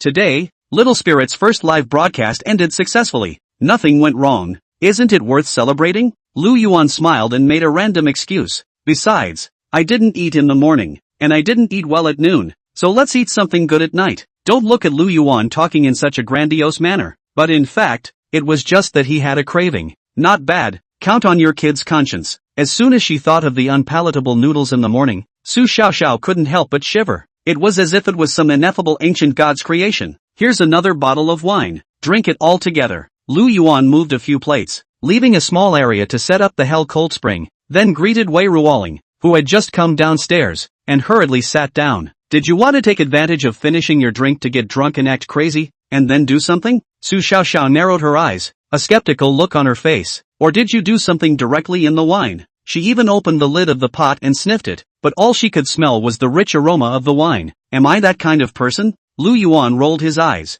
I don't know where this little girl got such hostility. I think you are. Su smiled and pretended to nod exaggeratedly. Then you don't drink it. Lu Yuan snatched the wine jug over, and took out a few small wine jars and poured a cup for Wei Ruoling. And while pouring, he sighed loudly. I thought that I would have a bottle of good wine for all of us to taste together, but I am being suspected in this way. I am wronged. Smiley, you shouldn't tease him. Watching the duo's bickering appearance, the corner of Wei Ruoling's mouth spread a smile and gently tugged on Su Xiaoxiao's hand. Little spirit, why are you only talking about me and not him? You weren't such a person before. Did you also see color and forget righteousness? Su smiled and knotted a few drops of saliva in the corner of her eye. After a flurry of noise, the three of them then began a pleasant dinner time. But Centipede may be the only unhappy one in the house. Looking at the cat food in his rice bowl, then looking at the large table of hot pot ingredients and a pot of cold spring of hell. If not for the presence of two other mortals, centipede vipers are afraid to jump up and point at Lu Yuan's nose directly to curse. Why should I eat this kind of stuff while you guys eat so well? Chapter 89, I don't seem to be the one you're defending against.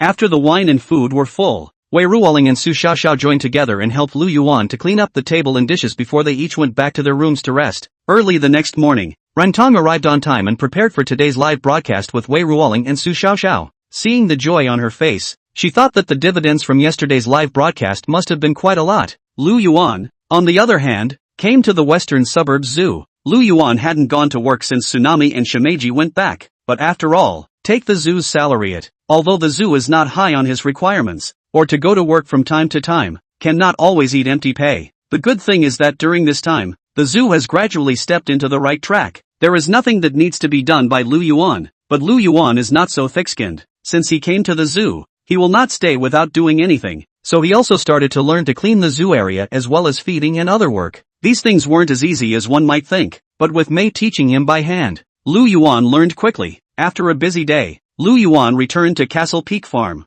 Rantong had already gone back. Wei Ruoling was still with Su Xiaoxiao, taking the time to buy some ingredients and simply make a few small dishes. When Lu Yuan came home, the two of them had already finished eating, while the one left for Lu Yuan was warmed up in a separate pot. Luck Yuan, the great sage, in or out. While eating, Lu Yuan took out his cell phone, opened the Help You Walk app and sent a message to Sun Wukong. Ever since the last time when Sun Dishang said that he would go and help Lu Yuan to steal the immortal pill, Lu Yuan had been overjoyed. Obviously, it was just a casual question, and the two had only just met, so Sun Dishang was willing to risk his life. That was the Heavenly Palace. Think about it, if you go in and get caught stealing, you'll face more than just a fine as punishment. Only Lu Yuan was a little uncertain whether this Sun Dishang was overzealous or just had an itchy hand and took this opportunity to go in and play around. In the past few days, he had developed the habit of checking every day to see if Sun Dishang had returned any messages, but strangely enough, during this period of time, Sun Dishang's avatar with a long string of nicknames was always on, which indicated that he had not gone offline, but there had been no response to Lu Yuan's message. Ugh, I hope the people aren't right, and I hope the monkeys are okay. Lu Yuan sighed, then pulled the last bite of rice from the bowl into his mouth. What are you talking to yourself about? He had just put down the dishes when suddenly Wei Ruoling's voice came from behind him. Lu Yuan was startled and almost choked to death on the grains of rice that he had accidentally sucked into his windpipe. Can we walk a little louder next time? After coughing for half a day, Lu Yuan finally slowed down. He didn't mean to blame Wei Ruoling. I'm sorry, I just had something I wanted to talk to you about. The corners of Wei Ruoling's eyes flushed red as she gently patted Lu Yuan's back and poured a cup of warm water and handed it to Lu Yuan. The way Lu Yuan looked just now had scared her. What is it? Lu Yuan took the water and took a sip. Today Xiaotong came over and told me that the company is preparing to have a group building tomorrow, and specially asked me to go over, because yesterday's live broadcast results were too good. So this group building is equivalent to a celebration banquet for me. Wei Ruoling looked at Lu Yuan with a burning gaze. Do you want to accompany me tomorrow? Sure. Without saying a word, Lu Yuan immediately agreed. I'm fine for tomorrow or so it won't matter if I make the trip. Turning the day around, Lu Yuan drove his car and headed to the address Wei Ruoling had sent. The person sitting on the passenger side of the car was naturally Wei Ruoling, while Su Xiao and Run Tong were sitting in the back seat. And you didn't say they'd both be in it. Along the way, Lu Yuan blackened his face. I thought it was going to be an intimate solo journey for the two of them, but I didn't realize there was a light bulb or two. I'm going to keep a good eye on you. Who made my little spirit our company's leading flower girl? Su Xiaoxiao was holding the centipede vipers in her arms and looked at Lu Yuan with a wary face. This reunion was a total of 2 days and 1 night. Wei Ruoling was worried that the cat would starve if everyone was not at home, so she insisted that Lu Yuan bring the cat with him. Although Lu Yuan knew that the centipede pit VIP would not be starved to death no matter what, he could not argue with his girlfriend and could only listen to her. The vehicle drove along for most of the day, and by the time it stopped in front of a beach, it was well past lunchtime. It was out of the boundaries of Ruyun City, but because it was an internet beach, it attracted people from several surrounding municipalities.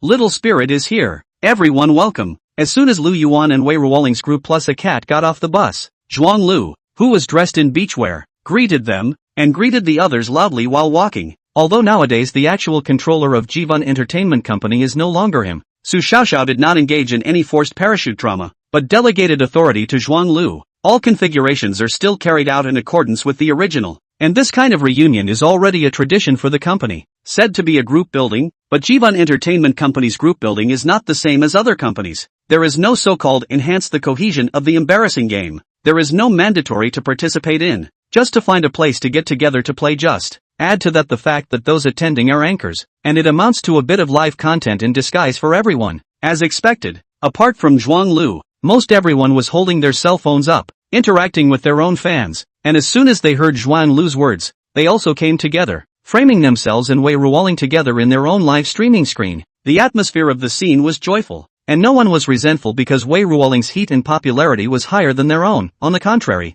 they were quite willing to appear with her. After all, this is ready-made heat, not rubbing it in. Lu Yuan got out of the car and didn't rush into the crowd, but first cautiously looked at the anchors and realized that Xiao Yu wasn't among them. Then he was relieved and followed Wei Ruoling's footsteps. I guess Little Metaphor has other live outdoor adventure content today. This is good to save the two of them the embarrassment of meeting each other. Little Spirit, you're finally here. Wei Ruoling was busy interacting with the others when a man suddenly pushed his way from behind the crowd to Wei Ruoling's side. The man was also in beachwear, but it was a little too fancy, so much so that the man looked alive like a brolly. I told you guys yesterday, didn't I, that I'd be inviting Little Spirit to this reunion? No lie. The man pressed his body almost completely against Wei Ruoling's, making himself and Wei Ruoling in the cell phone look as close as possible. This caused Wei Ruoling to dodge back somewhat uncomfortably, but the man continued to stick over unrelentingly, so much so that both of them were in a somewhat awkward position. When was the anchor invited? Of course it's off the air when you guys don't know about it.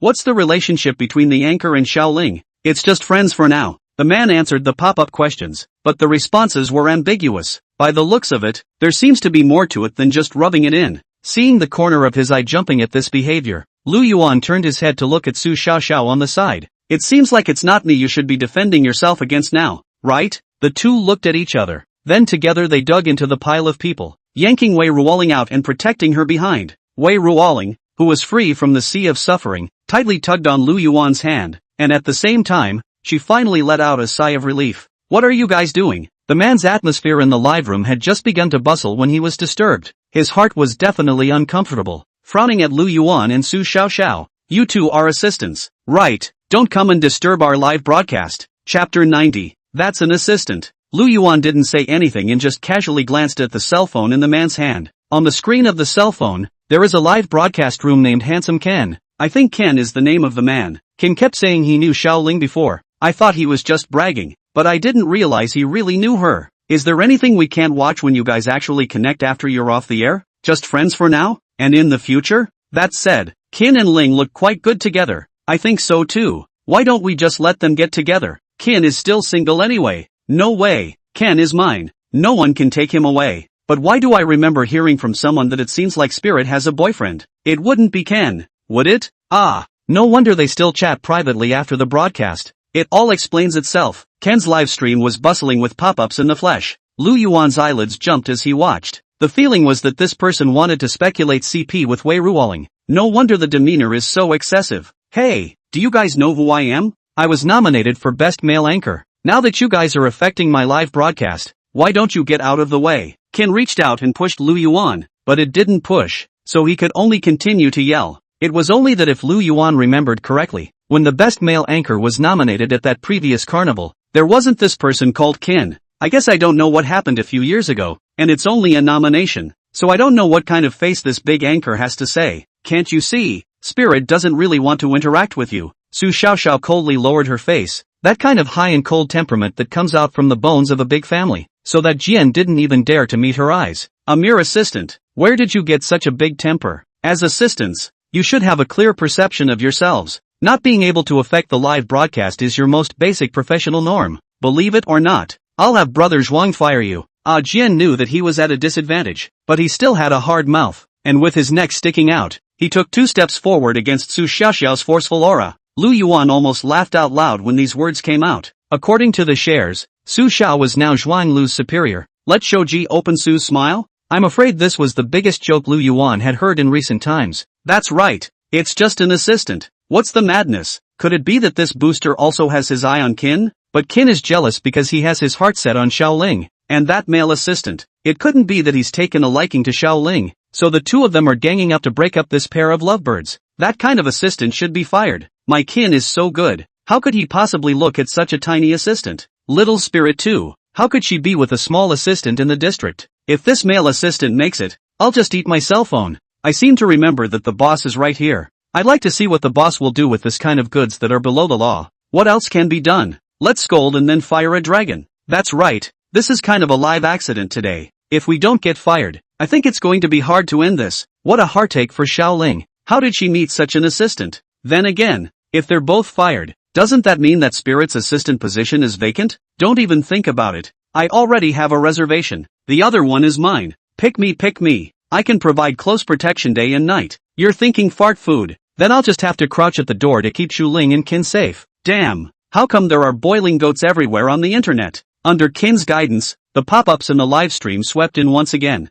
There was a great tendency to engulf Lu Yuan and Su Xiaoxiao. See, my audience is getting impatient with both of you. Get the hell out of here. With the audience backing him up, Ken is obviously hardened as well. At that exact moment, Zhuang Lu also finally squeezed into the crowd. Nah, your boss is here. It's time to save your jobs. Seeing Zhuang Lu coming over, Jian's attitude became more and more arrogant. Not only dared to look directly at Su Xiaoxiao, but even made a move to push Lu Yuan once again, trying to cross Lu Yuan and hold Wei Ruoling's hand. During this time, a careless elbow hit Su Xiaoxiao's shoulder. Su Xiaoxiao let out a cry of pain and took 2 steps back, rubbing her shoulder and staring at Jian with eyes full of anger. What are you looking at? Ken has gone wild out of his mind. Ken, what are you doing? Seeing this scene with his own eyes, Zhuang Lu roared. Boss, I'm helping you teach your subordinates a lesson. Ken smiled smugly, like asking for credit. Only Zhuang Lu didn't pay any attention to him, but instead crossed straight over Jian and assisted Su Xiaoxiao, asking with concern, is everything alright,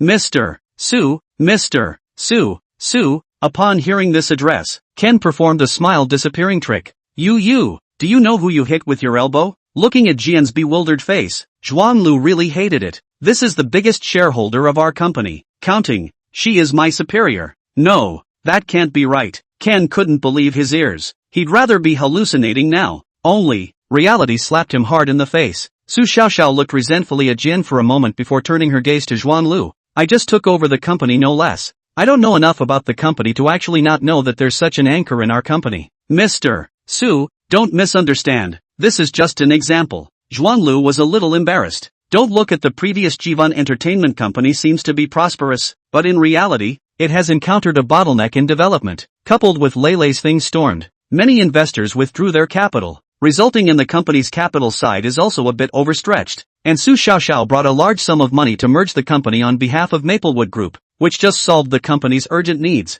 Now he was afraid that if Su Xiaoxiao was unhappy and directly withdrew his capital, then the company would almost declare bankruptcy. I'm still very optimistic about the company's future. It's just that such an anchor, unable to bring a positive direction to the audience, is a not-so-small pitfall for the company's future development. Su Xiaoxiao is no less than a big family out of the family. From a young age to learn by ear, these rather official words and techniques are naturally easy to use. I understand.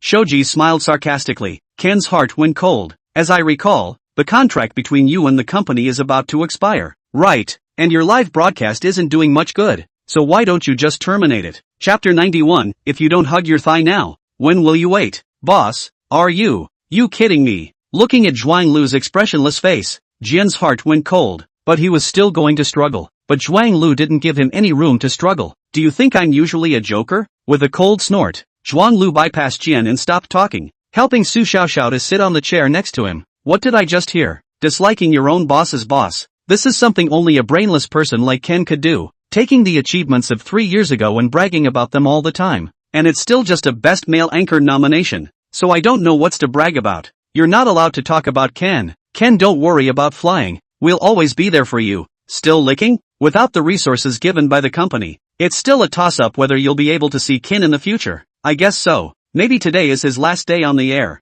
I've come to burn incense. Incense +1. Looking at the pop-ups rolling in his live room, Jian suddenly had some regrets. It's not that I regret that I treated people badly. I just regret that I had the bad luck to kick a hard nail in the head. Facing the cynicism in the live broadcast room, Jian no longer had the heart to continue the live broadcast, hurriedly closed the live broadcast room, and then disappeared into the crowd. Even if he was thick-skinned, he couldn't continue to stay in the middle of this reunion with Wei Ruoling as the main character. Mr. Su, would you like some water? Just now the incident was a bit sudden. Until Jian left, the people on the scene did not react. Only a girl holding a cell phone handed Su Xiaoxiao a bottle of water. The crowd only realized, isn't this the best opportunity to suck up to the boss's boss? It's now or never. Maybe it's a chance to make a splash. Mr. Su, I have milk tea over here. I just bought it unopened and it's still hot. Mr. Su, eat the fruit. Mr. Su was hurt by the bump. I happen to know a little bit about massage. Let me help you press it. Does Mr. Su like cats? My house also has a lot of cats. Why don't you come to my house to take a look when you have time?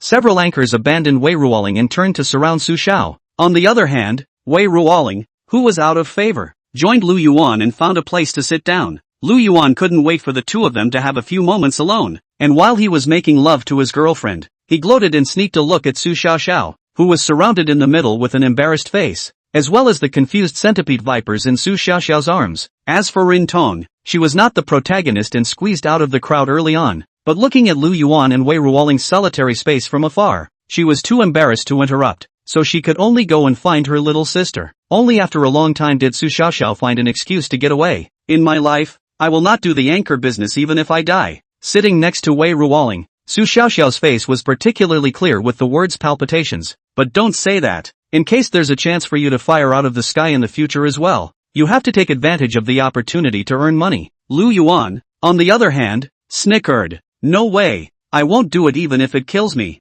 Su Xiaoxiao shook her head vigorously. Besides, I'm not interested in money. Don't you dare say that with a clear conscience. Lu Yuan glared at Su Xiaoxiao, the resentment in his eyes already flowing into a river. Mr. Su, Xiaoling, and Mr. Lu, we have a barbecue party tonight. We can rest after it's over. I've booked a few BNBs. Are we splitting the rooms? Zhuan Lu rubbed his hands together and walked over, cheekily sitting next to Lu Yuan. Of course, isn't it only natural that I share a room with my girlfriend? Lu Yuan was the first to raise his hand, but Su Xiaoxiao slapped her hand down. Stinking rascal, that's what I'm guarding against you. I'll sleep with Xiaoling tonight. What about me? Lu Yuan looked at Zhuang Lu pitifully. Well, in that case, we'll just have to commission Mr. Lu to live alone in a single room. Where did Zhuang Lu dare to go against his own leader's wishes? He could only follow Su Xiaoxiao's meaning and continue on. In case you get lonely, this cat is in your care. After saying that, Su Xiaoxiao stuffed the centipede vipers into Lu Yuan's arms, pulled Wei Ruoling and ran away. Only the resentful Lu Yuan remained. The barbecue party was just a very normal bonfire, with the exception of a few very popularity-hungry anchors who weren't on and were just having a normal socializing session. Lu Yuan was neither a member of their circle, nor did he know many of those present, so he simply hugged a large pile of kebabs and found a place facing the sea, jerking the kebabs while looking at the dark sea at night. The sound of the waves mingled with the laughter of everyone not far away, making Lu Yuan feel very cozy. The centipede was also lying on the beach beside him, enjoying the salty sea breeze, his eyes staring at the surface of the sea, occasionally letting out a slight grunt sound. Not knowing what he was thinking. Homesick? Lu Yuan asked casually. As one of the 9 sons of the dragon, the centipede pit viper should also be born in the sea, but the centipede just switched his head around, closed his eyes, and didn't say anything. Lu Yuan simply ignored him and continued to look at the sea in a daze. The crowd didn't disperse until the bonfire burned out. The next day, Lu Yuan was woken up by Wei Ruoling's knock on the door. According to Zhuang Lu's arrangement, a large yacht would be chartered today, and everyone would go out to sea in it. Wei Ruoling was very interested in this arrangement. After all, there were many people who had heard of yachts, but how many had actually been on one? Lu Yuan hadn't sat down either, so he quickly washed his face and casually organized his weaver's clothes into a beach outfit, and also fixed a fishing hat and a pair of sunglasses along the way. When he opened the door to his room once more, this casual yet handsome outfit instantly filled Wei Ruoling's eyes with peach blossoms. This way, when the duo appeared at the pier near the B&B holding hands and hugging the cat, Su Xiao had long since stood on top of one of the largest yachts on the pier, leaning against the side of the boat waving her hand towards Lu Yuan and Wei Ruoling. They were supposed to be the last to sail, and shortly after they boarded, the yacht pulled away from the dock. Perhaps it was because they had seen the world. The people on top of the yacht were slightly excited and chattered endlessly. Everyone be quiet. Listen to me. When the boat traveled to a distance where the shore could not be seen, Zhuang Lu stood up, holding a glass of champagne, and greeted loudly, waiting for everyone's gazes to all look towards him. Before he continued, today our destination is an area suitable for sea fishing. When we arrive at the place, let's have a sea fishing competition to see who catches the most fish. And the one who wins in the end can get a mysterious reward that I personally the winner will receive a mysterious reward that I personally prepared. Upon hearing this, the people on the ship once again boiled over. Lu Yuan turned his head to look outside. It was a nice day with calm seas, but for some reason, he always had an unsettling feeling that his right eyelid was throbbing. Could it be the reason I forgot to feed the cat in the morning and got scratched by the centipede? Chapter 92, Is it so easy to be a white boy? The yacht had been out of the harbor for about an hour or so, and the enthusiasm of the group was undiminished as they gathered to chatter and cheer every now and then, probably because there weren't that many cameras pointed at them, or maybe because they had already mingled last night. Su Xiaoxiao was among the ranks. Of course, she hadn't forgotten about Wei Ruoling and Lu Yuan either, with Su Xiaoxiao bridging the gap in the middle. Lu Yuan was also smoothly integrated into the group chat. When everyone first learned that Lu Yuan was actually Wei Ruoling's boyfriend, they instantly understood why Lu Yuan had immediately come up to defend him when Jin forced the CP speculation yesterday. Drive forward for another 10 minutes or so, we should be at that sea. Everyone can prepare for it, and those who want to form a team can do so as well. And when we get the rewards we can all share them equally. As he was chatting away, Zhuang Lu walked into the cabin and clapped his hands in greeting. Okay. Everyone responded and looked at Su Xiao and Wei Ruoling's trio again. Needless to say, of the two, one is a popular anchor of the moment and the other is a company veteran, both of whom are perfect candidates for the team. As for Lu Yuan, although he was Wei Ruoling's boyfriend and had a great relationship with Su Xiaoxiao, he really wasn't considered to be a member of the circle, so he would inevitably be ignored. As a result, Wei Ruoling and Su Xiaoxiao were unsurprisingly scrambled for, and the people at the scene, whether they were anchors or staff members, all mingled together and split into two teams, and Lu Yuan was left alone and empty. Or else, you're on your own team. Don't always think of hugging other people's Shaoling's thighs, you should always show your manly side. In the crowd, Qin came out of nowhere, hugging his bladder and smiling at Lu Yuan with a jealous face. Looking at his standing position, unsurprisingly, he was already standing in Wei Ruoling's group. Why are you here too? Didn't the company terminate your contract? Su Xiaoxiao frowned slightly, turning his head to look at the equally bewildered Zhuang Lu. He understood in his heart that this was not Zhuang Lu's handiwork. That's right, terminating my contract is not true, but that will have to wait until my contract expires. Right now my contract still has half a month left.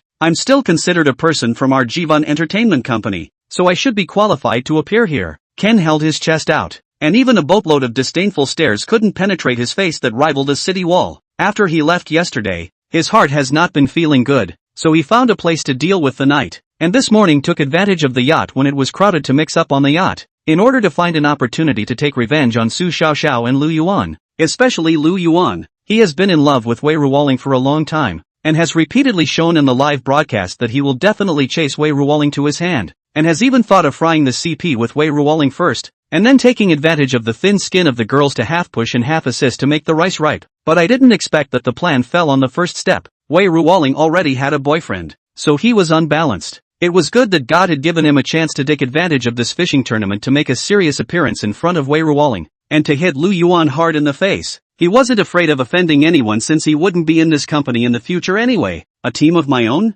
It's not impossible. Lu Yuan rubbed his chin and picked up the centipede lying on the leather seat with a confident smile. Lu Yuan, don't try to be brave. How could Wei Ruoling not know what was in Jian's mind? Seeing that Lu Yuan actually dared to agree, he hurriedly spoke out to stop him. What? Are you worried that this waste of a man can't catch a single fish and will be publicly humiliated? Jian, however, smiled evilly. Men should always learn to grow, can't always rely on women. But don't worry, even if your boyfriend loses, I won't do anything to him. It's just that I can show you someone, and that's all that matters. Ken turned his face around, the look on his face always looking greasy for some reason. He still wanted to grab Wei Ruoling's hand, but his grip was empty, so he could only awkwardly sniff the scent remaining on his fingertips. The gesture made everyone roll their eyes in unison. I think you're right. Men can't always rely on others. You're teaming up with so many people. You do look quite like a man. Lu Yuan mocked, and with a twinkle in his eye. Why don't we do it this way? Since we are going to compare, we might as well hang some colors. Fine.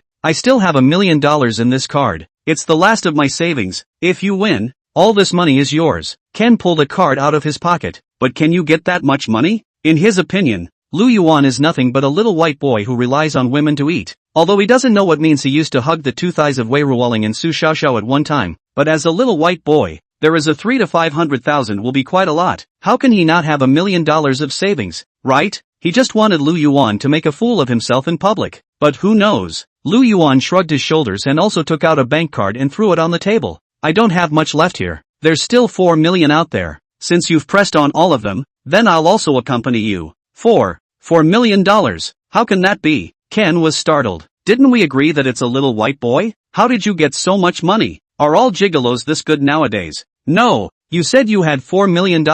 I also said I have $10 million in this card. With a twinkle in his eye, Ken skimmed. I do have a POS here. At some point, Zhuan Lu also appeared behind Jim, holding a POS in his hand. Without saying a word, Zhuan Lu snatched the card from Jian's hand and swiped it. Isn't this only $900,000? Where did you get $1 million?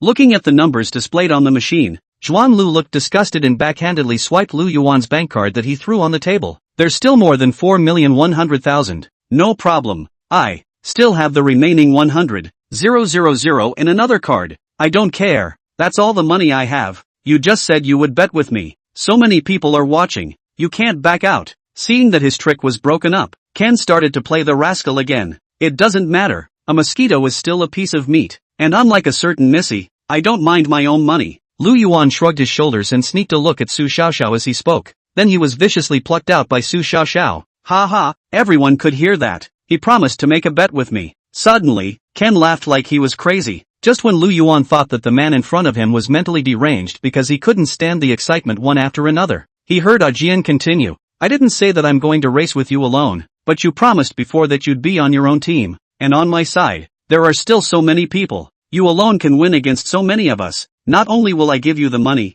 I'll kowtow to you and call you daddy on the spot. Chapter 93, Good job, Diver. Lu Yuan. Wei Ruoling gently pulled Lu Yuan. I thought it was just a relaxing and enjoyable game. But who knew a Ken would come out to stir things up? Seeing that things were going in an uncontrollable direction, she didn't want to embarrass her boyfriend in public. It was because she knew very well that Lu Yuan was a very big fan of Face. However, Lu Yuan smiled faintly. Little spirit, do you mind having another son? What do you mean? This question made Wei Ruoling's brain twitch. He just said that he wants to recognize me as his father. So aren't you his mother? Lu Yuan pointed at Kin. Put. Wei Ruoling realized that she seemed to be overthinking things. This heartless guy didn't seem to take Kin's provocation seriously at all. Dogs, what I'm saying is, if you win, I'll call you daddy, but if you don't win, call me grandpa. Ken was a little exasperated. Don't be so angry, good grandson. Lu Yuan walked up and touched Kin's head kindly. It really looks as if it's the grandparents and grandchildren. Get lost. Jian couldn't wait to bite Lu Yuan.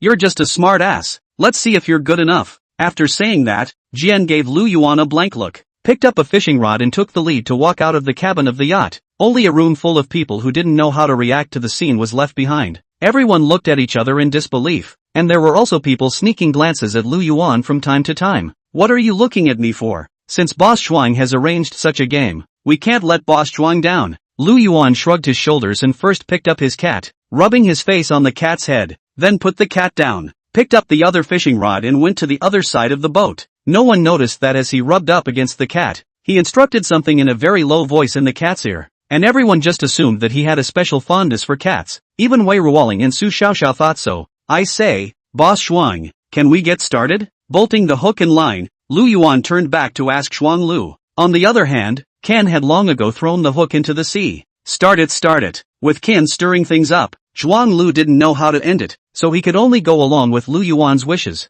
Ha! You're bound to lose. I forgot to tell you that I've seriously studied fishing techniques with the fishing anchor. Once I was so close to winning a fishing tournament. If it wasn't for the fact that he had taught me the skills, I wouldn't have given in to him. Seeing Lu Yuan clumsily put the fish hook into the sea without even shaking it out, Jian was in a good mood. Good. Seems like just a little fishing. It's hard to figure out how someone like that would dare to bet against himself. That's $4 million. It's as easy as getting it for nothing. But as soon as his words fell, and before he finished his inner drama, he only saw the front end of Lu Yuan's fishing rod sink, and the whole rod was almost bent into a circular arc. Immediately after that, Lu Yuan angled his hands and lifted the entire fishing rod. On the other end of the line, a 3 or 4 pound walleye was flopping around alive. However, Lu Yuan didn't know much about fishing, so he didn't know what kind of fish he had caught. Just know that he couldn't finish this one fish in one meal by himself. No way. You obviously don't know how to fish. Looking at the unruffled fishing rod in his hand, Qin's eyes were filled with disbelief. But within a moment, he found himself a reasonable excuse. Novice protection. Right. It must have triggered the novice protection. Before he could finish his words, Lu Yuan threw the fish inside a big bucket beside him, rehung the bait, and once again threw the hook into the sea, and 3 seconds later, once again lifted a fish that was a bit bigger than before. These movements flowed with ease and spontaneity, and were logical. It seems as if you put the hook in the water and the fish will justifiably bite. This, me. Ken looked at his rod again and felt as if he was dreaming. Suddenly, he felt the rod in his hand sink. There's a fish on the hook. Look at me. With excitement, Ken shouted incoherently, trying to get people's attention. The feeling coming from the rod was heavy and it seemed to be a big fish. He's going to wash the shame off of himself with this one big fish. But when he brought the rod up, the hook was empty. I can't believe I caught a ball of air. Awesome! Someone taunted Ken. On the contrary, on Lu Yuan's side, he silently caught another fish while Ken was yelling. Wow! With wave after wave of the sea, one big fish after another was lifted up by Lu Yuan. At the end of the day, he doesn't even put bait on the hook. He just throws the empty hook into the sea, and then in less than 3 seconds, he's bound to catch a big fish, so close to replacing the hook with a straight one. What are you guys waiting for? Come help me! Seeing the others looking dumbfounded, Ken yelled. At this greeting, some people actually brought up their rods and joined in the fishing. It wasn't that all of these people were fans of Ken. It was just that Lu Yuan had caught 2 big fish too silky smooth and had hooked these people on fishing. They also wanted to try and see if they would be as smooth as Lu Yuan. I don't know. Maybe you'll be the next one to catch a big fish. With this in mind, more and more people are joining the fishing party. Most of them gathered around Lu Yuan, and only a very few of them could not grab a good spot, so they could only helplessly stand on one side with Jian, but kept a certain distance from him. This also led to an extreme imbalance of counterweights on both sides of the yacht, and those on board could clearly feel the yacht tilting vaguely toward one side, as if it could topple off at any moment. But people no longer cared about that. They just wanted to try to rub Lu Yuan's luck so that they could catch a fish too, even if it's a small fry. But no matter how much they tried, and some even swapped bait and rods with Lu Yuan, the only one who could catch fish was Lu Yuan. This scene that defied common sense stunned everyone, including Wei Ruoling and Su Xiaoxiao. How did he do it? Su Xiaoxiao gently touched Wei Ruoling's arm and quietly asked, but Wei Ruoling just shook his head. She didn't know her boyfriend had it in him either. It's almost like magic. In about half an hour, the vat beside Lu Yuan, which was big enough to hold a grown man, was already crowded with big, live fish. Each of these fish weighed at least 3 pounds, and the largest one had even exceeded 10 pounds. This big bucket, conservatively estimated to be close to 100 pounds, was enough for the people on the boat to eat for a whole day. Alright, you guys play, I'm tired. Putting down his fishing rod and rubbing his shoulders, Lu Yuan squeezed out of the crowd, not forgetting to glance at Qin on his way out. That's my score, I hope you can break it. Unsurprisingly, when Lu Yuan left, his fishing spot was madly snatched by others, but they must not reach Lu Yuan's achievement, because after Lu Yuan left the crowd, he came to the stern of the yacht and reached out to fish a small lion cat out of the water. The little lion cat was also holding a huge sea fish in his arms. Great job, diver. Taking a look at the bleary-eyed Jian, Lu Yuan revealed a smug smile. There's a cat in the water helping me hang fish on the hook. What are you comparing me to? Chapter 94, The Sun Deshang Who Builds Cow Sheets. In the hour or so that followed, the others caught a few fish one after another, but the biggest was not too far from the smallest in Lu Yuan's bucket. As for Ken, there was not even a single fish in the bucket. Isn't that a bit much? Looking at Jian's face that stank like a toilet, Lu Yuan touched the centipede in his arms. Indeed, Qin had almost caught fish a couple times before, but they were let go by the underwater centipedes. But after the centipede came ashore, Qin still had no luck. That's none of their business. Blame it on his bad luck, I guess. Let's carry on with our fishing competition here. Seeing that it was almost time, Zhuan clapped his hands and announced, without a doubt, today's winner is Lu Yuan. Everyone's results combined are not as good as his alone. That sounds a little hurtful, but it's true. The crowd could not refute this and could only put away their fishing rods resentfully. Slow down. Lu Yuan hugged the cat and suddenly opened his mouth. The crowd froze and looked blankly at Lu Yuan. Only Lu Yuan leaned against the side of the boat and raised his hand to point. Following the direction of his finger, people saw Qin, who was trying to take advantage of the chaos to escape. Being stared at by countless gazes, Qin stiffened, his face switching back and forth between embarrassment and embarrassment. Have you forgotten the bet between us? Lu Yuan looked at Jian with a playful gaze. How could it be? Am I that kind of shameless person? Ken smiled twice. This comment caused the people in the room to roll their eyes in unison. Isn't it? If it wasn't, how come it's still on this ship now? You all misunderstood.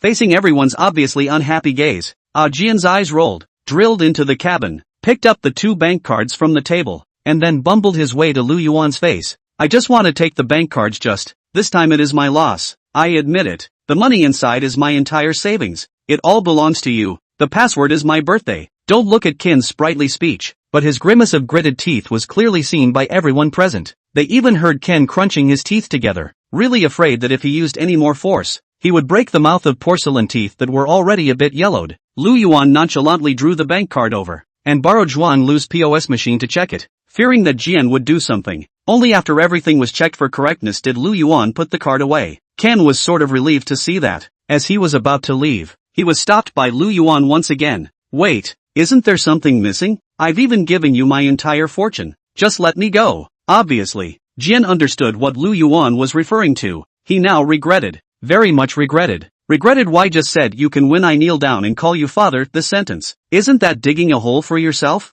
What a disgrace. Besides, who would have thought that this kid, who was obviously just a novice white guy who couldn't even bolt a hook, would be able to catch so many fish? It's practically haunted. The words that are said are thrown out of the water. So many people present are watching. You can't deny it. Lu Yuan grinned. Can you not be so abrasive? Can you act like a man? How about this? In the future, the name of your live room, simply change it to Beauty Ajian. At these words, Qin stiffened, then began to tremble slightly. It had to be said that Lu Yuan's agitation method had worked. That's true. I can't believe that Ken turned out to be such a person. Just like that you still want to lick your face and fry CP with Shaoling. You might as well take a piss and take a good look at yourself. How unseemly to pee. There are so many other girls here, and now we're on the ocean. There's water everywhere. Just take a direct picture. The signal is bad right now, so when I get back, I'm going to start a live broadcast and tell my viewers about what happened today. Even though I don't have that many fans, the size is a bit of a weight, and I'm going to go and speak to my fans so that everyone recognizes this hypocritical and shameless man.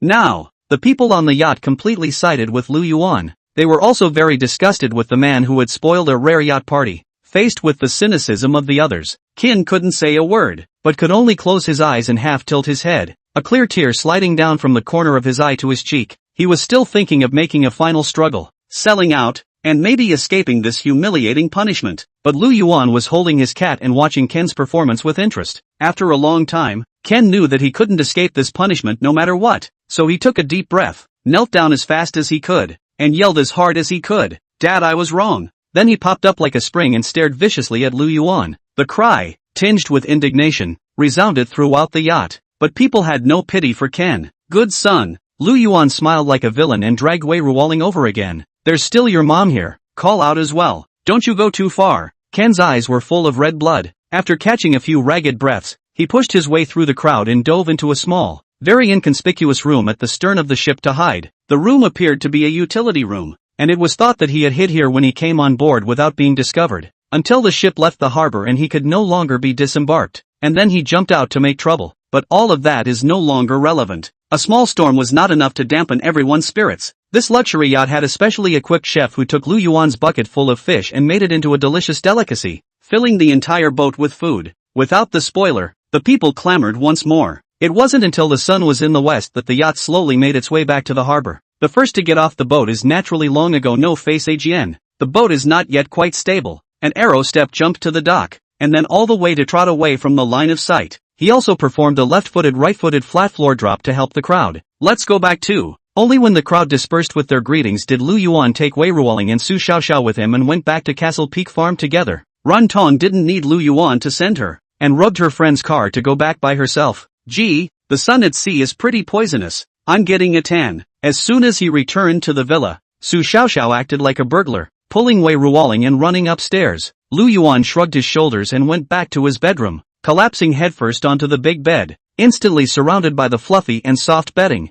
the centipede ate a whole fish bigger than his size, and as soon as he got home, he nestled into his nest and slept soundly. Ding ding dash. Just as Lu Yuan was planning to take a nap for a few moments, there were 2 light rings on his cell phone. Lu Yuan picked up his cell phone and immediately sat up. Taishan Laojun, the damned stinking monkey, took advantage of my closed-door alchemy to turn my Tushio palace upside down, but didn't take anything away, just kicked over my cowshed when I found out about the chase, and now my green ox has no place to live. Taishan Laojun, fellow Taoists, I wonder who is free to help me take care of the green ox. Luck Yuan, how's the great sage? Lu Yuan, in a rare move, did not immediately take the job, but instead inquired about Sun Wukong's recent situation. Taishan Laojun, he is detained by me in Tushio Palace building a cowshed. When the cowshed is finished, when will I let him go? Chapter 95. It's an elixir, not a salted egg. Taishan Laojun, fellow Taoist, you left me a message earlier asking for a salted egg, didn't you? I wonder if you're interested in helping me walk the green ox, and I'll give you a salted egg as a reward after that stinky monkey builds the ox shed. Lu Yuan, it's an elixir. An elixir. Taishan Laojun, I know. It's just a salted egg, the kind you can eat. Lu Yuan, seems right too. Lu Yuan, it seems like something is wrong again. Lu Yuan, nope. It's the kind where you don't have to peel the skin. Taisho, the kind you don't have to skin is not available. Lu Yuan, big brother don't tease me. I really need an elixir. Just when Lu Yuan thought he was being teased by the big brother again and his mind was a bit broken, a new big brother suddenly popped up. Nanji Xianwang, has this Taoist friend never eaten an elixir? Immortal pills, when refined in the alchemy furnace by the 6 Jin's divine flame, will indeed form a layer of skin consisting of impurity ashes on the surface, and it is indeed necessary to peel off this layer of skin when eating them. Lu Yuan was speechless. That's not like not eating it. After adjusting his mind, Lu Yuan sent out a few messages. Lu Yuan, so that's how it is. Lu Yuan, in my lowly capacity, I have not yet been able to access such a high-end atmosphere.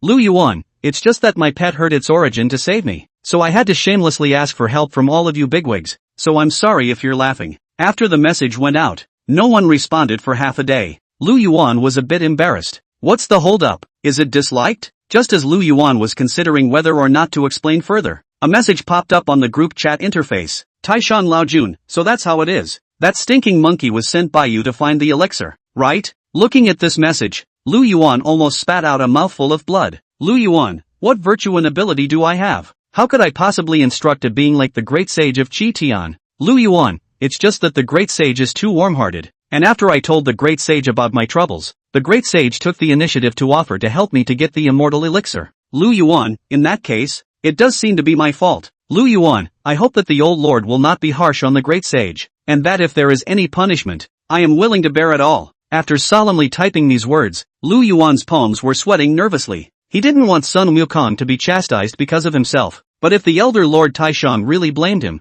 even a small punishment would be enough to kill him, so he wanted to bet on it. The bet was that the Supreme Lord would not bully the small and harshly criticize him, a tiny mortal, just because of a kicked-over cowshed. As expected, after a few more minutes, Taishan Laojun sent a few messages. Taishan Laojun, it's so much worse than that monkey's statement. Except that monkey also told me not to blame you, and that any chastisement should come at him. Taishan Laojun, I was thinking of throwing you and the monkey together into the alchemy furnace for a while. Since there is a reason for what happened, I won't be cross with you. So let's forget about this matter, and let the monkey go when he finishes building my cowshed. Lu Yuan took a long breath. Escape. I didn't realize that the great sage was really righteous, worthy of being a childhood idol. Lu Yuan, thank you, Lao Jun, for raising your hand. Lu Yuan, I wonder if the old lord can lift his hand again and grant me an immortal pill? The old man, no. Repair the origin of the immortal Dan was not much refined. Before the experience of that kind of thing, this kind of immortal Dan is not a left. Now I am refining this furnace does have the effect of repairing the origin. If you need, such as the immortal Dan out of the furnace, I can share A to you. Lu Yuan, great. Thank you. Lao Jun, Luck Yuan, how long will it take to come out? Taishan Laojun, a furnace of immortal pills needs to be refined for 998 days, and this furnace has just begun to be refined, and there are still 80 days left before it will be ready. The message was sent, and Lu Yuan's heart burst with excitement. It's only 80 days, over 2 months, not a long time, but suddenly another thought struck him. 1 day in heaven and 1 year on earth, 80 days in heaven and 80 years on earth. In other words, it would be another 80 years before the immortal pill was released. Whether he'll be alive in 80 years is a moot point. Lu Yuan, it's not that I don't want it, it's just that I'm in the mortal world now, and I can't afford to wait 80 years. Lu Yuan, are there any ready-made ones? It's okay if it's not effective enough to kill people. Taishan Laojun, yes. Lu Yuan, I beg the old lord to give me the elixir. Taishan Laojun, but it's not a potion, it's a spell, and for those of us who are in the heavenly realm,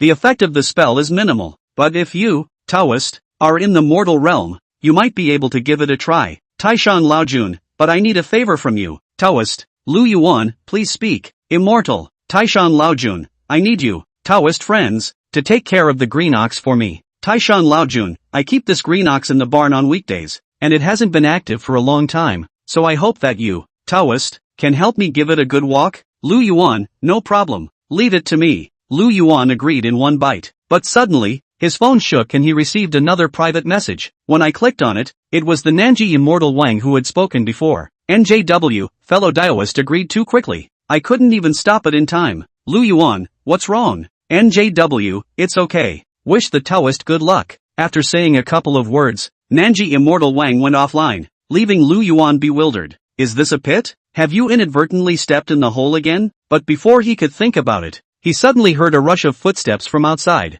followed by a knock on the bedroom door. So soon? And right in the door? Lu Yuan thought that it was the green ox who had already arrived and rushed over to open the door. But it wasn't some green ox standing at the door, it was Wei Ruoling. At this moment, Wei Ruoling's eyes were reddened, and 2 lines of tears were still hanging on her cheeks. Seeing this scene, Lu Yuan was heartbroken and hurriedly drew 2 pieces of paper from the tissue box at the bedside and carefully and gently wiped Wei Ruoling's tears. Don't be in a hurry. What happened? Speak slowly. While wiping his tears, Lu Yuan comforted the poor little girl. My grandpa is old and had a big illness before. He's always been weak, and my neighbor just called me and said that he's a little sick, and I'm worried, so I have to go back. Wei Ruoling shook Lu Yuan's arm a little excitedly. Xiao has contacted their family's private doctor to go directly to Grandpa's house, but it's a little far to send a car from her house to pick me up, and I'm afraid that something will happen, so I want to ask if you can send me back. Don't be anxious. Grandpa is blessed with a great life. He will be fine. Lu Yuan hurriedly grabbed his jacket and went downstairs with Wei Ruoling.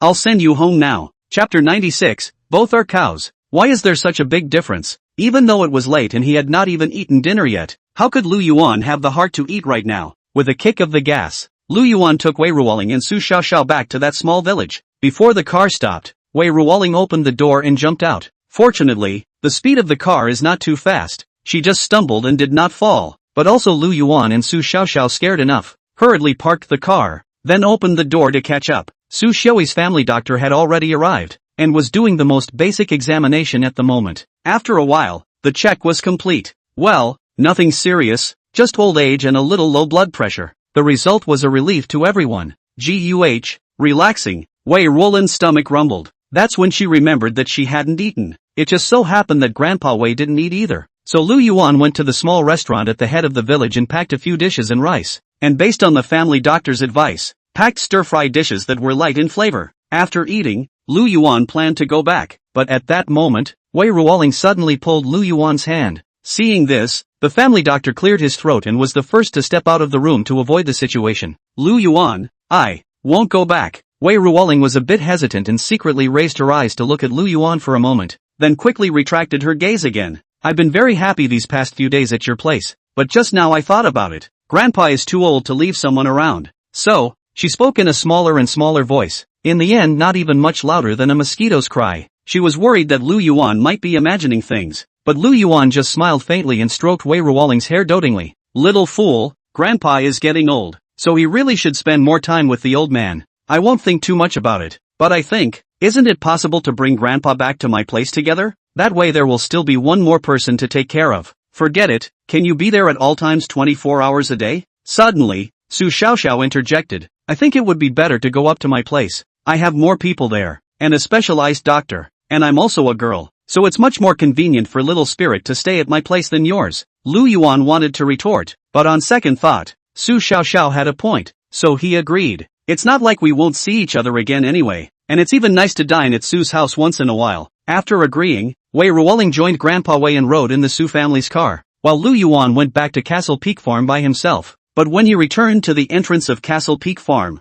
he suddenly frowned and stopped the car outside the door with a kick of the brakes. He remembered very well that when he left the farmhouse, he had obviously locked the big iron gate at this entrance. But why is it open now? Getting out of the car and taking a closer look, the whole of the cast iron latch broke off, as if it had been broken by a great external force. A thief? A thought popped into Lu Yuan's head, but shook his head, dismissing the idea. Who in their right mind would break through an iron gate and break in so brazenly? Can't get over it? Or is here to seek revenge? But Lu Yuan had not offended too many people lately, and had no idea who this intruder really was. To be on the safe side, returning to the car and opening the trunk, Lu Yuan yanked out a toolbox, rummaged around for a moment, and drew a hammer from it. After waving the car from side to side to make sure it was still in good shape, he locked the doors and quietly felt his way into Castle Peak Farm. On the large open space after entering the door, a lot of the lapis lazuli slabs all over the ground had already appeared cracks, and the shattered lapis lazuli slabs were connected together, exactly from the entrance to the villa's main door, and on one of the lapis lazuli slabs, there was a bright footprint. Lu Yuan measured it, and it seemed to be bigger than his own feet. Counting, the owner of this footprint should be 2 meters tall. Swallowing a mouthful of saliva, Lu Yuan forced down the shock in his heart and took a step towards the main entrance of the villa. The 2 door panels of the villa's main entrance had shattered into slag, and as Lu Yuan listened with his side ear, it seemed that the sound of a fight was coming from inside. Bad, the centipede is still in there. Lu Yuan was shocked and didn't care if he would be discovered by the people inside. He immediately rushed into the villa. The current centipede pit viper's origin was damaged, so it couldn't even take human form, and besides being able to talk and having better water skills, it wasn't much better than an ordinary cat. If that intruder inside really came to seek revenge and couldn't find Lu Yuan left or right, but found only a kitten, would he make a move on the kitten? Lu Yuan didn't dare to think about it. He only hoped that centipede wouldn't be killed on his own account. It would make him uneasy for the rest of his life. Bang! In the kitchen on the first floor, a bowl flew out and crashed into the opposite wall, shattering into crumbs. You come at me if you need anything, Lu Yuan yelled and rushed into the kitchen with an arrow step. In the middle of the kitchen, Centipede Viper stood in the doorway with his hair exploding and his breath panting, his feet standing upright, his eyes fixed dead center on a tall, strong man with red eyes across the room. The not-so-small kitchen actually looked smaller against him. The man had a silver bracelet on his wrist, and a pair of sandbag-sized fists were flailing around, and the pots and pans in the kitchen were sort of suffering, and none of them were intact under the man's messy smashing together. Luckily, the centipede was only overly frightened and unharmed. Seeing Lu Yuan appearing in the kitchen doorway with his hammer raised, the man's mouth twitched and he slowly turned his head around. You are Lu Yuan? The man slowly opened his mouth. His majestic voice seemed like an old bell from a deep mountain temple, making Lu Yuan unable to resist gulping, and a trace of awe flooded his heart. It's me. Stiffly, Lu Yuan replied. Do you know how long I've been waiting? The man took a step towards Lu Yuan. Lu Yuan seemed to feel that the whole house shook because of the man's steps. I waited an hour. Seeing that Lu Yuan did not answer, the man asked himself. Ha? Lu Yuan was confused. I was sleeping fine, but then that stinking monkey kicked me over the house. That was bad enough. And now I have to wait in this cold wind for over an hour. Do you know how suffocating I am? The man was trembling, and as he spoke, he had already arrived in front of Lu Yuan, lowering his head to look at Lu Yuan, who was only up to his chest. One should know that Lu Yuan was a standard height of 1 meter 83, and although he wasn't considered to be strong, he had been strengthened and had very obvious muscles on his body. But even so, he looked like a little lamb in front of this man. In the face of that overwhelming sense of oppression, Lu Yuan's brain raced. Suddenly, he thought of something and tapped his head. Are you the green bull of the Supreme Lord? Exactly. The man's voice was like a bell. Hearing this affirmative answer, Lu Yuan's 5 senses were about to wrinkle together. Previously, when he heard that Supreme Lord Taishang's mount was a green ox, Lu Yuan subconsciously thought that the green ox would have a docile character. But look at this ruined mess of a kitchen, where this is tame. Look at Cow Ah Ching, Cowboy's cow.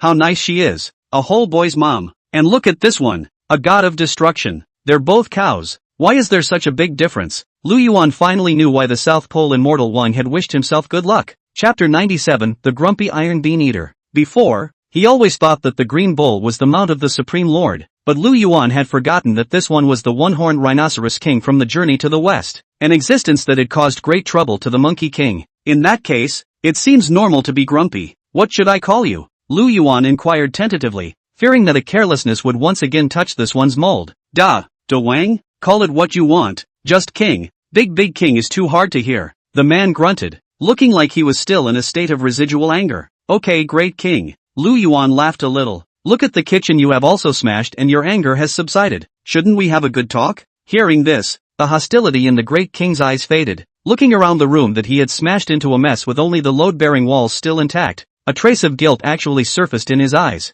Name your price and I'll pay for it. The Maharaja scratched his head, as if he knew he was being unreasonable. A hint of redness that didn't match his size actually surfaced on that rigid face. You have money? Lu Yuan was a bit surprised. No. The Maharaja shook his head truthfully, but I'll have the old man pay you back. Lu Yuan stifled his laughter. I have to say, this big green ox when not angry, is still quite naive. Combined with that burly to exaggerated figure, it actually had that little bit of a contrasting flavor. Never mind, I'm planning to redecorate this villa anyway, so I'll leave you alone for now. Lu Yuan smiled and shook his head. He couldn't get mad at such a contrarian hunk. But then again, why are you trashing my kitchen? After casually rummaging around and seeing that he really couldn't find a single complete piece of cutlery in the entire kitchen, Lu Yuan had no choice but to throw away the broken pieces of china in his hand and looked up to inquire. I'm hungry. Looking at Lu Yuan's movements and then looking at the room that he had made a mess of, the great king became more and more embarrassed. However, Lu Yuan couldn't hold back his laughter any longer and let out a pft. Since this is a grumpy iron bean eater, would you like some cow feed?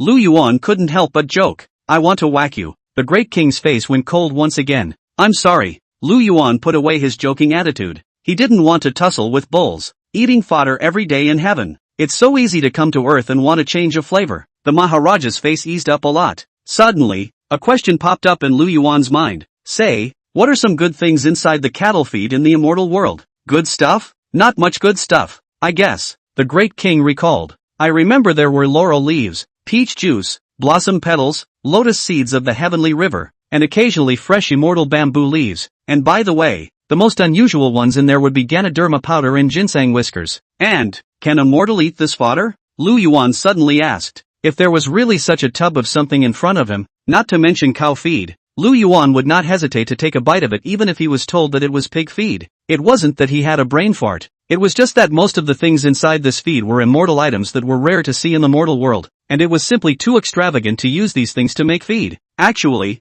you can. After a moment of contemplation, the great king nodded, but then sighed. But I don't have it on me. Who carries around contraptions that are about to make you puke? Listening to this Versailles remarks, Lu Yuan was very helpless. Wanting to say something, he opened his mouth but could not say anything. Who taught you to talk like that? You'll get beaten up for talking like that, you know? Then what do you want to eat? I'll go get you some. Lu Yuan wanted to say, I'll make some for you, but looking at the disfigured kitchen, he couldn't say it. Can we get some whole grass? Make it fresh. At a glance at Lu Yuan's attitude, the great king revealed a naive smile. Backwoods tube. Lu Yuan pointed in the direction of the outside of the house, but at the same time felt a little funny inside. Putting so many immortal grass spiritual plants not to eat, he had to eat the most ordinary green grass. Isn't this the same as those rich people who don't eat big fish and meat, but have to go eat wild vegetables? It's all eaten up. Upon hearing this, the Maharaja didn't care about the devastated house and made a flash out of the villa. By the time Lu Yuan chased out to check,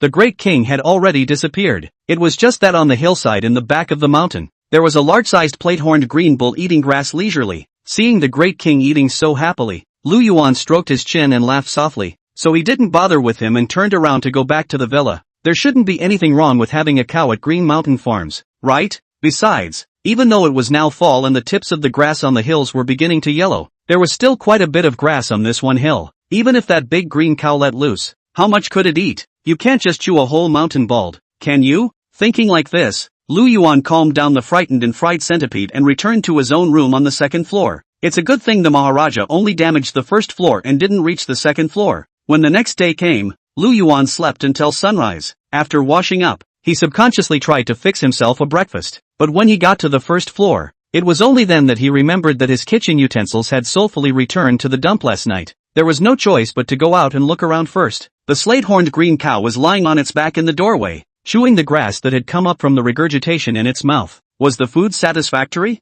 Lu Yuan squatted in front of the big green ox. It was too dark last night for him to take a close look at the big green bull in front of him. It was said to be a green bull, but it only had a large unicorn horn right in the middle of its forehead, and on the nose of the plate-horned green bull, a silver-white nose ring was being put on. The style of this nose ring was a bit familiar to Lu Yuan, and when he thought about it carefully, it seemed to be the one that was put on the wrist of the great king last night when he appeared in his human form. It can't be the legendary adamantine bracelet, can it? I haven't tasted this flavor in a few thousand years. I really miss it. The great green ox burped, but it's just a little bit less, barely enough to eat. Upon hearing this, Lu Yuan froze for a moment. Barely enough to eat? It's all burped up and it's still just barely enough to eat? Nope. A little less? What's a little less? With this in mind, a terrifying thought popped into Lu Yuan's head and he turned around and jogged all the way to the back of the villa. Standing on the path leading to the back of the mountain, Lu Yuan froze on the spot. At this time the back of the mountain has a weed or not left. The entire back of the mountain ground seems to have been plowed over as if the soil turned out. Many tree roots exposed. If not those tall trees rooted deep, I am afraid that at this time has already tumbled to the ground. Not only was the entire mountain devoid of grass, but even some of the low-growing tree branches were bare. It can't even be called a facade. If it wasn't for the villa being right at the foot of the mountain, Lu Yuan would have even thought that he was in the wrong place. Is this the slab-horn green cow or the slab-horn rice bucket?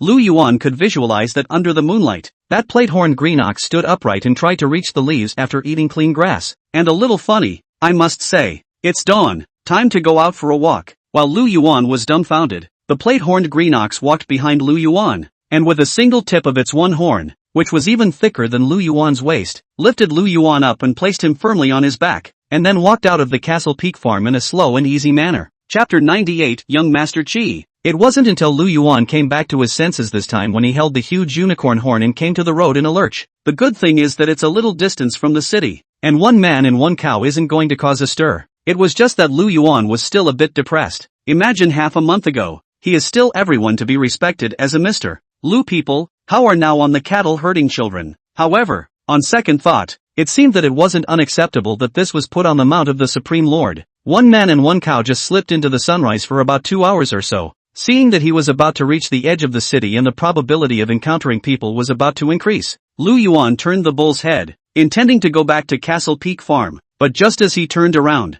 he suddenly heard a clamor of voices from behind him. It seems that something is going on around the corner in front of us. Lu Yuan and the plate-horned green ox glanced at each other. Unable to hold back their curiosity, they turned back and walked to the corner of the street, one person and one ox poking their heads out to quietly check. On the other side of the corner, a large circle of people had gathered. Most of these people were carrying all kinds of vegetables in their hands, thinking that they had just returned from the nearby morning market. And in the middle of the crowd, there was a group of people in suits. From the fabric of these people's suits and the various sports cars parked next to them, it seemed that they should all come from a powerful family. One of them was a man sitting on a four-legged iron bench from a nearby breakfast stand, his long blonde hair standing out in the crowd. In front of him, two people, a man and a woman, were surrounded by others right in the center. The woman was dressed professionally, holding a thick stack of papers in her arms. Her forehead was covered in sweat, and she looked very anxious. The man, on the other hand, was dressed in a military uniform with a straight face,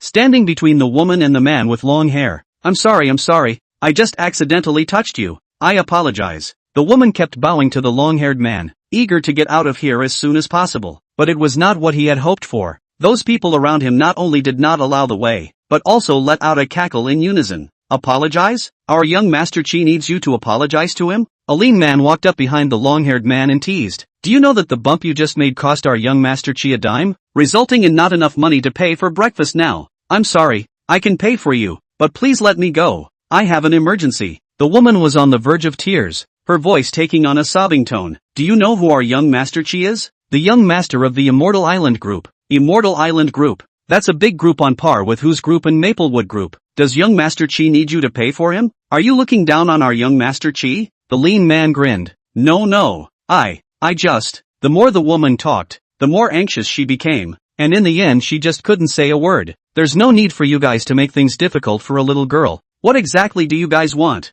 I can fulfill it instead of this little girl." The man in the military uniform had a cold face and spoke in an unassuming manner. For some reason, the moment they saw this man, a sense of security surged in everyone's hearts for no reason, except for the group that surrounded them. As we said long ago, that one dime was touched off by the little girl and now it's rolled into the stinking ditch next to her. And we're not asking for anything more than for her to get on her knees and fish that one dime out of the ditch. And that'll be the end of it. The lean man pointed to the blackened, grease-stained sewer cover next to the breakfast stand. The onlookers couldn't help but murmur at the words. The gutter was almost covered with oil, but there was a gap, and the coin rolled in. Don't you think it's a coincidence? Although it was the little girl who accidentally touched the person first, but it's just $1. It's not that bad, right? And let the other little girl to fish for coins. That stinky gutter. I look all disgusting. Harm. They weren't meant for that $1. Look at that little girl. She's wearing a wraparound skirt, or a short one. So if she did get down on her knees and fish for coins, she'd have seen everything.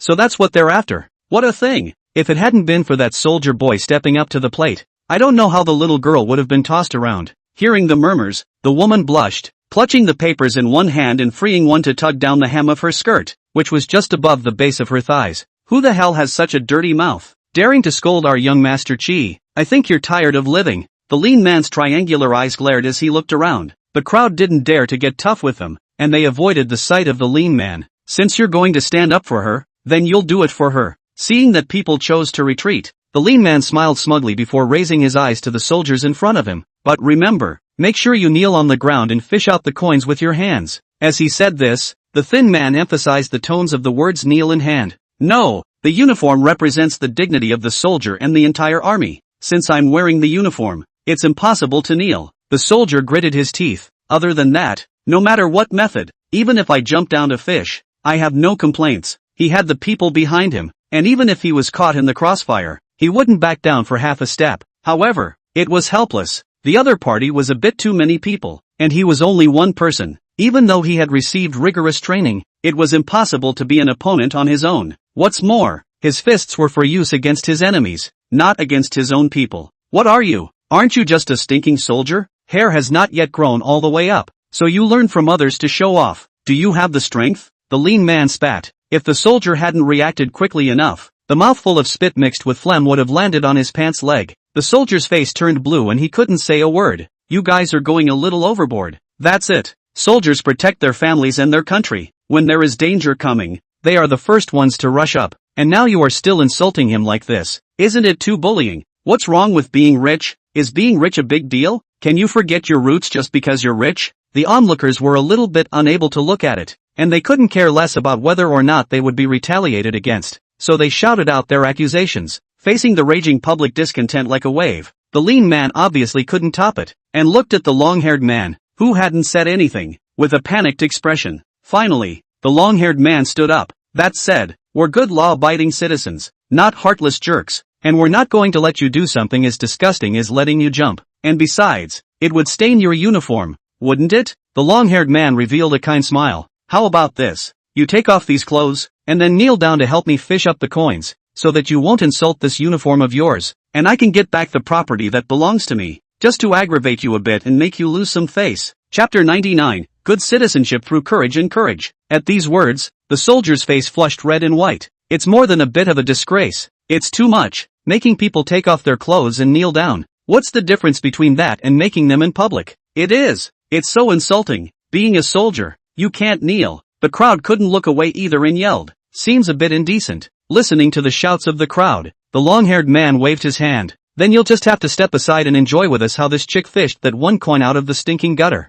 You bully. The uniformed man's teeth were clenched, and his eyes instantly became red as they were covered in blood. A soldier's vocation is to protect the common man. Now for him to stand by and watch the woman behind him being bullied would be the greatest insult to the uniform. And if one wants to stand up for oneself, then one has to make a trade-off between one's dignity and the collective honor of the military. The Hanyu suddenly smiled at the thought. Obviously, there's not much of a choice. Okay, I'll take it off. Taking a deep breath, the Hanyu undid the first button of his uniform. No, the woman, unable to bear it, took the Hanyu's hand tightly and tried to stop it. Then get down on your knees and pick up the coins. The long-haired man snapped. The woman hesitated. It's okay, it's just me embarrassing myself. It's nothing. The Hanyu laughed and shook his head, moving the woman's hand away before undoing the second button. Soldier, you can't take it off. The onlookers were also trying their best to discourage it, but the lean man drew a dagger from somewhere, waved it casually, and squinted at the oldest man who had opened his mouth to speak. The other long-haired man's minions also scanned around wistfully,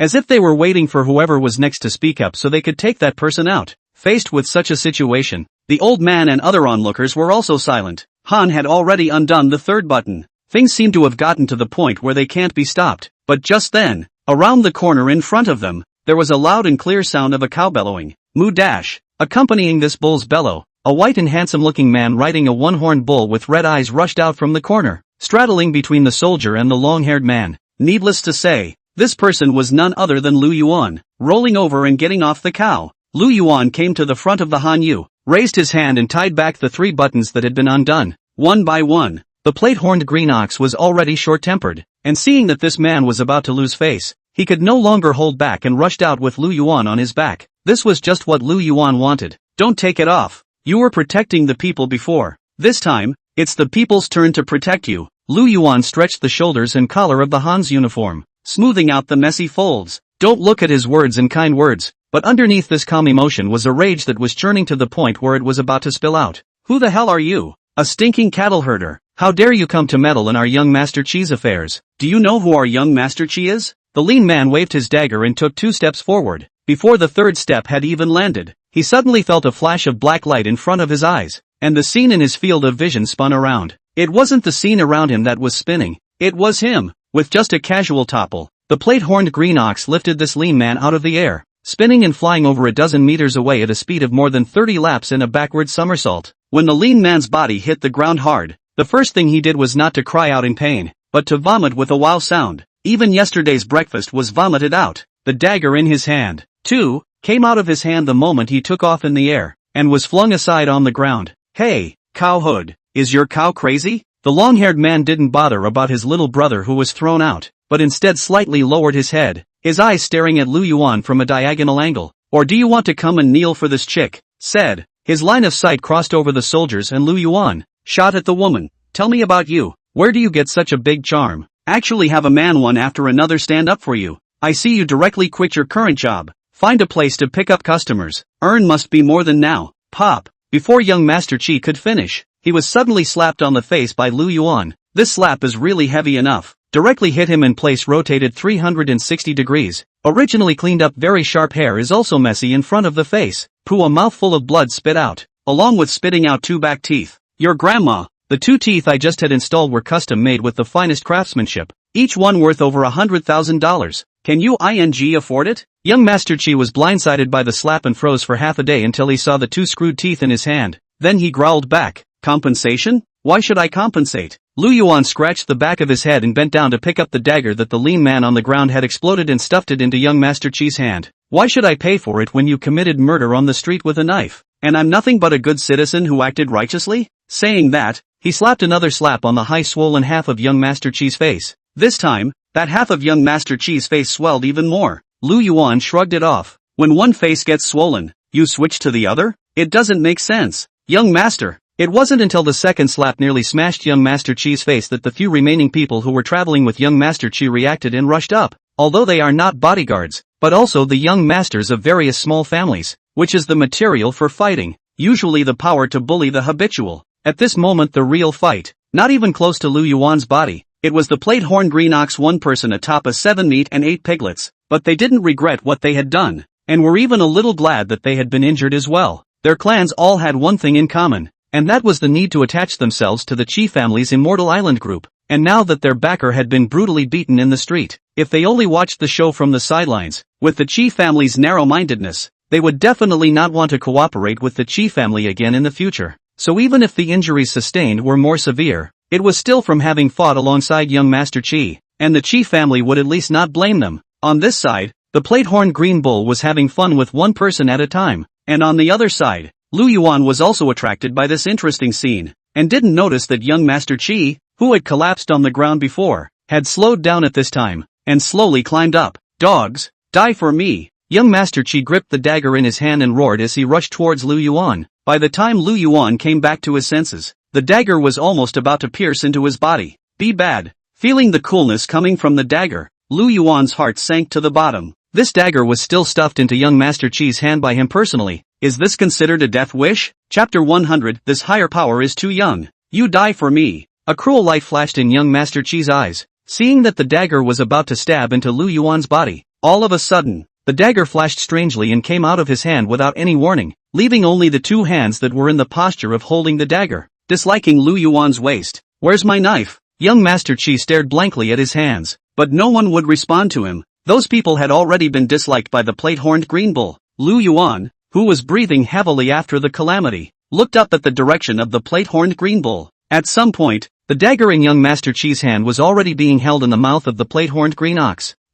What happened? How did that dagger get into the mouth of that one-horned bull? Amazing! Is this some kind of trick? While the scene was in chaos, those onlookers still wanted to see young Master Chi being punished with their own eyes, so they didn't leave, only backing away slightly so as not to spill over. So seeing this amazing scene, people were talking, but no one could say one or two or three. Only Lu Yuan could see clearly. When the dagger was about to stab into his body, the nose ring of the plate-horned green ox suddenly flashed, and then the dagger, which was held tightly by young Master Chi, suddenly flew out of the air uncontrollably, passing through the nose ring at an extremely fast speed, and was just caught by the plate-horned green ox in its mouth. Looking at the silver-white nose ring, Lu Yuan was almost certain that this was the Vajra bracelet of the Supreme Lord, the artifact that beat the Monkey King over the head in the first place and collected the Monkey King's golden band. It was this Dharma treasure that belonged uniquely to Lord Taishan that saved Lu Yuan's dog's life. Demon magic. You know sorcery. Young Master Chi had long been scared out of his wits, and at the moment, his long hair was disheveled, and his entire body stared at Lu Yuan in a stupefied manner. Lu Yuan, on the other hand, also had a hostile look in his eyes as he walked towards young Master Chi. The sense of oppression that was like a demon approaching the world caused young Master Chi to involuntarily step back. Clang! With a soft thud, young Master Chi stepped on the sewer rail cover that was muddied with blackened oil. It seems to have been eroded by the years as well as all kinds of oil and dirt. That bar cover was already very fragile, and at this moment was stepped on by young Master Chi, and was instantly split into pieces. And young Master Chi stepped on his feet and fell on his butt. One pant leg stained by the oil and dirty water splashed in the sewer. Forcing back the nausea, young Master Chi fought to pull his leg out of the stinking gutter, but the pungent odor nearly made him vomit. One leg held high in the air, not even daring to hit the ground. The way it looks like a dog that is peeing. Taking advantage of this time, Lu Yuan had arrived in front of young Master Chi. Before young Master Chi could react, he was punched on the bridge of his nose by Lu Yuan, and immediately the aching sensation made his sky spin and he was unable to think at all. And as he was already holding up a leg, Lu Yuan's punch caused him to lose his balance completely, and his body lurched, actually plunging headfirst into the stinky ditch. When he looked up again, the face of gutter grease made it impossible to get close. Wretch! This time, young Master Chi couldn't hold it back any longer and spat it out in a big gulp. Dang! A coin was spit out of him. This is the same coin he dropped into the gutter. In a sense, that should count as returning something to its rightful owner. Well played. What a relief. Yes, the people couldn't help but raise their voices when they saw young Master Chi in this miserable state. Not far away, a police car approached with its lights flashing. When the lean man pulled out his dagger, someone in the crowd of onlookers called the police. But it wasn't until the farce was over that the police car arrived. The person who came down from the police car was no other than Ling Shangyang. When he received the call to the police, Ling Shangyang felt a rush of headache when he learned that the troublemaker was young Master Chi. How could he not know the identity of young Master Chi? And because of this, he could only come and run in person. But what he didn't expect was that this person who had taught young Master Chi a lesson was actually Lu Yuan. Ling Shangyang, you're just in time. This man beat me. Look at what he's done to me. Quickly, arrest him. Young Master Chi obviously recognized Ling Shangyang, covering the sewage-soaked wounds on his face, and his speech was somewhat slurred. Seeing that the police who came were actually people that young Master Chi knew, a flash of heartbreak flashed in the eyes of the onlookers. Are even the police siding with young Master Chi? Can you do whatever you want with money? What a nest of snakes and rats. But no one dared to speak this in their hearts, just as people were choking on Lu Yuan's impending fate. What everyone didn't expect was that Ling Shangyang didn't pay any attention to young Master Qi, but instead jogged all the way to Lu Yuan and asked with a smile on his face, "Mr. Lu, how come it's you? If I had told you that you are also here, I wouldn't have to be scared all the way." Not just the onlookers, even young Master Qi's brain twitched as he watched. What is this? Ling Shangyang is the newly promoted deputy commissioner of the Ruyun City Police Department. It was predicted that it would not take him long to be promoted to the post of director. How can you be so respectful to a young man? Ah, I remembered. I once heard that Ling Shangyang was able to be promoted because he received guidance from someone high up. Someone in the crowd suddenly called out, "Can't it be that this young man is the senior who instructed him? This tall man is too young." People were talking about Lu Yuan's identity, and countless meaningful gazes fell on Lu Yuan's body, but Lu Yuan didn't care what other people thought. He just lightly greeted Ling Shangyang. The police investigation didn't last long, with the soldier and girl bullied by the young Master Qi as witnesses, and the testimony of the onlookers. Lu Yuan was directly labeled as courageous, self-defense, and didn't even need to sit in the police car. He could leave on the spot. Watching with their own eyes, young Master Qi's group was then stuffed into the large police car that had followed them to escort the prisoners, and only then did the onlookers leave in satisfaction. The incident of chivalry beating up young Master Qi that they witnessed today is enough to become the talk of their drinking and bragging in the next 2 days. Only Lu Yuan knew very well that the probability of Lin Guanyang taking away young Master Qi was just a walk in the park. With the Qi family's Immortal Island group as a backer, young Master Qi wouldn't be punished at all, and even this matter wouldn't even make a wave. But none of this had anything to do with Lu Yuan. He solidly and violently beat up the powerful young Master Qi, and that was the most enjoyable thing. Thank you. When the crowd dispersed, the girl holding the documents then came forward and bowed slightly to Lu Yuan. "It's good that it's okay." Lu Yuan waved his hand. "Don't you still have things to do?" "Ah, I almost forgot." The girl froze, then suddenly seemed to remember something, and after bowing to the soldier again, she hurriedly left. "Thanks a lot." The soldier also saluted Lu Yuan. "It should be done." Lu Yuan smiled, mounted the plate-horned green ox, and leisurely left. Today he still had to find someone to redecorate the villa. Time was short and the task was heavy. There was not so much time to delay. Chapter 101, I'm stealing food from the big man. The cleanup of the kitchen lasted all day, and the workers who had been hired to carry out the garbage were asking Lu Yuan about where they found the demolition team. There aren't too many demolition teams that demolish so professionally but can't go along and help the main family get their trash out, and they want to get to know them. These words made the old face of the plate-horned green ox, who was tethered outside the door, turn red. The workers did not finish their work until the sun had turned west. Lu Yuan also knows that this work is hard, so he gave some extra money, as if he was treating them to a meal in the evening. After sending the workers away, Lu Yuan searched for what to do about his dinner. The kitchen was trashed and there was no place to cook if you wanted to. Just as Lu Yuan was struggling with what takeout to order, his cell phone suddenly rang. It's from someone I don't know. "Hello? Who are you looking for?" Lu Yuan thought for a moment and picked up the phone. "Is it Lu Yuan?" It was a man's voice on the other end of the line. "It's me. You're..." Lu Yuan frowned slightly. "I always felt that the voice sounded familiar, as if I had heard it somewhere before. I'm the person you saved on the street today, and you left in a hurry today. So I purposely asked Director Ling for your phone number, toward treating you to a meal to show my appreciation." It was only when he said this that Lu Yuan remembered. Wasn't this the soldier who was almost forced to strip naked and kneel down on the street this morning? That would be respectful. It just so happened that Lu Yuan was worried about dinner, and since someone was treating him, naturally, he would not excuse himself and agreed in one go. After pouring a bowl of cat food for the centipede and preparing a bundle of green grass for the great king, Lu Yuan then drove the car and drove out of Castle Peak Farm. Following his cell phone's navigation, Lu Yuan drove his car to the door of a small restaurant near the edge of the city. The small restaurant was a bit out of the way, but it was fairly busy. Not only was it filled with people who were eating, but there were even a few who were sitting in line on the seats by the door. "Mr. Lu, you are finally here." The soldier had long changed into civilian clothes and waited at the entrance of the small restaurant. As soon as he saw Lu Yuan appear, he immediately greeted him. "My name is Shi Jingbai. You can call me Xiao Shi or Jingbai." Lu Yuan smiled and shook hands with Shi Jingbai, and the two of them walked shoulder to shoulder into the small restaurant. Lu Yuan didn't mind so much about the decoration that looked like a small fly tavern from the last century. It wasn't as if he hadn't eaten at such a pavilion before, and the fact that this small restaurant was so shabby and opened in such a remote place, and there were already so many people coming to eat, was enough to show that the pavilion tasted very good. In the middle of the restaurant, 6 tables were set up on both sides of the aisle. each table seated with people. The sound of drinking and bragging as well as the smell of vinegary chicken stir-fry filled the whole restaurant. Lu Yuan was led by Shi Jingbai through the slightly crowded aisle to the private room located in the back hit. The decoration of the private room was still plain, but what surprised Lu Yuan was that there was already a middle-aged man waiting inside. Although the middle-aged man is also in civilian clothes, but that subconsciously straight back, as well as between the eyebrows of the unintentionally revealed the majesty, people cannot help but respect, almost to the military two words engraved on the face. Mr. Lu Yuan, nice to meet you. Introduce yourself. My name is Han Dun. Just call me Old Han. Seeing Lu Yuan walk into the room, the middle-aged man stood up and enthusiastically stretched out his hand, shaking Lu Yuan's hand together and shaking it up and down vigorously. This force, even Lu Yuan's body that had gone through strengthening was also a bit overwhelmed. The most crucial thing was that judging from the rough and hard touch of calluses coming from the palm of his hand, this person should have climbed up from the bottom. Nice to meet you, Lu Yuan. Lu Yuan also responded with a very decent smile.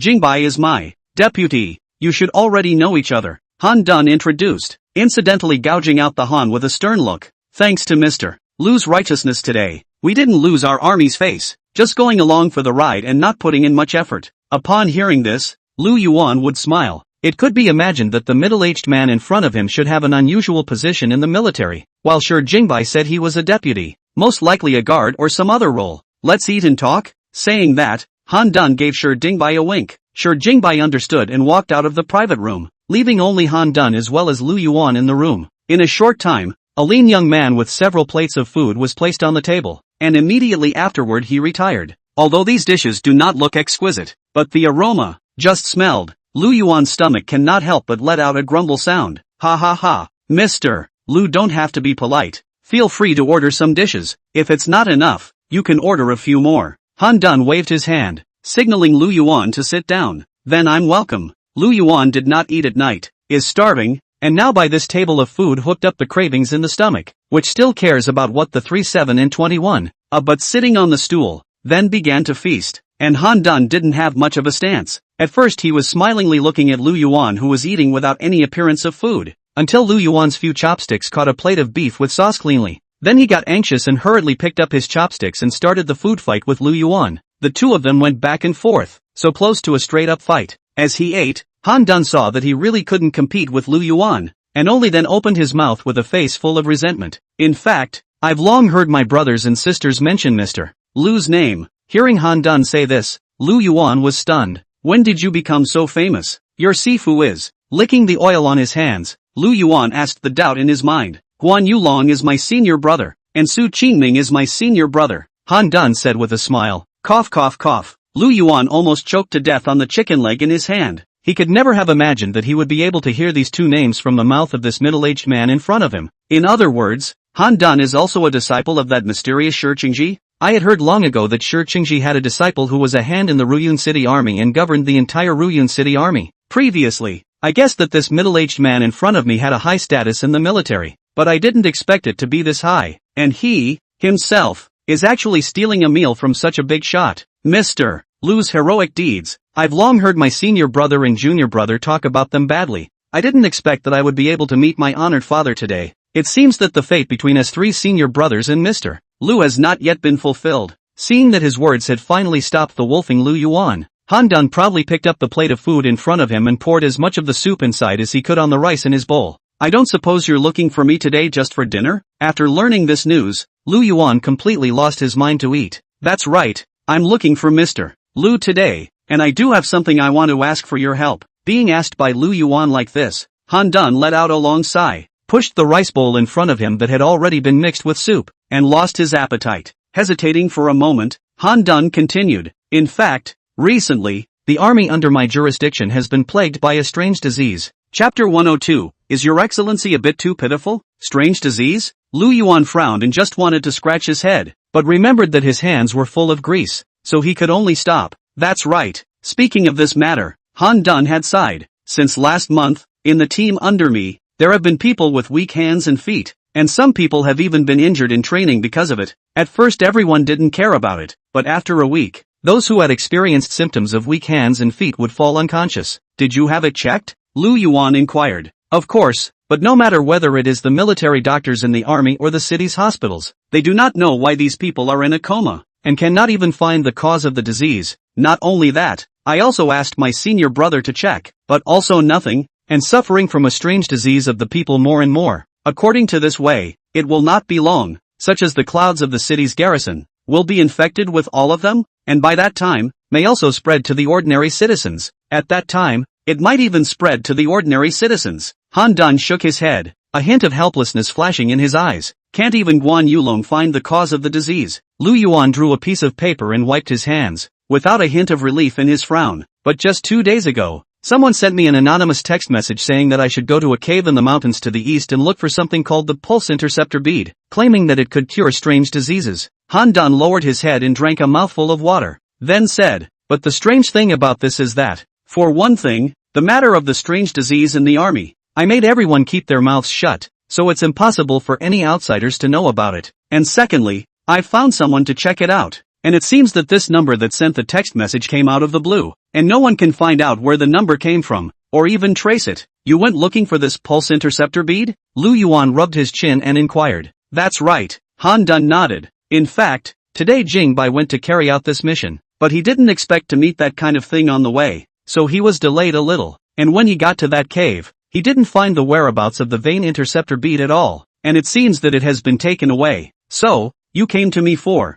Lu Yuan had understood the reason why Han Dan was looking for him. After Jingbai came back and told me what happened today, I guessed that the person who saved him should be the Mr. Lu that my senior brothers and sisters talked about, so I had to ask for your help. Han Dan stood up and bowed deeply to Lu Yuan. Although I don't know if it's useful or not, this pulse intercepting bead is the only hope to solve the strange disease in the army. I see. Lu Yuan hurriedly helped Han Dan up. Let me think about it. After saying that, Lu Yuan pretended to think, but in reality, he secretly pulled out his cell phone. He hadn't heard of the pulse interceptor bead, but just because he didn't know about it didn't mean that no one else did. Lu Yuan, Immortals. Does anyone know what the vein interceptor pearl is? Lu Yuan opened the Help You Walk app and sent a message in the group chat. This pulse interceptor bead does not sound like a mortal object. Maybe ask the group of big brothers will have a harvest. As expected, Lu Yuan received a reply shortly after the message was sent. Zhang Guolao, what do you want with this? Zhang Guolao, did you run into something tricky? Zhang Guolao, just call me.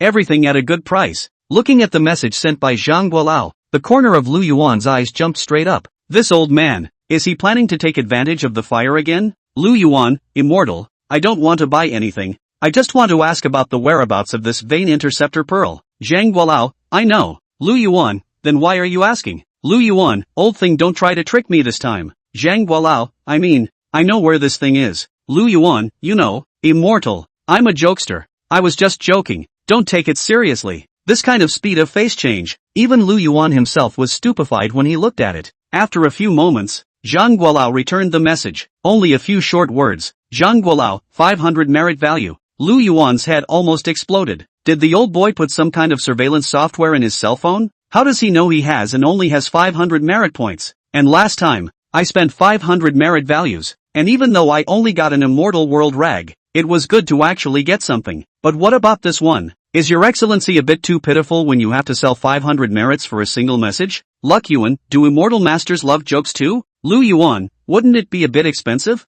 Zhang Guolao, not expensive. Zhang Guolao, who told you to scold me just now? Lu Yuan, I'm sorry, I was wrong. You adults do not remember the small man. The Prime Minister's belly can support the boat. The moon is down, the crows cry, frost full of sky. Husband and wife to return home. Zhang Guolao, shut up. Zhang Guolao, what a mess. Zhang Guolao, let's do it this way. I'm not going to trap you. You first say, what do you want to find this pulse interceptor bead for? Zhang Guolao, after all, this thing isn't any good. Zhang Guolao, if it is used for a good cause, I can consider giving you a favorable price at my discretion. Looking at the message in the screen, Lu Yuan organized his language in his mind and then wrote down what Han Dan had just said about the strange disease in the army. After the message was sent, there was no response for a long time. Just when Lu Yuan thought that there was no signal on his side and the message was not sent, the group chat exploded inside. Irrigation Jianko Qing Yuan Miao Dao Erlang Xian Shang Jinjuan. Wait, why do the symptoms described by the Taoist friends look so familiar? Cowboy, it doesn't seem to be a disease, it's a loss of soul. Night Wanderer, it also looks like the disease of lost souls to me. I seem to have seen a similar disease when I traveled the mortal world some years ago. Wide-eyed Heavenly King, but as far as I know, this loss of soul can't be treated with the pulse interceptor bead, right? Zhao Gongming, what the Heavenly King has said is very true. When the disease of lost soul meets the vein interceptor pearl, not only will it have no curative effect, but it will also aggravate the disease, and in serious cases, it will even spread rapidly in the form of a curse. Kitagarba, it seems that Brother Gongming is very knowledgeable about things like soul trauma and curses. Zhao Gongming, too much talk is tears. Zhao Gongming, don't mention the pot that doesn't boil, okay? I'm in charge of money now, believe it or not. You'll never be rich. Northwest God of Wealth. Lu Haichan at Lu Yuan. Taoist, who guided you to the vein interceptor bead? Zhao Gongming, +1. I was going to ask that too. Irrigation Janko Ching Yuan Myoto Erlang Xian Shang Jinjuan, +2. Wide-eyed Heavenly King, +3. Looking at the rapidly scrolling screen, Lu Yuan froze on the spot. Things really aren't that simple. Zhang Guolao, fellow Daoist, I advise you, it's better not to look for any vein-cutting beads. Go to the one who told you the news. Beating him up is better than anything else.